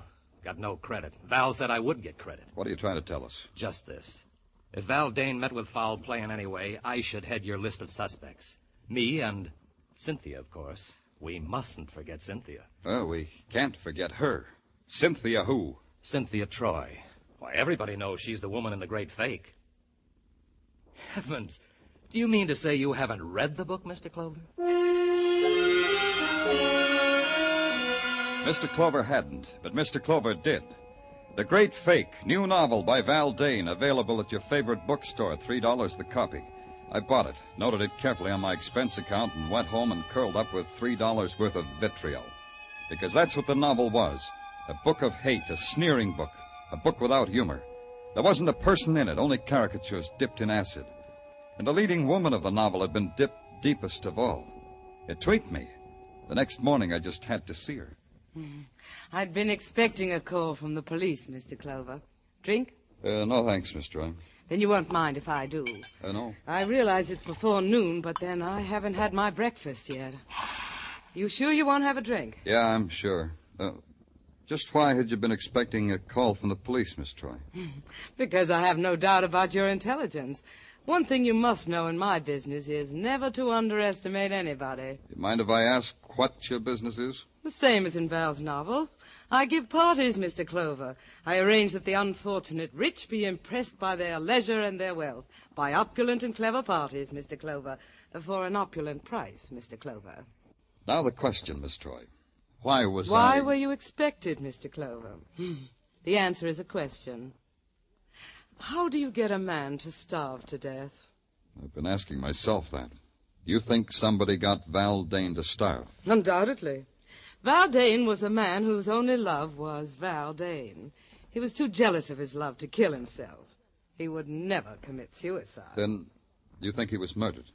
I believe I implied that, don't you? Did you kill him? The idea titillates me. Yes, it's a rare thought. Ask me that again, Mr. Clover. Look, Miss Troy, the social graces aren't one of my, social graces. In your circle, how do you tell a lady to quit stalling? By telling her. Then let's quit stalling, huh? Very well. You've read Val's novel, yes? It made a fool of me, didn't it?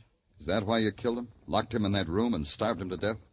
I should like to have done that, Mr. Clover. The idea... Yeah, I know.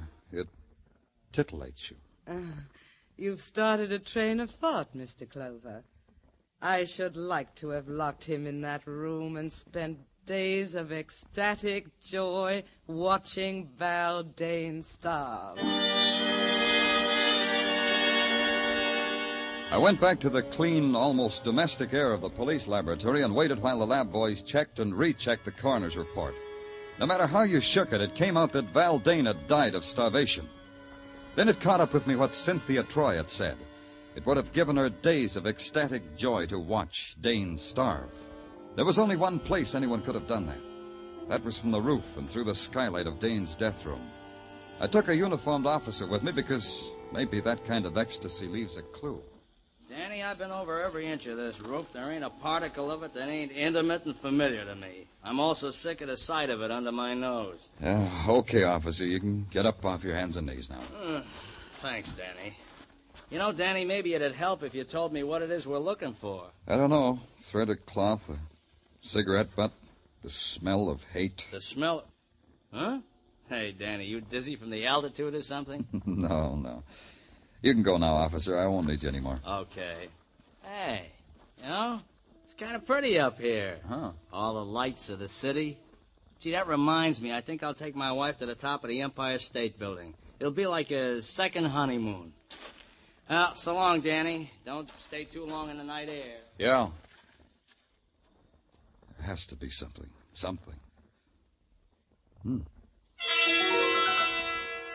Didn't make sense what I saw. A piece of Scotch tape stuck to one of the panes of the skylight. I leaned down to examine it. And then there was something that did make sense. The sound of someone moving toward me. And then I whipped out my gun and ducked behind the jut of the skylight. And then it found me.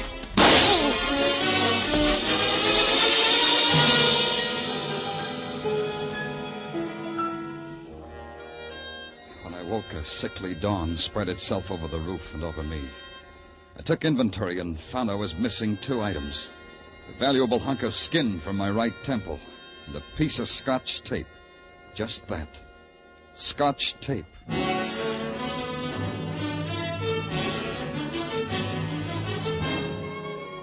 You are listening to Broadway's My Beat with Larry Thor as Detective Danny Clover.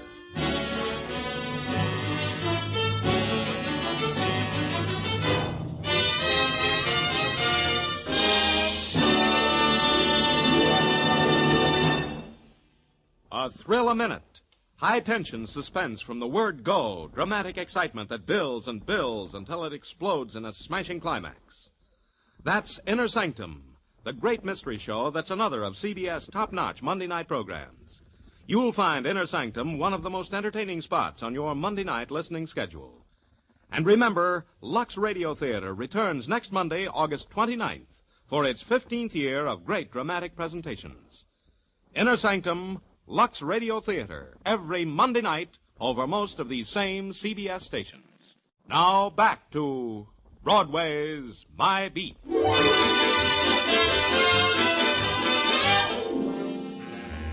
Morning on Broadway is like any other August morning on 1,000 other main drags. People are caught up in a salary to be earned, baseball scores, and the heat. You keep moving and do the best you can. The best I could do was to try to push my way through a brick wall. Progress was practically at a standstill. But by now, one thing was obvious. I had a murder on my hands. Val Dane had been found starved to death in a locked room with a banquet spread before him. That in itself was something to nick the curiosity. But when I got too curious, somebody had taken a shot at me. Draw a line and add that up, and you get a 6-letter word meaning foul play. At headquarters, after I had my head bandaged, Sergeant Tartaglia was terse and intelligent about the whole thing. I can't figure it, Danny. Now, don't try, Tartaglia. If you could figure it, you'd become invaluable to the department. You'd never get your pension. Did you get what I told you to? Yeah, 1 piece of frosted glass, just like you said. Thanks. Where'd you get it? Now, Danny, where would you get a piece of frosted glass at police headquarters? Out of the men's powder room. You better hurry up with it. Yeah. Now, we'll tear off a piece of Scotch tape. Now, we'll paste it over the glass like this. What are you doing, Danny? Pasting Scotch tape on frosted glass. It's the latest craze. Now we hold it up to the light. Look through it, Tartaglia. Get up close and look through it. Hey, you can see right through it. The part of the glass with the Scotch tape on it, you can see right through.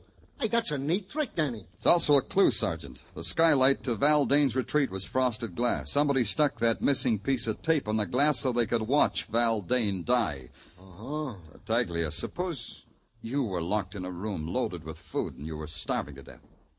What would you do? I'd eat the food. Unless what, Tartaglia? Unless nothing, Danny. I'd eat the food. Unless what, Tartaglia? Danny, I said I'd eat the food unless it was poison, Danny. You're so right. Tartaglia, I want all the food found in Val Dane's room transferred to the technical lab right away. I want every piece of it analyzed for poison. I want the analysis on my desk as soon as possible. Right. Now, wait a minute. Yeah. Danny Clover speaking. Plainclothes Meshikov, sir, assigned to follow Cynthia Troy. Oh, okay, Meshikov, what do you got? At 9 a.m. this morning, Cynthia Troy entered the Fifth Avenue apartment of one Michael Green. Who? Cream. Michael Cream. C-R-E-A-M. Cream. You know, like in cream. So I took a plant in the hall. At 9:15, I heard loud voices, which at 9:20 become a heated argument. Who's this Merkel Cream? Oh, him I checked. He's a yogi. A yogi, huh? Oh, that's interesting. These guys go on starvation diets to get next to their souls. Thanks, Mechikov. Stick with Cynthia. Hey, Tartaglia. Yeah, Danny. Get my bed of nails. I'm calling on a yogi.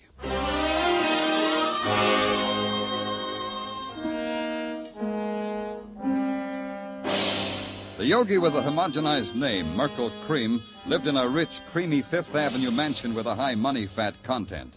The outside stairs were covered with a thick layer of perfumed oriental carpet. When you rang, a girl made of copper with bells on the ankles of her bare feet and a jewel stuck in the middle of her forehead opened the door. With a scented arm, motioned you into the presence. The presence was a muscular man with the body of a professional football player, wearing a plumed turban and an imported English tweed loincloth. He sat in the middle of the floor, bathed in the celestial glow of a baby pink spotlight. And then the presence spake. You have come. Yeah, Mr. Cream, Speak not when I speak. You have come. You said that. You have come to attune yourself to the eternal harmony that lies 6 fathoms deep in the cosmic sea.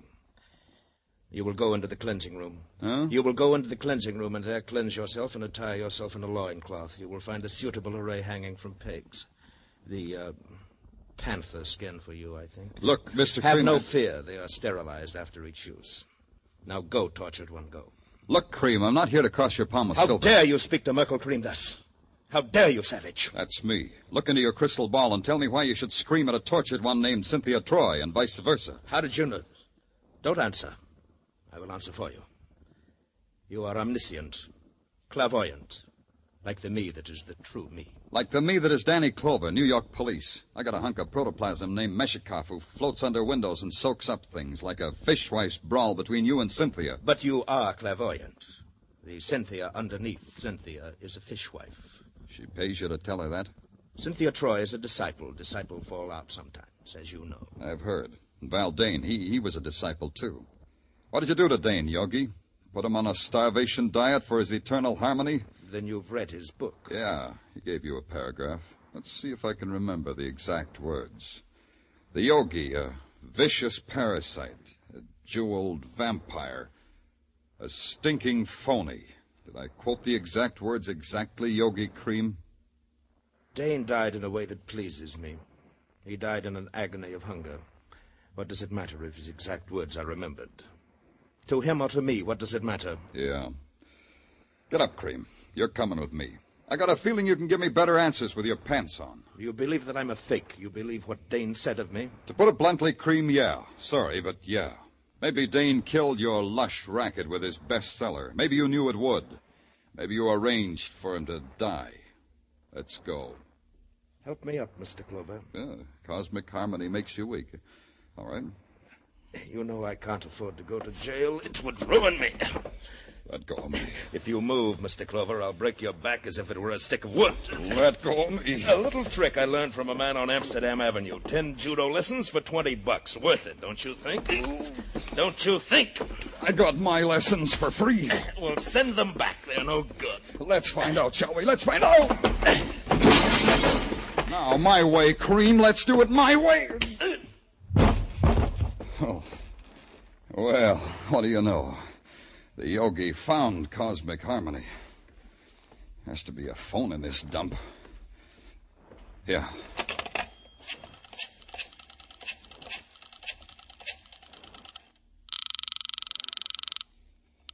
Headquarters, Tartaglia speaking. Tartaglia, this is Danny. Send a stretcher to pick up Yogi. Mr. Merkle Cream? Yeah, he spilled out of his bottle. One stretcher coming up. Hey, Danny, we got a report on that food. Yeah? Give it to me. I was about to, Danny. You know, it is very interesting. Tartaglia, if you don't talk fast, order a stretcher for yourself, too. What about that food? Well, that's what I'm telling you, so interesting. It was not poison, Danny. Valdane's food was not poisoned. Until the yogi was in condition to talk to me, I had to talk to myself. What kind of man was Valdane? That was the big question, the important question. Locked in a room long enough to starve to death, and he refused to touch the food, the unpoisoned food at his fingertips. Why?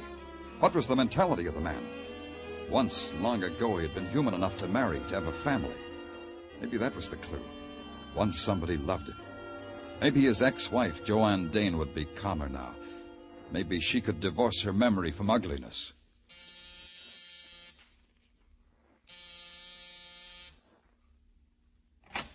Yes? Who are you? I'm Danny Clover, police detective. Who are you? I'm the landlady. What can I do for you? I want to see Joanne Dane. Joanne's not in any trouble. She's a fine girl. What kind of trouble would she be in? No, I didn't say she was in any trouble. I just wanted to talk to her. Well, she ain't in. Where is she? Oh, Joanne's out for a walk. With Jimmy? Jimmy? What are you talking about? His son, Jimmy. Mister, you got the wrong address. Joanne's got no son. Nobody lives here by the name of Jimmy. Say, what kind of a detective are you anyway? Yeah. What kind, Clover? Let's go find out.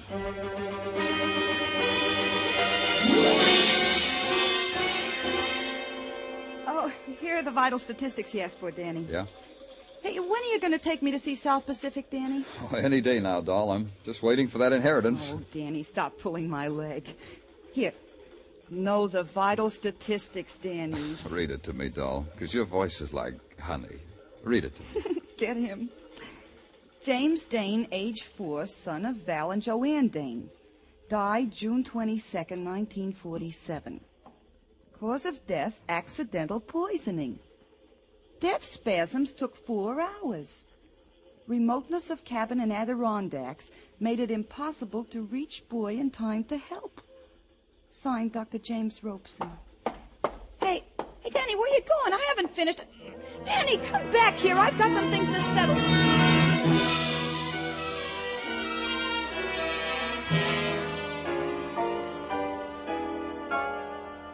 I was out when you called before, Mr. Clover. Yeah, I know.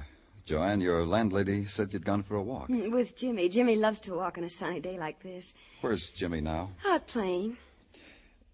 Joanne, I asked you before. Now, don't lie. When was the last time you saw Valdane? I won't lie. A few weeks ago, as I told you. A few weeks ago, yeah. Another question. Why did you go to see him? To ask him for money. I hated myself for it, but Jimmy needs clothes. You see, he'll be going to school this fall, and... I see. Joanne, did you take anything with you, anything that you gave to Val? Well, I don't think so. I can't remember that I did. Food? Why... food in jars, chicken, preserves, things like that? Well, now that you mention it, Mr. Clover, yes, I think I... Yes, Joanne, you told Val that food was poisoned, didn't you? Just before you left, just before you closed the door behind you. You told Val it was poison, didn't you, Joanne? What are you talking about? Just before you locked the door and bolted it behind you, you told him that. You pointed a gun at him and told him that. Why should I do that? Joanne, listen to me. Jimmy is dead, isn't he? Jimmy dead? Jimmy dead? Jimmy died 2 years ago. You know that, Joanne. No, what? I don't know what you're saying. In the Adirondacks, one summer 2 years ago. Jimmy took some poison by mistake. There was no way to get help soon enough. You and Val had to watch him die. You're making all that up. You blamed it on your husband. You blamed him for bringing you there because it was so remote. No, it wasn't that way at all. Yes, it was. You left that food with your husband, Joanne. You told him it was poisoned. You knew he'd never have courage to taste that food after seeing the way Jimmy died. Your husband took his chances with starvation rather than suffer the way Jimmy did. Jimmy suffer? Jimmy dead? Yes, Joanne, he's dead. These glass toys are only a lie that you're making yourself Put believe. them down. They're Jimmy's toys. Your final revenge, Joanne. You had to watch Val die. Yes. You came back each night to look through the skylight. Yes. Finally, when he was dead, you came back to remove that tape. That's when you saw me. Yes. And I wanted to kill you because I was frightened of you, Mr. Clover. That's the only reason. I didn't hate you then. You've got to believe me. I didn't hate you. Joanne. But I hate you now. And I've got to kill you now, Mr. Clover. I've got to. Joanne, put down that gun. I'll kill you. You broke Jimmy's toys. You broke them. Oh, Jimmy. Jimmy, all your beautiful toys broken. All your toys. Oh, Jimmy. How can you forgive me, son? I'm sorry. Oh, you're Hello. Give me the police department. This is Danny Clover. No, I don't want a riot squad. I want an ambulance and a doctor.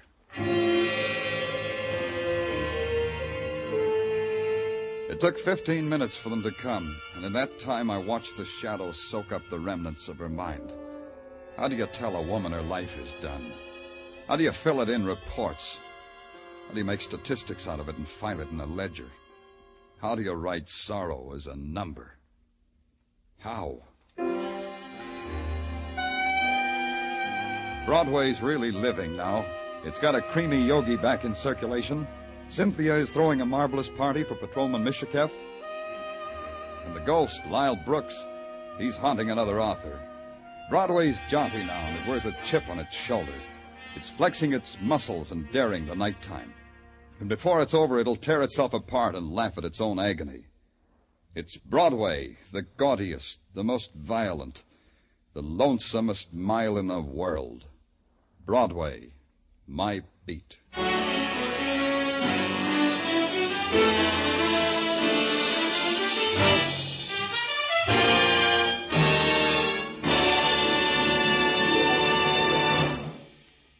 Broadway's My Beat, with Larry Thor as Detective Danny Clover, was directed tonight by Cliff Howell, with script by Morton Fine and David Friedkin. Musical direction is by Lud Gluskin.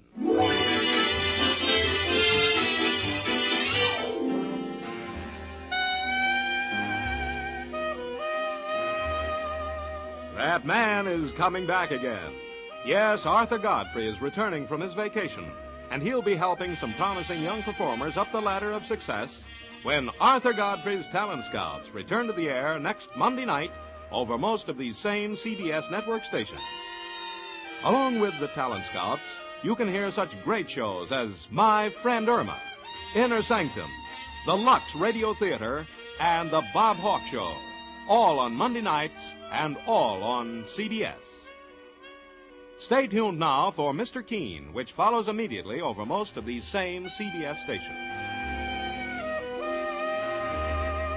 This is CBS, where you hear Lux Radio Theater every Monday, the Columbia Broadcasting System.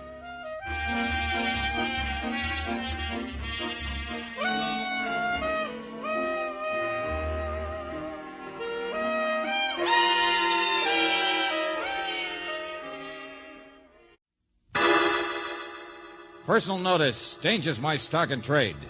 If the job's too tough for you to handle, you got a job for me, George Valentine. Write full details.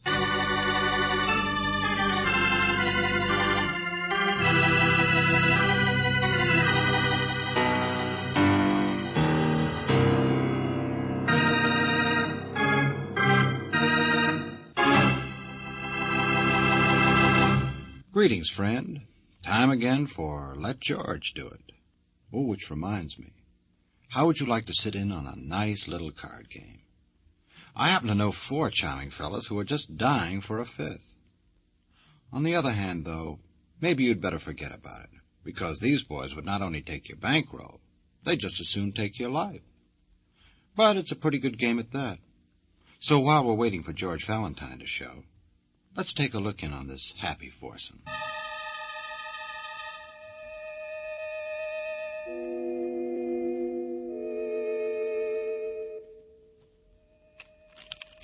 Well, it's 10 o'clock already, gentlemen. Shouldn't we... I mean, my watch says 10. Chester has the cards and... Sure, what are we waiting for? We're going to do it, let's get... No! No. Ames, Salto, this is crazy. It's insane. It was your idea, wasn't it, Norton? Yes, but a man's guilt is no more to be bandied about. Oh, get off the words. There's the good name of the man to be thought of afterwards. Let's get it over with now, now! All right. Need a piece of paper. Envelope here in your jacket. Do you mind? Of course I do, if it's got my name on it. Valentine. George Valentine. What? Oh, your wife's letter. From somebody named Valentine. If I'd know her friends. Here's a blank sheet, club stationery. Couldn't we get on with the... Dear Mrs. Ames, I am so sorry to hear of your concern over your husband. Naturally, I will do whatever I can to help. Sincerely, George Valentine. You mean concern? How do you For like... heaven's sake, stop the stalling, both of you. Will you get... All right. I draw one. Go on, draw a card. Me? Go on, Salto. All right. 9 of diamonds. Yeah. Norton. 9 of clubs. 9 again? Give me one of those. Jack. Diamonds. All right, Chester. Chester. Huh? Your turn. Draw. Oh, I'm all right. Draw? Oh, yes. King. King of Hearts, look. Chester drew the King of Hearts. Shut up. You understand, Chester. High card. Yes. Yes, the paper. Here. You can use the pen there. I'm all right. I, Geoffrey Chester, hereby confess 1 year ago to this date it was I who murdered Miss Dorothy Fullman.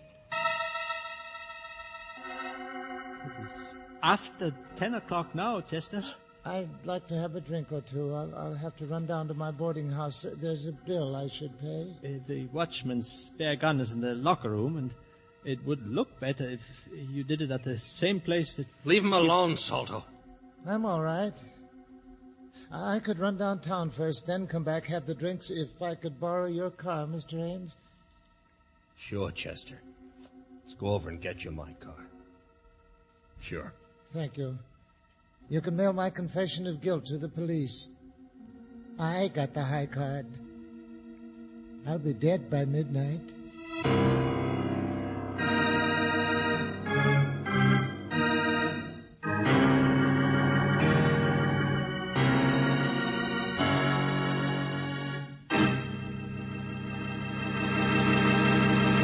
You are listening to Let George Do It. Our adventure will continue in just a moment. Now back to George Valentine and Let George Do It.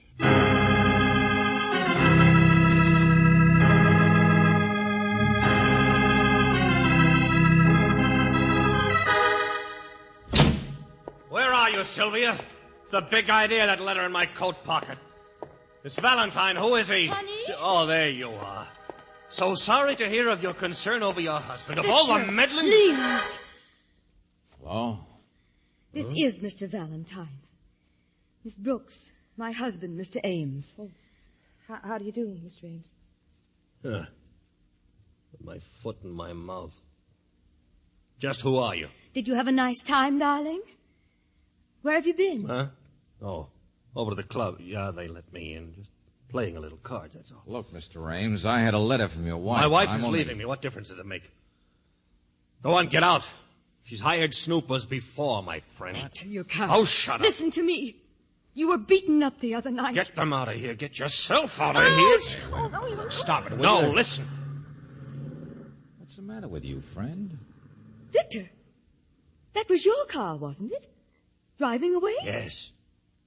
Yes, I loaned it to somebody needs it for a while tonight. He's got some things to do. Mr. Ames, I know I'm butting in, but your wife has been worried, and Please. I'm only here. I'm going back over to the club. There's nothing anybody can do now except to make things worse. What? Darling! Send him home, Sylvia. I'll take care of myself. I put your letter in his pocket on purpose, Mr. Valentine. He'll never listen to me or believe in it. It was certainly an understatement when you said he was upset. Yes. But you haven't said why yet. Now, just what's going on tonight, Mrs. Ames? Where's your husband really been? I don't know. Playing cards, I guess. He doesn't generally, but no harm could come out of that, could it? Maybe not. You said he'd been beaten up. Oh, yes, I know he's in danger. But go on. Your husband's a lawyer, isn't he? He was until a year ago. His practice disappeared on him. What do you mean? Suspicion, distrust, whispers. This is a small town, Mr. Valentine. A very nice town. My husband used to be a very nice person. What happened? Have you ever heard of the Dorothy Folman murder case? Well, yes, I think so, only I don't remember the It was never details. solved. She was murdered, beaten up. It was horrible. They never even found the weapon. Police, experts, everyone's been over it 1,000,000 times. It was a whole year ago. They'll never get a confession from anyone. Mrs. Ames, was your husband... My husband was very nearly tried for that murder. Oh, I see. But then if he weren't tried, then... There are people in this town who really believe that he killed her. Who'll always believe it. There wasn't any actual evidence. But the circumstances... horrible, sordid, awful. Mrs. Ames, just tell me one thing, will you? Do you think your husband killed this Dorothy Folman? Mr. Valentine, I don't want anything worse to happen. That's all.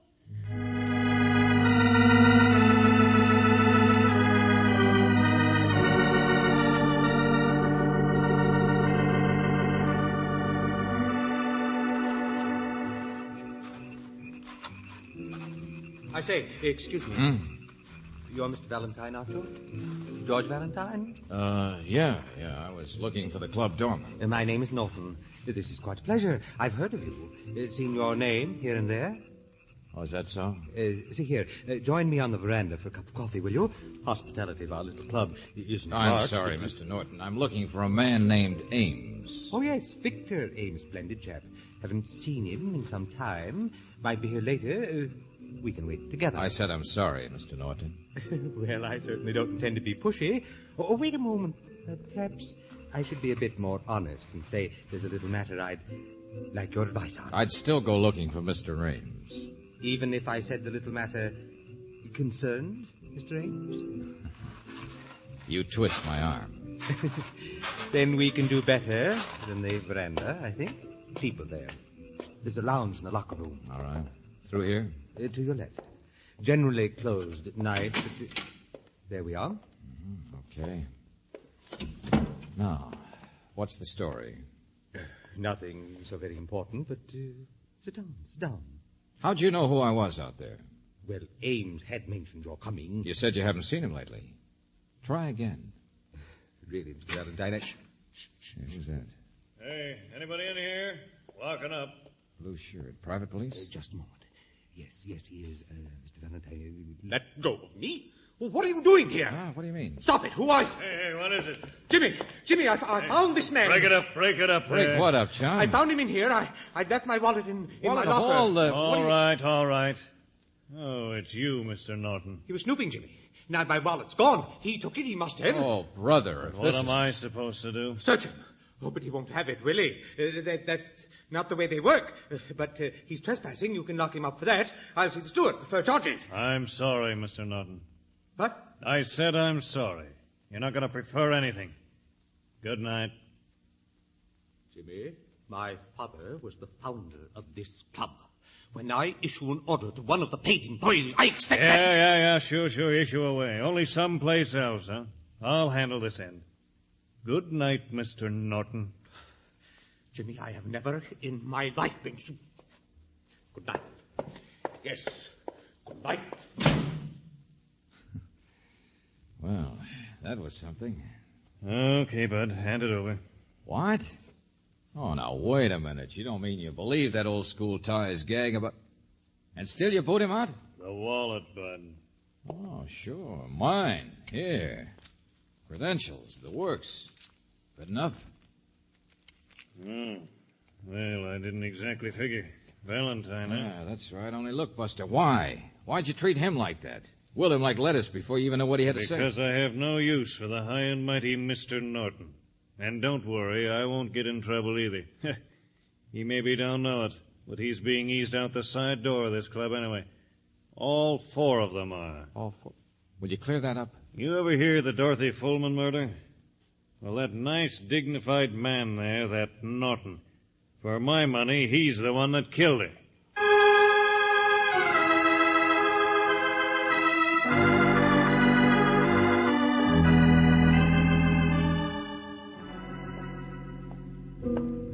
All right, so you've got your opinions, Jimmy. It's just an opinion. I'll stick to it, Mr. Valentine. But there wasn't any concrete evidence against either him or Victor Ames. And what did you mean, all 4 of them? And why did Norton want to stall me like that? That's all he was trying to do, keep me away from something. You're the detective, mister. Excuse me. Huh? Yeah, hello, Mr. Chester. Oh, Jimmy. Just standing here having a couple of drinks. I was downtown. Yes, that's done. Looks like you've had enough. Oh, no. I'm all right. I'm fine. I'm all right. Sure, Mr. Chester. See him? Oh, that guy? He's one of them. Say it faster, will you? One of the 4. Dorothy Fullman was murdered in her house just over the bluffs across the golf course. Yeah? They never got enough evidence. They never will. But the police did prove that it couldn't be anybody else. It had to be one of the 4 men mixed up with her. Who are they? Mr. Norton, Ames, big fool, always in trouble. Another man named Salto. He asked me he couldn't have got to first base with her. And Chester there. Oh, I get it. Not much left of Chester, is there? All of them have changed. But he don't even know what he's doing anymore. Nobody will confess, no evidence. Oh, Jimmy, come here. Now, excuse me, Stewart, back to business. No, I'm right behind you. Huh? That's Victor Ames with him, isn't it? With the steward? Sure it is. Valentine. Yeah, we catch up again, friend. It's a busy night. Excuse me, gentlemen. Jimmy, there's trouble in here. What? The card room, the one with the back entrance. I put those cards in there myself just this evening. Valentine, I've got to see you Wait a minute, alone. Hold it, will you? Go on, Stewart. This deck of cards. Some men have been playing in there, apparently, or drawing high man or something. Well, what is it? What's the matter? Well, sir, it's more puzzling than anything else. At a club like this, someone was being dishonest. Rather hasty job, but here you see, this deck has been marked.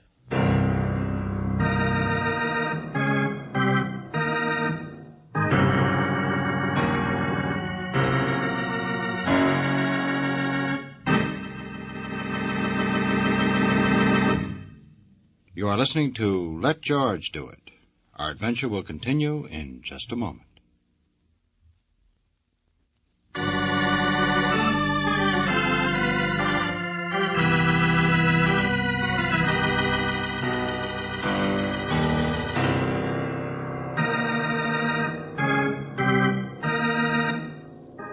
And now back to George Valentine. 9 of diamonds. 9 of clubs. Jack, diamonds. Your turn, Chester. Draw. Yes, I'm King of Hearts. I hereby confess 1 year ago it was I who murdered Miss Dorothy Fullman. I got the high card. I'll be dead by midnight.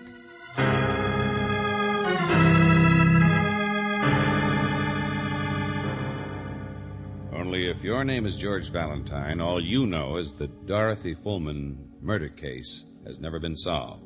That there were 4 suspects, but the police have despaired of ever finding out who her murderer was. Yes, all you know is that Mrs. Ames was worried about the strange behavior of her husband, and more recently that 4 men have been playing cards in the back card room of the local club, and that the steward says the deck of cards is marked. No, they can't be. Give me those. Hey, take it easy, Mr. Ames. Let's see, Stewart. They're not marked. What's bothering you so much, Mr. Ames? Kind of a crude job. Yes, Jimmy, little ticks on the edges, like this. But the person who did it could tell the cards, all right. Get out of here, both of you, Jimmy Stewart. Hey, slow down, Buster. Look, I've got to see you, Valentine. I've got to see you alone. Have you been sampling some of that stuff Chester uses, Mr. Ames? What's so important about Chester? Chester. Hey, where are you going, Miss Ames? He was downtown. He's back now. Look, Buster, will the you bar please? is here in the bar. He's having those last 2 drinks. Well, there you Oh, are. hello, Angel. Oh, Mr. Ames, I saw your wife to the station. She said to tell you... Yes, of course. Where is he? What? Little guy, Brooksy, was in here a few minutes ago. He was having a couple of drinks. Yeah, he's gone now. Well, I did see somebody leaving just when I came in. He looked like he could use a little sleep. It's 5 minutes to 12. Time for you to clear it up, friend. Where's Chester gone? What's happening tonight? Could have been any one of us. I mean, the cards marking them. But I didn't try to save my own skin. I would have gone through it if I'd been high man. What on earth? I'm trying to remember. The watchman's spare gun, that was it. Quit pulling, Buster. What? Yeah, the closet, the back hall. Come on, hurry, will you? The watchman's gun, that was it.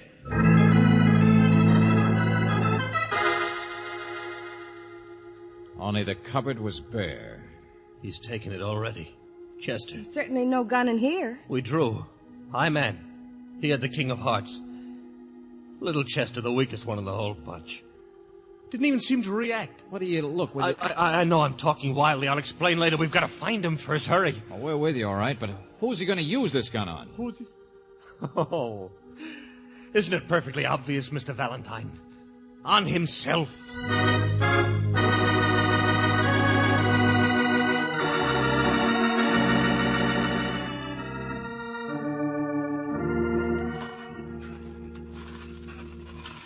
Just like Jimmy said. House over by the bluffs across the golf course. Certainly deserted looking. For sale, for lease. Chester must be here. It's where he'd come. It's Dorothy Fulman's house, huh? Where she was killed? Yes, in the living room. Found her body there. Beaten to death. Door's open, you see. Chester? Chester! Well, he's not here. The fall guy. Well, we're a long way on the outside of that old crime now, aren't we? Perhaps we beat him here, missed him in the dark. Chester! What do you mean, George? Ames here knows what I mean. This is where it happened. It wasn't a pleasant crime. And inside a man, a terrible thing like that can get bigger in a year, huh? Mr. Valentine, I didn't kill her. Sure, that's what they all say. But, Buster, I'm just finally beginning to realize what a hopeless, crazy thing is happening tonight. Wait a minute, George, listen. Upstairs. Come on. Chester? Where are you, Chester? It's me, Victor Ames. Salto, what are you doing here?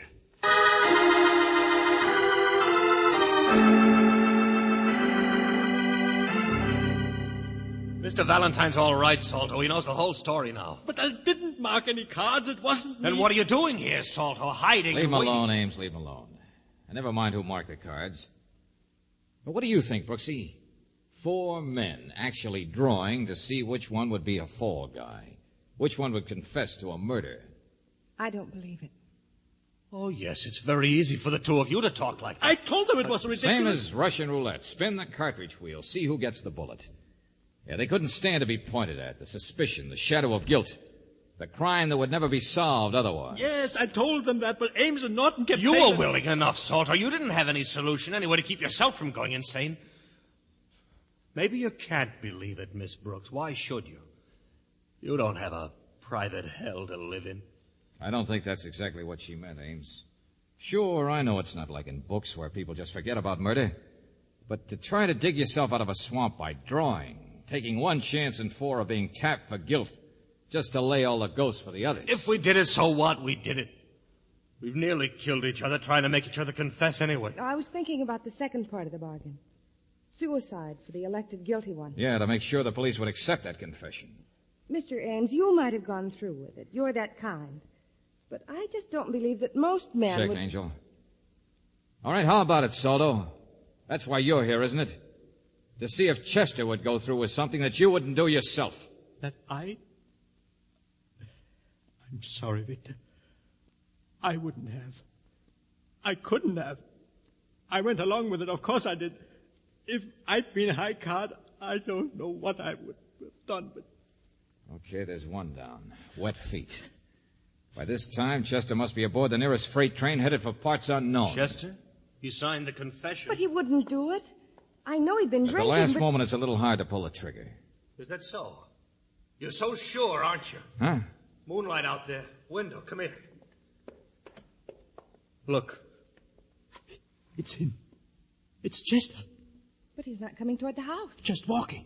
That's the path runs up by the bluffs. Yes, and if anything happens to him, it's our fault, Salto. Come on, step on it. Run!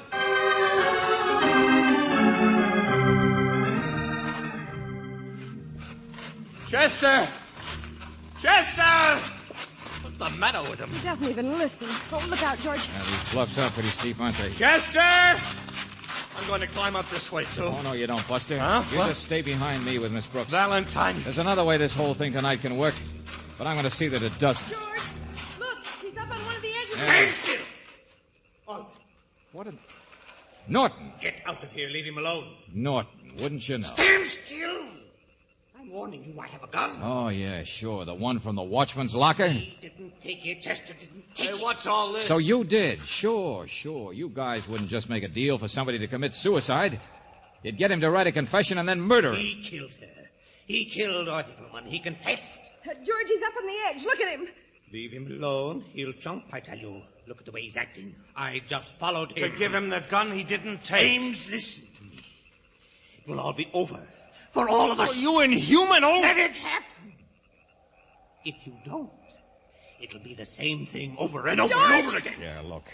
We can't stop him from here, and he does look like he wants to jump. Okay, so I've been wrong, so I... Valentine! Get out of the way with that gun! Okay, now you're all I've right, got it. Martin. Stay there, all of you. Chester! Mr. Chester! I'm all right. Yes? Mr. Chester, now you listen to me. I can't reach you, But get away now. There's something I'm going to do. Yeah, I know. Kill yourself. But you were supposed to do it where she died, weren't you? Wasn't that the agreement, Chester, to make it look good? Can you understand me, Mr. Chester? Oh, I'm all right. That's it. Just keep looking at me. It should have been the living room, though. Or were they always wrong? She was beaten, bruised.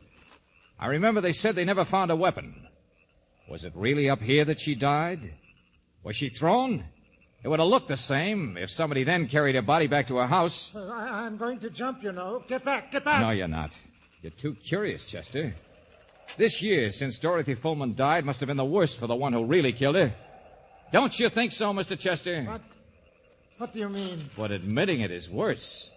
Some people can't ever do that. They'd rather die than do that. I'm going to jump. You can't stop me. But you don't even want your death to be a confession, do you? Well, they gave you a chance, the little card drawing. You knew the masked deck, the marked one, would be found sooner or later. You deliberately left it behind. No, go away The now. world would say your confession was a fraud. You were a poor little patsy. Well, any of them could have marked the cards. Norton, Salto, The high man marked them. The guilty man, Chester. All I've said is built on that. When there's a drawing, a man can't make another man take a certain card. So if he marks them, he only marks them for himself. Check? Yes, I understand, To but... pick his own card. But the lowest card picked tonight was a 9. If a man wanted a low card, that's not very safe, is it, with 52 cards in the deck? You know, it baffled me for a while, until I saw that you really did want to die. She was faithless. She was bad. Get out of my way! Oh, no, you don't. Now, just hang on. You're gonna live, Buster. You're gonna write a real confession.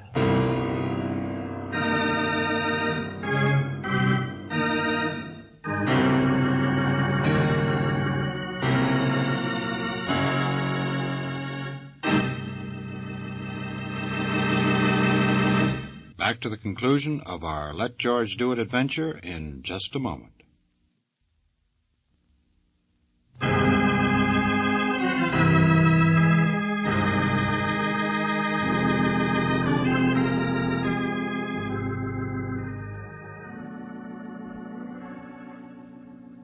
George, it did work out that way, didn't it? Yeah, Brooksy, they pieced it together again. That's why Chester went up to the bluffs instead of taking the gun. That's how he had killed Dorothy Fullman a year back. And if the first confession had gone through, if he'd shot himself, nobody ever would have believed it. Well, the other 3 would have always thought they railroaded the poor little Punchy. Trade their private little hells for new ones. if Mrs. Ames weren't still in love with her husband and called you here. Mm-hmm. George, isn't it remarkable what a woman will do for the man she loves? Remarkable. Forgive, forget, protect. I'll remember that. Darling. The very next time I'm suspected of murder. Oh! Good night, Brooksy.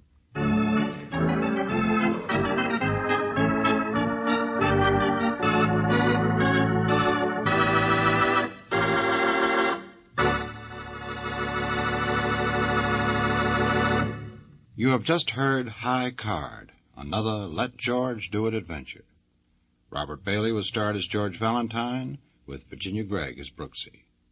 David Victor and Jackson Gillis wrote the story, with music by Eddie Dunstetter. Now this is yours truly inviting you to another visit with Valentine, when you will again hear what happens when you let George do it.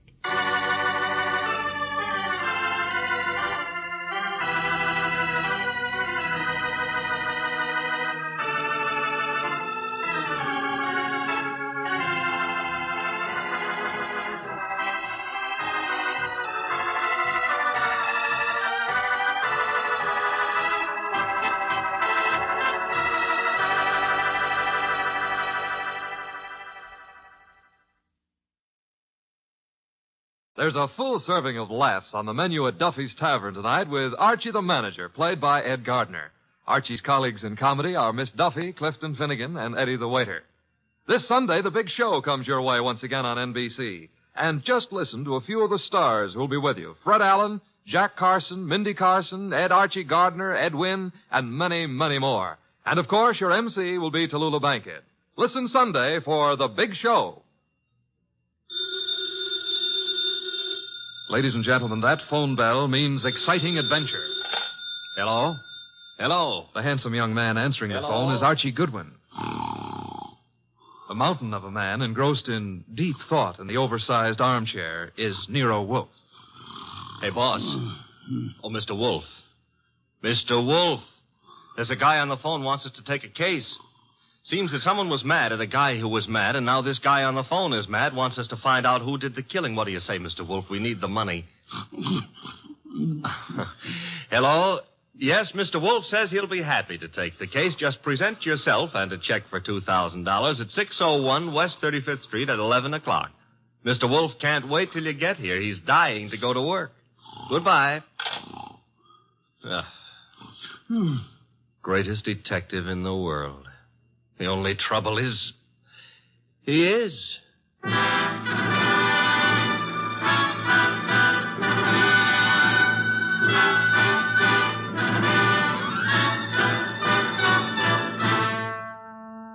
Yes, listeners, Archie is so right. He is the greatest detective in the world, and the fattest, and the least energetic.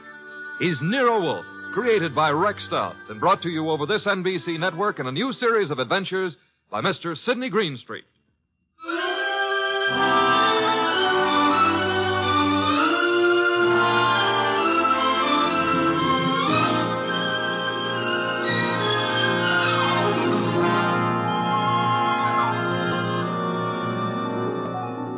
Tonight, it's The Case of the Beautiful Archer. That's a good title. And it was a good case, too. It began in the consulting room of Dr. Raynard Townley of the Townley Sanitarium, skipping a jump north of Nyack, New York, when a very lovely young lovely glared across the desk at the good doctor. Shall we pretend you don't know who I am, Dr. Townley? How could we possibly do that, my dear Diana Lawrence? 23 years old, daughter of one of our better-known sculptors, Michael Lawrence. You were born in Johannesburg, educated in London and Paris, and live at present 100 yards from here in your father's cottage on Berry Hill Lane. How's that? It's intended to be staggering, isn't it? You take no cream or sugar in your coffee, were winner of the Women's National Archery Tournament for 1947, and have an exceedingly high temper. Let's stop the nonsense. You have an inpatient here named Willard Garth. Well, Willard Garth happens to be my fiancé. Yes, he has mentioned the fact during his analysis. And, well, has he by any chance mentioned his reasons for suddenly refusing to see me during the past 5 weeks? He didn't have to, Miss Lawrence. Well, What do you mean? I mean that I recommended he give you up as a bad job. What? Yeah. Well, I suppose you had some purpose in saying what you did. Of course. I'm the boy's doctor. You think you're in love with Willard Garth, I know, but actually, you're infatuated with the Garth millions. You take a lot on yourself, don't you, Doctor? I consider it important to relieve Willard of all painful external pressure. You've done well for Willard, Dr. Townley, relieving him of me. I think so. Now, let's see you relieve yourself of me. You, purchased the gun for this occasion, Miss Lawrence? Yes. And what exactly do you hope to accomplish with it? A quick and complete reversal of your decision about me. I'm not as easy to handle as Willard is, you see. And if you intend to ruin my life, then I intend to end yours, here and now. The phone is ringing. Let it ring. Just as you say. It's the house phone, Miss Lawrence. It may be Willard, you know. Oh, Willard? Yes, he usually phones me from his room at about this time every day.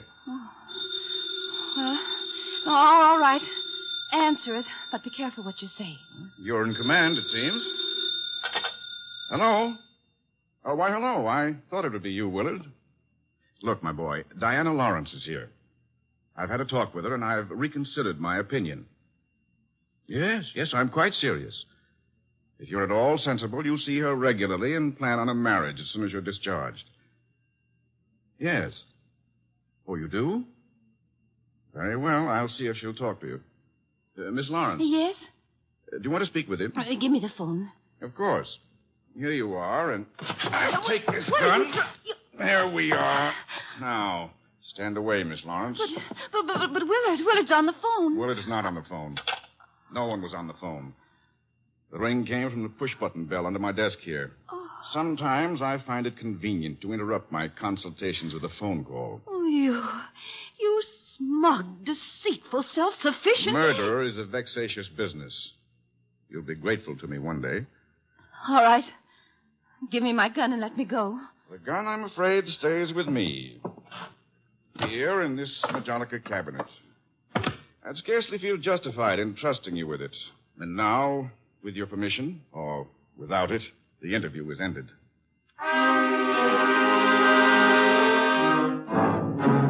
Later that day, the phone in the Lawrence house on Berry Hill Lane began to jingle. And this time it was no phoning.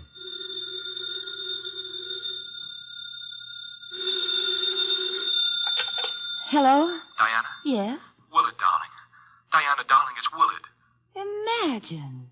Has the doctor let you use the telephone just as if you were a great big adult? Oh, I've got to see you, sweetheart, and I didn't call you to argue. Love, beauty, understanding, that's what matters. Isn't it? Isn't it? Do I hear the overtones of a change of heart? Oh, Diana, what's happened wasn't my fault. He poisoned me against you. Then why don't you walk out of that amateur nut house and stand up like a man? I probably shall, Diana. And now, please listen to me. He's letting me have the limousine tonight from 8 until 12. I want us to go for a ride and talk and talk and talk until everything is clear. Clear as a bell, my baby. Don't tell me he's trusting you to drive. Oh, no.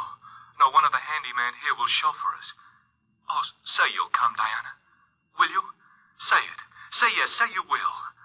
Well, yes, Willard. I'll be glad to. 8 o'clock, then? 8. Oh, bless you. Bless you, my angel.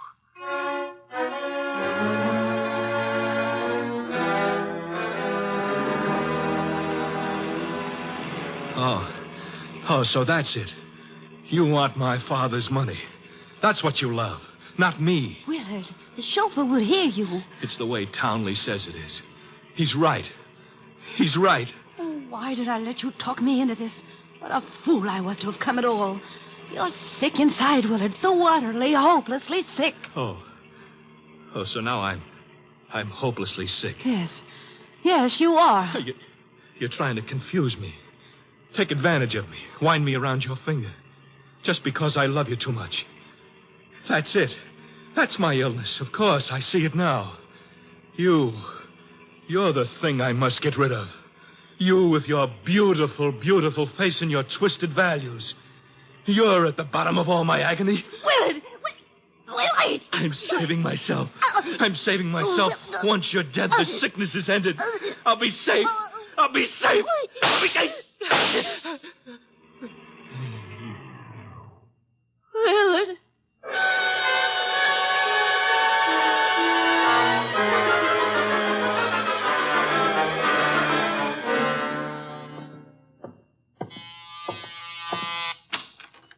Dr. Townley?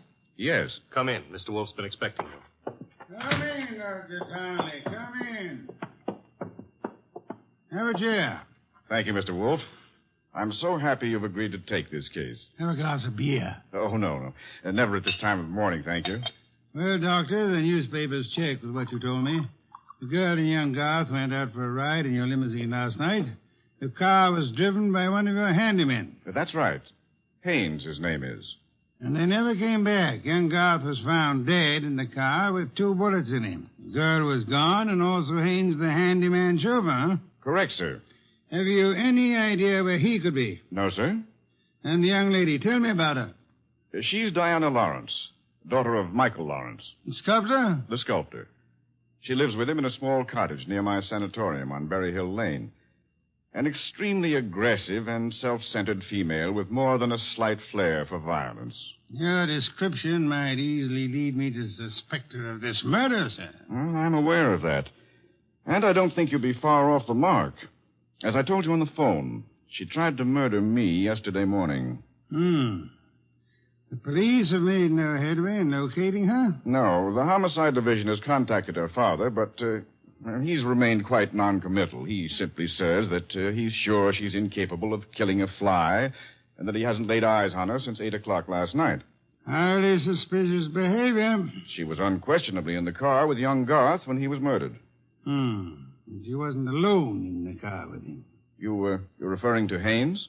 Yes, but he can't be found either, remember? It appears that he failed to list his address on his job application.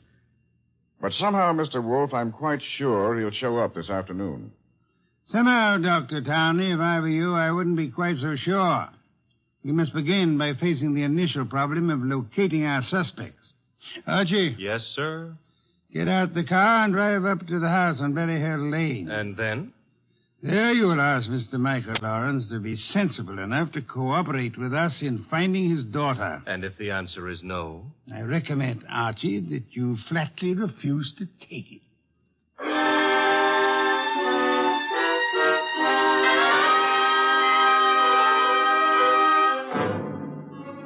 Mr. Lawrence was no simple baby to handle. He was in a studio when I walked in, chiseling on a statue of a boy and a girl, both wearing less clothes than the law allows.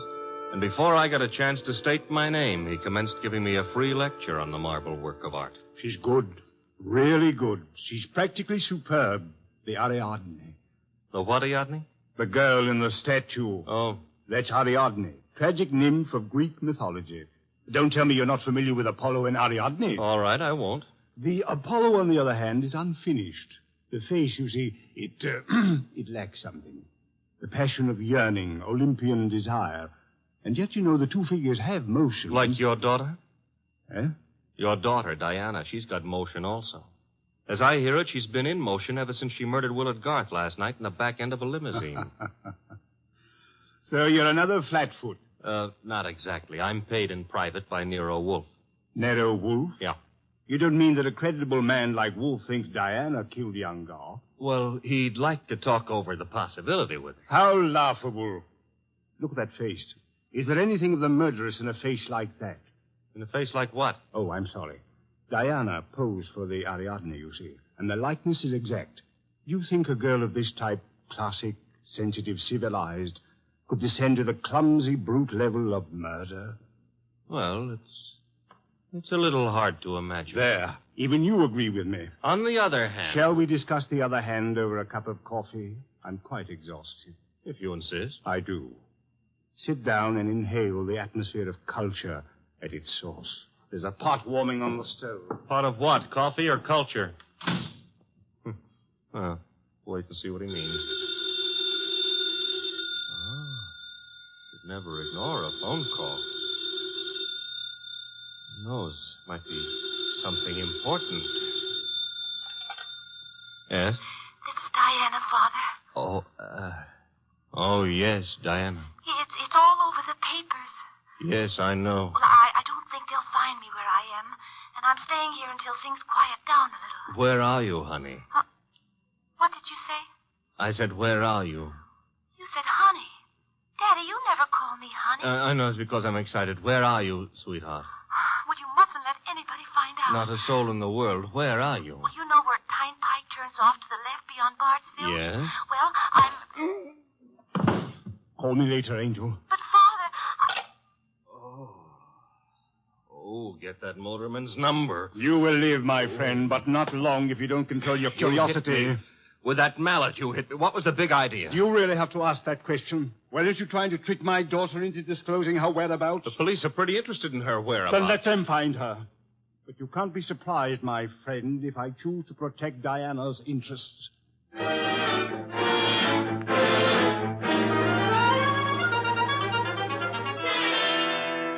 So he's working on an Apollo and Ariadne, is he, Archie? Who cares about Apollo and Ariadne? The point is how he worked on my gourd. That, of course, was unfortunate, my boy, but...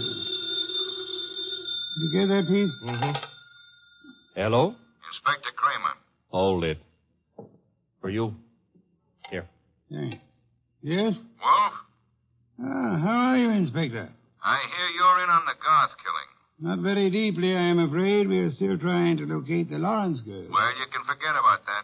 Yeah? Yes, we've already located her and released her on a habeas corpus.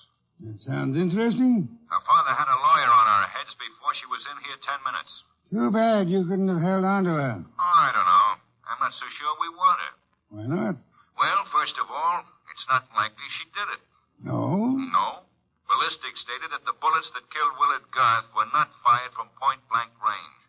And she was sitting beside him on the back seat. I see. Also, we found the murder weapon in the grass near where the limousine was parked, and she admitted it was hers. That sounds like a poor reason to release her. Well, the point is she wasn't in possession of the gun when the killing happened. At least so she says. No, who what? That doctor. What doctor? Townley. The guy who runs that sanitarium. According to her, he took the gun away from her for safekeeping at noon yesterday.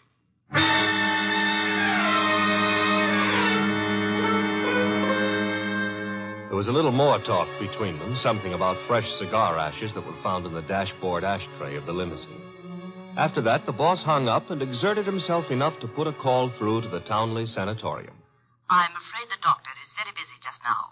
So am I, and my business happens to be highly important. Well, I'll say you called, Mr. Wolf, and I'll ask him to contact you just as soon as he has a free moment. Do you happen to have a free moment, miss? Why, yes, sir. Could you spend it by telling me if that handyman, Mr. Haynes, is being located? Why, yes, as a matter of fact, he has. One of the staff just found out where he lives, Mr. Wolf. Well? He has a little cottage at 206 Dockside Road. That's out near Sheepshead Bay. Thank you. Archie. I'm going someplace, I suppose? You are? You're going to Sheepshead Bay.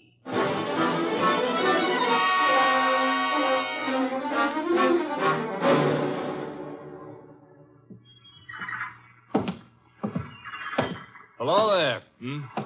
Looking for a guy I can't find. Oh? Yeah, his name is Haynes. Stopped at the cottage up there, but there's no one there. I saw you here on the wharf fishing, so I... What did you say his name is?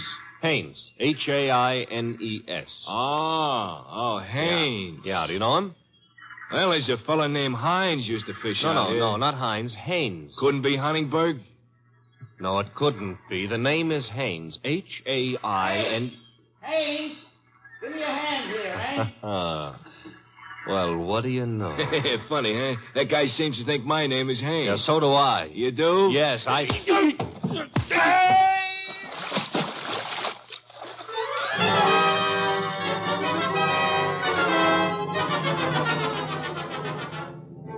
I got back to our house soaked to the skin and minus Haynes, and just in time to see the boss in the exhausting process of walking across the room to answer the phone. Hello? This is Dr. Townley. You called me. So I did. About the murder? More specifically, about the statement from Diana Lawrence that you removed a firearm from her possession yesterday morning. That's quite correct. It's here in my Majonica cabinet. Is it? Of course it is. I suggest you check. Just a moment. Mr. Wolf, Yeah? I'd like to see you at once. Gun, I suppose, has vanished. How did you know? Because it is at ballistics, Doctor. It turned out to be the gun that killed Willard Garth. I see. Do you? Yes, I understand everything now. It's all so crystal clear. Just how crystal clear? I'm quite certain, Mr. Wolf, that I can put my finger on the killer. And I think it would be well if you came here immediately. No, I'm afraid it's impossible, sir. There's an important operation scheduled, and I simply cannot leave. What do you suggest? Well, is it outside the realm of possibility that you come here? Is it, Mr. Wolf? Hello, Mr. Wolf. Mr. Wolf?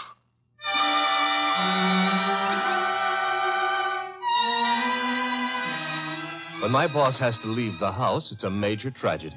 Sometimes he rages, sometimes he curses the whole detective business, lock, stock, and barrel. And sometimes he keeps very quiet and grips the side of the car desperately and tries not to inhale any fresh air. This was one of the quiet times. Just go slowly, Archie, but get there as quickly as you can. Oh, you don't want a chauffeur, Mr. Wolf. What you need is a magician. Keep your eye on the road and don't strain yourself to make superfluous witticisms. Why don't you try relaxing a little? I hear there hasn't been a man-eating tiger sighted on the Sawmill River Parkway in the last 500 years. Your liberty is out of order. Don't try to make light of a deplorable situation.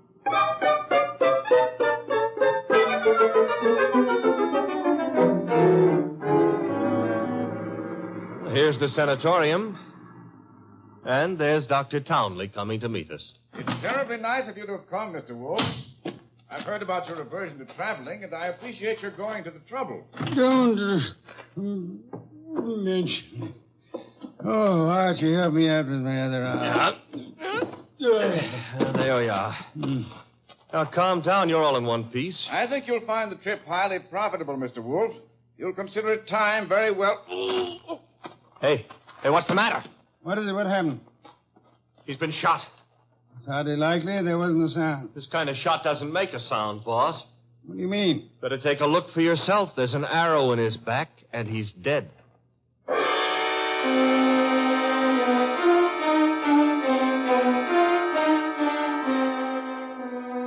We remembered that Dr. Townley had said Diana Lawrence had won the Women's National Archery Tournament for 1947. The Lawrence house was visible through the trees 100 yards away, so we started for it and the sculptor's studio. There's no one around. So this is his latest effort, Apollo and Ariadne. Yeah. Done a little work on it since I was here. The Apollo's face is more finished and... Hey, boss. Yes? You know, somehow or other, Apollo looks a little familiar. I wouldn't be surprised, Archie. I think if you examine it closely... Mr. Wolf. Our host. You remember me, don't you? I met you once at a dinner party at your house, the time they opened the new museum on 67th Street. Of course, Mr. Lawrence. And to what do I owe the honor? It's not much of an honor. Dr. Townley has been murdered. No. I am afraid Mr. Goodwin is being accurate. He's been murdered with a bow and arrow. And what does that mean to you, Mr. Lawrence? I'm sorry. I've been a fool. An awful fool. You can't blame yourself too much. If you'd cooperated with the police instead of looking out for your daughter's interest, the man would still be alive. But I assure you Where's the girl? She should be here now. She phoned me a while ago and said she was coming by for passage money to Rio. You were looking for me? Boss. Diana. Put the gun down, Angel. And tie a rope around my neck? Might I inquire if your plan is to kill us all, Miss Lawrence? Oh, what would yours be if the world was after you for something you didn't do? Wouldn't you be willing to risk persuading a jury of that? Thanks, no. I'll skip that chance. Father, get me the money. Diana, sweetheart, don't make me a part of your murders. That's asking too much of love.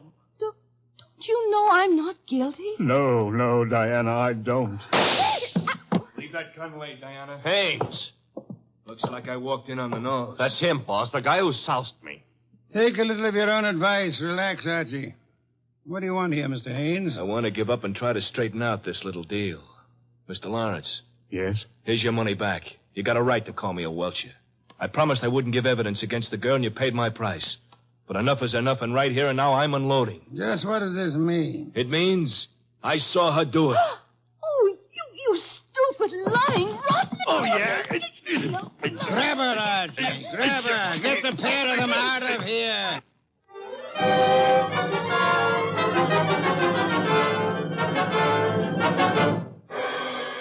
What can I say to myself now? What can I do? I'm sorry, Mr. Lawrence, but it's not necessary to eat your heart out. Many fathers before you have done their best and failed. But I had a special duty toward Diana. Special duty? Yes. Well, you see, you'll find it out sooner or later, so I'd best tell you now. I'm not a real father. I adopted her 9 years ago, and she was 14. I see. And I should never have done it. I realize now that I wasn't equal to the task. Well, all's not lost yet. They may not convict her, you know. Eh? I said they may not convict her. But how could they fail to convict her? She killed Garth, didn't she? Did she? She shot him. But the gun was in Townley's possession. She could easily have stolen that. She could have broken into his office later. It wasn't locked. What wasn't locked? The Majolica cabinet. I mean... I believe you mean what you said, Lawrence, the Majolica cabinet. Though for the life of me, I can't see how you could know whether it was locked or not, unless you had the experience of opening it. Could it be that you went looking for the gun yourself after Townley said he had confiscated it? That you killed Townley with a bow and arrow, which you handle as well as your daughter, because he was just on the point of telling me that you knew where the gun was, and that you were the likeliest murder suspect? You must be mad. Oh, sir, not I. But you are mad and more than a little. You hated Willard Garth. It was you who were making the marriage impossible. You loathed him, and in the end, you killed him. How could I have killed him? I'll tell you a little secret, Mr. Lawrence. The police found cigar ash in the dashboard tray of the death car. Chemical analysis showed that the ash was from an El Adoro cigar. What have you got in your left hand, sir? In my... an El Adoro cigar. And in my right hand, a Derringer. Powerful and admirable little weapon, Lawrence. I suggest you show proper respect for it by dropping all this here and now. You don't wish to hear me say the rest, that you were horribly in love with Diana, your own adopted daughter? In love and hopelessly, eternally frustrated? You begrudge me the triumph of accusing you of having bribed Haynes to let you take his place at the driver's seat of the limousine, and further bribed and threatened him into putting on his show of merry pranks and false confessions to confuse us all beyond measure. You said I loved Diana. Would I do all this to her if I did? Oh, but of course, such love as yours is really hate. You were content to see her dead rather than relinquish her. Like all miserly, small-hearted men, you would rather kill the thing you love than muster the generosity necessary to seeing it attain happiness. That's enough out of you. I should think it was much too much. It is.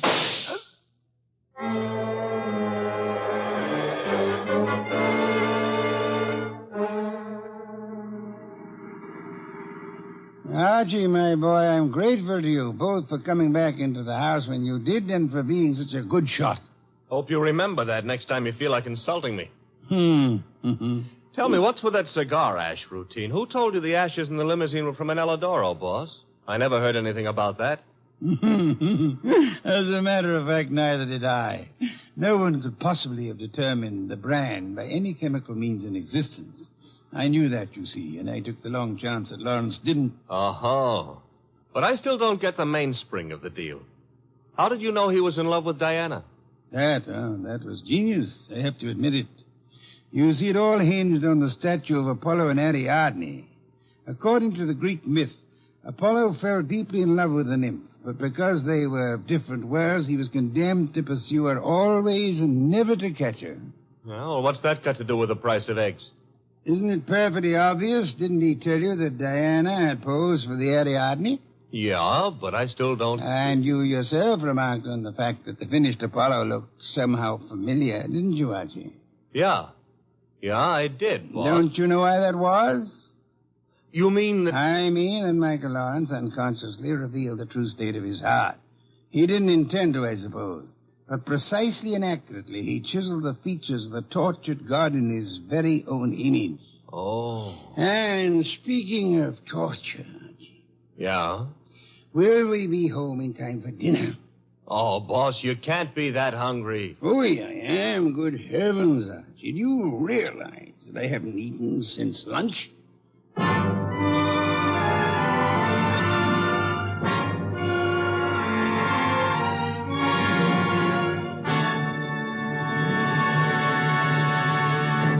have been listening to The New Adventures of Nero Wolfe, starring Sidney Greenstreet.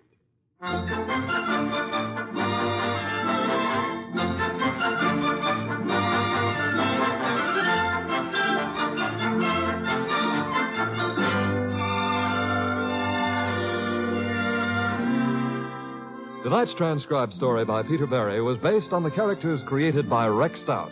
This is an Edwin Fadiman program produced and directed by J. Donald Wilson. In the cast were Larry Dobkin as Archie Goodwin and Gigi Pearson, Ted Von Elst, Bill Johnstone, Peter Leeds, and Jay Novello. Next week at this same time, Nero Wolfe and Archie will bring you The Case of the Brave Rabbit. Don Stanley speaking. There's fun and laughs later tonight when Ed Archie Gardner stars as Archie the manager in Duffy's Tavern. As usual, Duffy won't be there, but Archie will be there, armed with his own whimsical version of the English language. Another Friday favorite you'll hear later is The Delightful Life of Riley, starring William Bendix as Chester A. Riley.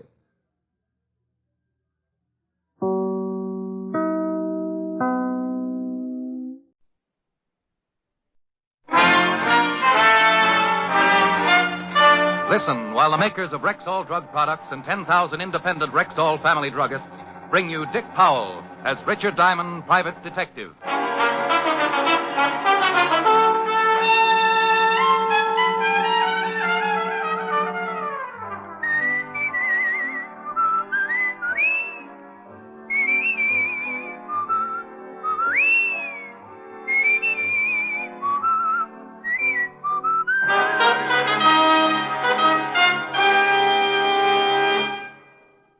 Good evening.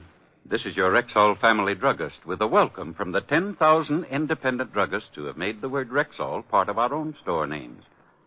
We've done that because we recommend and sell the 2,000 or more drug products made by the Rexall Drug Company. Like Rexall Milk of Magnesia, for example. Here's the milk of magnesia that's so pure and creamy smooth, so free from that unpleasant earthy taste. Even children spot the difference. Ask for the Rexall Milk of Magnesia at Rexall drugstores everywhere. And remember, you can depend on any drug product that bears the name Rexall. Good health to all from Rexall. Now your Rexall family druggist brings you a transcribed half hour with Richard Diamond, private detective, starring Dick Powell.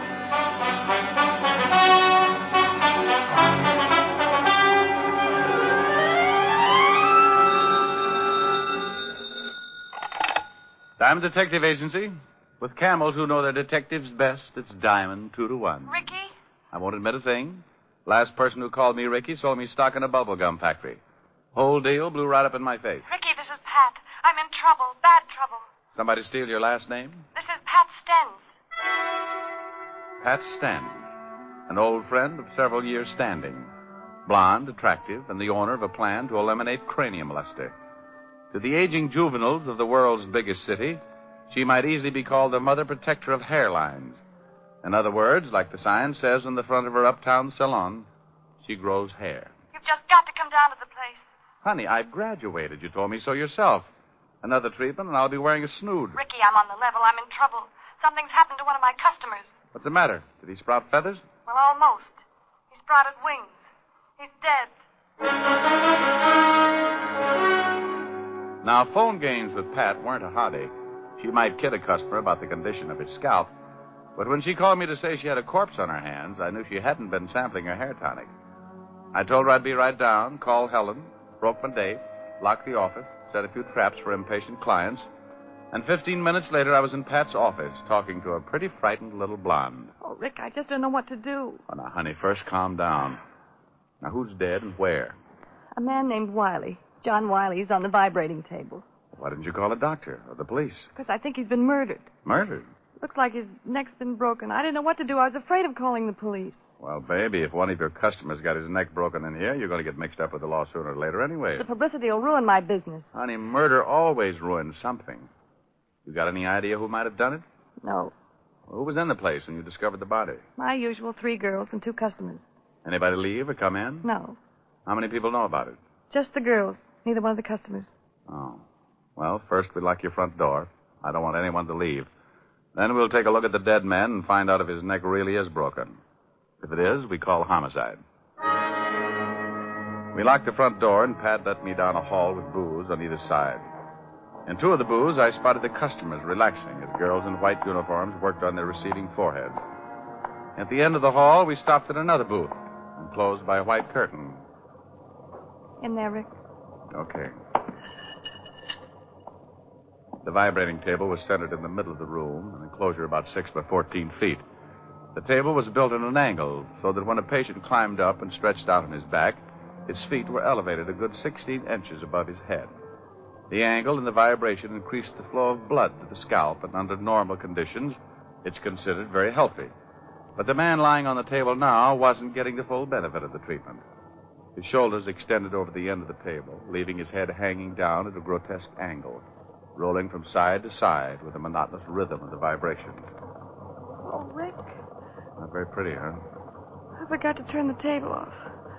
I think I'm going to faint. Just take it easy. Was I right? You had to be.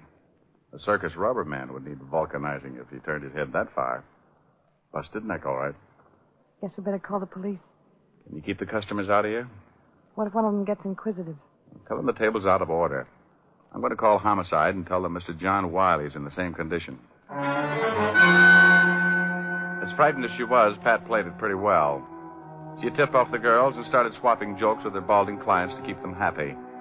I went in the office, put in a fast call to the 5th Precinct Homicide, and 10 minutes later, Lieutenant Walt Levinson and Otis, his trained anthropoid, were looking at the late John Wiley. Sure looks like murder. I guess it would be better if he had a knife in his chest with a sign on it. Who was in the place when it happened? Pat, 3 girls, 2 customers, and a dozen assorted gay gypsies. Oh, for Pete's sake. Pete has an alibi. What was the dead man doing on the table, anyway? Trying to grow hair. Oh, that's silly. Who ever heard of anybody growing hair on a table? Sergeant Loveloon. Well, I thought it was pretty funny. Go out and round up everybody in the place and take them into the office. Then call the precinct and get the coroner down here. Then, if you're a good little boy, you can go out and play in the traffic. Well, a murder's a mess any way you look at it. A man lying on a table with his neck broken. 4 women and 2 men, the only ones around when it happened. Bad publicity for a nice little working gal named Pat Stens. But you can't hide it when it happens. Someone gets killed, someone gets hunted. And everybody concerned gets mixed up in it. Walt herded everyone into the office, and the questioning started. The men were very unhappy. That bad publicity, it couldn't be helped. Mr. Robert Wells, songwriter. Look, I don't know anything about it. I never saw the man before. Surely you can't possibly suspect me. Why in the world would I want to kill him? It's ridiculous. And the other, Mr. Jacob Green, jeweler. Oh, my goodness, my head is still wet. John Wiley? I never saw him before in my life. Not in my whole life. Hey, Pat, get me another towel, will you? Kill him? For why? I got a mother-in-law. First things come first. Yes. Now, you see? You see? My death I'll catch from Jersey. 2 prosperous men, 2 prosperous denials. The girls came next. 3 girls who worked for Pat. First, Mary Carroll, the girl who had worked on John Wiley. The one who had helped him up on the table and massaged his neck and forehead for 5 minutes. Sure, I put him on the table, but I left him like always. We let them lie in there and relax for about 10 minutes, don't we, Pat? That's right, Lieutenant. That's the way it works. Mary left him and went over to start on Mr. Wells. That's right, Lieutenant. She did. Mary's a pretty strong girl, isn't she, Mr. Wells? Yeah, she could break your neck? Oh, now, wait a minute, Lieutenant. You think she could, Mr. Wells? She's pretty strong, I guess, but she wouldn't do that. Any one of us could have gone in that back booth at one time or another, Lieutenant. You found him, didn't you, Miss Stens? Yes. Do you usually go back to see how your customers are? Sometimes. Sometimes they go to sleep and the girl who left them's too busy with someone else, so I wake them up. Next girl, Lillian Wooster. Yes, I went back by that booth several times. Why? Once to make Mr. Green some coffee. You're black and strong. She brung it to me. And the other times? Once to get some hair formula, later to get a clean comb. A clean comb for him? Don't laugh. I got a few left. Look, up here on top, you see? You're fairly new here, aren't you, Lillian? 3 weeks. How'd you know that, Rick? Well, I completed my treatments last month. Lillian wasn't here then. You mean you Now. People laugh at psychiatrists, too, Walt, and some of them end up playing canasta with Lady Macbeth. We were rejuvenating his spit curls. Thank you, Patricia Stenz. They've been spitting better than ever. All right. You're the last girl. What's your name? Nancy Cummings, Lieutenant. The last girl in her story was no different than the others. Yes, she had left her customer and walked down the hall past the last booth. No, she had not slipped in and popped Mr. John Wiley's neck while he lay resting. The coroner arrived, and the whole party went down to the precinct to sign formal statements. They were then all released and sent home, pending further investigation. I took Pat home to her apartment. Don't you drink, Rick? Oh, yeah, sure. Water? Mm-hmm. You didn't kill him, did you, Pat? Don't be silly. He was growing hair. Kill off my advertising? Here. Thanks. You got any ideas, Rick? No. How long has John Wiley been coming to the shop? Oh, about 6 months. What do you know about him? Not much. He was a wolf. By your standards or Kenzie's? He got grabby occasionally. Put him straight. Know what business he was in? Well, whatever it was, he had a lot of money. Big tipper. Oh, excuse me. Yes. Oh, yes, just a minute, Lieutenant. For you, Rick. Thanks. Hello, Fatty. I got something on the dead man. Got a record. Blackmail. Oh? Know where he lived? We're checking. Now, wait a minute. Pat, you wouldn't by any chance know where John Wiley lived, would you? Well, I send a bill to him every month. I've got a duplicate set of books here in the apartment. I'll get the address. Walt, Pat's got his address. I found something else in his personal effects. Key to a safety deposit box. Otis is checking to find out which bank. Well, we should at least have the answer by doomsday. Here's the address, Rick. John Wiley, 709 East 45th Street.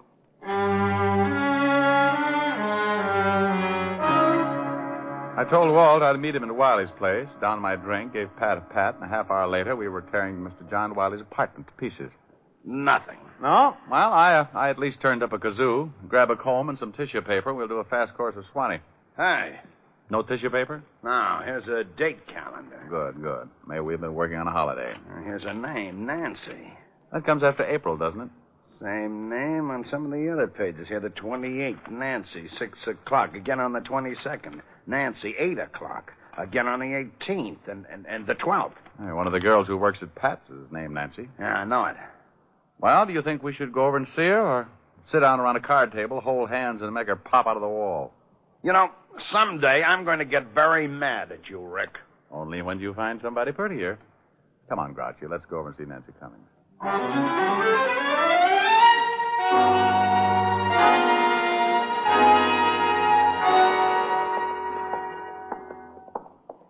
Here's her apartment. She lives with that new girl. Lillian Wooster? Yeah, and stop flexing your claws. Who is it? Police. Yep. Open up or we'll huff and we'll puff and we'll... My, what big noises you make, Grandma. The better to scare the men out of your closet, my dear. We'd like to talk to you, Miss Cummings. Certainly, Lieutenant. Come in.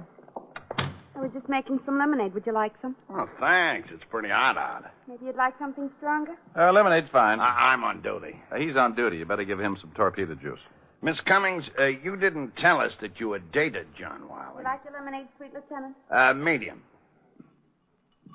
Yeah. Thanks. You never asked me if I dated John Wiley. The lieutenant found your name written on Wiley's date book. I've been out with him 6, 7 times, I think.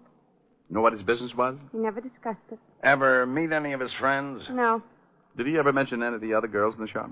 I don't think so. You live with Lillian Wooster, don't you? That's right.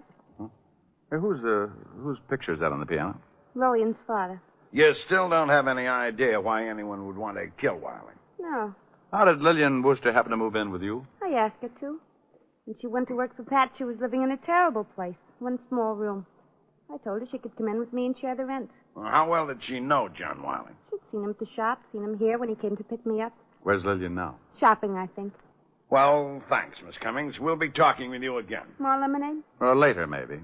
When things start getting a little hotter.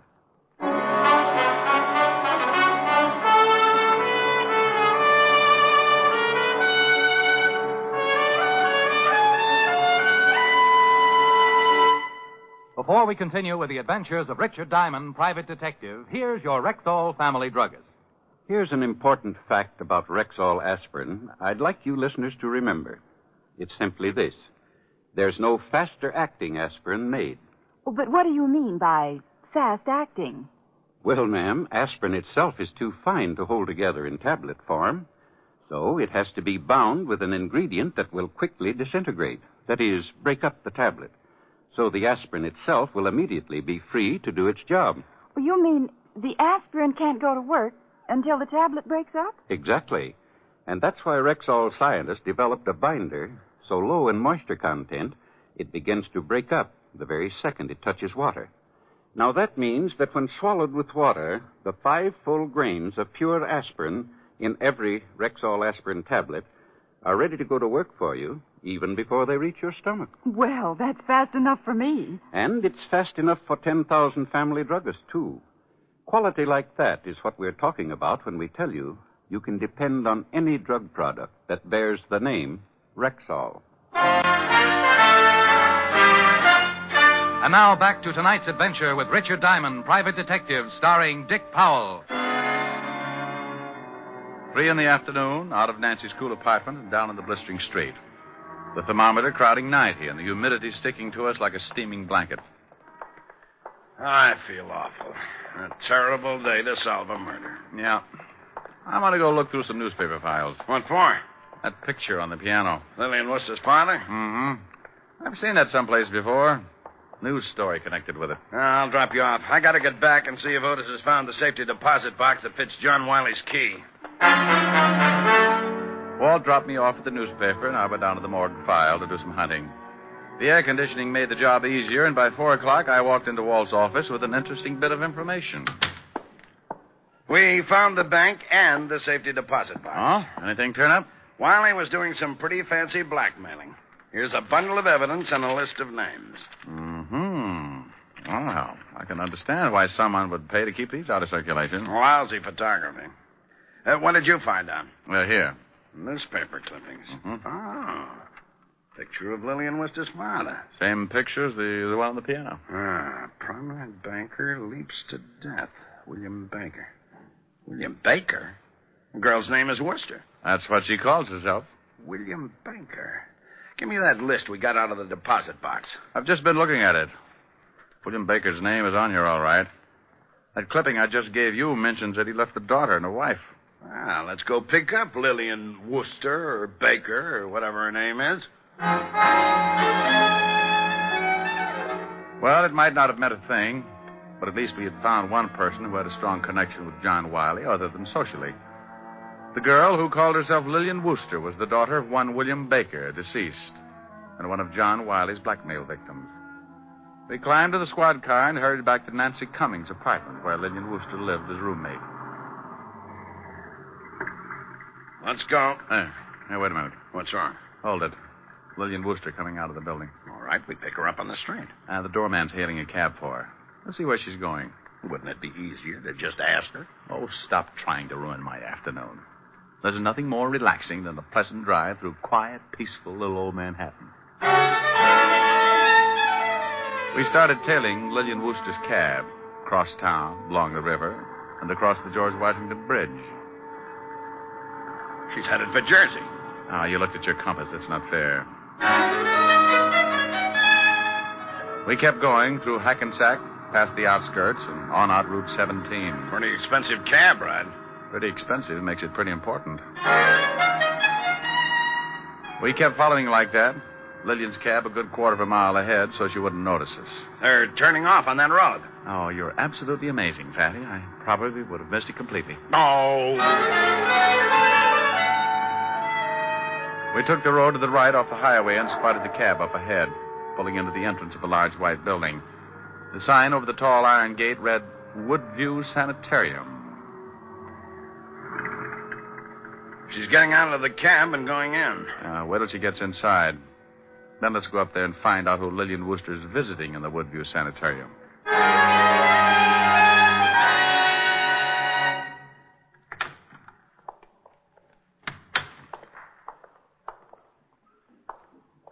Yeah, Something I can do for you? I'm looking for a girl. You know, honey, something that doesn't look like a man. Now, you stay out of this, Diamond. Don't you start getting me confused again. He gets confused? At the drop of a hat. Watch, I'll drop my hat. Now, you stop that. He doesn't like it, does he? Oh, it nearly drives him with... Now, you understand. Yes, of course. Where are you going? I think you better talk with Dr. Gerson. All right, run him out. Temper. Rick, I swear if you don't stop these confounded routines. Routines? Well, you know what I'm talking about. Who's on first base? Oh, don't you know who's on first? Huh? I'm Dr. Gerson. My friend here is given to mass demonstrations in the aisle. Oh, shut up, Rick. I'm Lieutenant Levinson. I'll bet you're with the cavalry. You get wise with me, Mac, and I'll bust you one. Extreme persecution complex ever since Uncle Julius took away his mandolin. Well, we have some lovely mandolins here, Lieutenant. I am Lieutenant Levinson, New York Police. Now. It's more fun in the cavalry. Maybe you'd think it was more fun in a cell. Well, it's wonderful. We have some very nice ones. Let me show you. Now, listen, I am Lieutenant Levinson, New York Police, 5th Precinct Homicide. And if you don't lay off this foolishness to help me, I'll tear you limb from limb. I'll get some help. You won't get anybody. Get away from that phone. Look, I think you better let him tell you why he's here. Will it calm him down? I'm here trying to catch a girl. Oh, Rick.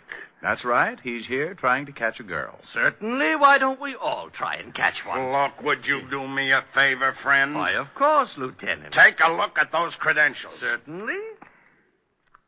Oh, my goodness. I'm afraid he's a real policeman. I need no help from you, Mr. Diamond. Grouchy. Oh, my goodness. Satisfied? Well, yes. Aren't you a little out of your territory, Lieutenant? I am not making an arrest. Just trying to catch a girl. I am following a girl. She may be a murderess. She came in here a few minutes ago. You mean Miss Baker? Then Baker is her right name? Who's she seeing? Her mother. What's wrong with her mother? Mrs. Baker is seriously ill. Have anything to do with her husband's suicide? Everything to do with it? I doubt Mrs. Baker will ever recover. We went back out to the car and tried to put it all together. Lillian's father had jumped off a roof. He was being blackmailed and couldn't take it. The shock had driven Mrs. Baker into a permanent breakdown, and John Wiley had been responsible for the whole thing. Motive enough for Lillian to get a job with Pat Stenz so she could get her hands on John Wiley's neck. We waited until Lillian's cab turned out of the driveway and headed back for New York. We stayed close, watched her get off at her apartment. Then we went over to see Pat Stenz. You going to get a hair treatment tomorrow, Rick? That's right, honey. I want you to be sure that Lillian takes care of me. Did she do it, Rick? I think so. But why? She seemed like such a nice girl. Well, she had a pretty good reason. But we need a confession, and Rick's got an idea how to get it. I want Lillian working on me through the whole treatment, especially when I get on the vibrating table.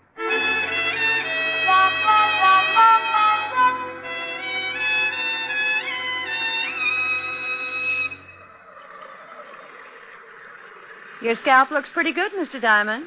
Oh, it's been itching a little. Losing any? Some. Hi. Oh, hello, Pat. His hair looks pretty good, Miss Stenz. Let's see.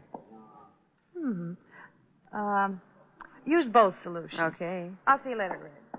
Nice girl, Pat. Very nice. Have you found out anything about Mr. Wiley's death? Oh, the police have gone to few ideas. The lieutenant wants to see your roommate. Nancy told me. I hope you don't suspect her. She rather liked Mr. Wiley. She wouldn't have any reason to kill him. All right. Let's go down to the other booth. Huh? You mean you're going to stick me on that vibrating table? Not if you don't want to. Well, full treatment. That's what I came here for. Let's go. You don't mind going in there, do you? No. Why should I? Oh, some people are funny about rooms where a murder's been committed. It doesn't bother me, Mr. Diamond. Give him a good rub and let him relax for about 10 minutes, Lillian. Yes, Miss Stenz. All right, up on your back. Lie down, though, please. All right, yeah. That's good. What did you do before you went to work for Pat, Lillian? Oh, not much. Went to school. Finally decided to look for a job and found this one. Ever study this sort of thing? No, there's really not much to it. Pat shows us how to wash, apply the formulas, and rub the neck and shoulders. And all you need is a Strong pair of arms, huh? I guess so. Your family live in New York? No. Oh. I noticed the picture of your father on Nancy's piano. A fine-looking man. He's dead now. Sorry. So am I. Mother still living? No. Oh. I'm sorry. Am I rubbing too hard? It's okay. Well, you've got the strength for the job. Did the police find out anything about Mr. Wiley? Yeah, he was a blackmailer. Oh, I'm terribly sorry. I'm a little nervous today. Maybe I better get one of the other girls. No. That's okay. I'm just a little tied up. Neck stiff. Yeah. Try and relax. I guess I keep thinking about Wiley and his broken neck. Think I might break yours, Mr. Diamond? Well, it wouldn't be hard. If I was good and relaxed, you could snap it in a minute. I guess I could. So Mr. Wiley was a blackmailer? Yeah. I had a record. They're the foulest people on earth. They certainly are. You think he was blackmailing someone here in the shop? Oh, not necessarily. Well, if he wasn't, then no one in the shop would have a motive for killing him. Well, I've got a theory about that. I think someone in the shop hated him so much they waited until no one was looking and the girl was out of this booth. And they slipped in on him and twisted his neck until it broke. Why would they hate him that much if he wasn't blackmailing them? Oh, somebody else he might have blackmailed. Someone very close and dear to the killer. Maybe the person Wiley was blackmailing couldn't stand it and committed suicide. Interesting theory. Take your family, for instance. Ouch. I'm sorry. You aren't relaxing. Supposing Wiley was blackmailing a member of your family, your father, for instance. I can't rub your neck unless you relax more. Maybe your father couldn't take it. Maybe he couldn't pay him anymore, and instead of disgracing his family, he committed suicide. Just turn your head a little to the side, Mr. Diamond. Better? Much. Well, if that happened to my family, Mr. Diamond, I guess I'd kill Mr. Wiley and not mind it a bit. Think of the shock. I even put the wife in a sanitarium. It probably would. How did your father die, Lillian? He jumped off the roof. Now, if you'll turn your head a little more, I'll try to pop your vertebra. We followed you out to Jersey yesterday, Lillian. I'm going to adjust your neck, Mr. Diamond. It's better if you relax so it won't hurt. Well, if you wanted to, you could pop it anyway. I couldn't stop you in time. I don't guess you could. There. Now the other side. No. Did you kill John Wiley? Yes. Relax. All right, Mr. Diamond. Let's go down to the police station.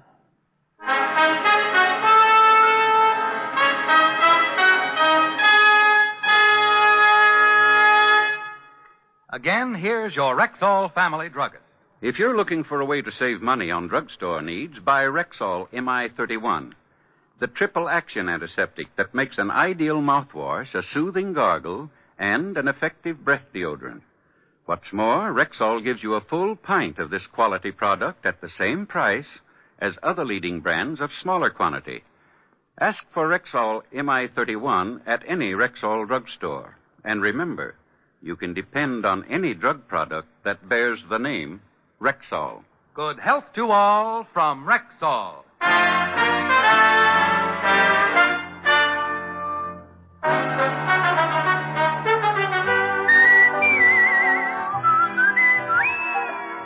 Richard Diamond, Private Detective, stars Dick Powell in the title role and is written by Blake Edwards with music composed and conducted by Frank Worth. Featured in tonight's cast were Mary Jane Croft, Ted DeCorsia, Wilms Herbert, Virginia Gregg, Bea Benaderet, and Larry Dobkin. Richard Diamond, Private Detective, is transcribed in Hollywood by Jaime Del Valle.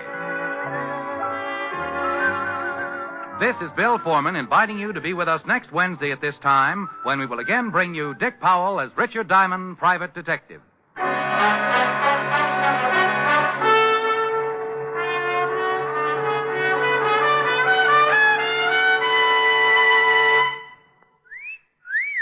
Hiya, beautiful. Get lost, Bristlepuss. You need a shave. But I have shaved.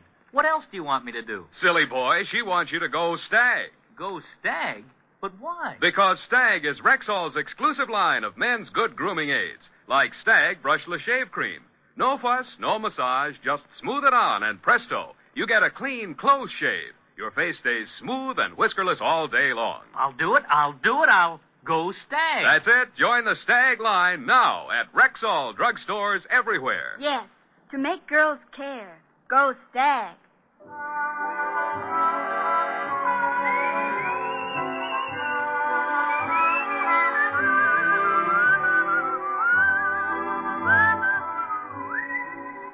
This is NBC, the National Broadcasting Company.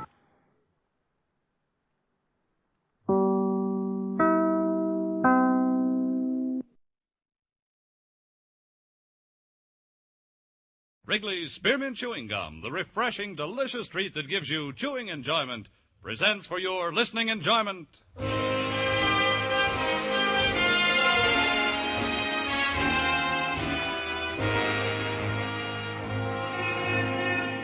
Broadway's my beat, from Times Square to Columbus Circle, the gaudiest, the most violent, the lonesomest mile in the world.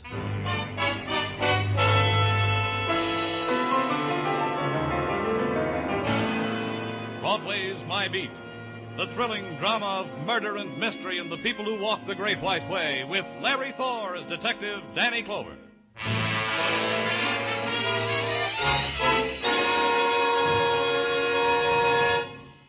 For refreshment while you work, for enjoyment anytime, chew a stick of Wrigley's Spearmint Gum. The delicious, long-lasting, real mint flavor of Wrigley's Spearmint cools your mouth and freshens your taste.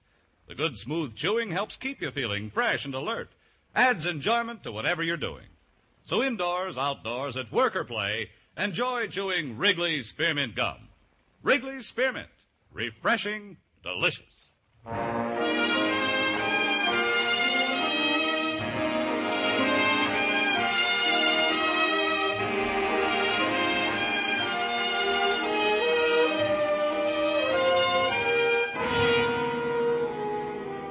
In July, the night slips down over Broadway like a black silk stocking, and you drift to it because the other promises you made to yourself never happen.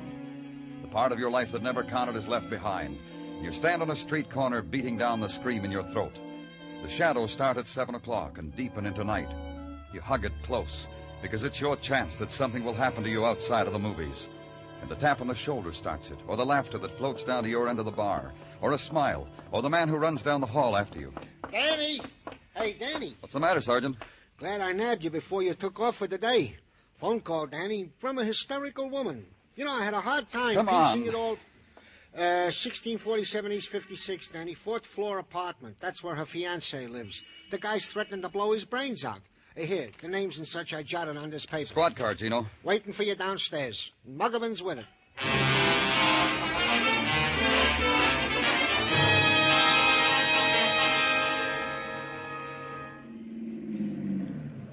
That's it, Danny, 1647. Who'd you say was doing all this threatening? A man by the name of Blaine. First name is, let's see, David.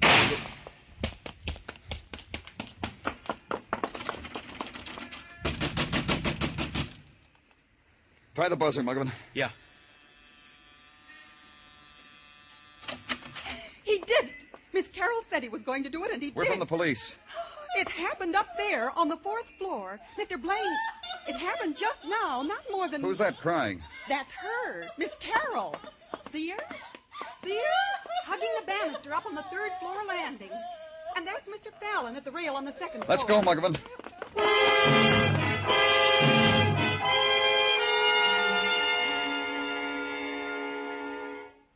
Dead.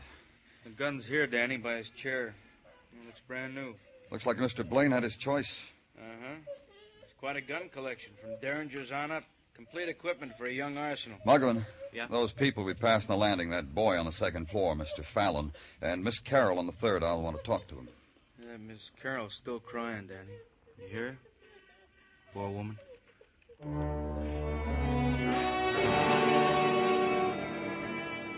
And stand for a moment and consider the virulence of death. How it is not content with its own, must reach out to slash the livid scar into the heart of those crowding its edge. The woman crying softly. The other tenants whispering, moving restlessly in the lower corridors, and then hugging the wall because the attendants on violence must pass. The photographers, the interns, the technicians. And the moment is gone. It's routine now, official. The first entry in the file of night.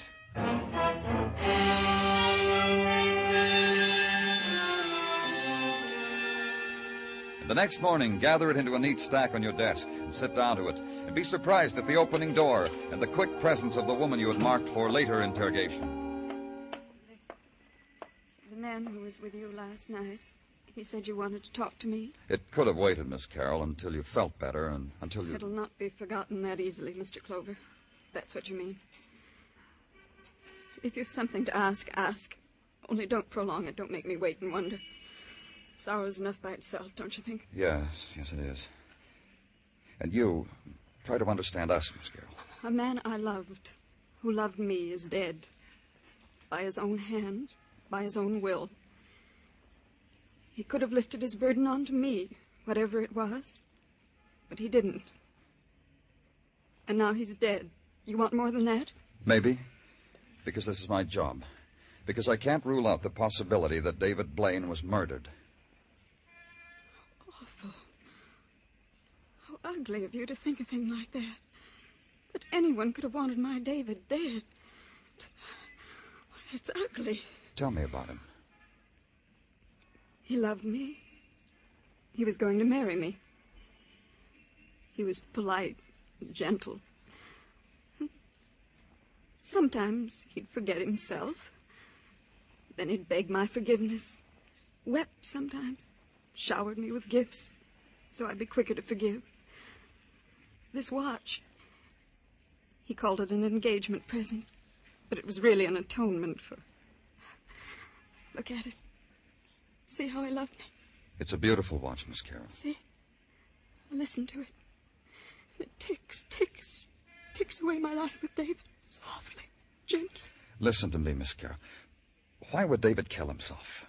You were in love, you were going to be married. Why? He had a secret. That's it. He had a secret. He didn't want to stain me with it. Isn't that it, Mr. Clover? Isn't that why a man kills himself for the girl he loves? Oh, I'm sorry, Danny. I thought... But it's important... It's all right, Dr. Sinsky. You can come in. Well, that'll be all for now, Miss Carroll. Thank you. All? You helped a great deal. Thank you. You have nothing more? Nothing. Not now. Then I'll go. If you should want to talk to me again, I promise I'll be... Goodbye. It's not easy, huh, Danny? To pry into grief, to scavenge. You got something, Doctor? Just tell me. Oh, forgive me, Danny. Sometimes my mouth gets the better of me. I studied it, Danny. I put it on your desk for you to study. Read it sideways, upside down, still comes out suicide. Then it's done. Finished, huh? Nothing to bother our brains about. Like you say, Danny, finished. Except when a man who dies as Blaine did, in shock spasm, arms rigid at right angles to his body, fingers clenched, how is it the gun was not found in his hand but on the floor?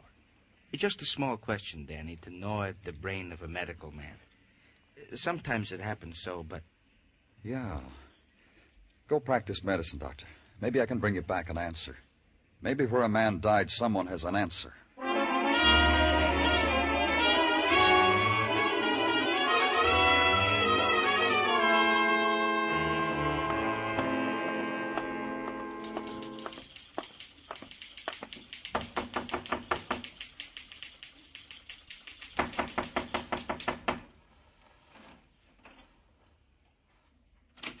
I'm busy right now. Your name, Richard Fallon? I'm from the police. I guess that gives you a right. Come on in. You want to sit? Over there. Move those papers off the couch. Just put them on the floor. You a writer, Fallon? You interested or curious? What do you write about? About your city? About how it's not like my part of the country? About your many-faceted city? About your stinking city? Your people? Your small people, your hurry-up people, your no-place-to-go people. The no-tears city, the rat-hole city. That's what I write about. Any material up on the 4th floor? I figured that'd be your gambit. Nothing. Your city caught up with a man and he shot himself before it drowned him. I'll think about the man and smile and wish him well. Know anything about him? His name was David Blaine. He walked arm in arm with a 3rd-floor woman, Miss Carroll. Last night I heard a shot. I ran out into the hall. Mrs. Galvin downstairs ran out into the hall. Miss Carroll upstairs ran out into the hall. We looked up the stairwell to the 4th floor from where the shot came. David Blaine was dead. I know that about him. What else? Nothing. Sit there if you want, but don't stare at the back of my neck when I write. It makes me self-conscious.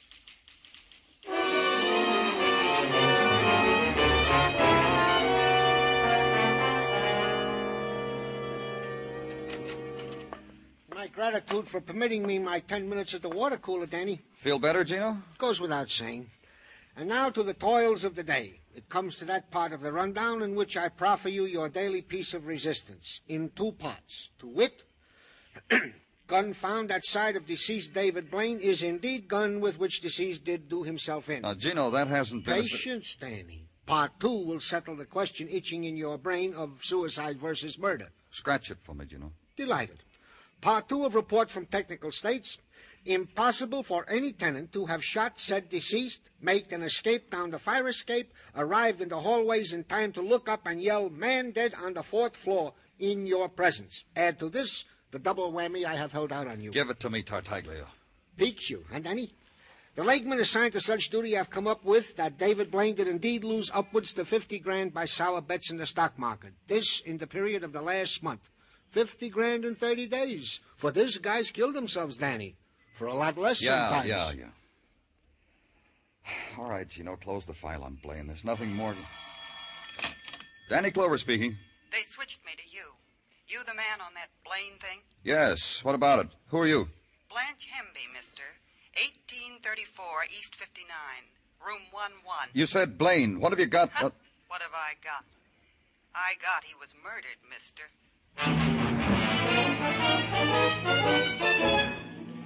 And go there, and walk the hallway mottled with shadows and scuffings, the short corridor that ends in the door with the tin numbers and the pull-down bed and the basin in the corner. Knock on door 11, and get no answer. And go in, because there was urgency in the voice that said, "Come here." The bed was pulled down, the rug was frayed, and the splotch of blood trailed off it onto the floor. The girl was behind the couch, huddled, her knees drawn to her chest, and only the fat summer fly pinging against the window made sound. That and the lonely room silences that intruded upon the dead girl, the murdered girl.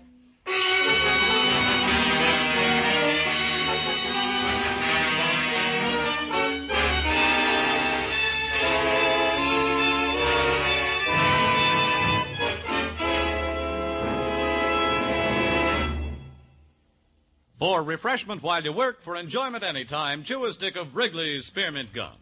When your mouth feels dry, when you're warm or tired, Wrigley's Spearmint is really refreshing. The lively, full-bodied, real mint flavor cools your mouth, moistens your throat, freshens your taste. And the chewing itself gives you a little lift, helps you feel your best and do your best. So for chewing enjoyment plus pleasant refreshment, chew delicious Wrigley's Spearmint Gum. We now continue with Broadway's My Beat, written by Morton Fine and David Friedkin and starring Larry Thor as Detective Danny Clover.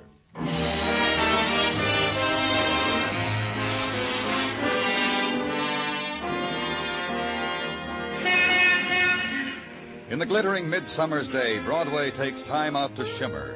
The chrome is polished high, the better to reflect the passage of women who lean for a moment against the summer's heat and then walk slowly on. The mouthpieces of the payphones glisten with the moist whispers of an empty summer afternoon. A money clip glints through the dark of an alley, and you know that someone has gotten odds on a piece of the day. There's the drone of the neon and the tired wind nudging a headline in a shining trash bin. Cop finds murdered girl in tenement room, and the wet shirt pulled from your back. Like other summers, other days.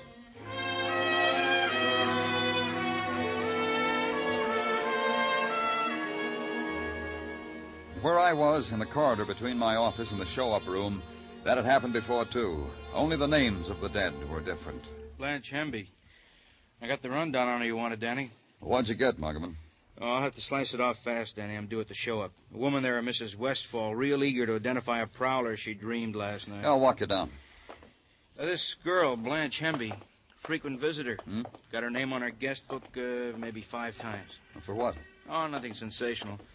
Brawl over a hairdo with another dame in a bar. Phonograph screaming. Her screaming, disturbing the neighbors.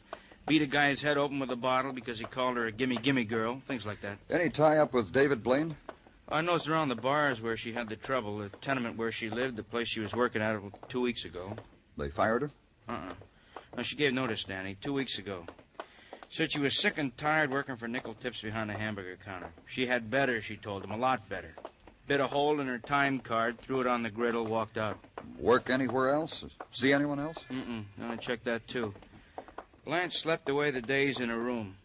3 times a day she got up to phone for beer, once a day for sandwiches. Here I am. I'll check with you later, Danny. Yeah. How do I know where I got it? Why don't you leave me alone? Muggavan. That kid up there. What about him, Danny? Some punk, probably. That's the boy who was the tenant on the 2nd floor where Blaine was murdered. Get him, Muggavan. Bring him up to my office. Sure, Danny, right away.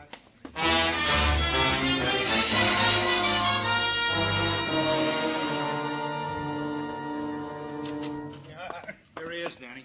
He's not anxious. Sure, hands off me. You're scum, all of you. Take it easy, kid. What happened? The city trying to drown you the way you said it does to people? I hate it. I get drunk at night because I hate it.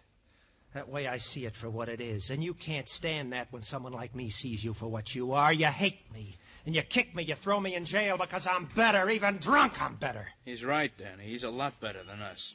He goes around with a pocket full of watch, like this, because he's so much better. Let's see it. Where'd you get this watch, Richard? I held out my hand and I begged, and a kindly person dropped it right into my begging hand. Where'd you get it? I told you. I walked the streets and it fell into my hand because I was crying and lonely. And sick for home. Miss Carroll, your neighbor, has a watch like this. You steal it from her? You steal it, Richard? Lock him up, Muggavan. A watch exactly like the one Regina Carroll owned. Her engagement present from the man now dead, presumed a suicide, suspected murdered. If it were Miss Carroll's watch, what was Richard Fallon doing with it? It was a simple question, and Richard couldn't answer it. So call Miss Carroll. Get no answer. So open the plush box that held the watch. Levante, jewelers for over a century. That's what the satin ribbon said, glued against the inside top. Stolen from Levante, jewelers for over a century? Go there. Ask Mr. Levante. Oh, no, not stolen. Purchased. By whom? A policeman you said you were? Let me see, please. Sure. Here. Yes. This watch was purchased. You've already said that. Apologies. I'm temporizing, you see. I'm trying to gather my forces together. Now, as to who purchased this watch, perhaps to a Miss Carroll, my old friend, Miss Regina Carroll. Of course, it's impossible to tell. What are you trying to tell me, Mr. Levante? You see, this is quite an unusual watch. We rarely sell more than one a year. Our own design with a foreign mechanism, however. We sold 2 in the last few months. Remarkable? Who did you sell them to? Even more remarkable. A few days ago, Miss Carroll purchased such a watch. A few months ago, a fiancé. Now dead, I've heard, a few months ago. This gentleman also purchased such a watch as an engagement gift for Miss Carroll. That makes 2 watches for Miss Carroll, both the same kind. Is there an explanation for it, Mr. Levante? Well, Miss Carroll said she lost her engagement watch. Thus, she purchased another one. She cautioned me not to mention it to her fiancé, or to anyone for that matter. But now, you, a policeman, Mr. Blaine dead, well, you don't think I'm going back on my word to an old friend, do you? Miss Carroll is your old friend? Her dad and I were close. I tuddled Regina. Poor woman. You mean about her fiancé? About all of them. What do you mean? There were 4 of them, you know.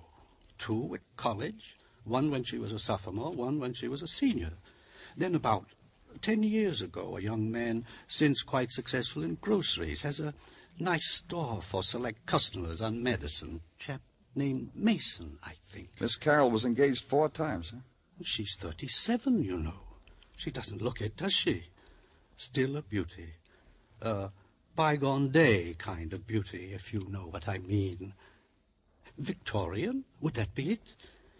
Oh, I often wondered why she never married any of her young men, why they backed out on their marriage. I wonder why, too.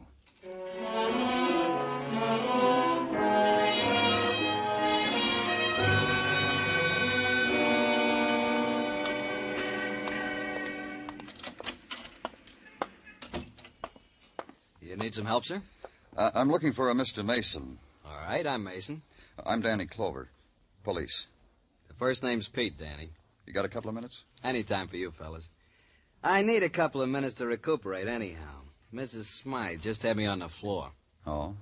She comes in here with her French poodles, 3 on a leash. Maid and chauffeur trailing in back. Orders a dozen... Well, did you ever hear anybody say bagel with a broad A? She wants a dozen boggles. I don't understand her. Finally, she tells me what she wants is receptacles for a delicacy known as locks. How did she say locks? Locks, the chauffeur said. What can I do for you, Danny? You were once engaged to a Regina Carroll, weren't you? It was an experience. I'm not sorry for it. Who broke the engagement? You've got to ask that because it's important for the police to know, right, Danny? I broke it. Why? Why? That's a question I often ask myself. Sometimes my wife asks me. And I'll tell you what I answer. Go ahead. Regina was a girl just like the girl that married dear old Dad. Close to the wedding, I discovered this is not the type of girl I wanted. Personally, the girl that married my dear old Dad, my mom, nagged my father to an early grave. Mom and Regina, 2 peas from the same pod. Go on. I'll tell you about Regina. I figure she has a picture in her head of a husband in a smoking jacket with satin lapels and a curved pipe and a fireplace. I don't fit the requirements. Personally, I like poker better than cribbage. Uh-huh. What else? Well, Regina, how she dressed. Pretty, you understand. But she made her own fashions, which she never changed. Ribbons, dresses choked against the throat, and always a little too long. She slipped on the ice once, and I told her she had pretty legs. She slapped me. That's what about Regina Carroll, Danny. That enough? Plenty. Thanks. Thanks a lot.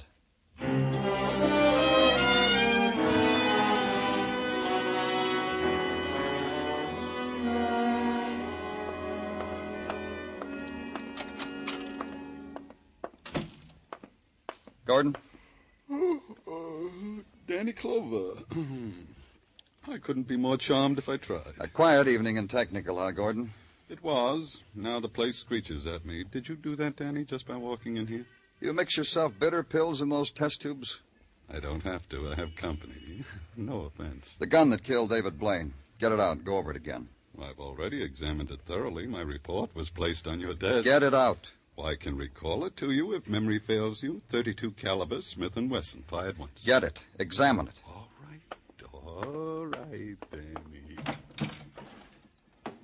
See? I'm examining. It's still as it was when Blaine held it close to it. The barrel. Put it on a slide. Hold it up to the light, whatever you have to do. If you ask, Danny. I'll do better. Perhaps this will amuse you. The spectromicrograph enlarges 45 times. And there. Have a look, Danny? You look. All right, Danny, all right. Wow. What? These infinitesimal scratch marks on the barrel. Fascinating. And a new quirk. It didn't register on me before. I checked the rifling in the barrel against the slug, which we call standard operating procedure. I didn't think of looking at the outside of the barrel. Why should I, with a suicide? I guess I should have, huh? And what would you have found out, Gordon? That the man killed himself with a silencer on his weapon. Now, that's what I call taking quiet pleas a shade too far, huh, Danny?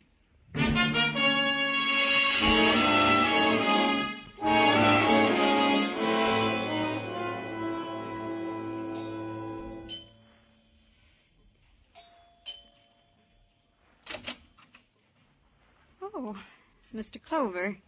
I knew you'd come back. Knew there'd be more things you'd want to know about David. Did you come in? Thanks. You may sit down, that chair. No, thanks. What makes you think I wanted to find out any more about David? I assumed it. Suicide. Files to complete. I realize it's my duty to be cooperative. Miss Carroll. I can tell you so much about him. He was generous. He was a gentleman. Rare thing to find nowadays. He was murdered. You suggested that before, Mr. Clover. I didn't believe it then. I don't believe it now. Murdered. He was dead minutes before we got to him. That's stupid. Listen to me, Miss Carroll. Stupid, because I heard the shot. We all heard it. We all ran out into the hall. Do you have a gun, Miss Carroll? Yes, I have a gun. David gave it to me. Woman alone. Did he show you how to fire it? Of course he did. He loved guns. I interested myself in them. Shall I get the gun? It isn't necessary for now. You don't have to get the silencer either. What are you talking about? The gun you shot David with, his own gun, was equipped with a silencer. Mr. Clover, I don't understand you at all. I'm a lonely woman. And I admit it, I'm a helpless one. How could I have killed anyone? Someone I loved. Nice view from this window, Miss Carroll. You could stand here, see Detective Muggavan and me coming, fire a blank cartridge from your gun, run out into the hall. Look up, and everyone thinks the shot came from the floor above, from David Blaine's apartment. Mr. Clover. Do you admit it, Miss Carroll? No. No. I want to show you something. Here. Look at it, Miss Carroll, a watch, just like the one you're wearing. I didn't kill him. David Blaine broke his engagement to you, didn't he? I didn't kill him. The kind of woman you are, proper and proud. You gave him back the watch. But what to tell your friends? Tell them that someone else walked out on you the way 3 other men did? A proud woman like you? So you bought another watch, just like it. The one you're wearing. Please, please. Because I have the one you gave back to David. The watch you had that boy, that writer, Richard Fallon, steal from David's apartment. So the police wouldn't find it there and ask questions. You told him to get rid of the watch. He got drunk instead, got picked up. Look. David jilted me. But I didn't kill him. You did. You couldn't live with the thought of another man's walking out on you, like the other 3. That's why you bought the watch, so your friends would think you were still engaged. Mr. Clover. So your friends would think David died because of the money he lost. And Blanche Hemby, the reason why David walked out on you. Filth. The woman David loved. Filth! Beat her to death. Beat her! Beat her! Let's go, Miss. Like David, there is filth. Instead of me, her, a woman like that. Miss Carroll. It's not true what you said. Those men didn't turn me down. I turned them down. College boys. A grocer. Not good enough.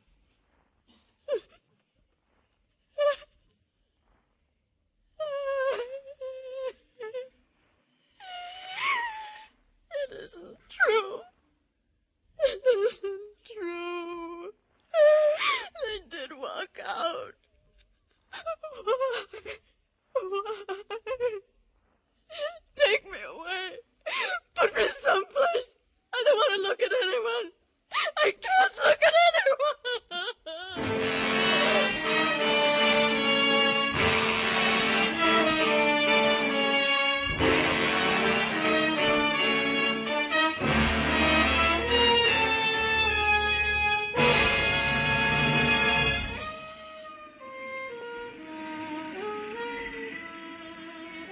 Broadway's deserted now.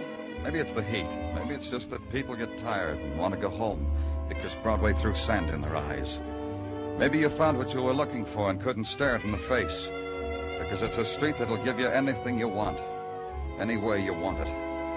It's Broadway, the gaudiest, the most violent, the lonesomest mile in the world. Broadway, my beat.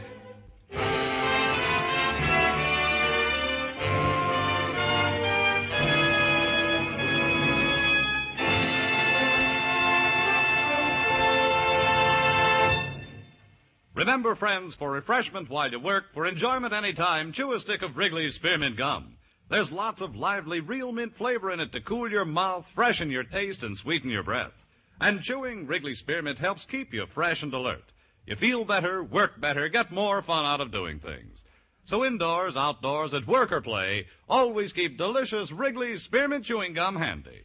For refreshment while you work, for chewing any time, chew a stick of Wrigley's Spearmint Gum. The makers of Wrigley's Spearmint Chewing Gum hope you've enjoyed tonight's story and that you're enjoying Wrigley's Spearmint Gum every day.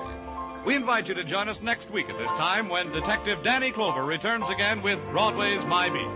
Broadway's My Beat, brought to you by Wrigley Spearmint Gum, is produced and directed by Elliott Lewis with music composed and conducted by Alexander Courage. The program is written by Morton Fine and David Friedkin and stars Larry Thor as Detective Danny Clover, with Charles Calvert as Tartaglia and Jack Prussian as Muggavan. This is CBS, the Columbia Broadcasting System.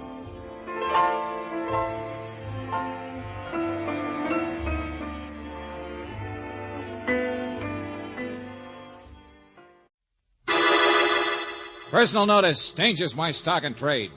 If the job's too tough for you to handle, you got a job for me, George Valentine.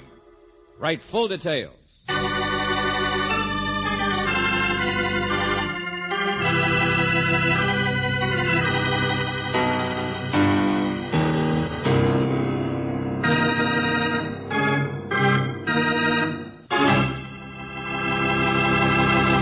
You know something? I'd love to be a detective. You meet so many interesting monsters. Take the fellow who's about to get in touch with George Valentine. He's a big game hunter with a cargo of hungry wildcats, boa constrictors, and other charming playmates. Now, what this old codger wants with our George, I don't know. But I do know this. Our Let George Do It adventure is called The Hand in the Coconut. And just in case you don't care for jungle stories, you should pay attention anyway, 'cause you'll learn a dandy new way to keep Junior's mitt out of the cookie jar.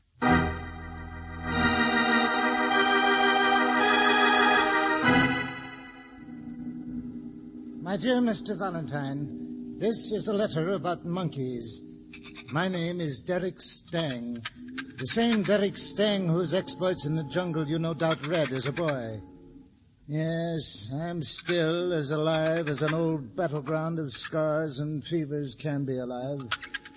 And today I'm writing my letter on the deck of a sweltering ship, a South African freighter tied up at the port in your town. There's a little capuchin monkey trying to untie my shoelaces at the present moment. Monkeys are strange animals. They're greedy like human beings. I have trapped them many times by the simple expedient of placing a shiny, desirable object inside a hollowed-out coconut to which there is only a single small opening. An opening just big enough for a monkey's hand. Of course, the monkey reaches in to grasp the object. Inside the coconut, he grasps it, his hand makes a fist. But then, Mr. Valentine, he can't pull his hand out. The fist is too big. His greed is greater than his fear of the approaching hunter. Mr. Valentine, will you please come to visit me this evening? I need your help to complete the capture of a monkey. A monkey whose hand is already trapped. A monkey by the name of Lars Mikkelsen.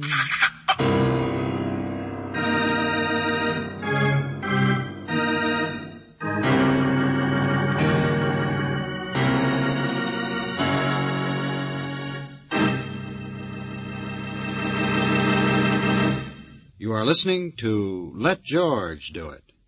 Our adventure will continue in just a moment. Now back to Let George Do It and George Valentine.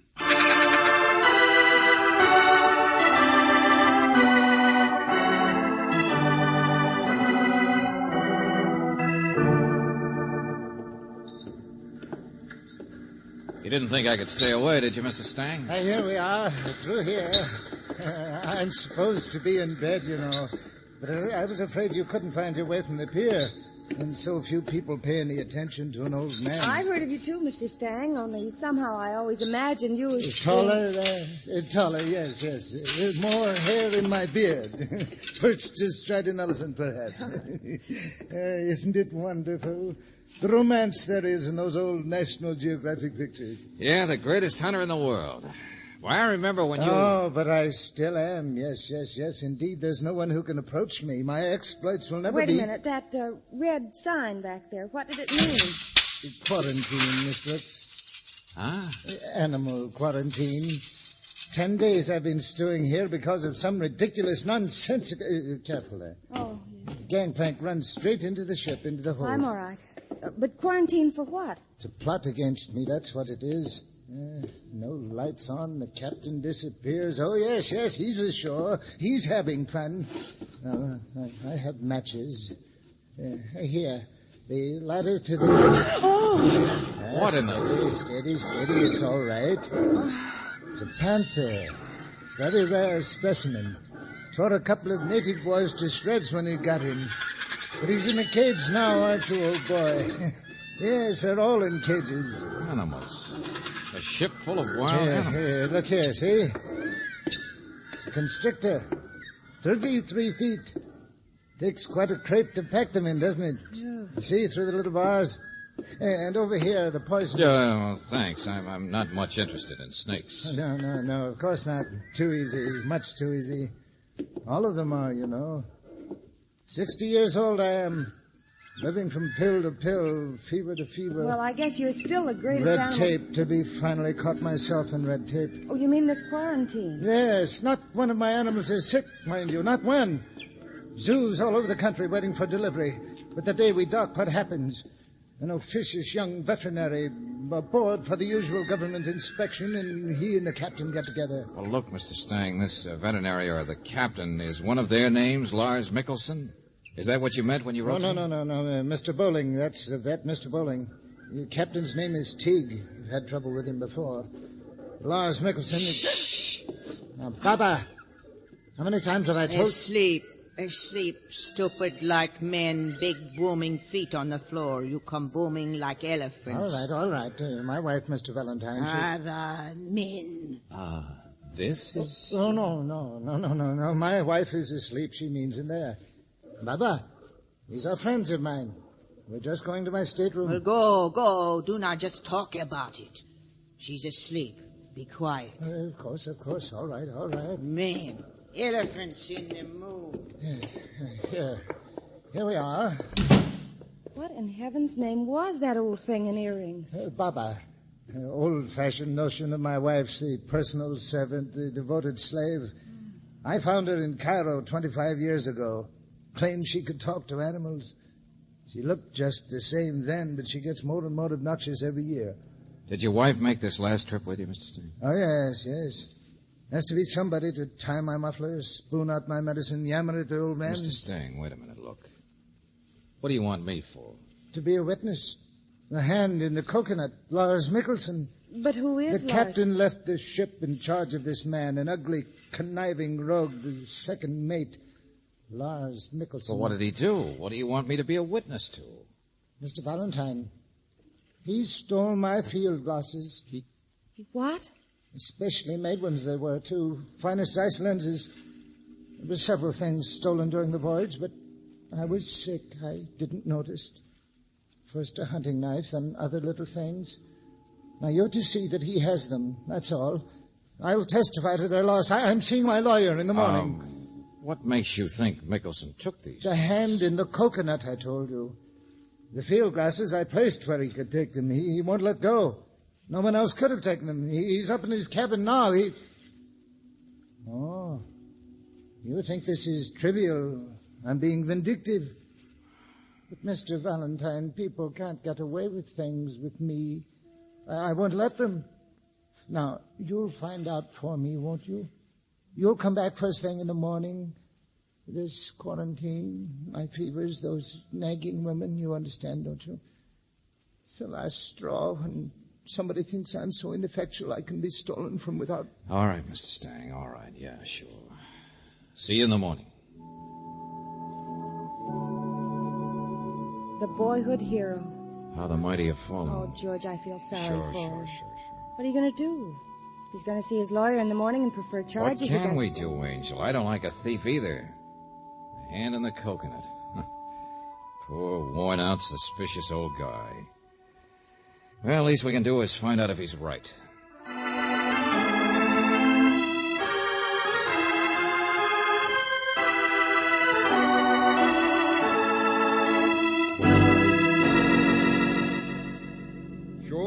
Sure, those are good field glasses. What of it? Well, we were on the ship here, Mr. Mikkelsen. I just wondered what the skyline of the city would look like from...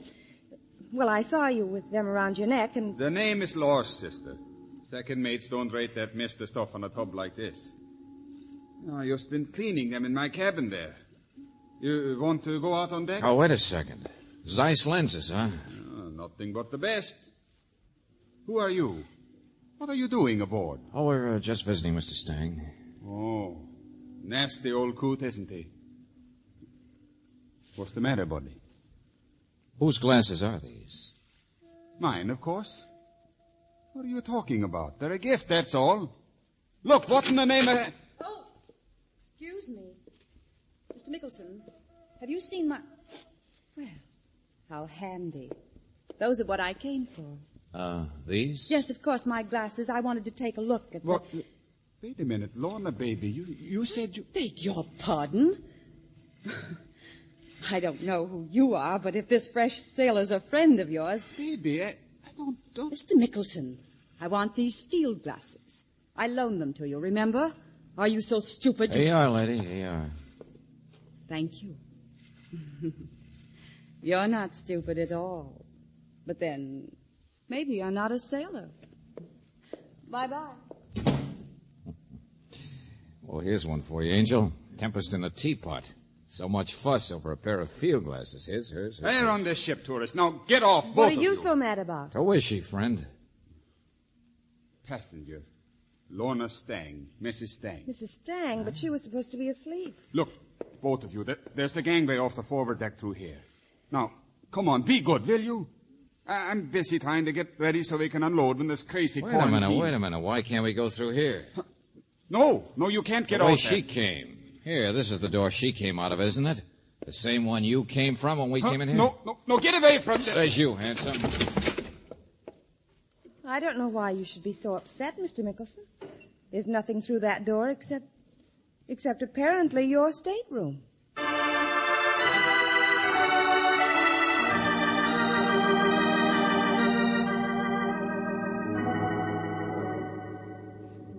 I don't know what goes on that ship, Mr. Valentine. I'm just a veterinarian. Strange bunch of people being cooped up together for a long Mr. time. Bowling, I tried to get hold of the captain. The but he captain doesn't went seem- ashore the day they landed. Known him for years. Nice guy. Besides, that second mate, Mickelson, offered to stay aboard and keep an eye on things. That's not surprising. Huh? Oh, well, yeah, I know what you mean. They're about the same age, I guess. I mean, Mrs. Stang. Yeah, we know what you mean. I'd like to help the old guy, too. He's one of my heroes. I guess if his wife is giving things away to her sailor friend, your evidence might at least help him get a divorce from her. She's no good, I can tell you that. Stang says there's something funny about the quarantine. There is. When the ship docked, we got an anonymous note from one of the crew. Said a couple of the animals had been suspiciously sick during the voyage. Going to take the quarantine off tomorrow. Let them all in. False alarm.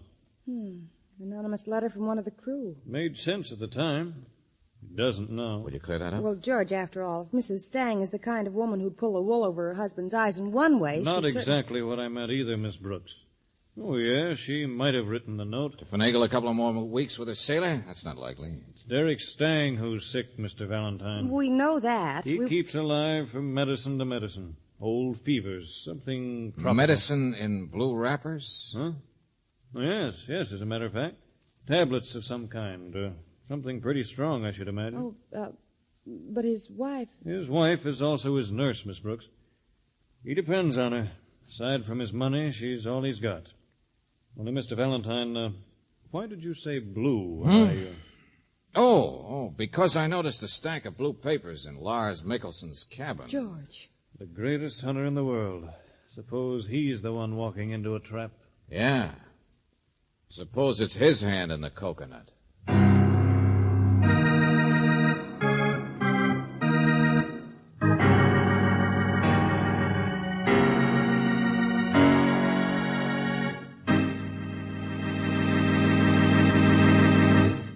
You are listening to Let George Do It. Our adventure will continue in just a moment.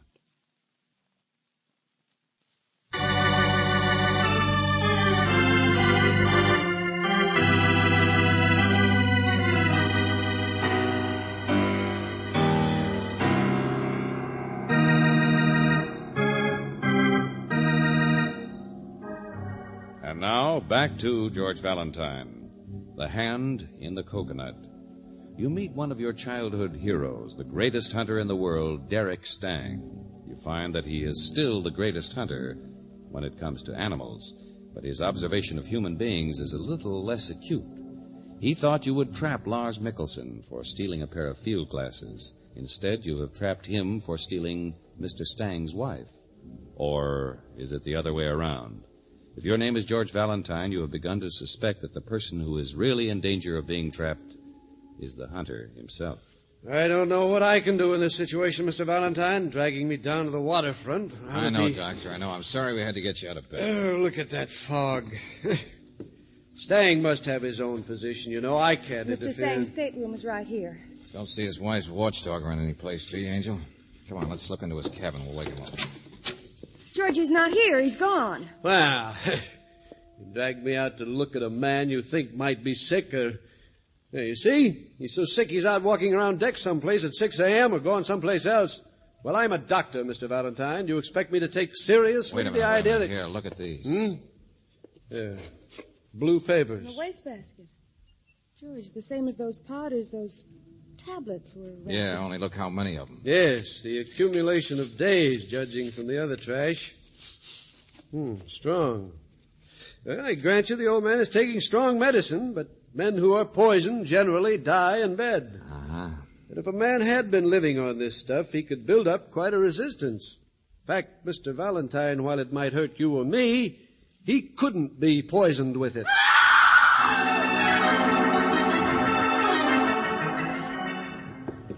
Mrs. Stang. George, here she is. Hey, what's the matter? What happened? Hey, lady, snap out of it. Snap out of it. I'm all right. Lorna, what is it? What are you doing to her? What's the big idea? Oh, take it easy, Buster. Take it easy. It wasn't me. She's just staring at something down there in the fog. Baba, she screamed. I heard her, but I can't see. Stang, where are you? Mr. Stang, look out! Look out!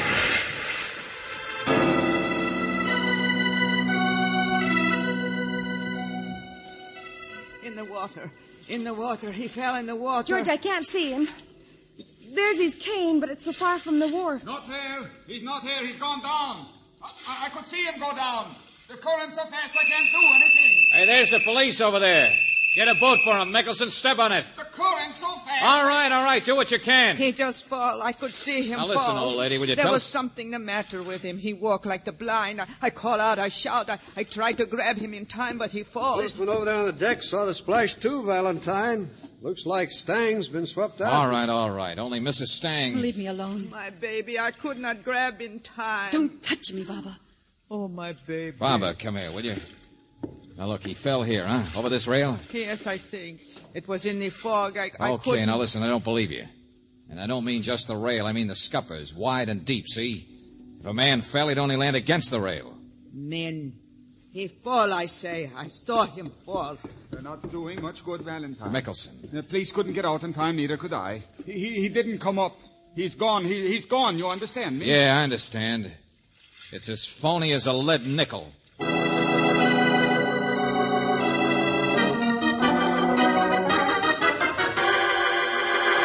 They're lying. Of course they're lying. But there's nobody aboard the ship except the three of them, was there? Riley, suppose that old harridan gave the poor guy a shot. Of course she did. What else?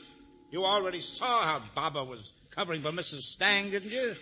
The good, faithful old duenna helping out in all kinds of cute ways. No real witnesses. You'll never get a conviction. I'll get a confession, my friend. You were with the other two, so they couldn't have shoved him. All right, Mrs. Stang, let's go inside and... Mrs. Stang. Oh, I'm sorry. What? Leave her alone. Still staring at nothing, huh? But you ought to stop shaking, Mrs. Stang. I'm all right. Oh, sure. You're fine. Just a little upset because you're going to get all of Stang's money at the expense of your stooge, poor faithful old Baba, who'll be locked up for murder. She told you he fell. She told you, didn't she? She told you. Well, go on. Oh, Doctor, what's the matter? Medical convention, Lieutenant. That other man over there with the bag, colleague of mine, Dr. Morrison, just got here. Says a woman called him from the ship almost an hour ago. Before we came aboard, Valentine. No. Had to hurry all the way across town. Woman identified herself as Lorna Stang. No. Said she'd just gone into her husband's stateroom to give him his regular medicine, only he wouldn't wake up for it. She was afraid he was dead. Oh.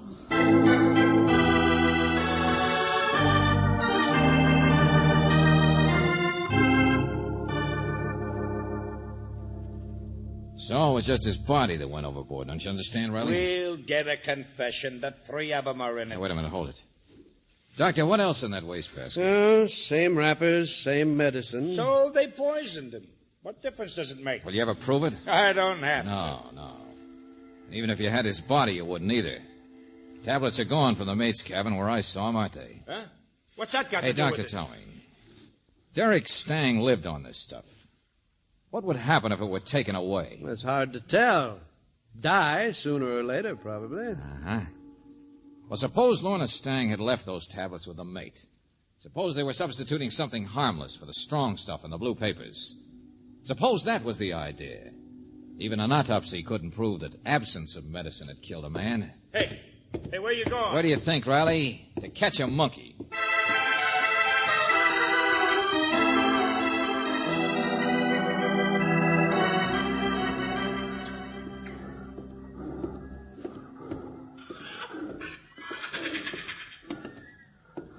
Mr. Stang told me you talk to animals. Is that right, Papa? Why not? They can say more than men. I already told you we know the whole story, didn't I? That your beloved mistress confessed, the whole thing, all of it? And so? And so now tell me he fell overboard. I threw him overboard. He was dead. I see him dead in this stateroom. Oh, great. Helpful Nellie, huh? No wonder Mrs. Stang wouldn't let you touch her. No wonder it was she who screamed when she saw you out there on deck. You kind of interfered with their little plan, didn't you? I know nothing of plans.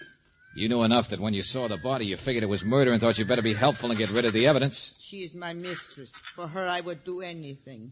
But you say she confessed. I lied. You shuckle. Take it easy, lady. Look out now, look out. Yeah, be careful. Don't get your friends excited. Besides, you're not really mad. You told it too easy, so don't pretend. There should be cages. Oh, I'm not afraid of these things. All behind bars, aren't they? All trapped. The monkeys, panther. Yeah, even the snakes. I talk to animals too, you know, Baba. Ah, you fool. No, I'm not. You are. The good and faithful servant who spoiled Lorna Stang's plan for a perfect murder. So perfect, so neat, it must have been put right in front of her.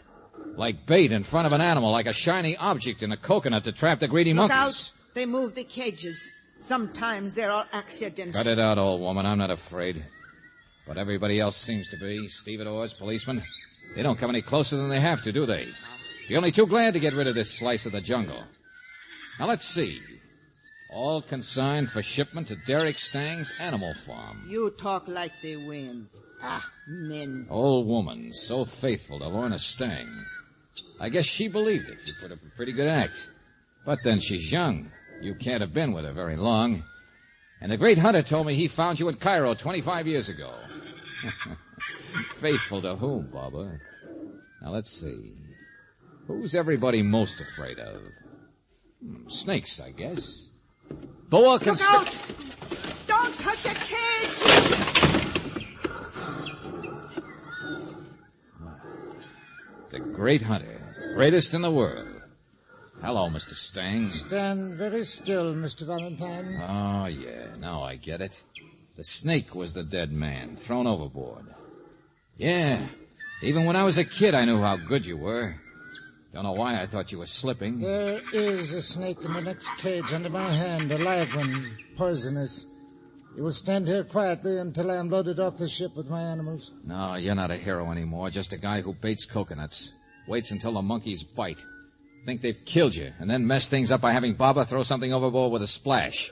Then she reluctantly admits it. It was you. You would have made a good pupil, Mr. Hunter. I doubt it. You picked me for a sucker, didn't you? Because you arranged this phony quarantine that kept the monkeys aboard, where you'd all be cooped up together, where you could push Lorna and Lars into what they did. Sure, you arranged it It all. won't do you any good to move, Mr. Valentine. I lift this catch and the snake is released. He's faster I was than you. hired as a witness, wasn't I? Yes, a witness, Mr. Valentine, to a murder without a body. Oh, yeah, that's better, isn't it? It'd be second degree. They'd be put in prison, locked up, put in cages. Yes. I never kill animals, you know. So you baited the trap. In cages, Mr. Valentine, they'll still be here. Perhaps you, too, the biggest game in the world, men.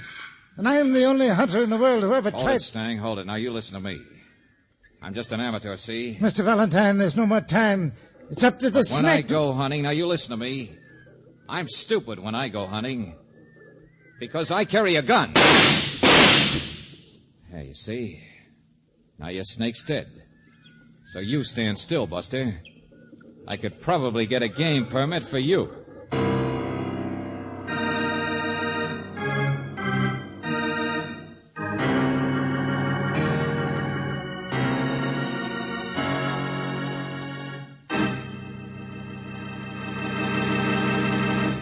Back to the conclusion of our Let George Do It adventure in just a moment.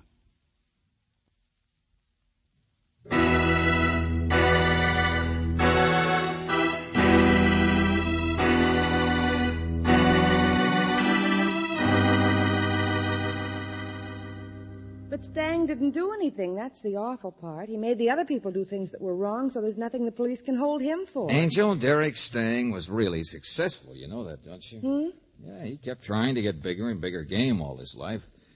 And then he tried to trap human beings into a spot where they'd be caged. Yes, Until but he finally trapped himself, don't you understand? Now, one look at that guy, and what do you think any court would decide? Well, don't worry. He'll be in a cage, all right, a padded one. Oh, George. Let's forget this nightmare. Take me someplace for a nice, cozy supper. Okay, the Tropic Inn. Is it nice? Oh, yeah, Angel. They serve a delicious kind of drink there. In a coconut shell. Oh, George.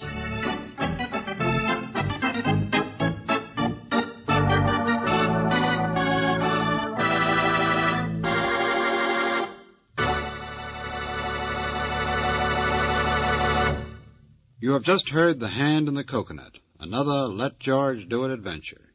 Robert Bailey was starred as George Valentine, with Virginia Gregg as Brooksy. David Victor and Jackson Gillis wrote the story, with music by Eddie Dunstetter. Now this is yours truly inviting you to another visit with Valentine, when you will again hear what happens when you let George do it.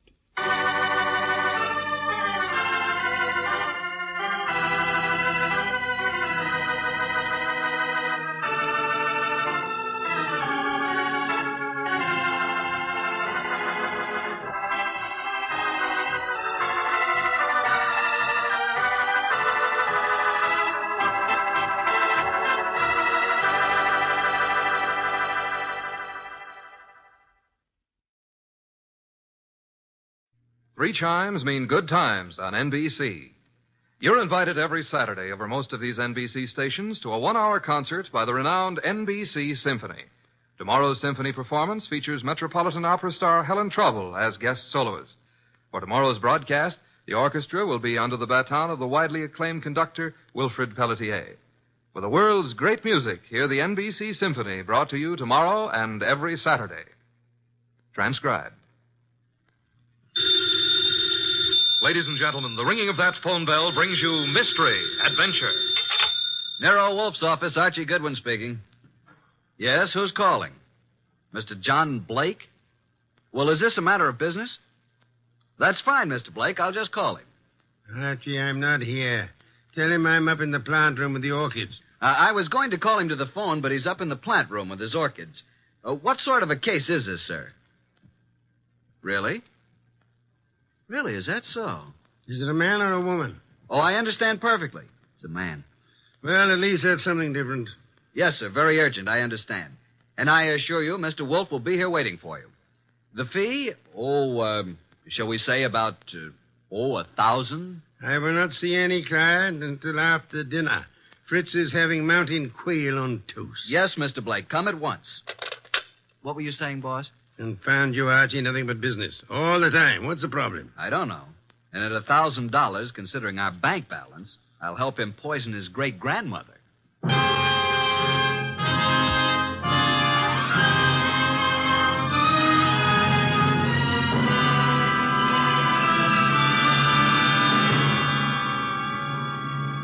Ladies and gentlemen, it's that renowned genius who is the bulkiest, balkiest, most ponderous, and most brilliant detective in the world. Yes, none other than that chair-borne mass of unpredictable intellect, Nero Wolfe, created by Rex Stout and brought to you in a new series of adventures over this NBC network in the person of Mr. Sidney Greenstreet.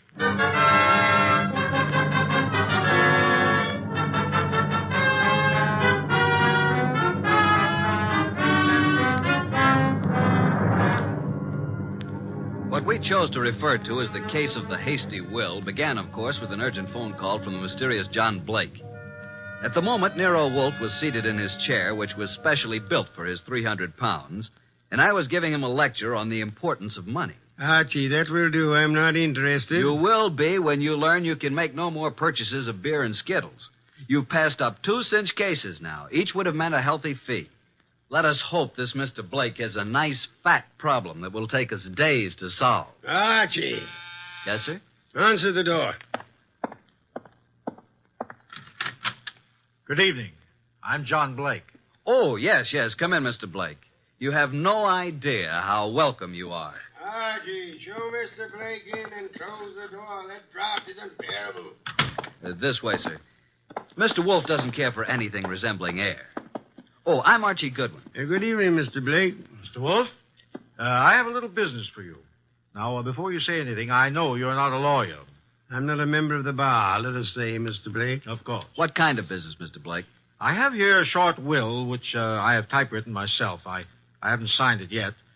Also, I have here a sealed envelope containing a letter which I want you to be prepared to deliver to the addressee. A will and a letter. Very well. Yes. Do you know who I am? Seems that I've certainly seen you before. Same here. I just can't place you. Well, I'm John Blake, president of the Plymouth Building and Loan. Oh, of course. I've seen your picture many times. You have a staff of the best attorneys in the city, Mr. Blake, and this is most assuredly the business of attorney. Perhaps. But in this particular instance, I wanted an individual who had no interest in me, nor previous knowledge of my affairs. I see. Also, I wanted a person who was, well, shall we say, not too well fixed. Well, you certainly couldn't Archie. Imagine Mr. Wolfe being in need of money. Just why can't your attorneys handle this? You'll know in a moment. But when I leave here, I want you to forget the whole thing, for the time being. Indeed. You have said it. Here's the will. You may read it. Archie. January 25, 1951. To my daughter, Anita Blake, I do hereby bequeath all my property, personal and real, including the portrait painting of her mother, my dear deceased wife, Marcia Blake. This will supersedes any and all instruments previously drawn.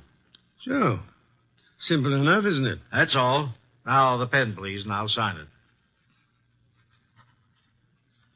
Now then, you sign as witness, Mr. Goodwin.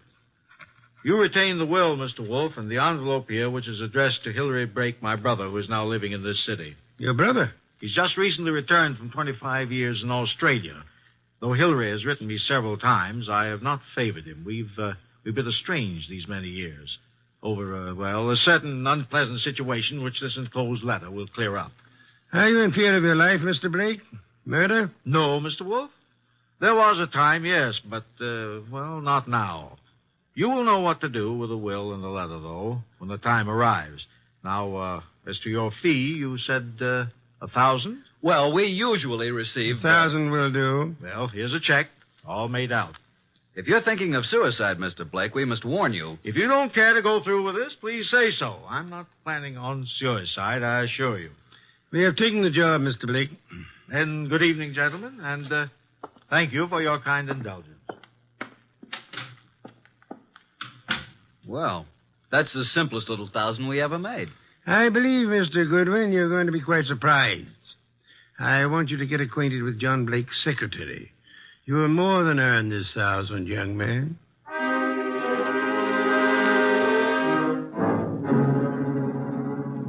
Archie. Archie, is that you? Yes, boss. What time is it? It is 6 p.m. The clock is right in front of your eyes. I'm thinking, Archie, it's very interesting. Very. An entire day has passed since the visit from John Blake. Did you learn anything from Blake's secretary? I did. He left his office late yesterday, she said. His daughter Anita is quite upset because he didn't come home. Check his club? Yup. I didn't talk to the daughter, but I learned that she's engaged to a young fellow named Wilbur Martin. She told the secretary that her father had been acting strangely of late, a bit morose. And what does the daughter feel has happened? Anita's afraid he's been kidnapped. You haven't met nor talked to any other than the secretary? Not yet. And so far, no one's called the police. Good. We must, for the time being, prevent that. What did you learn of Blake's brother from Australia? He's been here only a year. They've met only once or twice since his return. The secretary thinks the breakup was because of their love for the same woman. Hillary became very wealthy in Australia. Very well, Archie. It is time for you to visit Miss Anita Blake at her home. I'd love to, boss. She's a mighty purty gal. Phooey. Archie, you can do me a great service. Anything. Be sure to close it tightly as you leave. Close what? The coal chute, of course.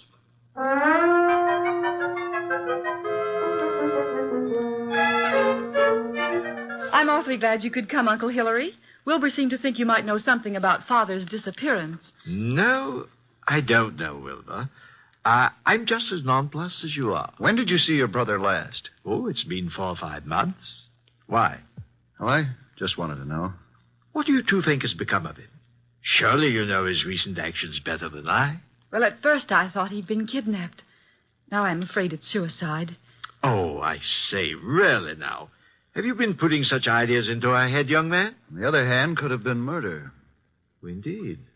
Well, I suggest that the police be called. Hospitals, the morgue, every place. Have you thought of doing that, young man? I was going to. Oh, really? Then what are you stalling about? I'll just step into the library and do it myself. Oh, it can't be, Wilbur. It just can't be. Miss Blake, there's a Mr. Goodwin to see your father. Oh, I'll see him. Thank you, Miss Blake. I'm Archie Goodwin. This is my fiancé, Mr. Wilbur Martin. Mr. Martin? How do you do? What is it you want, Mr. Goodwin? Is your father here, Miss Blake? Why, no. No, he isn't. What is your business, Mr. Goodwin? Why do you want to see Mr. Blake? As a matter of fact, I don't really want to see Mr. Blake because I don't think he's here. I came to see Miss Blake. Just who are you? I'm a detective. Police? Private investigator with Nero Wolfe. John Blake has disappeared. I know you're trying to keep it out of the press because you think he's been kidnapped. We have called the police. Oh, what do you think has happened to my father? I think he's dead. Oh, dear. Why do you think that? Yes. Just what do you know, Mr. Goodwin? Oh, Anita, I want to ask you a few questions. I think it's advisable. Mr. Blake. Yes? I thought you were done for. That is... I don't think I... This chap is a detective. I'm sorry about this, Mr. Blake, but curiosity got the better of me. I hope I haven't wrecked things. What are you talking about? You remember the agreement. What agreement? Mr. Goodwin, do you know who you're talking to? Why, yes, John Blake. Oh, no, Mr. Goodwin. This is my Uncle Hillary, my father's brother. Hillary? Hillary Blake? Yes, my father's twin brother. John and Hillary were twins. Of course. That's news to me. I didn't know that. What did you know about him? Well, now that I look at him, now that I can recall his speech, there is a difference. And now, why do you think John Blake is dead? I've just come from police headquarters. You mean he's been murdered? No. From all indications, he's committed suicide. Suicide? Are you sure? Poor father. Oh, I was afraid of this. This morning, a hat and an overcoat were found on the East River docks near Pier 9. In the coat was a typewritten copy of a will made yesterday. The hat bears the initials J.B. There was a will? Yes. Could you identify the hat and coat, Miss Blake? Well, yes, of course. Very well. Come in, Sergeant. This is Sergeant Hanlon. Miss Blake, do you recognize this coat and hat? Yes. Oh, yes, I do. They were father's. Oh, Wilbur. Suicide? I can't understand it. But the hat and coat are not conclusive evidence. What about the will found in the pocket? Show them the will, Sergeant. Read it, miss. You read it, Wilbur? To my daughter, Anita Blake, I do hereby bequeath all my property, personal and real, including the portrait painting of her mother, my dear deceased wife, Marcia Blake. This will supersedes any and all instruments previously drawn. But no signature. I have the original. Here you are. Where did you get this? Notice the signature of the witness? Archie Goodwin. You witnessed his signature? In Nero Wolfe's office. But Mr. Blake had his own attorneys. Nevertheless, he came to Mr. Wolfe to take care of the will. If we hadn't recognized him from his photos in the papers, I wouldn't have witnessed the signature. Anita, is this your father's handwriting? Yes. Yes, it's his, all right. But there still isn't proof that he's dead, nor that he committed suicide. No corpus delicti. And the body may not be found for days. But this evidence we have here certainly indicates that a body will be found eventually. Maybe not, Mr. Goodwin. It's possible they could have... What were you going to say? Nothing. Miss Blake, in a way, I blame myself for your father's death. How do you mean? I had a sort of premonition. It's obvious now why he came to Nero Wolf. Is it? He wanted someone who didn't know him personally. His own attorneys would have been able to see through his plan and prevent his carrying it out. But he made a will. Why did he draw this new one? Yes, that's what I don't understand. Well, I still am not convinced that he committed suicide. Mr. Blake, here is a letter he asked to be delivered to you. Oh, well, now. Perhaps it will shed some light on the problem. What does it say, Uncle? Jove. It says, Hillary, 25 years now, jealousy and bitterness have kept us apart. I know why you stayed in Australia all these years. I know you loved Marcia. She was rightfully yours. But I loved her, too, and I couldn't go on without her. I know you've despised us both, and I've pretended to despise you. I had to pretend, because I lied to Marcia. I told her you were engaged to marry a woman in Sydney. Marcia was innocent. I was to blame. When Marcia died last year, and you wrote that you were coming back, I knew then that your resentment had faded, but I didn't answer you, and I've kept away from you because I couldn't face you. I've told you all this because things have happened, which you will learn soon enough, that have decided me to close my book and write fini. I have made a new will, leaving everything I possess to Anita. Anita is young, Hillary, and I beg you to watch after her as though she were your own, which, but for my selfishness, she might well have been. Forgive me, Hillary.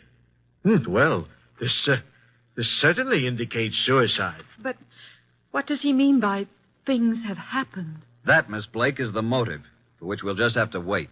Yes, for that and the body.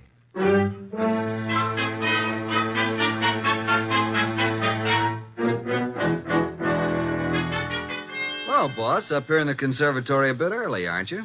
How are the orchids? Oh, it's a nice sunny morning. Even though it is around 0 outside, the sun is fine for them. And behold, Archie. Huh? What is it? The Dendrobium sclerostel. Yes, indeed. What about it? Showing 2 buds. Most encouraging. Indeed so. Boss, I can't take the steam heat here. Tell me, this painting of Marcia Blake, is it large? It hangs over the Blake mantel, about 3 by 4 feet. I find it most intriguing that John Blake should mention the painting in so short a will.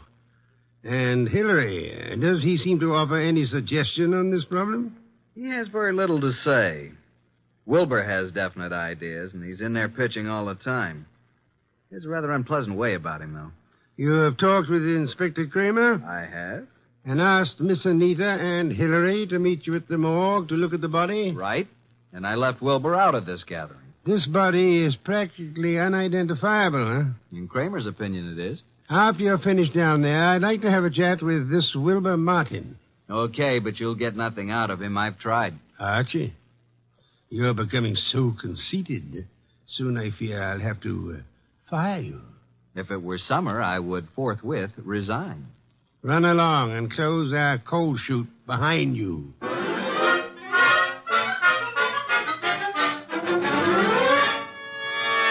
Morning, Inspector Kramer. Up early. Yeah, Goodwin. I just love to come down to this morgue. This is Miss Anita Blake and her Uncle Hillary Blake. Howdy do. Good morning, Mr. Goodwin. I hope you don't object too much to my joining the proceedings. Oh, I know, Wilbur. I suppose it's all right. Please, Mr. Goodwin, what's happened? There's a body here. Rather badly bruised and cut and in a bad condition, but I think you should look at it. Oh, I'm sorry, Miss Blake, but I'm afraid it's necessary. Very well. I'll be all right. I'd like to come along. Oh, yes, Wilbur, you must. Well, come on. This way.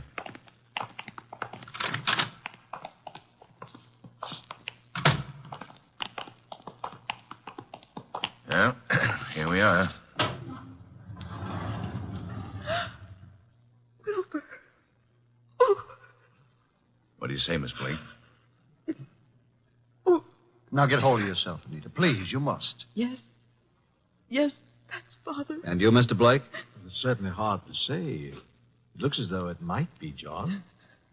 Was there no means of identification on the body? No jewelry or... Father never wore any jewelry. There was nothing but this suit here. Nothing in the pockets. That's Father's suit, all right. I know. Oh, why? Why did he do it? Come along now. That's all for today.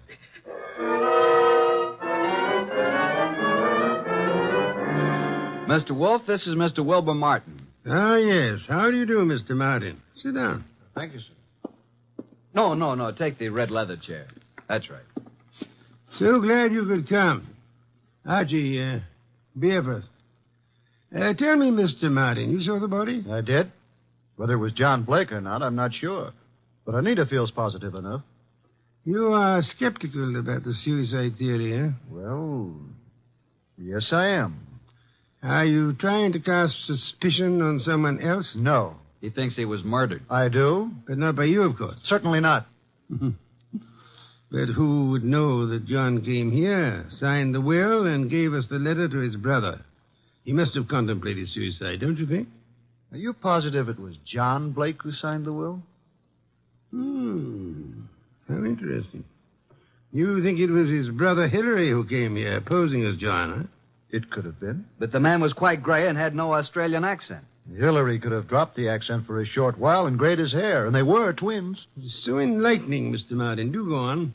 After he left you here, he could have killed John and thrown him in the river, and left his overcoat and hat on the wharf. And why would Hillary kill John? Well, there may have been several reasons.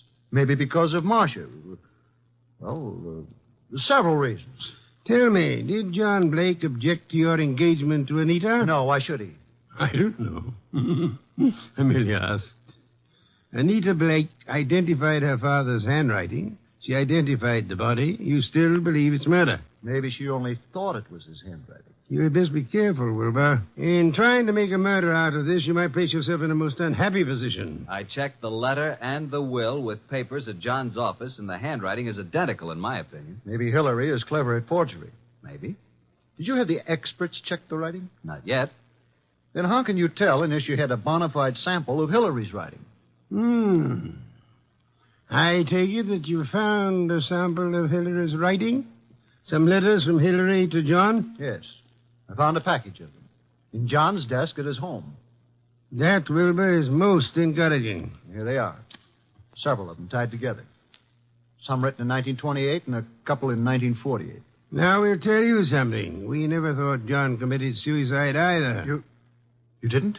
No, and before you go, Wilbur, write your name here on this pad. Very well. Thank you so much. I hope we shall see you tomorrow.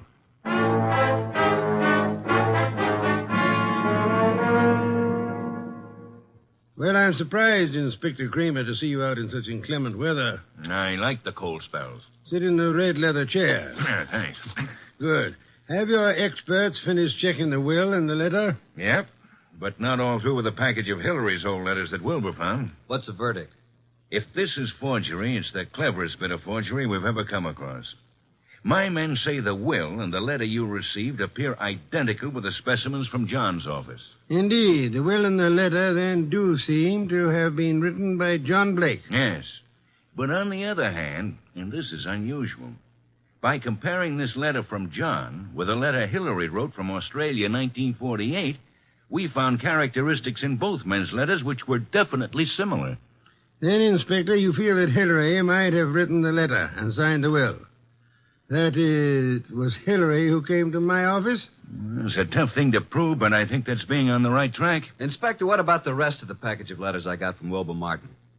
They're still working on those down at headquarters. What about young Wilbur? So far, can't see much in him to worry about, but it's a bit early. Archie, phone out to the Blake mansion and tell Wilbur Martin that we've uncovered the whole thing. And if Wilbur's in on it, he'll be gone before you get there. We can pick him up later. Okay. I'll let you know about the rest of Hillary's letters. Good. We won't phone out there until you're finished. I'll call you as soon as possible. Archie, I want you to look into the affairs of the Plymouth Building and Loan Company. See what you can learn about the actual stability of the company. Okay. Boss, please put on your muffler and overcoat and open a window. A candle couldn't burn in this place. Yeah. I'm on my way.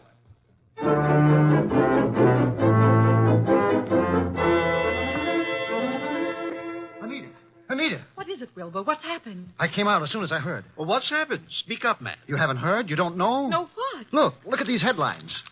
Plymouth Building and Loan crashes. Wilbur, what does this mean? It means your father embezzled the funds of the company and he has gone to the wall. What? Yes, close the Oh, doors. no, Wilbur, no, I can't believe such a I'm thing. sorry, Anita, but there it is in black and white. Then this is the motive for John's suicide. Why? Why? Because he knew he was caught. What else? He could have put the money back, couldn't he? Yes, but maybe he lost it by trying to make more to cover up the shortage. I don't think he lost it. You don't? No. Oh, nonsense. He must have. Else why would he kill himself? Maybe he didn't kill himself. Oh, this is awful. Oh, please, Anita, you mustn't worry. I know this is very embarrassing for you, but it isn't your fault. Now, let me take you away for a while. We can run down to Mexico until this blows over. You won't take her to Mexico. You won't take her any place. Just what do you mean? What's wrong with you, Wilbur? You're acting stupid. Your father may have fleeced the company, but I don't believe he lost the money. Wilbur. He hid the money, and your Uncle Hillary found the hiding place. And he set up the suicide to cover your father's murder. Hillary killed him. Oh, you're crazy. You're out of your mind. Why, this doesn't make sense. I have all the money I need. Yes, you have now. Pack your things, Anita. I'll phone the airport for reservations. You can't leave at a time like this. You won't leave this room. Do you know what can be done to you for threatening people with firearms? I'll call the police. You don't need to call the police. I've just talked to that detective, Mr. Goodwin. He's on his way here. The police have uncovered everything. I know you killed John, and you have the money. Wilbur, you're out of your mind. I know what I'm talking about. Get out of here. Get out. I won't leave. No one will leave till Goodwin comes.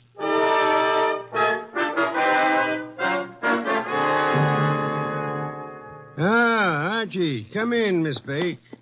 Mr. Blake, Mr. Martin, glad you were all able to accept my invitation. You too, Inspector Kramer. Yeah, I know how glad you are I could be here, Wolf. Please be seated, folks. Hillary was going to Mexico on the next plane and taking Anita with him. Mexico? John Blake stole the money from the company, but Hillary found out about it and killed him. Mr. Wolf, this is utter nonsense. Mr. Blake, Inspector Kramer's handwriting experts have examined the will and the letter left with me. They have also checked them with your recent letters from Australia. Indeed. And your letters from Australia show a definite resemblance, having the same characteristics as the letter and the will you've given me. You mean you think that I signed the will and wrote the letter? Definitely.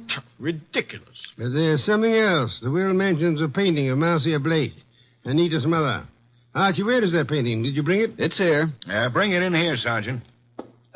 Just a moment. I hope you don't mind, Miss Blake. What are you doing to it? Tearing off the paper backing of the picture? Yes, and there you are. There's the reason for the whole thing. Bonds. Pasted in the back. Thousands of dollars in negotiable bonds. Then Hillary did know about the money. He killed John for all this. He had Anita order the picture to be credited for shipping. I did no such thing. Nevertheless, you didn't kill John Blake. Certainly he did. Look at these two letters from Hillary Blake to John here in America. What are the dates? September and November 1948. Those were supposedly Hillary's most recent letters to John. And look at these letters, June and July 1928. Notice any difference? All are signed by Hillary, but the ones dated 1928 are not at all like the ones written in 1948. Not the least similarity. The ones dated 1928 were written by Hillary. But those dated 1948 were written by John. By John? How do you mean? Carry on, Inspector. You're under arrest, Mr. Blake. Not for murder, because there's been no murder. You're under arrest on a charge of embezzlement. Embezzlement? Oh, but how can And you, Miss Blake, are under arrest as an accomplice. What? I don't understand. Mr. Wolf. Wilbur, you yourself unearthed the old 1928 letters, really written by Hillary from Australia. The recent letters are not in the same handwriting. They were poorly forged by John in 1948. Furthermore, we checked with Australia and learned that Hillary Blake died in Sydney 10 years ago. And this man here is really John Blake, posing as Hillary to escape the penalty for looting the company. Anita. It just doesn't seem possible. Anita knew all about it, and they might have gotten away with it if they hadn't come to us, Archie. What a fantastic plan. I'm giving you back your $1,000, Mr. Blake, but I'm afraid it won't do either of you much good now. Thank you so much, Inspector Kramer, for dropping in.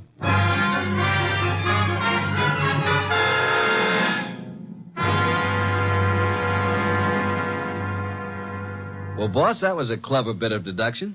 You really think so, Archie? It was quite a blunder for so clever a man as John Blake. Why did he make the mistake of coming to us?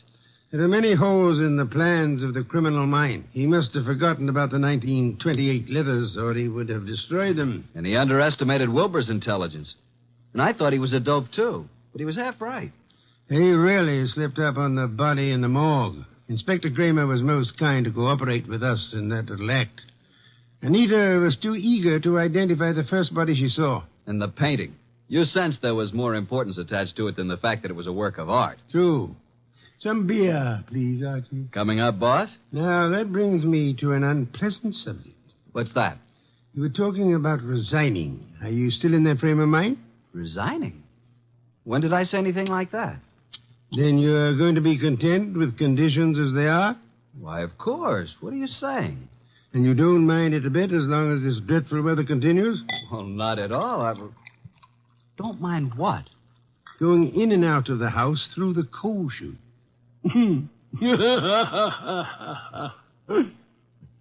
Ah.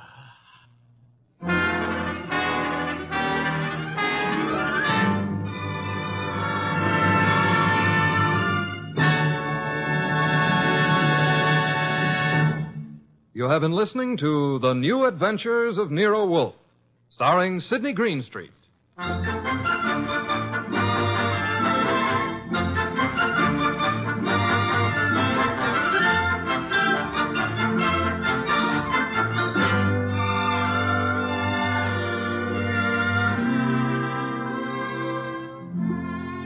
Tonight's transcribed story by John Edison was based on the characters created by Rex Stout and produced and directed by J. Donald Wilson. In tonight's cast were Harry Bartell as Archie Goodwin, and Victor Rodman, Louise Arthur, Hal Gerard, and Bill Johnstone. Next week at this same time, Nero Wolfe and Archie will bring you The Case of the Disappearing Diamonds. Don Stanley speaking. 3 chimes mean good times on NBC.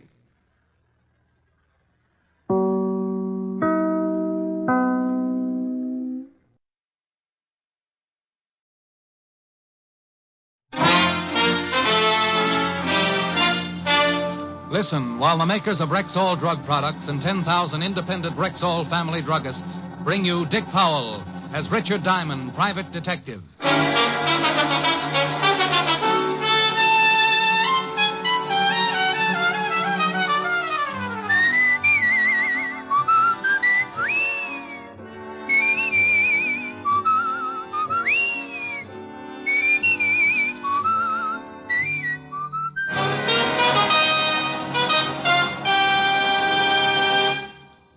Good evening. This is your Rexall family druggist with a welcome from the 10,000 independent druggists who have made the word Rexall part of our own store names. We've done that because we recommend and sell the 2,000 or more drug products made by the Rexall Drug Company, like Rexall Mineral Oil, for example. This is the mineral oil specially refined for extra heavy body. What's more, Rexall Mineral Oil is tasteless, odorless, colorless, non-irritating, and non-habit forming. Quality like that is what we family druggists are talking about when we tell you you can depend on any drug product that bears the name Rexall. Good health to all from Rexall. Now your Rexall family druggist brings you a transcribed half hour with Richard Diamond, private detective, starring Dick Powell.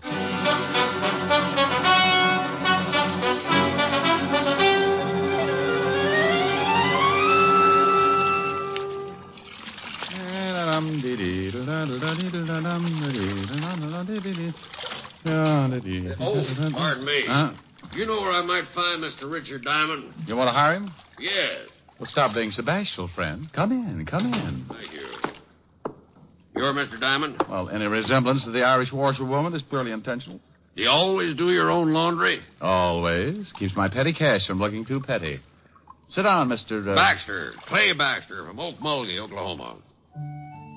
Clay Baxter from Oak Mulgee, Oklahoma. Was a man, I guess, to be in his early 50s. Straight up, he crowded 6'3", counting the 2-inch heels on his handmade boots. Looking at him, I thought of an old Remington print and suddenly felt like singing a chorus of Home on the Range. I'd like you to come to Oak Mulgee with me, Mr. Diamond. Well, why, Mr. Baxter? My brother was killed yesterday. The sheriff and the coroner said it was an accident. I don't believe it. How did you happen to look me up? I raise cattle, Mr. Diamond. I do a great deal of business in Chicago and New York. I wanted a detective with experience, someone with a good reputation. Bless you. I called a friend on Wall Street, and he recommended several men. One of them was you. I checked your background. I'm satisfied. Oh, good. I charge $100 a day in expenses. Chicken feed. I'll pay it, and if you catch the man who done it, I'll give you a $1,000 bonus. Oh, well, no, I can't leave right away. It'll take me at least 5 minutes to get my affairs in order. Yeah, I can certainly see you appreciate a buck. Mr. Baxter, I appreciate a buck like a Texan appreciates Texas. Texas? Never heard of it. How was your brother supposed to have been killed? Thrown from his horse, skull fracture. And you don't believe it? I do not. Why? Too good a horseman. Well, it could have happened. Well, if it did, he'd have taken the fall right. Might have busted something, but wouldn't have killed him. Anything else? His wife. My brother was a wealthy man, Mr. Diamond. His wife will inherit everything. Ranch, cattle, all worth about $8 or $10 million. You think she had something to do with his death? You tell me, Mr. Diamond. I called Helen, told her I was off to Okmulgee, promised I'd send her a couple of Navajos or whatever they had out there. Then I took Clay Baxter over to my flat and threw a few things into a suitcase.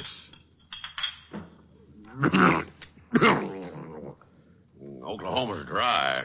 So's Richard Diamond. Might get arrested. I don't want to leave it here. Wouldn't make any difference if it was empty, would it? No. Got a couple of glasses?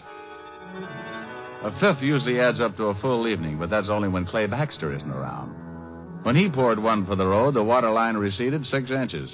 I had a quick one, and he finished it. How'd that soldier? How do you feel? Oh, lively. Why don't we forget the plane? You just start running for the window, and I'll climb on.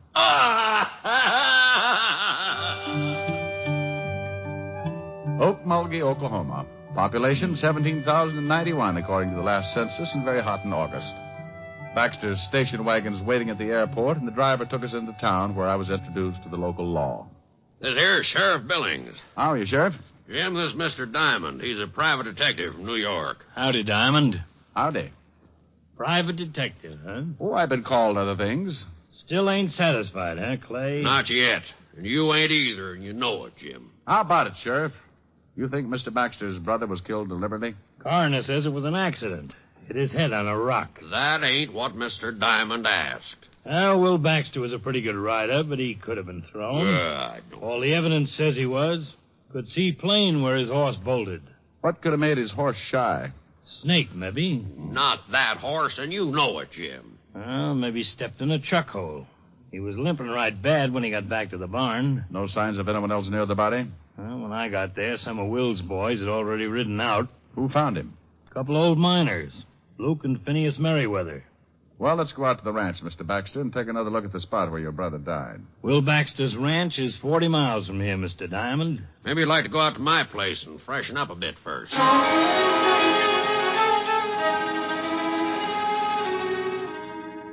You go ahead and shave and shower. I'm going to go build me a drink. Hey, this is quite a place, Mr. Baxter. Glad you like it. Take a swim in the pool if you'd want, but watch out for the catfish. Catfish? I'm a bachelor. Don't use the pool much, and I don't usually have guests. Love catfish for dinner, so I keep them in the pool. I caught a guy once floating bodies in his bathtub. Don't say. Funny, Harvey. I showered and shaved and met Baxter out by the pool where he was feeding his catfish. I watched a pound of liver disappear like lychee nuts in the Tong War, and we all headed back to town where we picked up Sheriff Billings. 40 miles later, we pulled up in front of the late Will Baxter's ranch. A little different architecture, but just as impressive as my client's.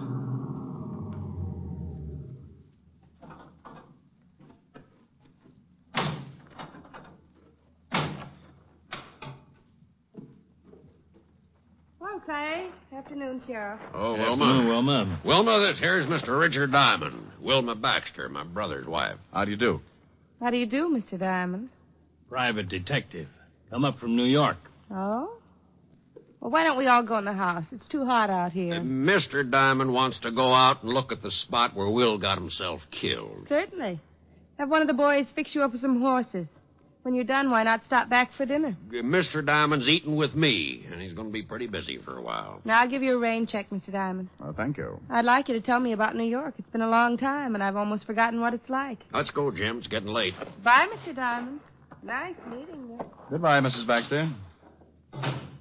Seems all broken up, don't she? Yeah. Where was she when her husband got killed? Perfect alibi. In town all day. A lot of people saw her. Mighty fine-looking woman. Mighty.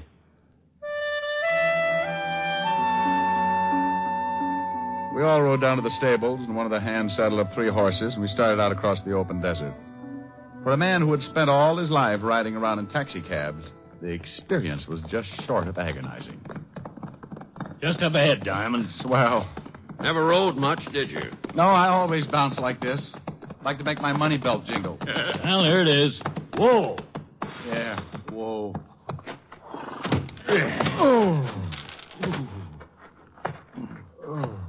Well, here's where they found the body. Now, what did he hit his head on? That rock right there. Mm-hmm. Did you take an impression of the wound to see if it matched? Nope. Well, why not? Never thought about it. Well, that's a pretty good reason. Anyway, let's dig that rock out and take it back with us. I spent the next minutes limping around looking for something and came up with nothing except a longing for a hot Epsom salts bath.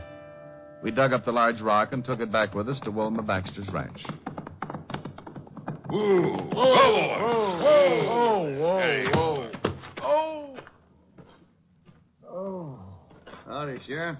Howdy, Frank. This here's Mr. Diamond, Frank. Diamond, this is Frank Kelly, the ranch foreman. Howdy. Detective fella, huh? Miss Baxter told me about you. Said you was doing some investigating. Yes, sirree. Scientific investigation. The way the city boys do it. What you going to do with that rock? Hopscotch. Oh, on second thought, I think we'll take turns untying the knots in my back. Good warm shower, and you'll feel fit as a fiddle. Well, I got a good start. I'm shaped like one. You'll find it a little bit rough out here, Diamond. Oh, I'll get used to it, Mr. Kelly. I hope you're right. Ain't much like the big city. Oh? Just what is the big city like, Mr. Kelly? I ain't never been there. Just what I've noticed. Looks like a man can get pretty soft living in the city. Well, I'd like to show you where I was brought up sometime, Mr. Kelly. We never got around to playing cowboy, though. We were too busy kicking each other's teeth out.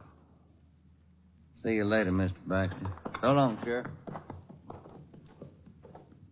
I don't think Frank likes you, Diamond. Well, what about Will Baxter's horse? I can take a look at him. Right over there in that stall. Really pulled up lame. Oh, good horse. Never figured to shy at anything. Man, look at that. His hip's swollen. Yeah, really twisted something. Steady, boy. Steady. Hey, that looks like an infection. Yeah, it's a funny thing. It kind of does. What are you getting at, Mr. Diamond? Oh, I'm not getting into thing, Mr. Baxter. I just said it looked like an infection. Yeah, we better tell Mrs. Baxter or Frank. Have someone take care of it. Tell me, boys, if you jabbed a horse with something, would that make him bolt? Come on, I want to get back to town and talk with the coroner.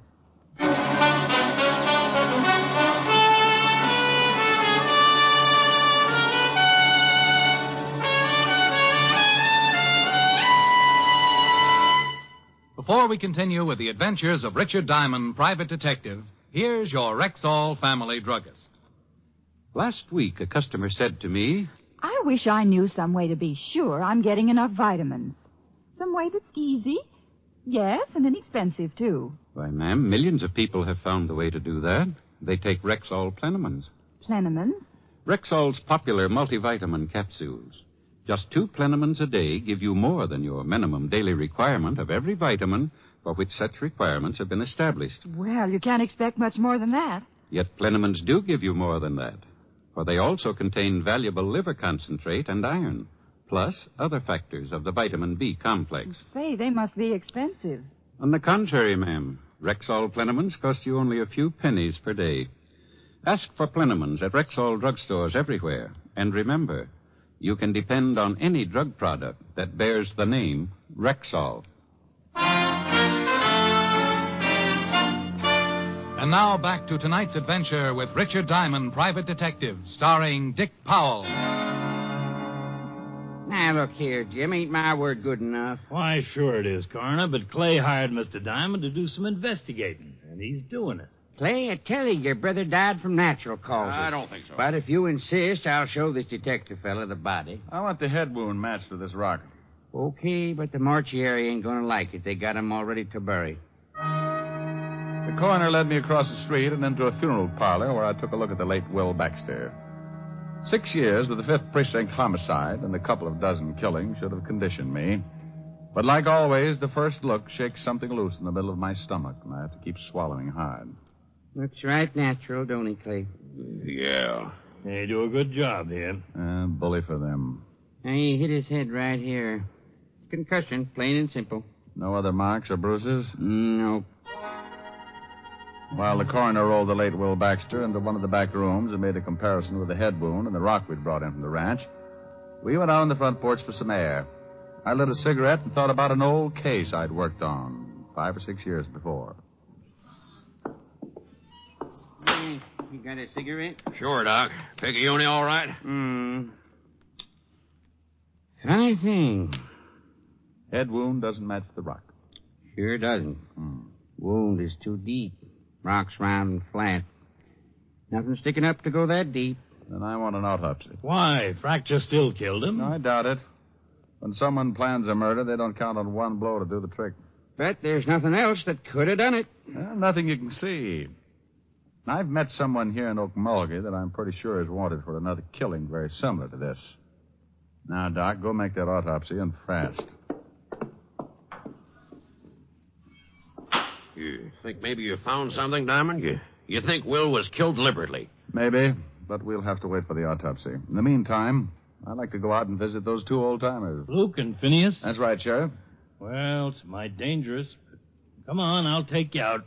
You better wait here for the report. Mr. Baxter and I will go on out. All right, you can use my horses, so you won't have to go all the way back to the ranch. Horses? Well, the Merriweathers are on the other side of town, out about 10 miles, no roads. Oh, horses, 10 miles. I mean, never play kick the can again.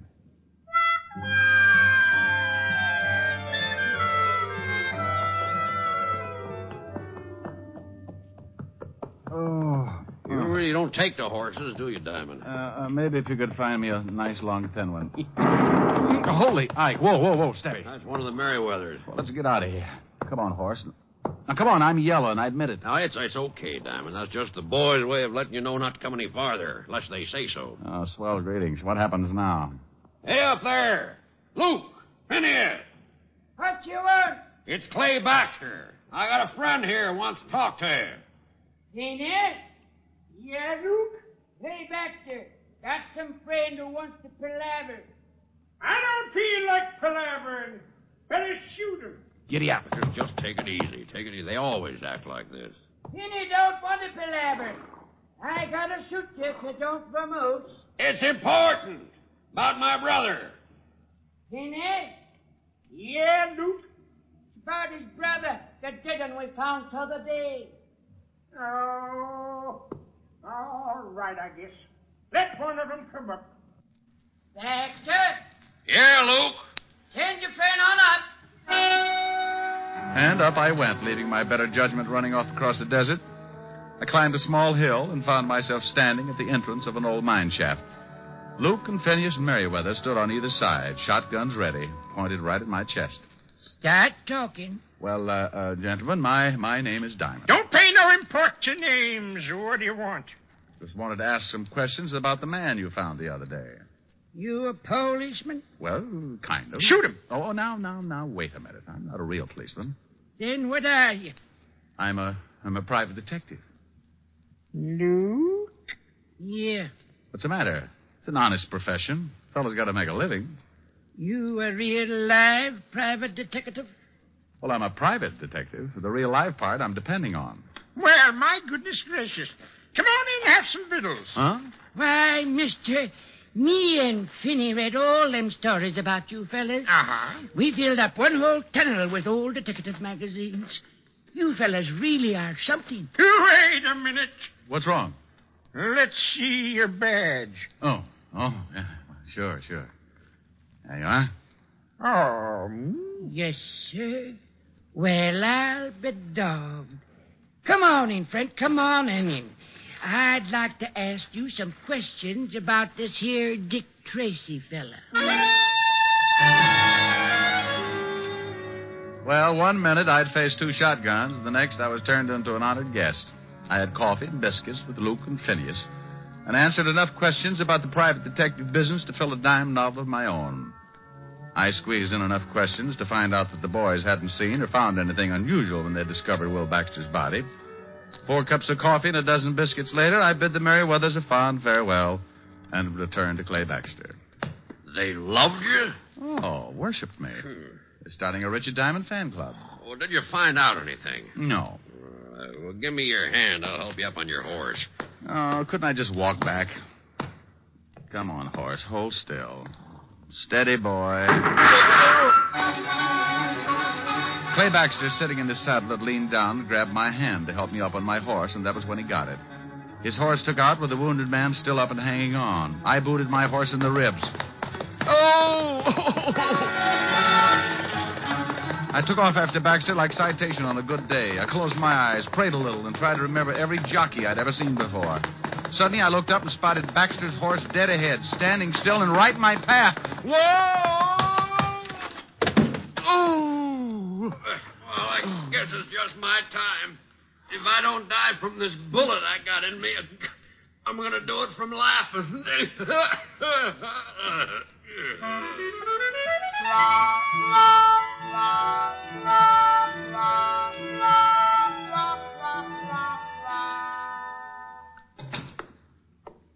How is he, Doc? Oh, he'll be all right. Bullet went clean through, just under the collarbone. Didn't break anything. How do you feel, Mr. Diamond? Crippled. Any idea who shot Clay? No. Clay said he thought it might have been the Merryweather boys. No, it couldn't have been. Why not? No, the Merryweather boys use shotguns, not rifles. What about that autopsy, Doc? Well, go on. What about it? You was right. Will Baxter didn't die from a skull fracture. What was it? I don't know what was used for sure. A long, thin instrument. Whoever did it pulled the lower eyelid down, killed Will Baxter by jabbing something through the eye into his brain. Probably hit him over the head to knock him off the horse, and then got down and made sure. And then jabbed his horse in the flank to make him bolt. Nasty way to kill a man. Well, it's been done before. Not a man's way of killing. Wilma Baxter was in town all day. When Clay comes around, tell him I borrowed his station wagon. Going out to see Wilma? Going out to her ranch.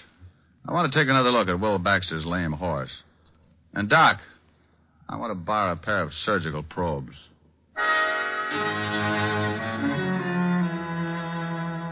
I climbed into the station wagon. Close to an hour later, pulled up on the side of the road. The gate to the ranch house was another 100 yards up ahead. So I piled out, climbed the tall white fence, and slipped into the barn. Steady, fella. Steady. Steady. The horse's left flank was still swollen and very close to a serious infection. I ran my hand over the spot. Steady, boy. There was something still stuck in the flesh, so I used the surgical probes and prayed the horse wouldn't kick my brains out. Whoa, whoa. Steady, boy. Steady. There. Sorry, fellow.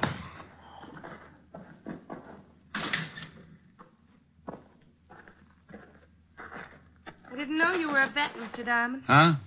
Oh, good evening, Mrs. Baxter. You know, in this part of the country, you can get shot for horse stealing. Oh, not stealing. Just taking this out of your horse's flank. What is it? That's a piece of a long needle. Might be a hat pin or something. I think you'd better tell me what this is all about. Oh, certainly. Your husband was murdered. That's impossible. Suit yourself, but he was. Somebody hit him over the head, knocked him from his horse, jabbed this needle into his eye, then jabbed it into the horse's flank so the horse would pull up lame, look like he'd shied. The killer tried to shoot me this evening, but he missed and got Clay Baxter instead. And who do you think did this? I don't know. The method doesn't fit a man. A woman, then? Well, the blow on the back of the head rules out a woman. Too much force. What have you got left? What I started with. A man. And a woman. Very interesting theory. Mm-hmm. You're from New York, aren't you? I've been there. I thought so. Your face is familiar. I haven't been to New York in at least 10 years, Mr. Diamond. Oh, funny. Well, I've got to go out to the Merryweathers. Were those 2 old miners who found my husband? Mm-hmm. They saw the murderer. What? Yeah, that's why I know how it was done. I was out there earlier, and I've got to go back after a sworn statement. Well, why didn't they speak up before this? Afraid. Said it was none of their business. See you later, Mrs. Baxter.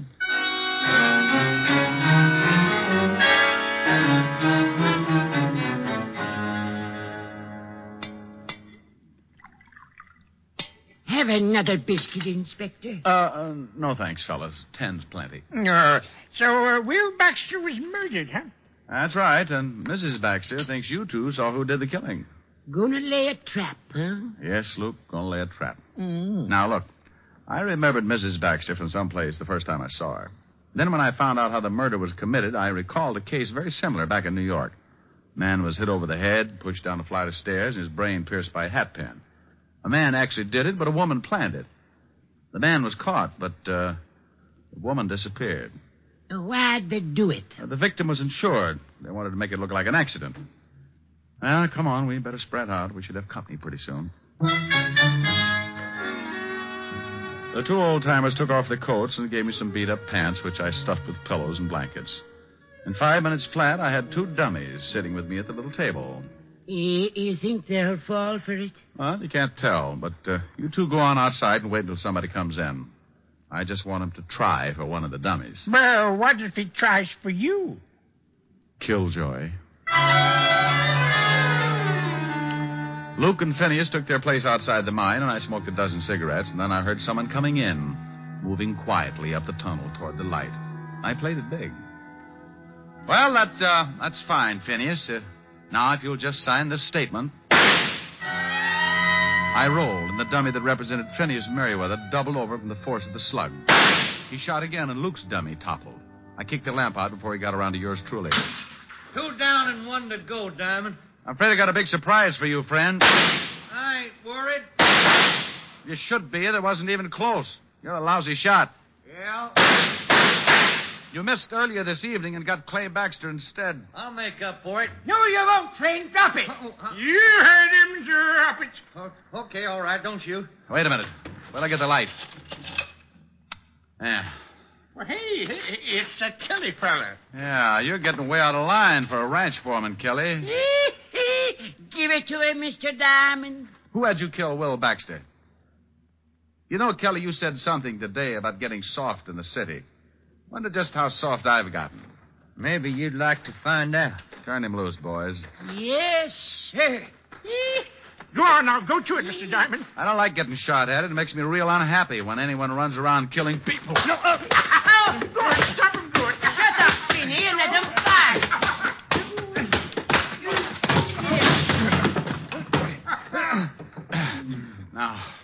Now, Kelly, why'd you kill Will Baxter? Wilma Baxter talked me into it. Promised me a share of the ranch. And for that, you killed a man, huh? It's a big ranch. Now, get up.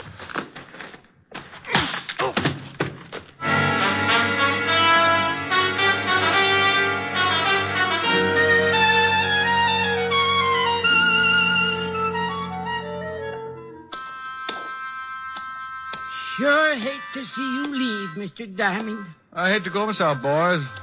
Love them biscuits. Maybe we'll get up and see you in New York sometime. Hey, Kelly's coming, too. Doesn't like being tied to his horse like that, I guess. Finney. Yeah, Duke? Fella's coming, too. Hit him with something. Yeah, sure.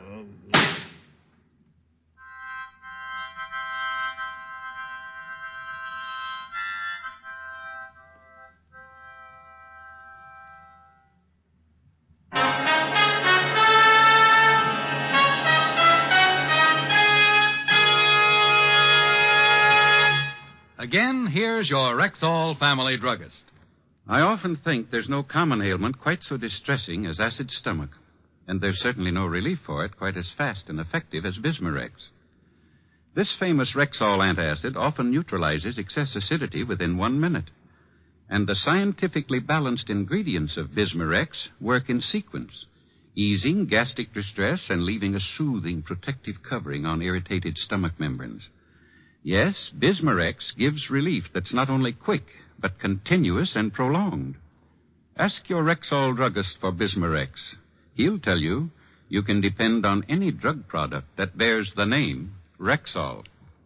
Good health to all from Rexall.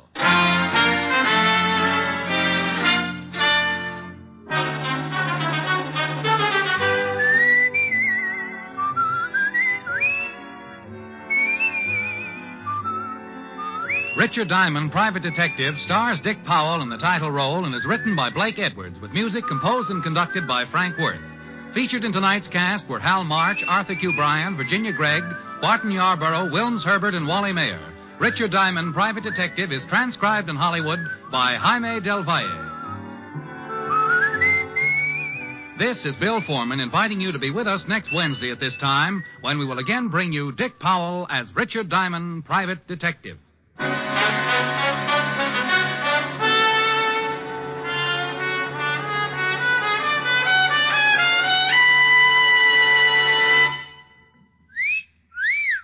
Hiya, beautiful. Get lost, Bristlepuss. You need a shave. But I have shaved. What else do you want me to do? Silly boy, she wants you to go Stag. Go Stag? But why? Because Stag is Rexall's exclusive line of men's good grooming aids, like Stag Brushless Shave Cream. No fuss, no massage, just smooth it on, and presto, you get a clean, close shave. Your face stays smooth and whiskerless all day long. I'll do it. I'll go Stag. That's it. Join the Stag line now at Rexall drugstores everywhere. Yes, to make girls care. Go Stag.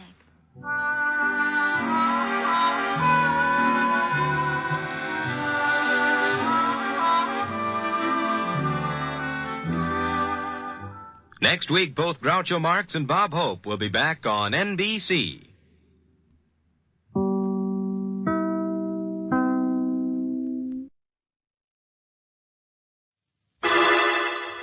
Personal notice changes my stock and trade. If the job's too tough for you to handle, you got a job for me, George Valentine. Write full details.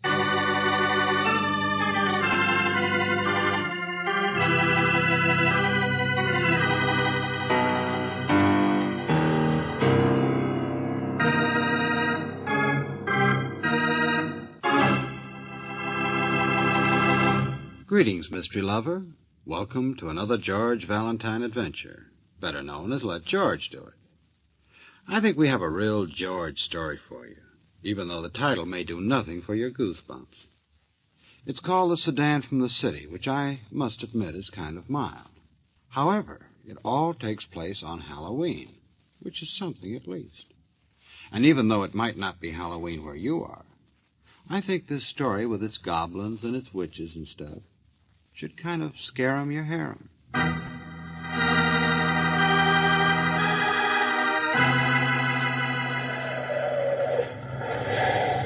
Hey, Ro. You want some gas, mister? Better drive closer to the... Take a joint, Broomville? What? Yeah, this Broomville. The way you're headed, though, is Timber Corner. But hey, look out! Holy smoke, mister, where do you think you're going? Just 'cause you drive a fancy sedan from the city.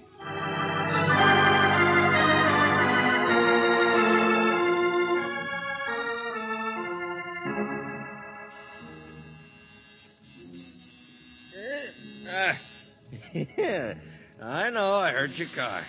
Heard it drive up. I'm coming. Oh, shoes now. Where to put those? All right. Just a minute. Wonder who it could be.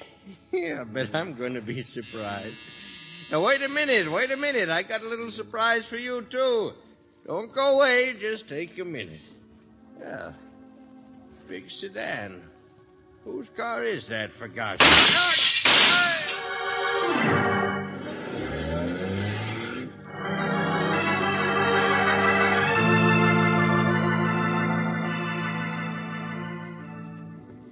Mervyn Brewster, huh? B-R-E-W-S. But why? Everyone loved my husband. They did. From the city it was, There was Lieutenant nobody- Riley. Big black sedan. It didn't catch the license, but it it was did. the same car they saw drive away from the house here. Didn't they, Fred? They loved Mervyn. Everyone did. Now, Dora, wait a second till I tell him. Take hold of yourself, Dora. The lieutenant has But, to. Mac, I just came home, and there he was, lying there dead by the door. I'd been out visiting. I wanted him to go with me. It's such a beautiful night. But when I Mrs. came Brewster, home... please, we've got to work fast. Several people spotted the strange car, and Fred, in the service station, couldn't you see what the man looked like? Well, a dark hat, Lieutenant. An overcoat pulled up, he's sort of a fish-colored face. I remember that. Little skinny shrimp, I'd guess, and, Oh, and he had a funny eye, sort of pushed out of place. Scarred, I guess. But Merv didn't know anyone Well, like we'll that. radio the highway patrol. They're setting up roadblocks. There's never been anyone like that in Broomville. That's right, Lieutenant. People love Merv. He was the nicest man in the world. Yes. Why would anyone like that from the city just come out and shoot Now, him? Mrs. Brewster, Here, Lieutenant, please. I'll take care of it. Yeah, thanks, sister. Huh? Miss Brooks. What in the name of Hello. heaven are you... Come on, Mrs. Brewster, we'll go. Wait a minute. What are you doing here? Well, I came with George, naturally. But what... Who sent for him? Come on. What's going on here tonight? Who sent for Valentine?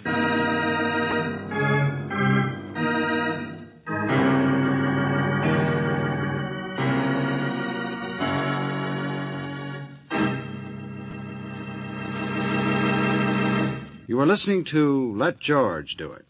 Our adventure will continue in just a moment. Now back to Let George Do It and George Valentine.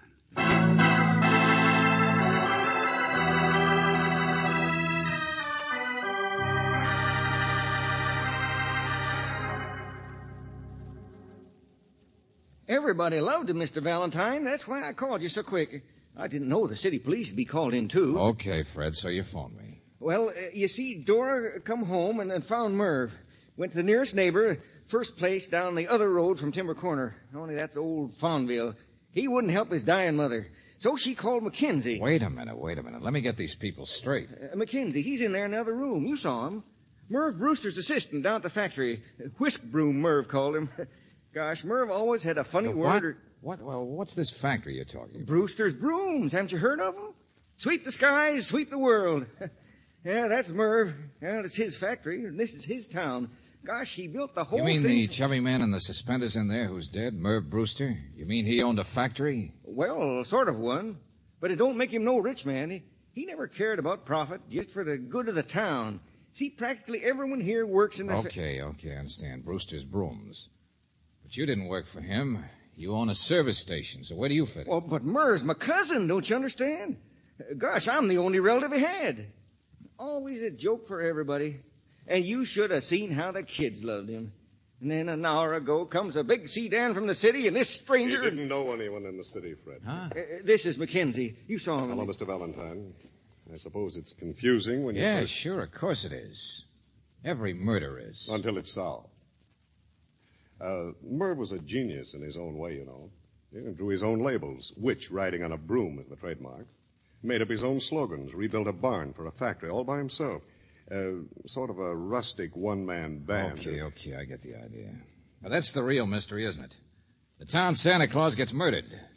A man you say everybody loved. Do you blame us for being surprised? Being shocked? Yelling for help? There's no one in Broomville with a fish-colored face and a bad eye who drives a big black sedan. It looked like one of them armor-proof jobs you see in the movies. Mr. Mackenzie, your boss or your partner, whatever it was, he must have done business in the city. Maybe he had enemies there. No, he didn't. Merv was born in Broomville, Mr. Valentine. Born and raised.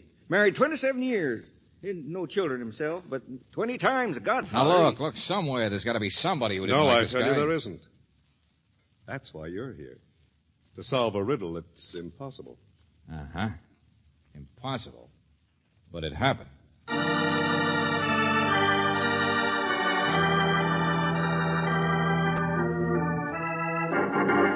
Valentine, forget the sedan. Just think about Brewster. He sat here. Room was dark.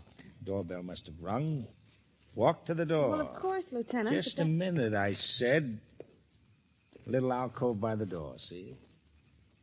Did Brewster go straight to the door? Did he flip on the porch lights like a friendly guy in a small town would do? He was shot from the porch through the alcove window, that I know. He was peering out to see who was ringing the bell. Now tell me Merv Brewster wasn't afraid. Now tell me he didn't expect a strange caller in a big sedan. And the person saw him through the glass and shot him. Shell casings, 2 of them, and they checked with the slugs. Found them right on the grass, right next to the window box here. What kind of a gun? A Luger, my friend, a special type with a special shell. A very popular gun in the city, in the dirtier parts of the city. And gang killing. Exactly. But we already know it has all the earmarks Of of a rubabout, Miss Brooks. Yeah, a killer and a rubabout. Ronnie, if the killer stood here in the wet grass by the door, there's bound Now to be... you're getting it. Now you see him. Oh, we'll chase the sedan from the city, sure. But right here in Broomville, we've got something. No? Because where the killer stood, there are no tracks. Hey, wait a minute. Oh, But there yeah? were. Yeah, sure. But some of these local lovable people have very carefully trampled all over them with a pair of rubber boots. You see, somebody's been killed that everybody likes. Then we find that he really sneaked to the door like a rat in a trap to peer out. Look, we don't know what kind of motives people really have underneath all that. Okay, Riley, go ahead. Make like a detective. Huh? Me, I'm going to follow the footprints. The footprints of the rubber boots that spoiled the killer's tracks.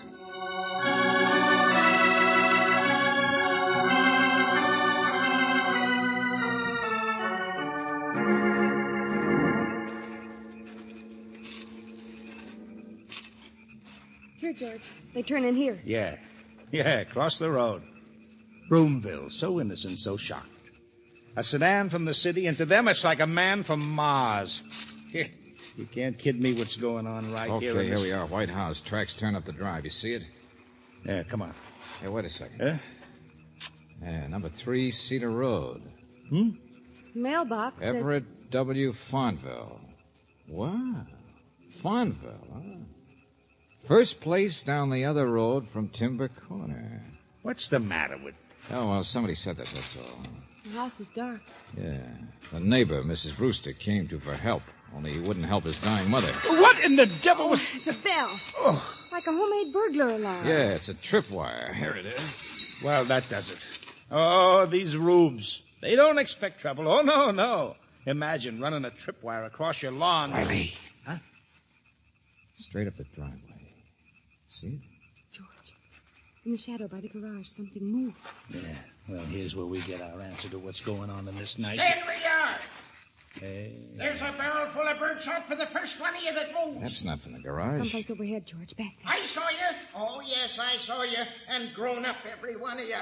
Well, you ought to be ashamed. Hey, now look, friend, what do you no mean? light. You think I'm asleep. Well, I've seen every one of your little games around here tonight. You'll get old fonder, you say. Kind of forget a man might keep a watch out of his attic window.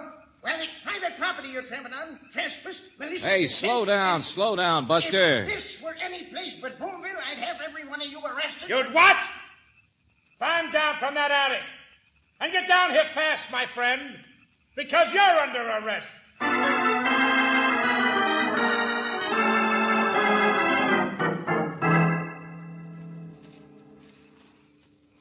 So Mervyn Brewster was murdered. Huh. That's too bad. But I don't know anything about it. Is that so, Mr. Fonville? I've hardly met the man. You what? But everybody in town... I'm not from this town, lady, though sometimes I wish I were. Far from it. Brewster's brooms. Huh. That's all you hear. What a funny thing Mr. Brewster said. Well, I've had enough of it. I retired here for my health and let For me your tell you- health? And a lawyer, too, huh? From the city, no doubt. And your doctor says surround your house with burglar alarms and sit up nights with a shotgun across... Hold it, Riley. You're barking up the wrong tree. Huh? He didn't trample around in rubber boots. George, can you still Yeah, still by the garage, Angel. There's somebody else here, all right, Riley. What? No, wait a minute. I'll do this. I don't want you embarrassing yourself anymore, barking at all the wrong things at the wrong time. what are Saying the small town must be up to something mysterious tonight. Broomville with a trademark as a witch on a broomstick. George, right there. Know who it is, Riley? Wearing great big boots and sneaking around? Oh, I know. We've still got a crime to solve. Only tonight it's going to be a lot tougher than you ever figured. Well, who is it? Who is it? Just Take it easy now. It's only a little short guy carrying his head under his arm. Huh? But the head is a pumpkin. And the rubber boots are his father's. What? It's all right, Sonny. Come on out. The man here comes from the big city. He just forgot the date, that's all. Trick or treat, sir. Yeah, Riley. It's Halloween.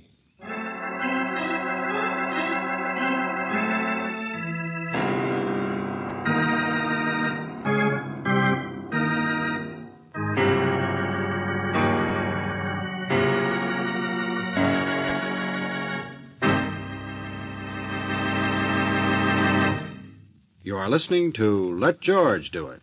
Our adventure will continue in just a moment.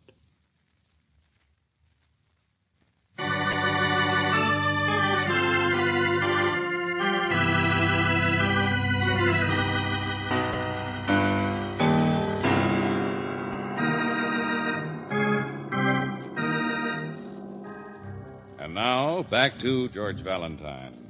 A sedan from the city. Before the car disappeared into the dark again, its driver had murdered Broomville's leading citizen, Marvin Brewster, the man that everybody loves.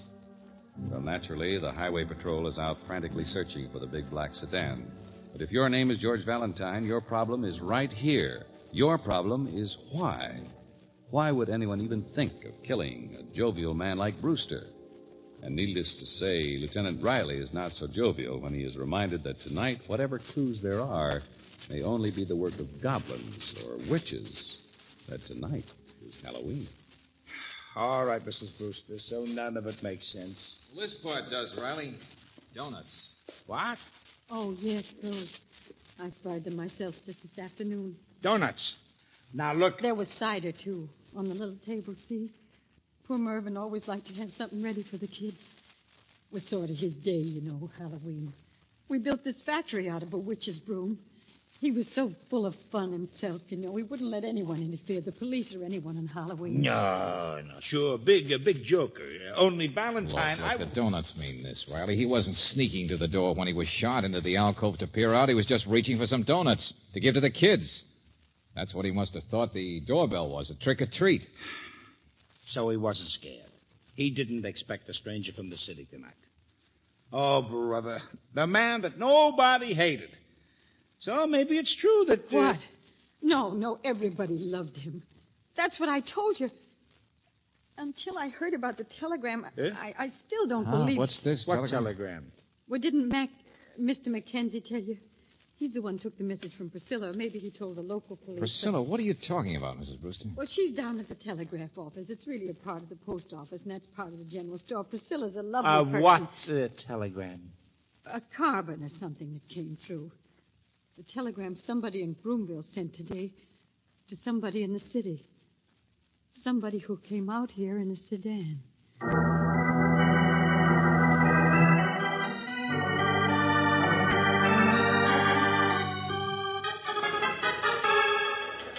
Who sent this? In a little place like this, you must but have a they just write them out and leave the money. I'm so busy at the other window, you Riley, see. listen. It says, you don't something... Anyway, don't get paid until he's gone. Paid until he's gone. Dead. There, you see what I mean? The guy in the sedan was a killer from the city. And somebody right here in Broomville hired him. Oh, yeah? Well, that's not the way I figure it, Riley. Come on, I'll show you.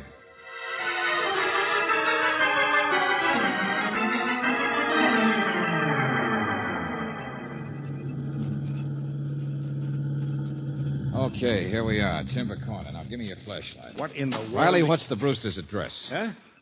The house on Cedar Lane beyond the corner. That's what I phoned my crew and wrote in the report. Sure, but you've never been here before. You came out with a native cop. He wouldn't notice. But look at the street sign, you idiot. Take a look at that. Wait a minute. Get out of the way. Huh? Right here, Miss Brooks, cutting out paper dolls. You check at the newspapers, Brooksy? Would you ask me to look up Mr. Farmville, George? It's true he's a lawyer from the city, sort of a big-time ambulance chaser. Uh-huh. Now, Riley, I said there was another way. Even the telegram could work. It didn't have to be sent by somebody from town, did it? Huh? Gangland stuff. Somebody might have spotted the victim and wired the killer how to find him. Hey, I'm beginning to get you. Yeah. And this street sign is loose, all right. Don't you remember Farmville's mailbox? It said Cedar Lane. George, the street sign... Sure. It turns. Now, which street is which? First house beyond the corner. The oldest Halloween trick in the book. Changing street signs. So maybe Merv Brewster didn't have any enemies. Just a big, loud, lovable guy who was so crazy about Halloween that by some kid's prank, he died for it. Farmville. He was the one they meant to kill. Come on!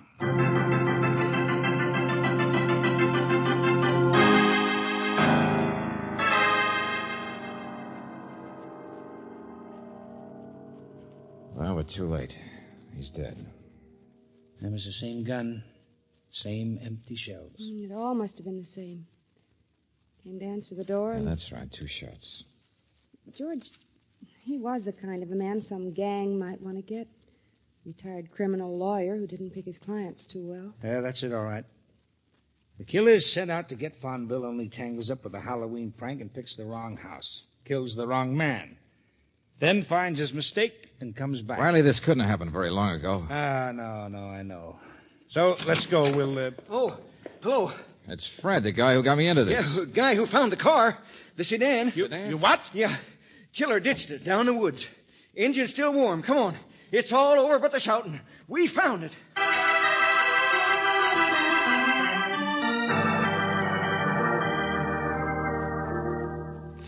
Not surprising you ditched it, sir. We got 100 patrol cars out on the highways, roadblocks set up at every It's crossing. the same sedan. I'm sure of that. I'm positive. Not going to be easy to trace, neither. There's no registration. The driver will be easy to find. Little fish-faced guy with his eye all scarred up. How many men have you got, officer? Oh, plenty, and everybody in Broomville will be only too glad to Hey, help wait a minute. us. Don't touch that. What? There won't be any fingerprints, Valentine. We know he was wearing a hat, an overcoat, and probably gloves. Yeah. Well, I was looking for something else, but I can't find it. Oh, now, don't you start playing detective. We'll get him. This is Broomville. And we're going to sweep the woods for a killer. All right. But remember, it's still Halloween.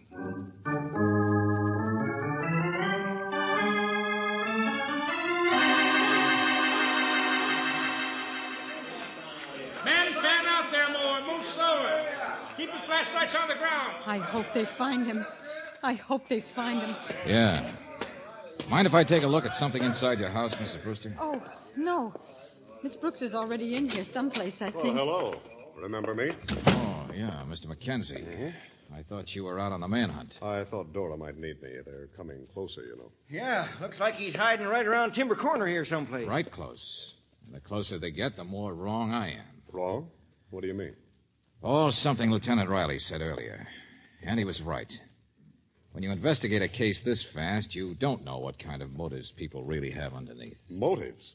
Everyone around here knows that old Fonville was mixed up in all sorts of things. Back in the city, that is. Halloween. Gosh, if Merv hadn't always been so considerate, telling the cops to lay off and everything, then the kids never would even thought of twisting that road sign. George, what's happening? What? Oh, excuse me. It's all right, Angel. What'd you find? Well, I looked for it. I've been upstairs. She's what? It's all right. But I didn't find it. And it wasn't around the car anyplace. Someplace in between, I guess, huh? Hey, how you doing out there? Hey, Lieutenant, you catching yet? George, he's leaving. No, Brooks, it's all right. Fred's a tall guy. Let him go. It's a false alarm anyway. They haven't found the killer yet. They won't. Mr. Valentine, will you please tell me what in the name of blue blazes... Yes, I'll tell you, Mr. Mackenzie. Now, suppose somebody wanted to kill Mervyn Brewster. Oh, I don't know why yet. But everybody loved my George, husband. Upstairs. Suppose that person set up the phony telegram. Suppose that person dug up a big sedan from the city. That part'd be easy. Why, of all and things. most important, suppose that person took advantage of Halloween by twisting the road sign.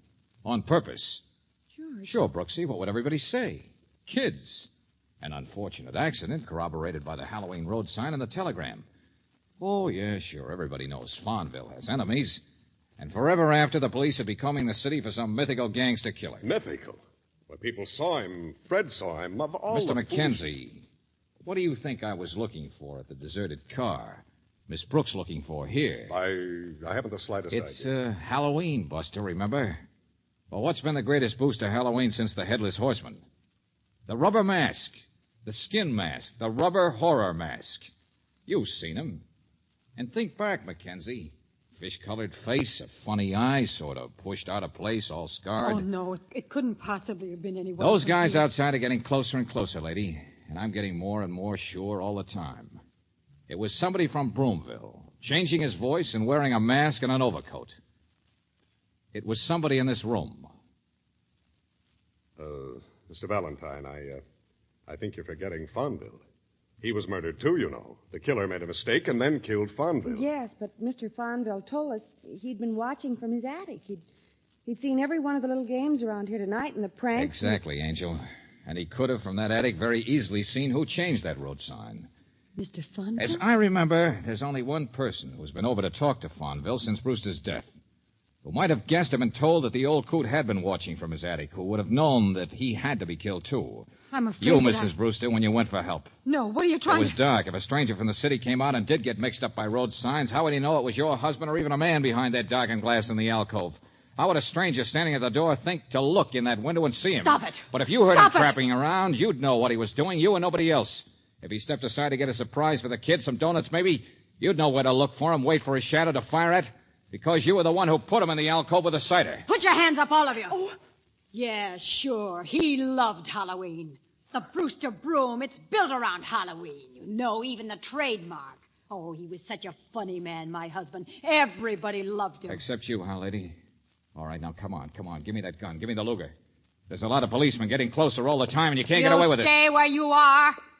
I'm going.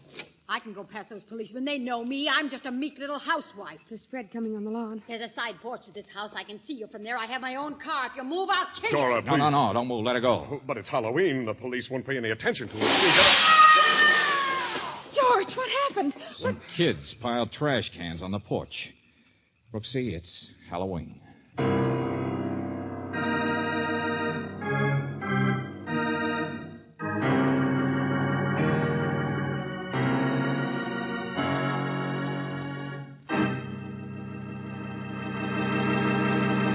Back to the conclusion of our Let George Do It adventure in just a moment.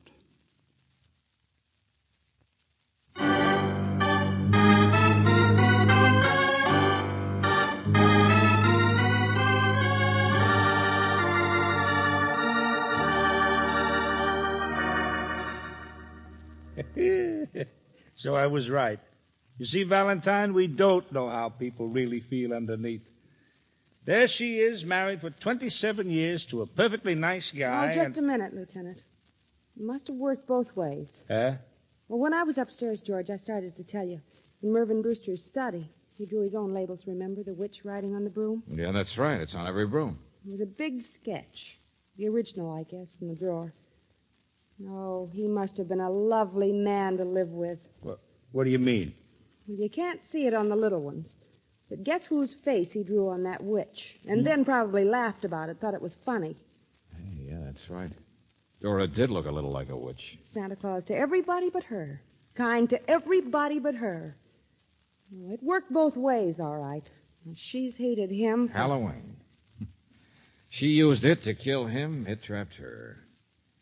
Well, Brooksy, somewhere the witches and goblins are laughing real loud. They had a big night.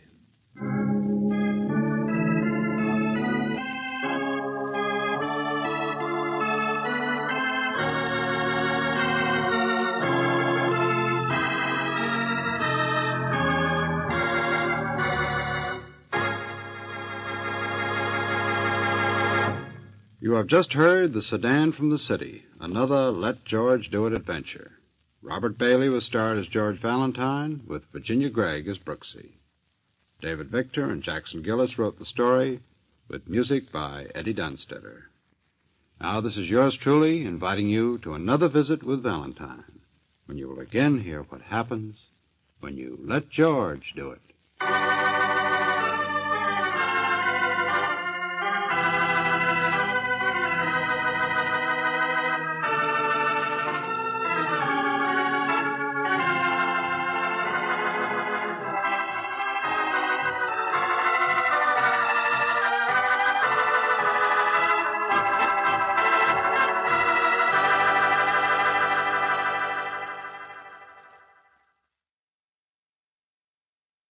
From Hollywood, it's time now for... Johnny Dollar. Vic Kelly, Johnny, Worldwide Mutual. How's your Spanish? CC, Senior. Oh, Mother told me there'd be days like this. Want egg in your beer? I gotta be a linguist yet? You may have to be a lot more than that to unscramble this one. Tell me about it. Oh, price is still the same, though.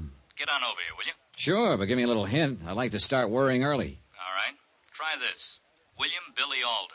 The promoter? World's #1 salesman? Up again, down again, Alder? The same. And at this point, he's up.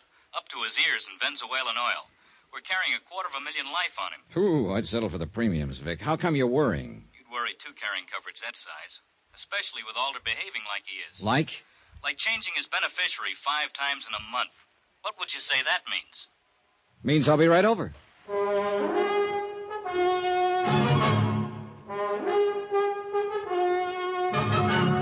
Tonight and every weekday night, Bob Bailey in the transcribed adventures of the man with the action-packed expense account, America's fabulous freelance insurance investigator. Yours truly, Johnny Dollar.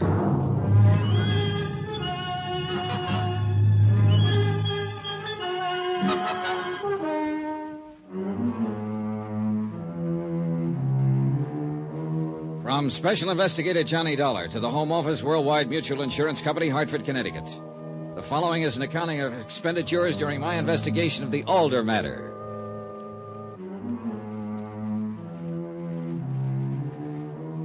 Expense account item 1, $1.35. The price of being taxied to Vic Kelly's office at Worldwide Mutual. For a normally easygoing fella, Mr. K had a bad case of how did I ever get into this?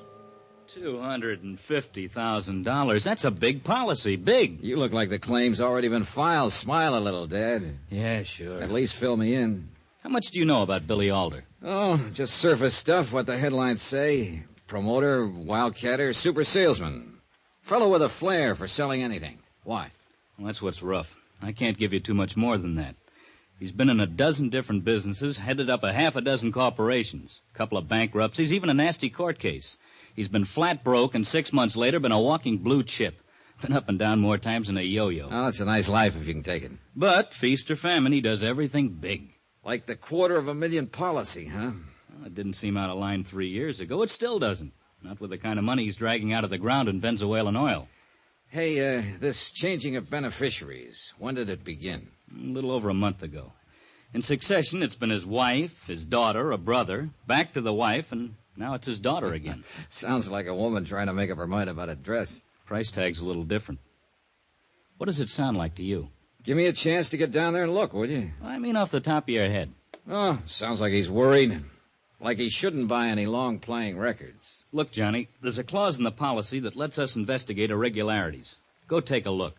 Just don't expect him to cooperate. He's a big operator-type fella. I don't know. I never met him, but I like him already. What? His style. Any man who uses a slogan like, we lose a little on each deal, but think of the volume. Well, he's for me. I gotta keep him alive. Expense account item 2, $329.88. Airfare and incidentals to Caracas, Venezuela. It was about noon Sunday when the big plane lazed in over the Caribbean shoreline, pointed its nose for the Maguita Airport in Caracas. Below us spread what's laughingly called man's handiwork, his progress. A few short years ago, it had been nothing but lush green jungle. Then came men shouting the magic word oil, and the jungle was now disappearing as fast as they could throw up the derricks and sink the drills. Progress. A taxi to the Hotel Parayo and a good lunch adds up to item 3, $4 even. I was ready for business.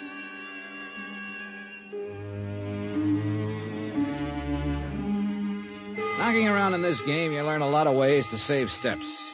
On an out-of-country deal, for instance, the local police chief is one person you can't ignore. He can save you more than steps, blood sometimes. He turned out to be 35-ish, bright, relaxed. They might have changed the jungle, but nothing was going to alter Jefe Velasquez style. He took his time, even after I told him why I was here. I'm sorry about the ceiling fan, Senor Dollar. Oh, what's wrong with it? It's working. See, but it's old-fashioned, not like the, air conditioning in Estados Unidos. No problem. I'm comfortable. With all the money from the oil, you think they make modern these offices. No. It's air conditioned in the home, in the car, but not in the office. At least this one. A fan. Well, I'll get to it. Jefe, I get the feeling you're steering away from discussing Billy Alder. Of course. Then there must be a reason. See, because I do not want to give you the bum cow. Oh, bum steer. Gracias. What I mean is there is nothing to put the finger on. To look at them is a nice family with lots of money living in a big, expensive house. But you spend a couple hours there. You know, it's not that way. It's nothing you can see but... all underneath. You ever see an oil well fire, Juanito? All the burning and burning under the ground. Then, when it's enough force... whoosh, everything explodes to the sky. It's exactly what you expect will happen to these people. Someday. And still, it's hard to figure exactly why. But that is all. Yeah. Well, thanks. I appreciate what you've given me. Now, what's the best way to get to the house? You go there, huh? That's where the job is. It's easy enough to get to. I tell you how. You mind if I ask a question, amigo? Shoot. In your own office, you got a fan or air condition? When I left him, he was even weighing the idea of spending his own money for an air condition. I went right on spending company money. For instance, item 4, $39.55 deposit and first day's rental on a U-Drive automobile. A 20-minute drive over the autopista, that's a 6-lane mountaintop freeway, less traffic jams, brought me to La Guiara, a clean, scrub-looking suburb on the edge of the Caribbean. The older house wasn't hard to find. Huge and impressive, it sat all by itself on a high promontory jutting out into the sea. I suddenly found that I'd become J. Dollar Intruder, because in the doorway of the house, a very luscious young lady was being enthusiastically and expertly kissed by a handsome young man. My cough must have been pretty frightening, because the boy took off around the house like a quarter horse.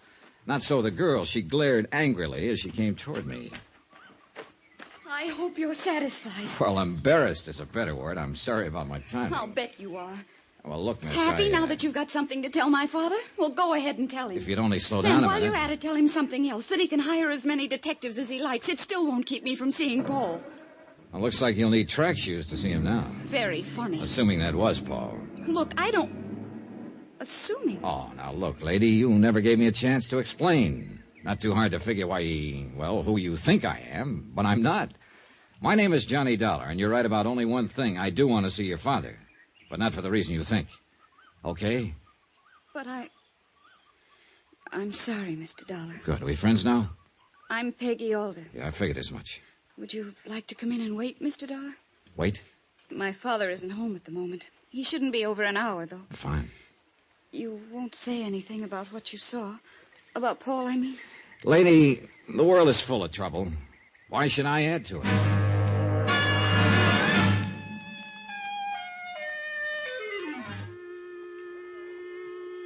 Billy Alder's selling methods may have been wild, high-pressure stuff, but there was taste in his home. And when Peggy Alder put a drink into my hand and led me out to a patio, I was ready to get a drill and go oil hunting myself. Patio? It was a small, exclusive, man-made mountaintop, 600 feet down to the Caribbean on 3 sides. If you were going to have troubles, this was the place to ponder them. Peggy Alder still didn't trust me completely.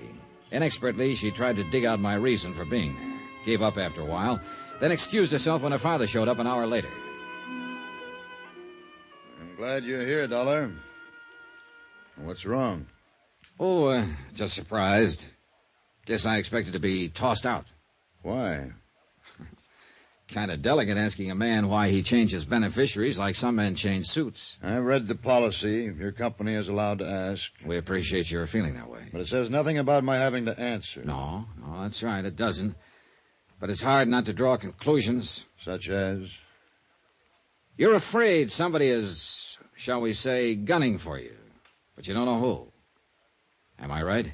Is that what your company thinks, too? Well, they don't think anything, but they'd like to know. Do you enjoy your trip down, Mr. Dollar? Well, I take it I've worn out my welcome. Sorry. No. Sit down. I told you I was glad you're here. Then you shouldn't mind a couple of questions. I'll tell you nothing, Mr. Dollar. I admit nothing. Is that clear? Is it? Look here. Your company has a good deal to lose by my death. We just want to be sure nobody's thinking of it as a commercial venture. Then stay here, Mr. Dollar. Here, in this house. Keep me alive.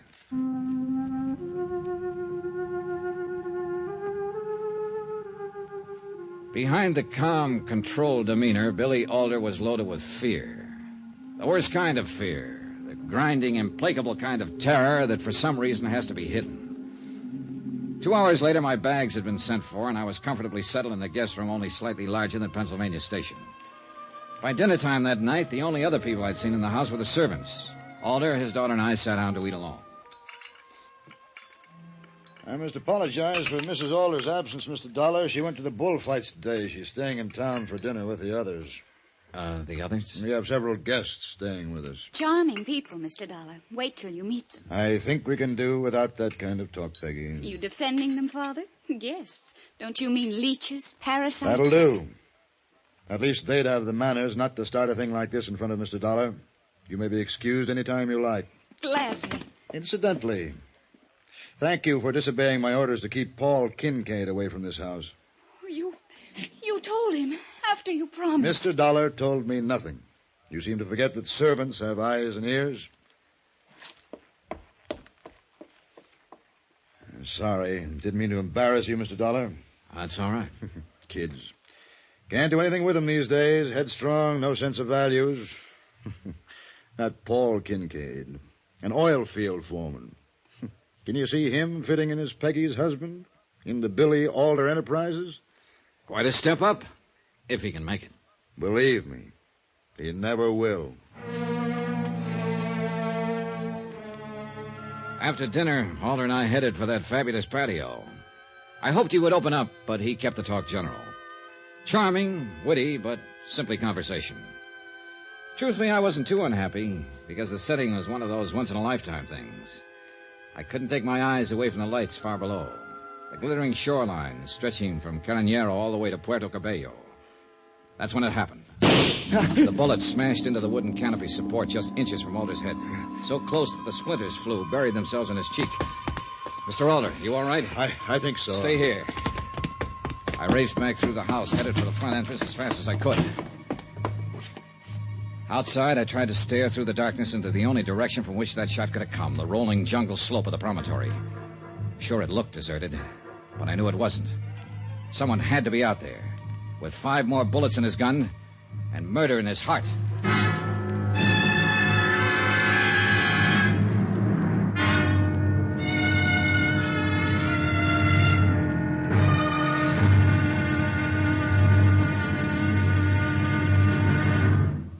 Now, here's our star to tell you about tomorrow's episode of this week's story. Tomorrow, one man dances attendance, another dances death, and a woman calls the tune.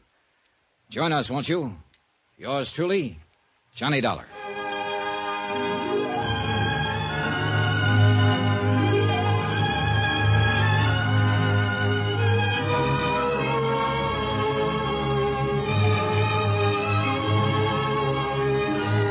Yours truly, Johnny Dollar, starring Bob Bailey, is transcribed in Hollywood. Written by Tony Barrett. It is produced and directed by Jack Johnstone. Be sure to join us tomorrow night, same time and station, for the next exciting episode of Yours truly, Johnny Dollar. Roy Rowan speaking.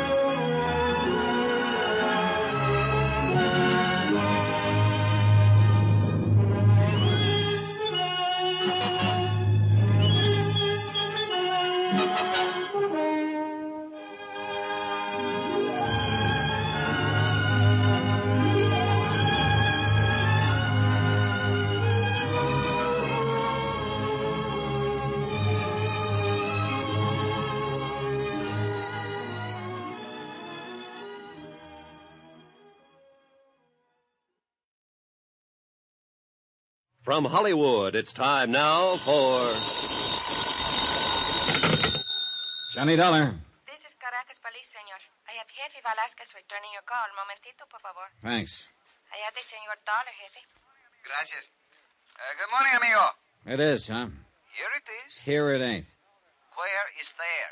The Alder House in La Guiara. I'm staying here at Alder's request. Ah, you are, how they call a fast mover, amigo. Felicidades. Sorry, but felicitations are a little out of place. Trouble? Someone came within inches of killing Alder last night. I've got the bullet. How's your ballistic setup? At your disposal. Just bring it in. Thanks, I will. Maybe it's got something to say. I hope you're right. But, amigo. Yeah? Don't you think it's a nice bullet you should be worrying about?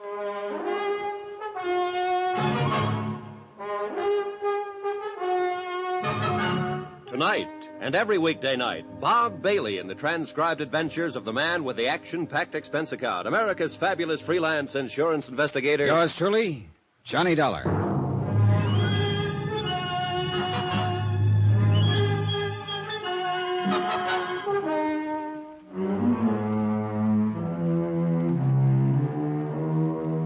From Special Investigator Johnny Dollar, location Caracas, Venezuela, to the Home Office, Worldwide Mutual Insurance Company, Hartford, Connecticut. Assignment, the Alder matter. Expense account continued.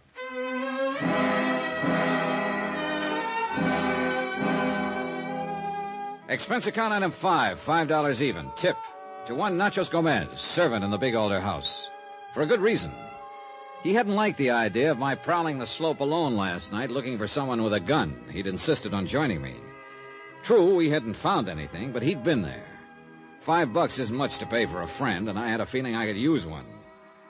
I ate breakfast alone. Alder had already gone to his office, and the rest of the house was asleep.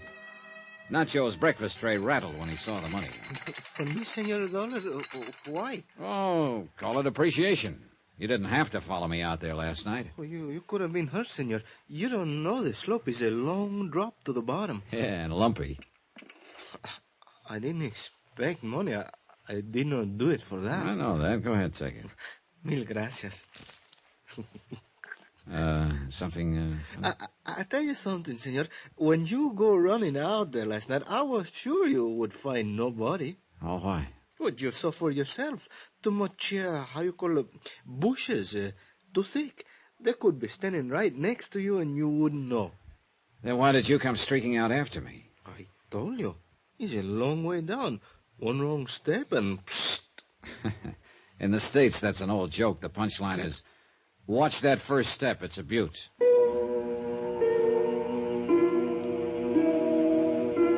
I got in the car I'd rented the previous day and headed toward Caracas. I passed the driving time pleasantly by counting oil wells. From that, I graduated to trying to figure how much money they made with each given stroke of the huge pumps. Nice kind of occupation? Sure. Specifically designed for a purpose. To keep me from worrying about the business at hand, namely why super salesman Billy Alder, insured for $250,000, should change his beneficiaries 5 times in a single month. Further, who'd taken that pot shot at him last night? Answers? I went back to counting oil wells. In Caracas, I headed for police headquarters and the head man, Jefe Velasquez. He turned the bullet over to his lab, but they were short-handed. By lunchtime, I still had no report. So I took Velasquez to lunch. For a man who is living in a house like Billy Alder's, you do not look happy, amigo. That bullet traveled an inch more to the left. Billy Alder wouldn't need a house. It's a good point. You look too serious for a nice lunch. I fixed that. Oye, deme 2 pisco sour, por favor. You ever drink the pisco sour, amigo? No. Will it help? Well, they do not solve the case for you, but they make you happier about being worried. Well, maybe we'd better order doubles. It's confusing, the Alder house. What do you think? Keep him alive, Alder says. But that's the only word you can get out of him. You feel the thing I mentioned yesterday, the tension, the strangeness? The only ones I've met are Alder and his daughter. You haven't met Mrs. Alder, any of the others? Why? They got home late. After the shooting? Way after. Interesting. Oh, sure. It could have been any of them out on that slope. I do not worry about you, amigo. You will do fine. Well, here's something else interesting. Alder doesn't want me to question any of them about that shot. Oh? You notice there was no complaint to your office about the murder try. I notice. Because Alder wanted it that way. Like I say, interesting. Gracias, waiter. You sip that, amigo. See if it does not help. It's good? Oh, very nice. It will be nicer. Just give it time. You still have the Senor Billy Alder on your mind, eh? Yeah. Have another sip? Jefe. See? There's something else on my mind. You got to learn to relax, Johnny. You mentioned Mrs. Alder a few minutes ago. Seemed surprised I hadn't met her. What are you thinking of? Just that you living at the house. No, Jefe, it was more than that. Amigo, you are imagining. Come on now, level with me. I'm far enough out in left field as it is. Write it off as professional courtesy, huh? You are a pretty nice-looking fellow, amigo. Don't snow me. I am simply trying to answer your question, Johnny. Mrs. Alder, how shall we say it? It does not make her angry to be seen in the company of a handsome man. I see. What's Mr. Alder's reaction? The Alders must be people of breeding. If they have a quarrel, it is not in public. Thanks. But at the risk of seeming ungrateful, you could have mentioned that yesterday. It's a pretty good department, the Caracas police, amigo. You know why? Because I teach them always one thing at a time. Comprende? Mucho, amigo. Come on. We eat, then we get back to the lab. If they have not finished, I fire everybody.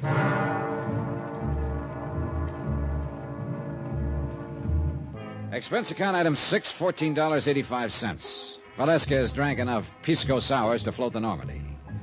Back at the police lab, I wished I'd kept pace with him, because all they could tell from the bullet was that it had come from a Luger. And Velasquez pointed out there must be a couple of thousand Lugers in Caracas. I headed back for the Alder house at La Guerra. Unless the members of that happy household slept all day, somebody should be alive and stirring. And they were people I wanted to meet badly. But I almost didn't make it. As I approached the main gate, I noticed another car parked along the side of the road about 50 feet from it. Suddenly it roared into life, shot forward, screamed to a stop, and cut me off, almost piling me into the entrance pillars. You darn fool, what's the matter with you? Plenty. You know who I am, Dollar? I know this. If you ever try a stunt like that again, I'll ram those pearly teeth right down your throat. Tough guy, huh? There's an easy way of finding out. Well, we'll get to that in a minute.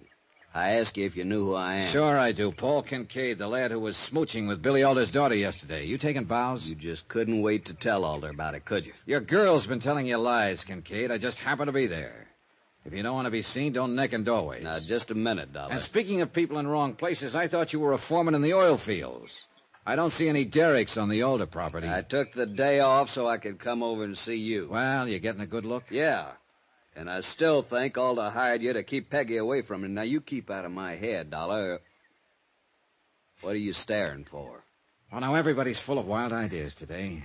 I just had one that maybe isn't so wild. Like maybe you just ad-libbed a reason for being here.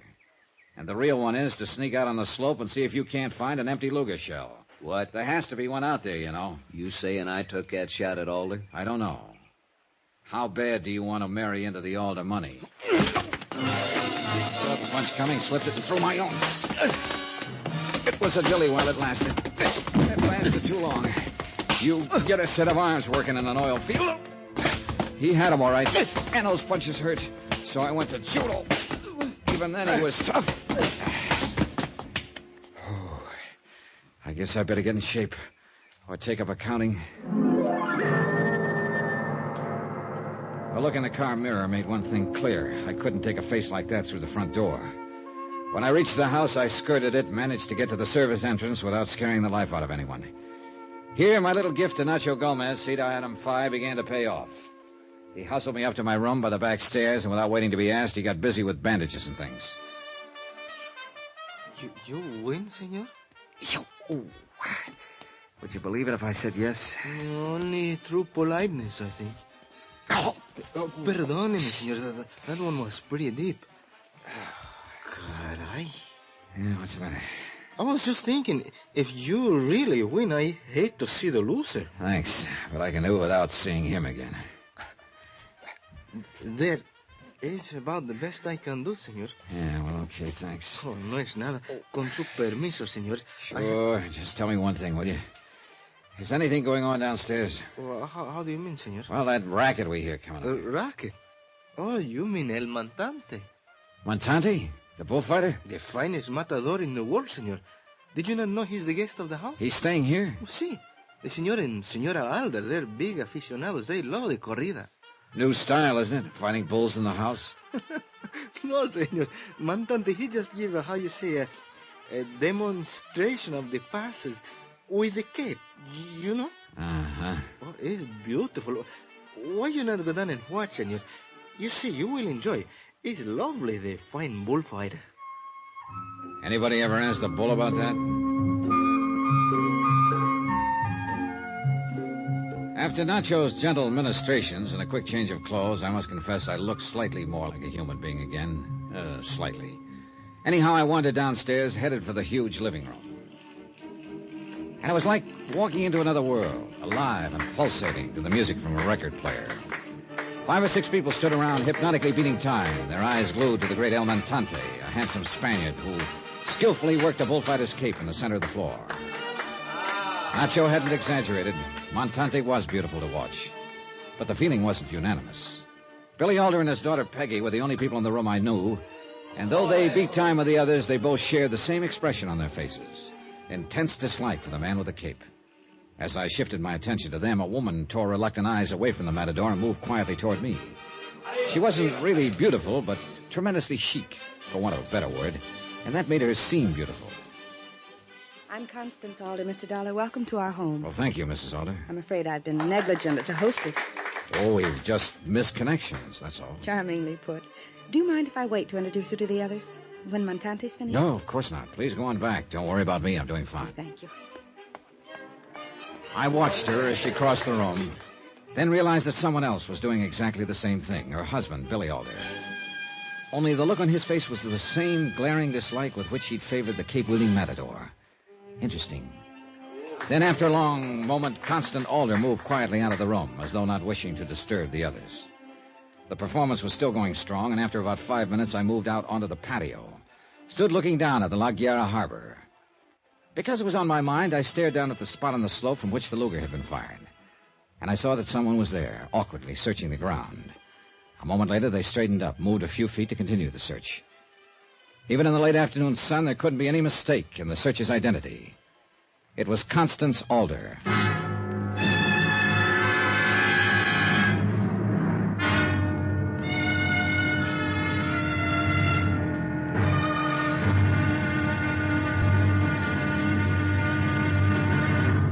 Now, here's our star to tell you about tomorrow's episode of this week's story. Tomorrow, two sides of the same old yarn. And whichever side you choose, you've got to call it wrong. Join us, won't you? Yours truly, Johnny Dollar.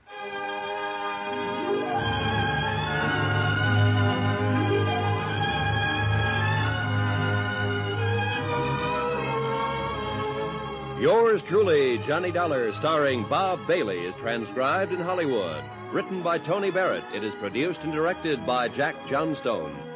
Be sure to join us tomorrow night, same time and station, for the next exciting episode of Yours truly, Johnny Dollar. Roy Rowan speaking.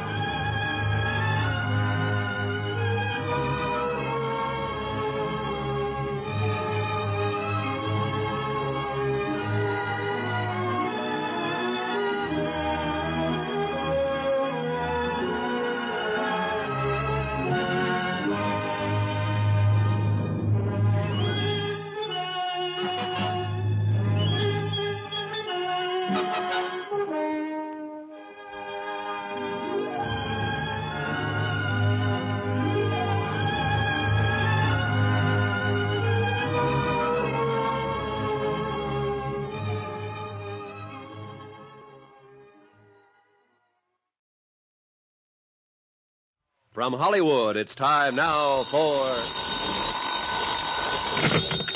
Johnny Dollar. This is Constance Alder, Mr. Dollar. Are you all right? Sure, Mrs. Alder. What made you think I might not be? Well, just your having left the living room. Being in your own room like this, Oh, nothing wrong, Mrs. Alder. I'm fine. I'm sorry El Montante took so long with his cape handling demonstration. I hope you weren't bored. Not in the least. He's very good. But you did leave. That isn't necessarily a sign of boredom, is it, Mrs. Alder? You left before I did. Yes, of course. The hostess has to keep busy, you know. Sure. And like I said, I wasn't bored. I only left because I wanted a little air. I went out on the patio for it.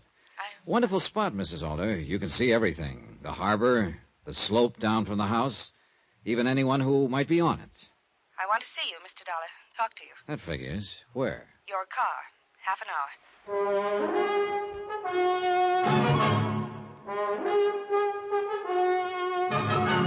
Tonight and every weekday night, Bob Bailey in the transcribed adventures of the man with the action-packed expense account, America's fabulous freelance insurance investigator. Yours truly, Johnny Dollar.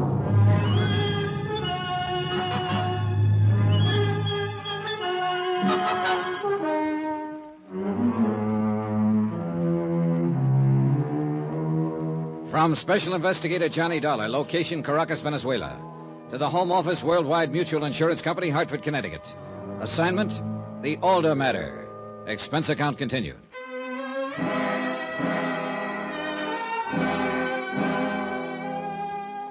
Sometimes it takes only a few well-chosen words to start the mountain coming to Muhammad.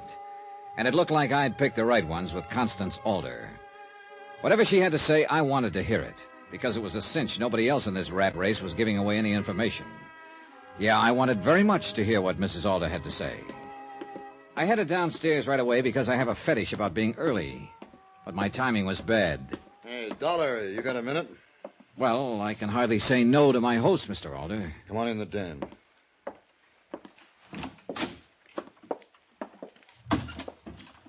Anything the matter? There's cuts on your face. What happened?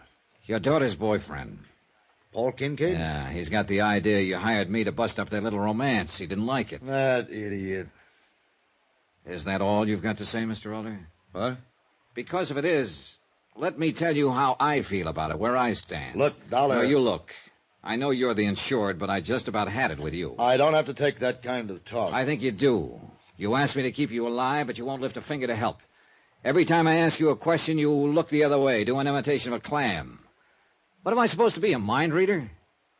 All I want you to do is protect me. Oh, come on, Alder. You're smarter than that. Protect you from what? You've almost been tagged out once. You must have an idea who made that try and why. I have no idea. Just like that, huh? Mr. Dollar... Look, Mr. Alder, don't you see that by not opening up, you're making a clay pigeon out of yourself? I can tell you nothing. You know that I'd be justified in suggesting my company cancel the policy. Well, you'll have to suit yourself about that. Excuse me. Just a minute. What did you tell your family and guests about me? Who am I supposed to be? An old friend from up in the States. Uh-huh. You realize something, old friend? That's the first question I ever asked that you had an answer for. It's the first one I considered you had a right to ask. Mr. Alder. Yes? Whose side are you on? Yours or the person who's trying to kill you?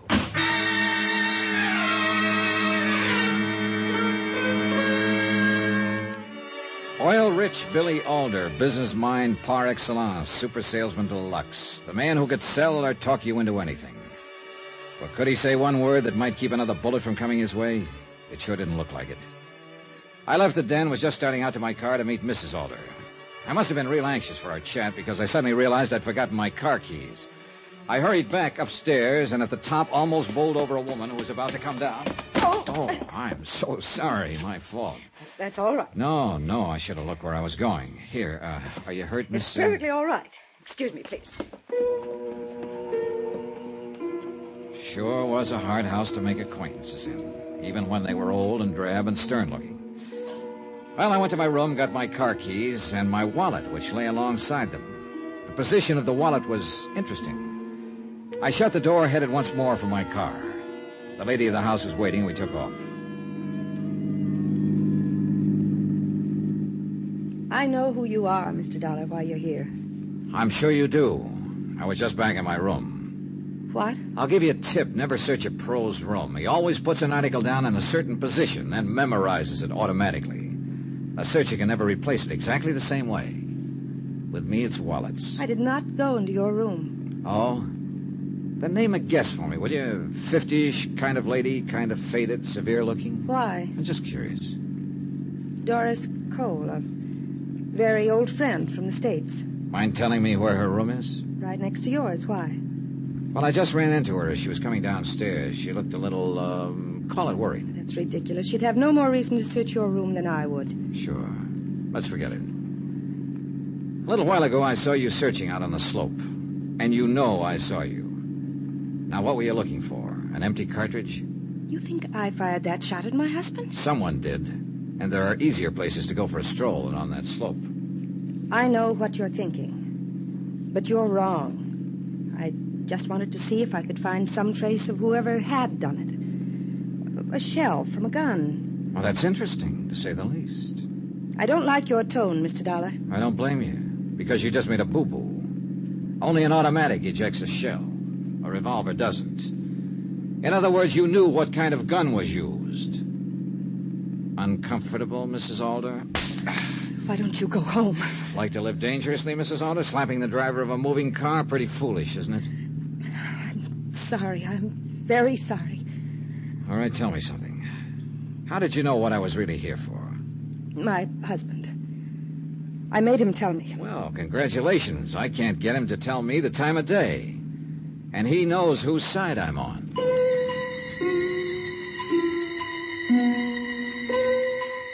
We rode back to the house without exchanging another word, and one thing was obvious. The chic Mrs. Alder had apologized all right, but the anger I'd stirred up could have powered a fair-sized city for a week. When we reached the house, she simply got out, headed for it as though I were a process server she wanted to get away from. I went to my room, trying not to look like a process server, to figure what my next step would be. I was suddenly very grateful to whoever had chosen my room because of two things. The excellent view of the Alder patio, and what was happening on it. Mrs. Alder and Doris Cole were having a discussion, with Mrs. Alder doing all the talking. Even from this distance, I could see the anger on both their faces. Then, after a few minutes, both women went into the house. 5 minutes later, I was still wishing I could have heard the words.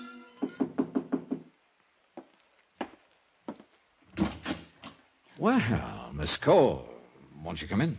Well, I only stopped for a moment. Glad you did. I just wanted to apologize for my behavior when we ran into each other on the stairs a little while ago. Oh, nonsense. It was my fault. No. I meant, well, I was so brusque and, well, I just don't know what I could have been thinking of. Oh, you were nothing of the kind. Don't worry about it. You're very nice about it. Very nice. Well, excuse me now, won't you? Oh, sure thing, Miss Cole. Thanks for taking the trouble. Yes. I watched her as she hurried down the hall. An awkward woman who left you with one strong impression, that she had little feel for the social graces. The impression was emphasized about 2 minutes later by a second visitor, one who knew all about the social graces, Constance Alder, all smiles and charm. I'll bet you thought we ran out of food, Mr. Dollar. I was kind of wondering. Blame El Montante. Does he eat everything in the house? Oh, not quite. He just refuses to allow dinner to be served. Insists that tonight he's the host, that it's his evening. Oh, what does that mean? Dinner in town, the high-lie matches, and night clubbing afterward. He simply won't be refused. Insists that everyone in the house be his guest. Sound attractive? Well, it would be pretty hard to say no to an offer like that. Good. Don't be long. Everyone's dressing like mad. Should be quite an evening.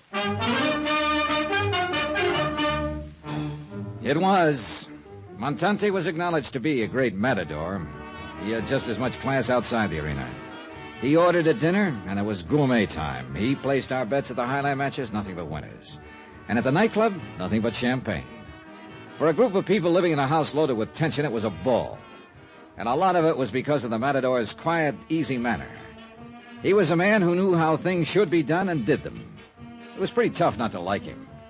Constance Alder seemed to feel the same way, her eyes always on him. But the matador himself was never once out of line. Never said or did anything that could possibly offend Billy Alder. And for a busy host, he was observant. I found that out while the others were dancing. Perhaps I can answer the question, Senor Dollar. I haven't asked one, Senor Montante. In words, no. But it's not difficult to interpret. You watch Mrs. Alder, then me. Then a question is in your eyes, no? You're a pretty sharp fellow, Senor Matador. And a gentleman, senor. I do not pursue other men's wives. The question is answered? Partly. What happens when you're the pursued? I see. Senor Dollar, women with money but without great beauty, they try to compensate, each in her own way. Hers is not unusual. Acquisition. The company and attendance of a man who is presentable, admired. I am not unknown in the arena. So for the moment it is my company. Tomorrow a better-known companion, if one should appear. As simple as that. It's sad, no, senor? And a little embarrassing. Thanks. And I'm the one who's embarrassed. I thought your eye was on the Alder fortune. Senor, you know what I receive for a Sunday afternoon in any Latin American country? $10,000. Sometimes more. Your question is answered, senor? Well, not quite. Where does a fellow take bullfight lessons? Like I said, the evening was pleasant, but it was still a job. Watching Doris Cole now, awkwardly dancing with Billy Alder, I kept thinking of her argument with Mrs. Alder, her furtiveness. I felt sure she'd been the one who'd searched my room, and there would never be a better chance to return the compliment. So I developed a sudden killing headache, and over the protests of the others, said goodnight and grabbed a cab for the Alder house in Aguilera. In Miss Cole's room, I did a hurried but thorough search and came up with two things that proved real interesting. A passport with Doris Cole's picture, but made out to one Dora Jansen, and an unsigned letter postmarked New York. In a quick scrawl, it said simply that the Caribbean Star would arrive in La Guerra on the 17th. I'm sorry about your headache, Mr. Dollar, but there is no aspirin in my room.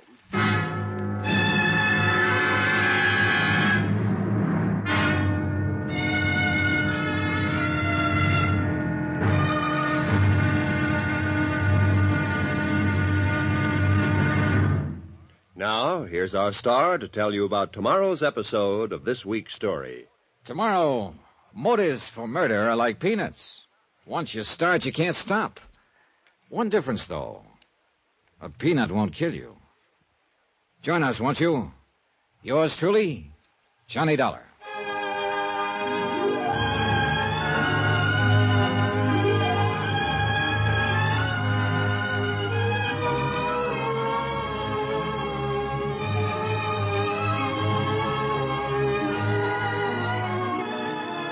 Yours truly, Johnny Dollar, starring Bob Bailey, is transcribed in Hollywood. Written by Tony Barrett, it is produced and directed by Jack Johnstone.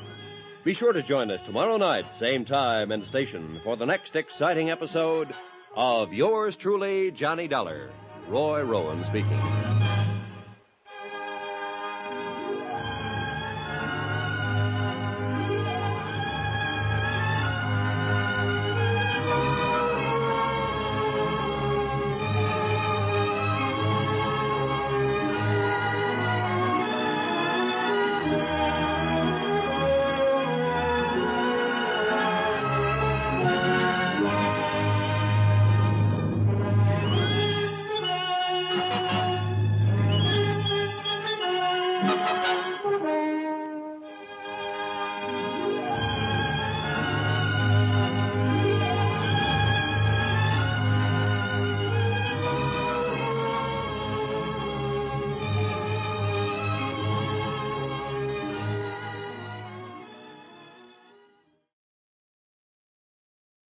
From Hollywood, it's time now for... Johnny Dollar. Dollar? There's Alder here. There must be something the matter with the house phone. I thought I rang a different room. Doris Cole's room, Mr. Alder? Well, yes. That's what you got. Now, see here, Dollar, you're not questioning that woman, badgering her. We were simply discussing two headaches and the value of aspirin. Want to speak to her? I just wanted to be sure everything was all right. Both of you running out of the nightclub with headaches like that. Oh, everything's fine.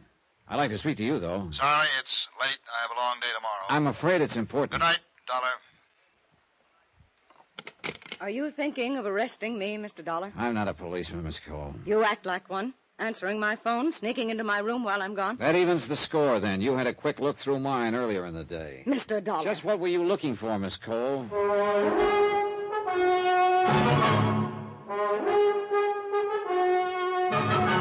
Tonight, and every weekday night, Bob Bailey in the transcribed adventures of the man with the action-packed expense account, America's fabulous freelance insurance investigator. Yours truly, Johnny Dollar.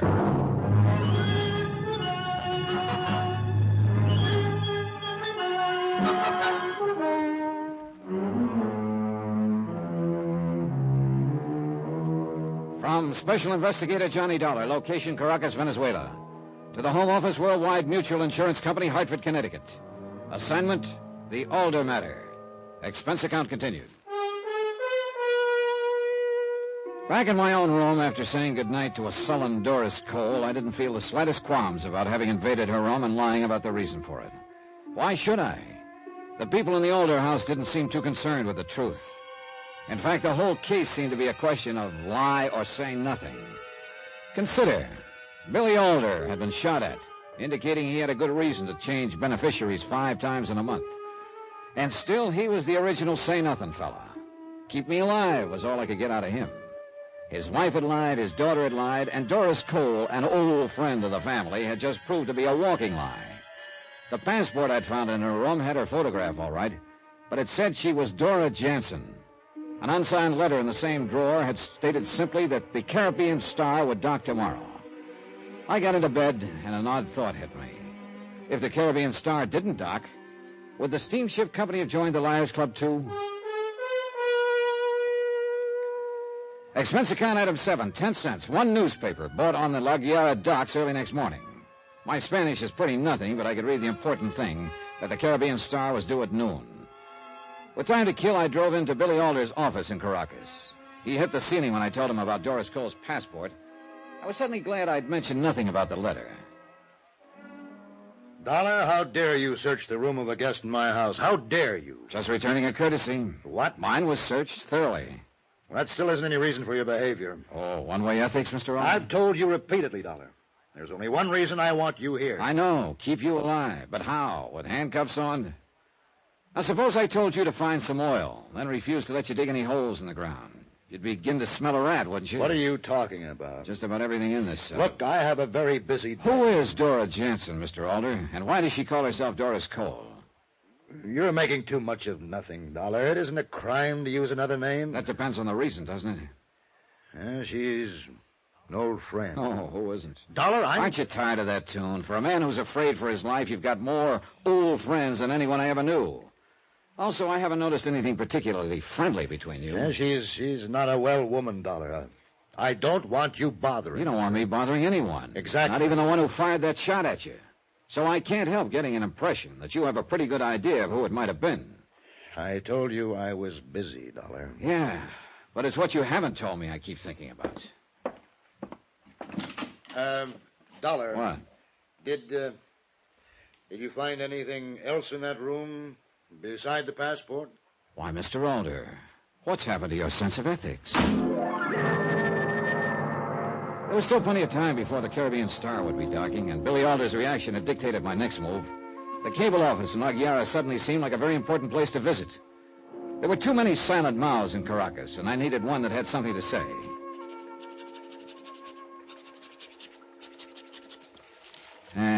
Okay, miss.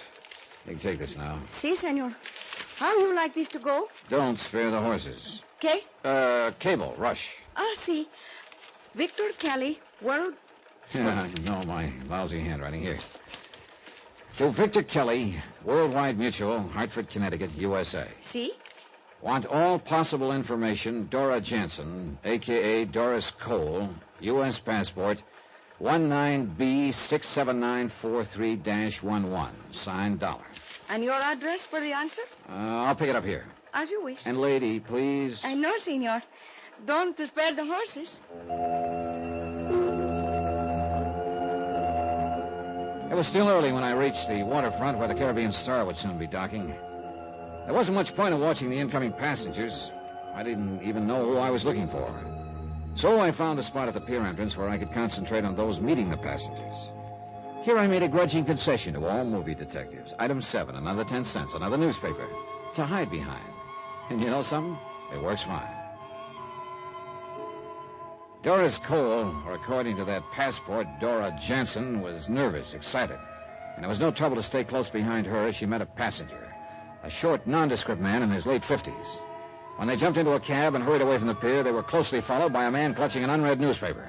Me.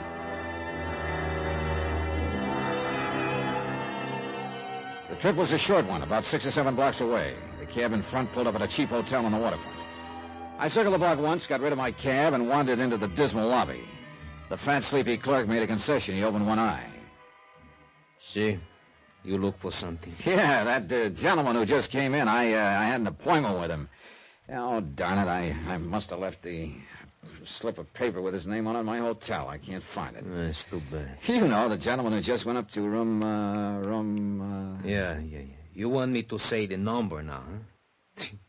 Don't you think I ever been to a movie? Oh, no, really, you can save me a lot of embarrassment. You've got it right there on the register. See? Mind if I have a look? I mind. Look, friend. When was the last time you got anything for free, friend? Oh, why didn't you say so? I was trying not to offend you. Here. Here, let me see. You play blackjack, senor? How you call it? 21? Yeah, why? Like they say. Hit me again. Oh, you're rubbing it in. See? You want to do business or no? Item 9, $10. Market schmear, schmooze, or just plain graft. He pointed an oversized forefinger at a name on the ledger, lost interest in me, went back to sleep. Arthur Singer, it said. Room 8. I went up the stairway. A few seconds later, I moved as quietly as I could down the grimy second-floor hallway, stopped at the door of number 8. At first, I heard nothing. Then, after a long minute, the voices began, angrily, as though resuming an old argument. I don't know. Then let me handle it. No, but what about him? Suppose he What knows. if he does? You want it all to go for nothing. Now, you listen to me. I know what I'm doing.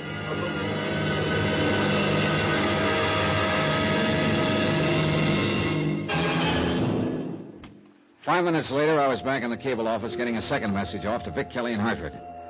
It was a request for anything he could possibly dig up on Arthur Singer. I didn't hope for too much because it would probably turn out to be an alias, but it was an angle I couldn't afford to overlook. You're not bad for answer so soon, senor. Oh, no, I just want you to get this one off. Same fella. And same way, no spare the horses? That's it. And thanks. It's nada. Oh, senor, I want to ask you something. Shoot. Your business partner, did I do something to displease him? He seemed so angry. My who seems so what? Well, he was so nice at first, but after he read the message... Wait a minute, hold everything. First of all, I have no business partner. Oh, then I make terrible mistake. Oh, just tell me what happened.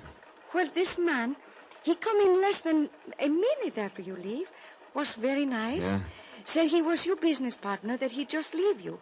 You were worried because you forgot whether you say something in the message you just sent. Then you asked him to check it for you. Uh-huh. He seemed to know what he was talking. So you showed it to him. Then? That is when he got so angry. He just put it down and leave. What did he look like? A little less tall than you, and he have gray hair. Eyeglasses? See, eyeglasses. Gray suit? See, senor, gray suit. You know him? I'm beginning to wonder if anyone really does. I am so sorry for my mistake, senor. Oh, forget it. It wasn't your fault. Just send that second message. Si, senor. About the answers. Send them to me at William Alder's house as soon as you get them. Maybe we'll read them together. Sure. Billy Alder was my new business partner. Alder, the original close-mouthed fella. But it looked like there was nothing wrong with his brain or his eyesight. Then suddenly I didn't mind that he'd read my message to Vic Kelly, because a frightened man usually reacts at the extreme ends of the scale. He'd been at the let's-do-nothing end. Maybe he'd now go the other way. There was one more step I could make on the waterfront, so I made it. My credentials presented at the steamship offices got me a look at the passenger list of the Caribbean Star. The name Arthur Singer wasn't on it. I started down the small waterfront street to where my car was parked. My mind was full of Billy Alder and the pieces of this crazy puzzle, tugging one way, pulling another. Trying to make sense out of it somehow, I used some sort of slide rule where logic could be a solid base. No matter how I twisted it, I knew one thing. It just wouldn't work. I didn't have enough yet to make it work. I was just reaching for the door handle when I saw his reflection in the car window. The man who'd sneaked up behind me, blackjack raised high in the air. The blackjack was just insurance. He was tough enough without it. I finally worked him to the side of the car, managed a half Nelson, and let the car door workers my blackjack. 5 seconds later, an officer came rushing up, and 5 minutes later, I sat in the office of Jefe Velasquez, chief of police. You feeling all right now, amigo? Yeah, sure. What did you get out of that blackjack artist? Just what I expected. Still won't say who hired him, huh? You have to understand this kind of fellow, amigo. I do, huh? What I mean, he's asesino pequeño, you know? Cheap hood, monster? Si. For extra $2, maybe 3, he would blackjack his mother. He claims he does not know who hired him, that he is to get his money in a letter. That one was spats. Okay? I say he's lying. Of course, but he will stick to the story because he knows he will get the same sentence whether he tells or he does not. A cheap hood won't usually cover for somebody else. This kind does, amigo. Otherwise, he would never be hired again. I'd give a lot for a few minutes alone with him, Jefe. Sorry, Juanito, but I like my job. Just wishful thinking. Not hard to understand. Well... You are leaving? Not getting anywhere sitting here. You sure you haven't got business somewhere else? I got an awfully big yen to talk to that thug. You know, I got a hunch. Forget it, amigo. It's like I say. If you ask him on a Monday what is the day, he must tell you Tuesday. You could beat him to death, he will still say Tuesday. Is the way they think. A favor. If I can.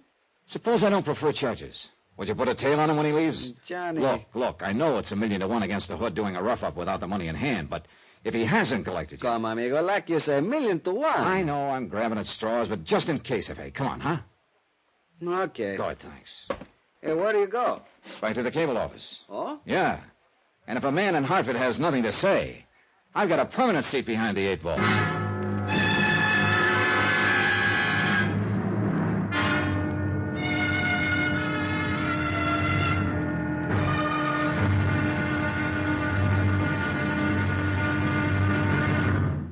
Now, here's our star to tell you about the final episode of this week's story. Tomorrow, a puzzle never fits itself together.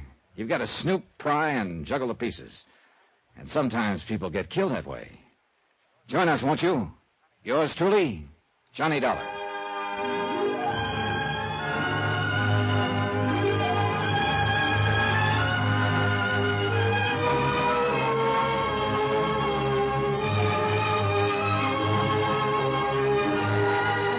Yours truly, Johnny Dollar, starring Bob Bailey, is transcribed in Hollywood. Written by Tony Barrett. It is produced and directed by Jack Johnstone. Be sure to join us tomorrow night, same time and station, for the next exciting episode of Yours truly, Johnny Dollar. Roy Rowan speaking.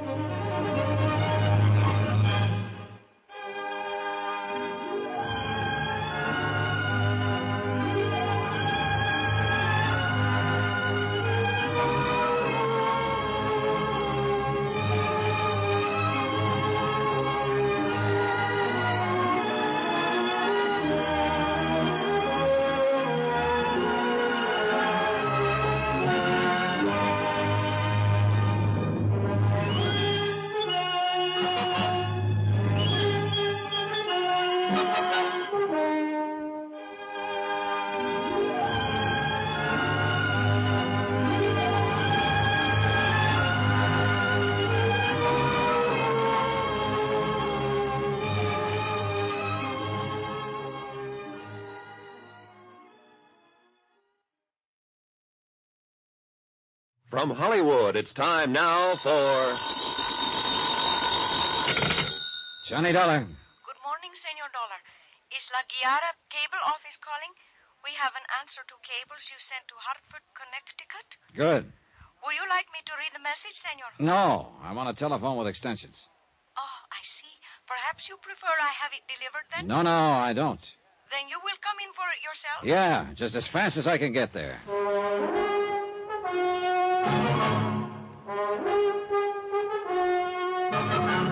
Tonight and every weekday night, Bob Bailey in the transcribed adventures of the man with the action-packed expense account, America's fabulous freelance insurance investigator. Yours truly, Johnny Dollar.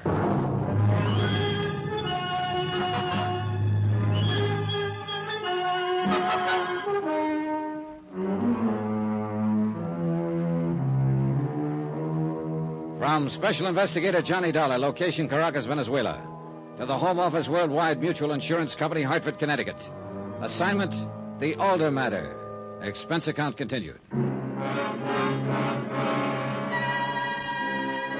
At the cable office, I ran into another dead end.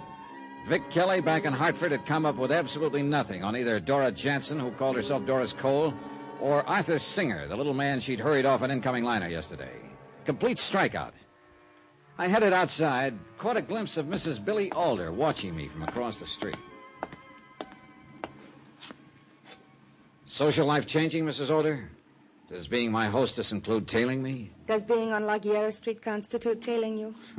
Preserve me from amateur detectives. Good morning, Mr. Dollar. Now, come on. You rushed out of the house so fast you couldn't possibly have eaten. I'll buy you breakfast.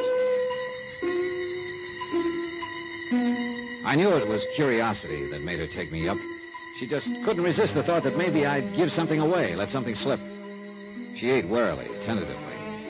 We must have looked like two boxers in a close fight sitting on the edge of their stools, waiting for the last round, the one that would decide the winner. You're staring. Thinking. You love your husband, Mrs. Alder? There'd better be a reason for a question like that. Let's stop sparring, huh? You know why I'm down here. Do I? You told me you did the other day. So I did. Now, don't be aloof, lady. You're not that much in the clear. You've been the beneficiary several times and dropped. My daughter is the present one, I believe. And what exactly is your point? There's been no crime committed. No crime? Somebody's bullet misses your husband by inches and you call it no crime? Thank you for breakfast. Don't forget, I saw you out on the grounds of the house searching the place that shot came from. I told you before. You knew an automatic pistol was used, admitted looking for a shell. You talk too much, Mr. Dollar. And you talk too little. Look, why have you been tailing me? It's certainly not to see that I'm protecting your husband's life. So it's obviously to make sure that I don't find out something. Now, what is it, Mrs. Alder? And why is it so terribly important I don't find out about it? If you won't leave, Mr. Dollar, I will. There's this about getting someone angry enough, fearful enough, it makes them forget about caution. Mrs. Alder never once looked back, simply headed straight for the cheap little waterfront hotel where Arthur Singer was staying. She stayed for over half an hour, and when she left, she still looked frightened. Whatever the game was, it looked like everyone was a player but me.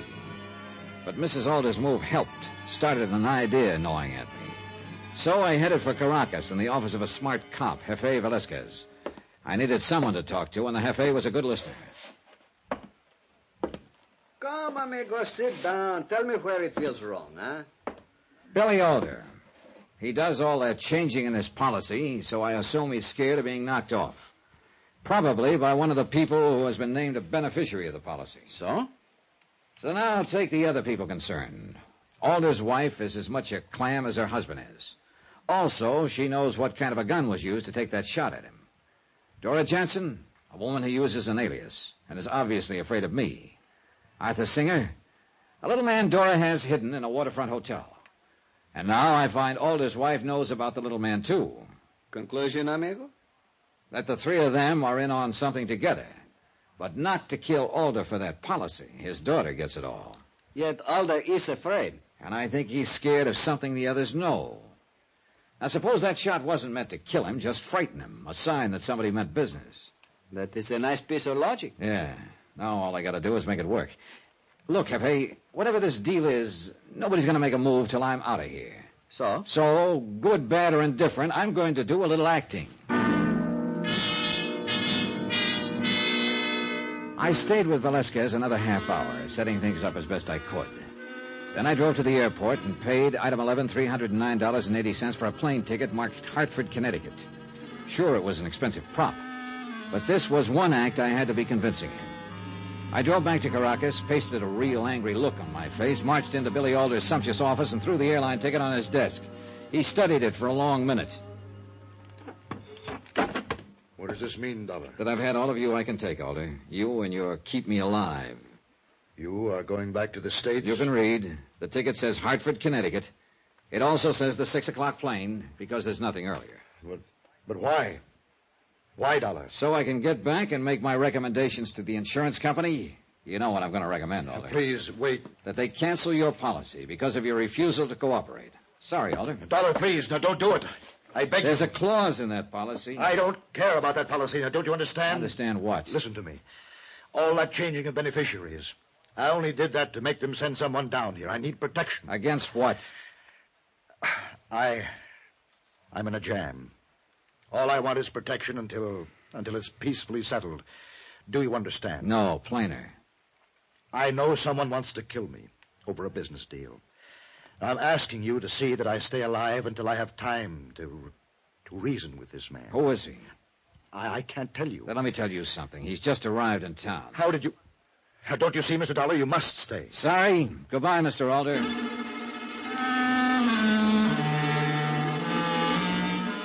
I went back to the Alder house, packed my bag, and said my goodbyes. Neither Mrs. Alder nor Dora Jansen wept. I drove to the airport, checked my luggage in. Then I slipped away, drove back to Caracas the long way. A half hour later, I checked into a little side street hotel where Jefe Velasquez had reserved a room for me. Then came the hardest part, the waiting. That 6 o'clock plane must have been way out over the Caribbean when the call finally came.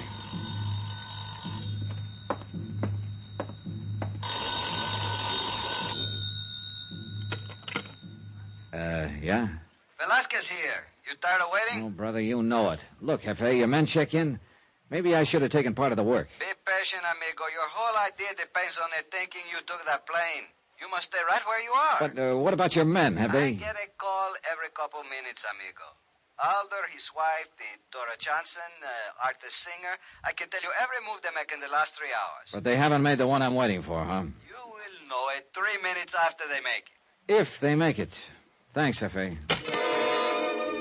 5 minutes later, Velasquez called again. He took only enough time to tell me he was on his way and to be down in the street in 2 minutes. I was. I only beat him by seconds. Come on, amigo. Well? It looked like your plan worked, Juanito. This Dora Johnson. Yeah? As soon as she learned your plane left, the one you did not take, she rushed to the waterfront hotel, picked up the Arthur Singer. Then the two of them rushed to the Alder house. And? Alder must have seen him coming because he jumped in his car and raced out in the direction of his oil field at Carranero. They see him and follow him. That's where we headed for. Then we better get things going, get there before Singer kills Alder. I don't know whether or not he deserves killing, but I know one thing. It'll cost my company $250,000. Velasquez's men were plenty good. Halfway to Carnero, one of them flagged us down, told us both cars had definitely passed his way. And when we reached the oil field, another one waited at the gate. He told us Billy Alder, Dora Jansen, and Arthur Singer were in a little work shack across the field. We left the car and moved as quietly as we could toward the shack. There was a weird feeling. In every direction, you could see the great oil rigs working, pumping, ignoring us. We reached the shack, peered cautiously through the window. An even weirder scene was taking place. An almost hysterical Dora Jansen pointed a Luger at a sweating Billy Alder. A terrified Arthur Singer pleaded with her. Their words pushed easily through the thin wooden slatting. Dora, please don't do it. You'll only make things worse. Your brother's right, Dora. Dora, listen to me. Like he listened to you 4 years ago. What did it get him, Mr. Fancy Promoter? Tell me that. I'll make it right with him. A quiet gentleman. A bookkeeper who never did anything wrong in his life until you sold him a bill of goods. Now, listen to me, both of you. So he rigged your books for you. Made false entries, made it look like he was responsible for the bankruptcy. And he did the 3 years in prison that you should have done. For $100,000. That was the deal. And believe me, I'm not trying to cheat him. The money is tied up in my business. I need time, but I'll pay him. Pay him? It's been a year since he came out of jail. You'll never pay. You'll try to cheat him out of the money one way or another. I swear to you, Dora. It's a lot easier to kill him than pay him, isn't it? Oh, you're crazy. Is that why you kept the Luger in the house? Were you worried when it disappeared? When I shot at you to let you know I meant business? Think what you're doing. Dollar knows all about this. Oh, yes. Your bodyguard must have gotten frightened after I had him beat up the other day. He's on his way to the States in a plane. Dora! No! I'm going to kill you. Now! Come on. Put her down, Dora. You pull that trigger and he'll still come out the winner. No! Senorita, do not make me fire, please. I don't care. As long as he gets what he deserves. Stand back! Senorita! For a split second, she wavered. Then the hate took over. Alder sank to the floor, disbelief on his face. Panicked, she raced out into the night, and I went after her. Dora! No! Dora, hold it! No! There's no place to go. Dora! Stay away from me, you here! Don't come in it! What happened to her, Johnny? She panicked, turned to scream at me, and ran right into one of the protection fences around the derrick. She's just passed out. She'll come around. How's Alder? Conscious, but I do not know. We better get him to the hospital. Yeah, come on. She didn't mean to shoot him, mister. My sister wouldn't hurt anyone. Sure. Go take care of her. She was only doing it for me. For me, mister. Alder? I would have paid. I wasn't going to cheat him. Oh, Dollar. You know? Yeah, we heard it all. I'm glad it's over. The worrying. Want to tell me one thing, Alder? Your wife, where does she fit? She had nothing to do with it. Just knew about it. I wasn't too nice to her for a long time. Other women, her running around, just a way of punishing me, paying me back. She knew I couldn't afford to complain. Yeah, wish you'd have told me a long time ago, Alder. I couldn't. Case could always be reopened. I couldn't face that. Would have hurt too much. Oh, yeah. But it wouldn't have hurt as much as that bullet. Expense account total $833.14. Details: Billy Alder was rushed to the Caracas hospital, underwent some excellent surgery, and, relax, claims department. He's going to make it. As for his shady business tactics, well, that's out of my bailiwick. That's for the law boys. Yours truly, Johnny Dollar.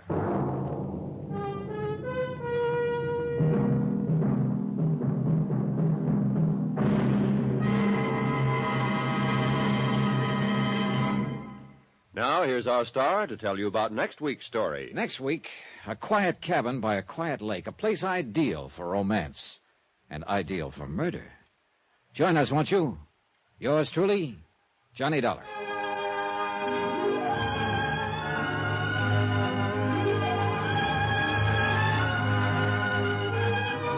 Yours truly, Johnny Dollar, starring Bob Bailey, is transcribed in Hollywood. Written by Tony Barrett. It is produced and directed by Jack Johnstone. Heard in this week's cast were Gil Stratton, Harry Bartell, Barbara Fuller, John Daner, Virginia Gregg, Don Diamond, Vivi Janis, and Tony Barrett. Musical supervision by Amerigo Marino. Be sure to join us on Monday night, same time and station, for another exciting story of yours truly, Johnny Dollar. Roy Rowan speaking.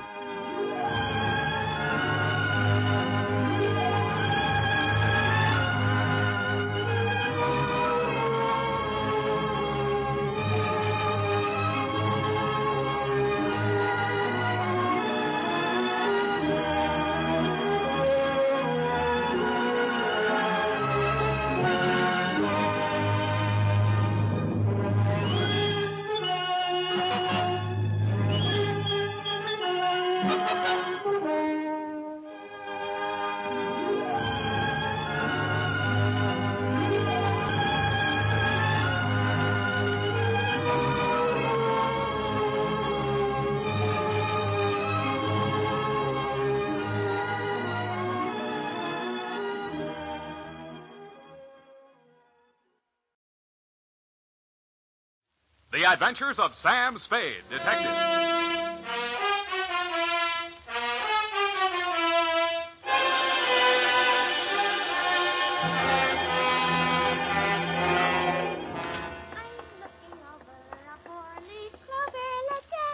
Very funny.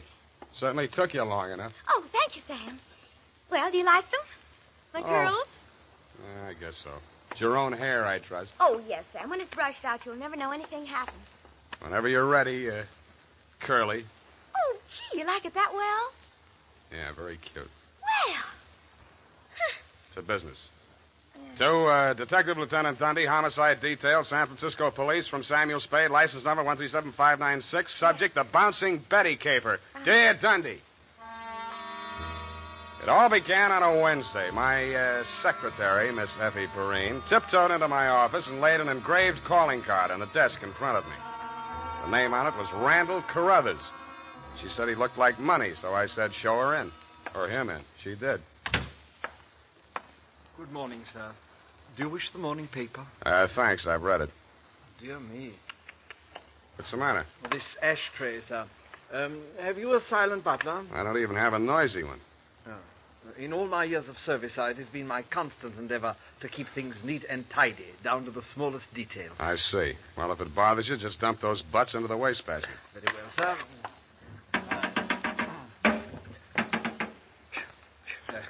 If you will pardon the presumption, sir, you could use a well-trained servant in this establishment. Wastepaper baskets clean and empty at all times. Never allow refuse to accumulate. That's not refuse. That's this month's bills. So I noticed, sir.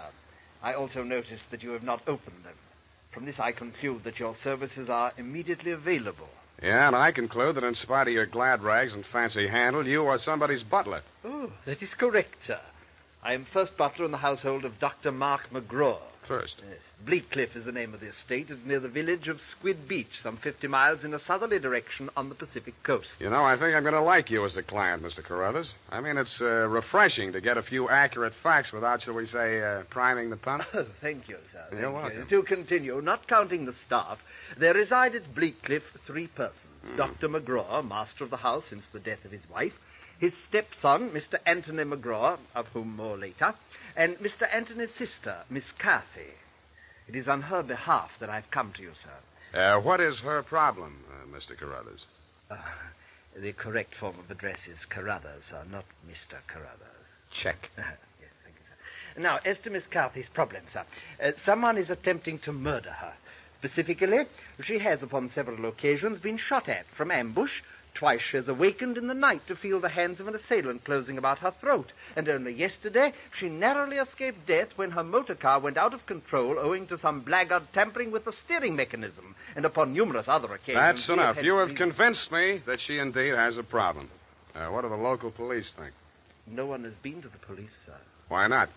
It's a delicate situation, sir. Miss Carthy's brother, Mr. Tony, is undergoing treatment for nervous disorder, sir. Mm-hmm. The family did not wish to place him in an institution, and since Dr. McGraw, his stepfather, is a psychiatrist, he is allowed to remain at home. I see. He's flipped, huh? Where do I fit in, Carruthers?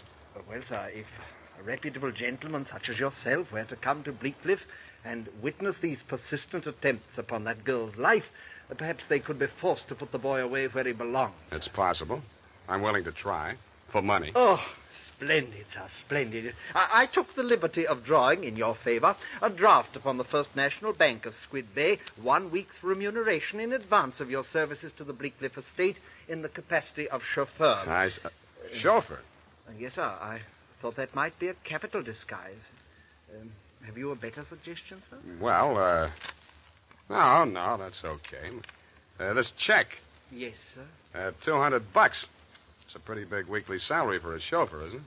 Well, you will be allowed to shop for the vegetables, sir. Your cut has been added in.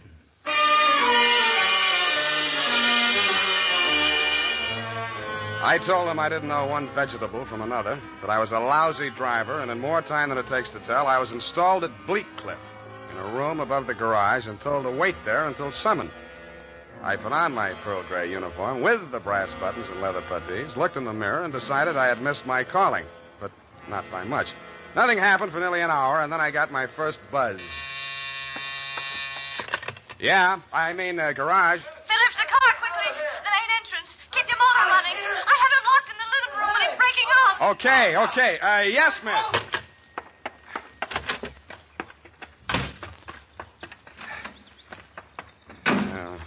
Let me see. Get that door open.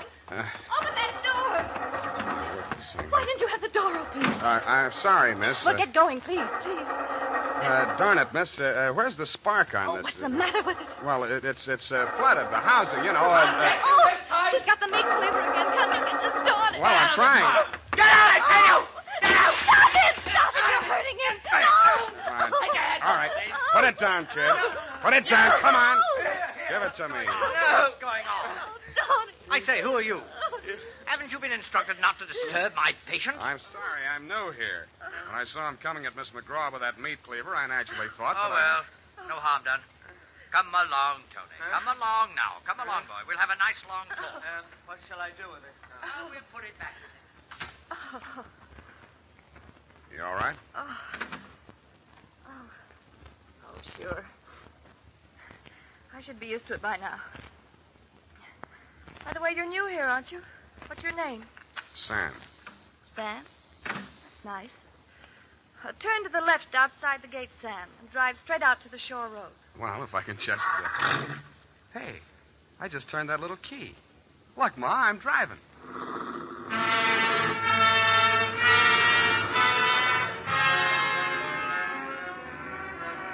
I adjusted the rear view mirror so that it showed more of her and less of the rear view.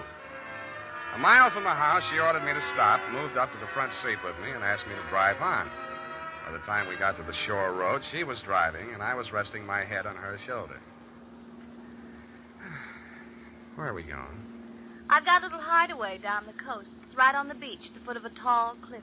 There's a fireplace, a little bar, some records. Got some bop? It's wonderful there with the surf pounding outside, hidden away from the world. You feel so safe. Don't stop. You'll like it there.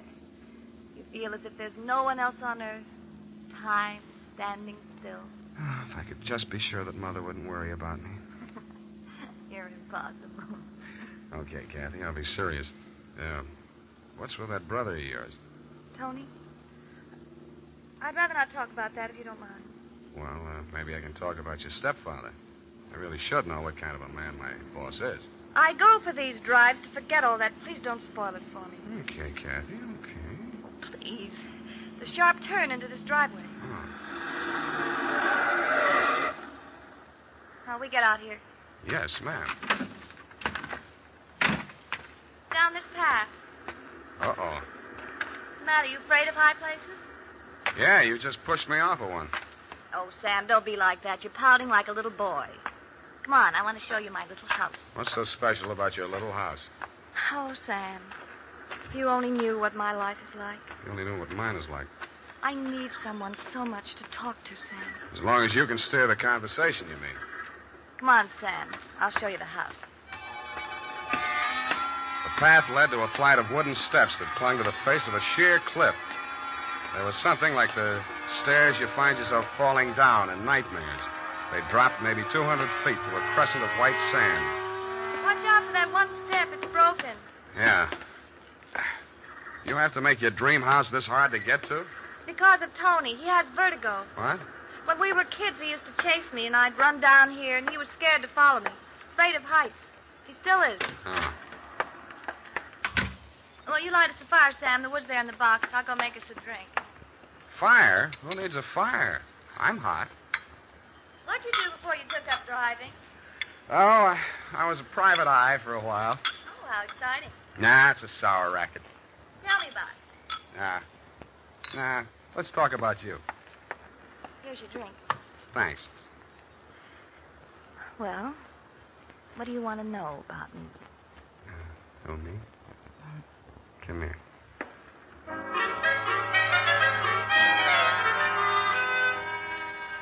The cinch she was wearing was 20 carat, but the story of her life was heavy melodrama. It seemed that Dr. McGraw, a handsome fortune hunter, was a folly of her mother's middle years. But she had come to her senses shortly before she died and cut him out of her will.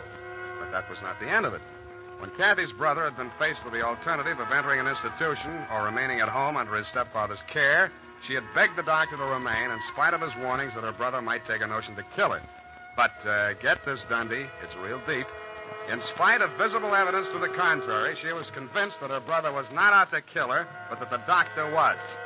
I couldn't sell myself on that part of the yarn, but she looked so awfully pretty while she was telling it. Then suddenly, she didn't look so pretty. An expression of terror was on her face. No!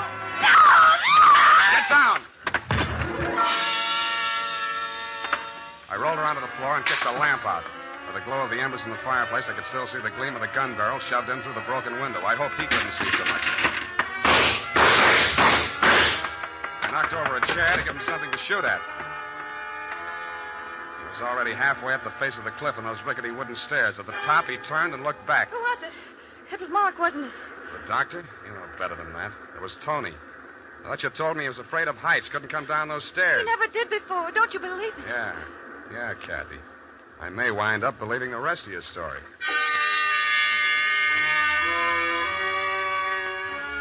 I took Kathy back to Bleakcliff and stashed her in my quarters over the garage. Then I went into the main house via the back stairs, found her room, and shook it down. In a cabinet, a bunch of war souvenirs, German helmets, grenades, rifles, and other lethal gadgets. In a desk drawer, I found a letter headed U.S. Army, Office of the Surgeon General. It certified that one Anthony McGraw was unfit for military service. Vertigo.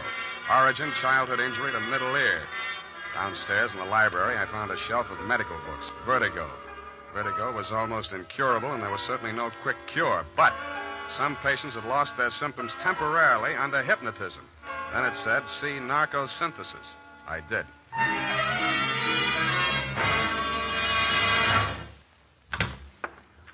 Spade. I beg pardon, sir. Mr. Spade. Whatever are you doing in the butler's pantry, sir? Looking for a butler. Namely you, Carruthers. May I serve you, sir? Yeah. How do I get an interview with Dr. McGraw? Well, sir, I should... Oh. Strange, after all my years of service, I still start as a master summons. Hey. You did it again. Well, I'm sorry, sir.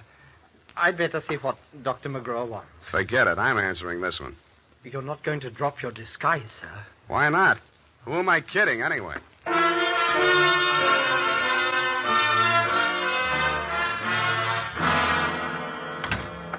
You rang, Dr. McGraw? Huh? Oh, I didn't ring for you. I rang for Carruthers. I ordered him to tidy up my office while I was at dinner. And look at it. Looks neat as a pin to me, Doctor. Oh, yeah, sure new here. Chauffeur, eh? I'm only wearing his uniform. Here's my card. Oh, detective, eh? That's right, Doctor. And this one's just about ready to wrap up. Well, you interest me. Go on. I will. I think you've been trying to use that boy as a murder weapon against his sister. Oh, and you call yourself a detective? If you can call yourself a doctor, I guess I can. You've been treating him with narcosynthesis, haven't you? Yes, that's right. Hypnotic drug. While he's under it, you brief him on his activities for the day, and he follows through, including assaults with deadly weapons. That would be possible with certain very suggestible patients, but I'm afraid impossible to prove. I think I can prove it, Doctor. You shouldn't leave your textbooks lying around loose. I found out the only way Tony could have walked down that stairway to Kathy's beach house without falling would be temporary relief of his symptoms due to hypnotic suggestion. Unquote. I see. What do you intend to do about this theory of yours? What do you suggest? You see this row of buzzers here on my desk? Mm-hmm. This one is for my secretary. This is to summon Carruthers, and when I press this buzzer, two of the most hideous plug uglies you've ever seen will rush into this office, beat you to a pulp, and dump you outside the front gate. That's what I think of your theory. Buzz away, Doctor. I think I like them better than I do you. As you wish.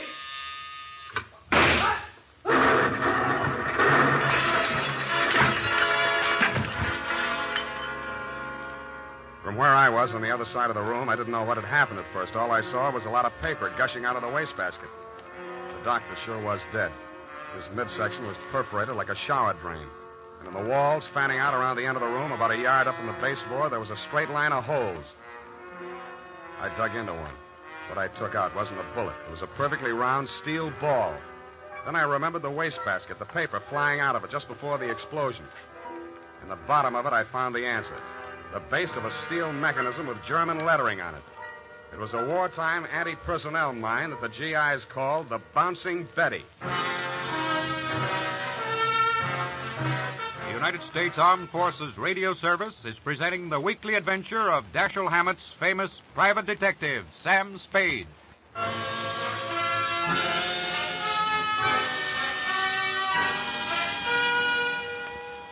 I didn't wait for the Squid Beach law to arrive. Who could? I went straight back to San Francisco. You, Lieutenant Dundee, were waiting at my office. Morning, Sam. Hello, Dundee. About that McGraw killing, Sam. Mm-hmm. The chief down at Skid Beach has asked us to cooperate with the department down there at Skid Beach. Squid Beach, Dundee. Squid, that's right. They say you caught a bus at Skid Beach. Squid. That's right. At 1:45 in the company of a young woman answering the description of the McGraw girl. They say that, do they? They say they got a statement from that butler, Carruthers. Yeah, well, it's open and shut anyway. The butler hired you, the girl is wanted, and you're hiding her out. Why? Why not? Well, it's established that the girl hated the deceased and bickered with him constantly. The doctor and the boy were pals. That girl's guilty as... You've been able to place her in the murder room? Well, no, but here's an item. She worked with an Army ordnance during the war in research. Subject, I made a note of that. Enemy landmines, anti-personnel. One of the reports she helped put out was on the Bouncing Betty. Yeah? Definitely. Hey, where you going, Sam?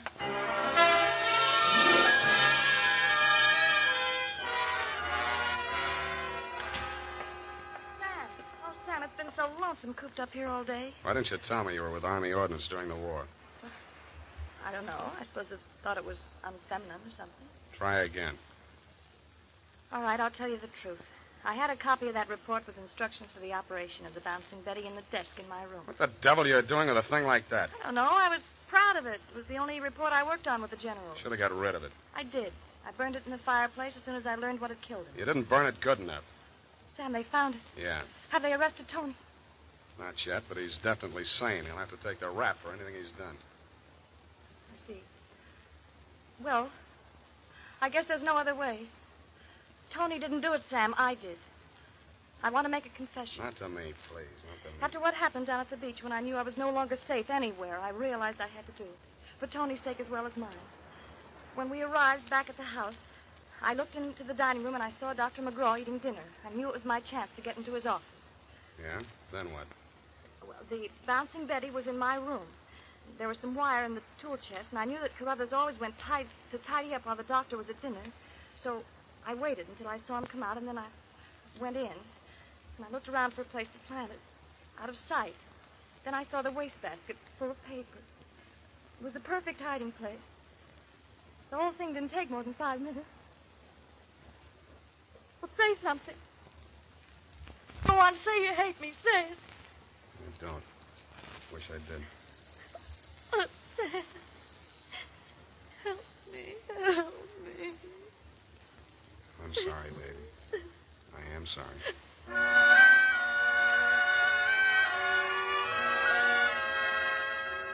I don't know how long we sat there. I held her in my arms until she cried herself out, then we just looked at each other. I knew if I put it off another minute, I wouldn't call you at all, Dundee. So, with my arms still around her, I reached for the phone. Homicide. Lieutenant Dundee, this is Sam Spade. Lieutenant Dundee. Hello? Hello? Give me that. Lieutenant, this is Catherine McGraw. I wish to make a full confession in the murder of my stepmother.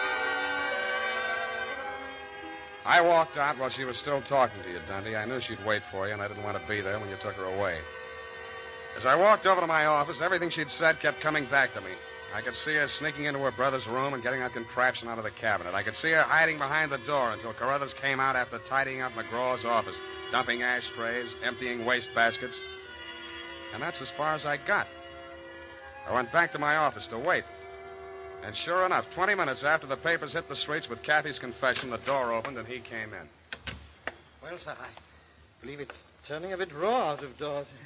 The gardener was saying only this morning that we should order out some shrouds for the Sappy-Glossa sinuata.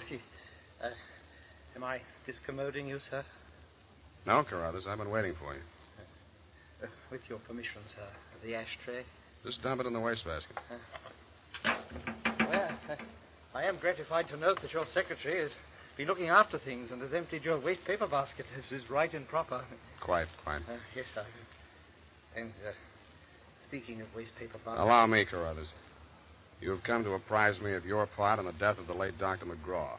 Am I in error? You've already divined my purpose, sir.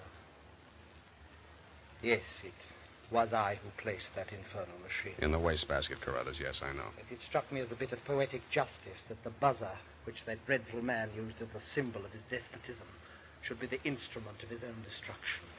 I'm sorry, Carruthers. I'll do all I can. No need, sir. No need.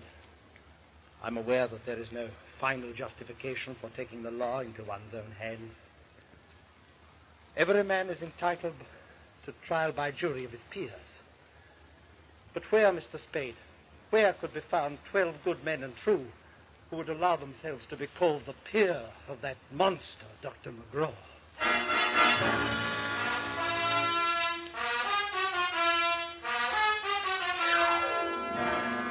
Period. End of report. Sam, there must be some mistake. Mistake, Effie? Mistake? Well, the butler can't be guilty. That's old-fashioned. He was an old-fashioned butler, sweetheart. Where today can you get help like that? Somebody who empties the ashtrays, keeps the waste paper baskets clean, tidies up around the place. Well, I'd be only too happy to do the same for you, Sam. I know you would, Doc. Considering what happened to Mr. Carruthers' employer, Effie, you mustn't allow your mind to dwell on such matters. It's wicked. Sam! Who emptied an ashtray in that wastebasket that I just finished cleaning out? Pay it no heed, sweetheart. I'll buy you a silent butler. Now go type that up.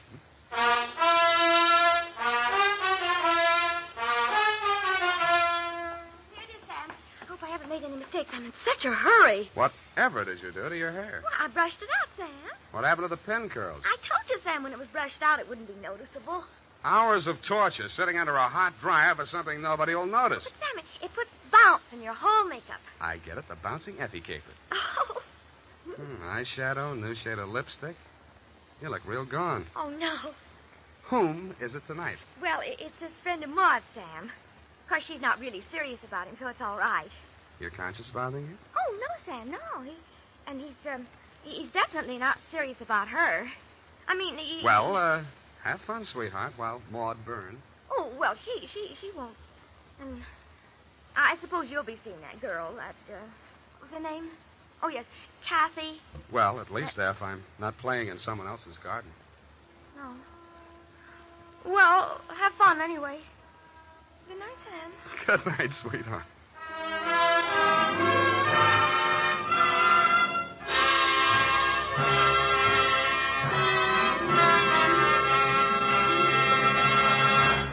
The Adventures of Sam Spade, Dashiell Hammett's famous private detective, are produced and directed by William Spear. Sam Spade is played by Howard Dove. Lorene Tuttle is Effie.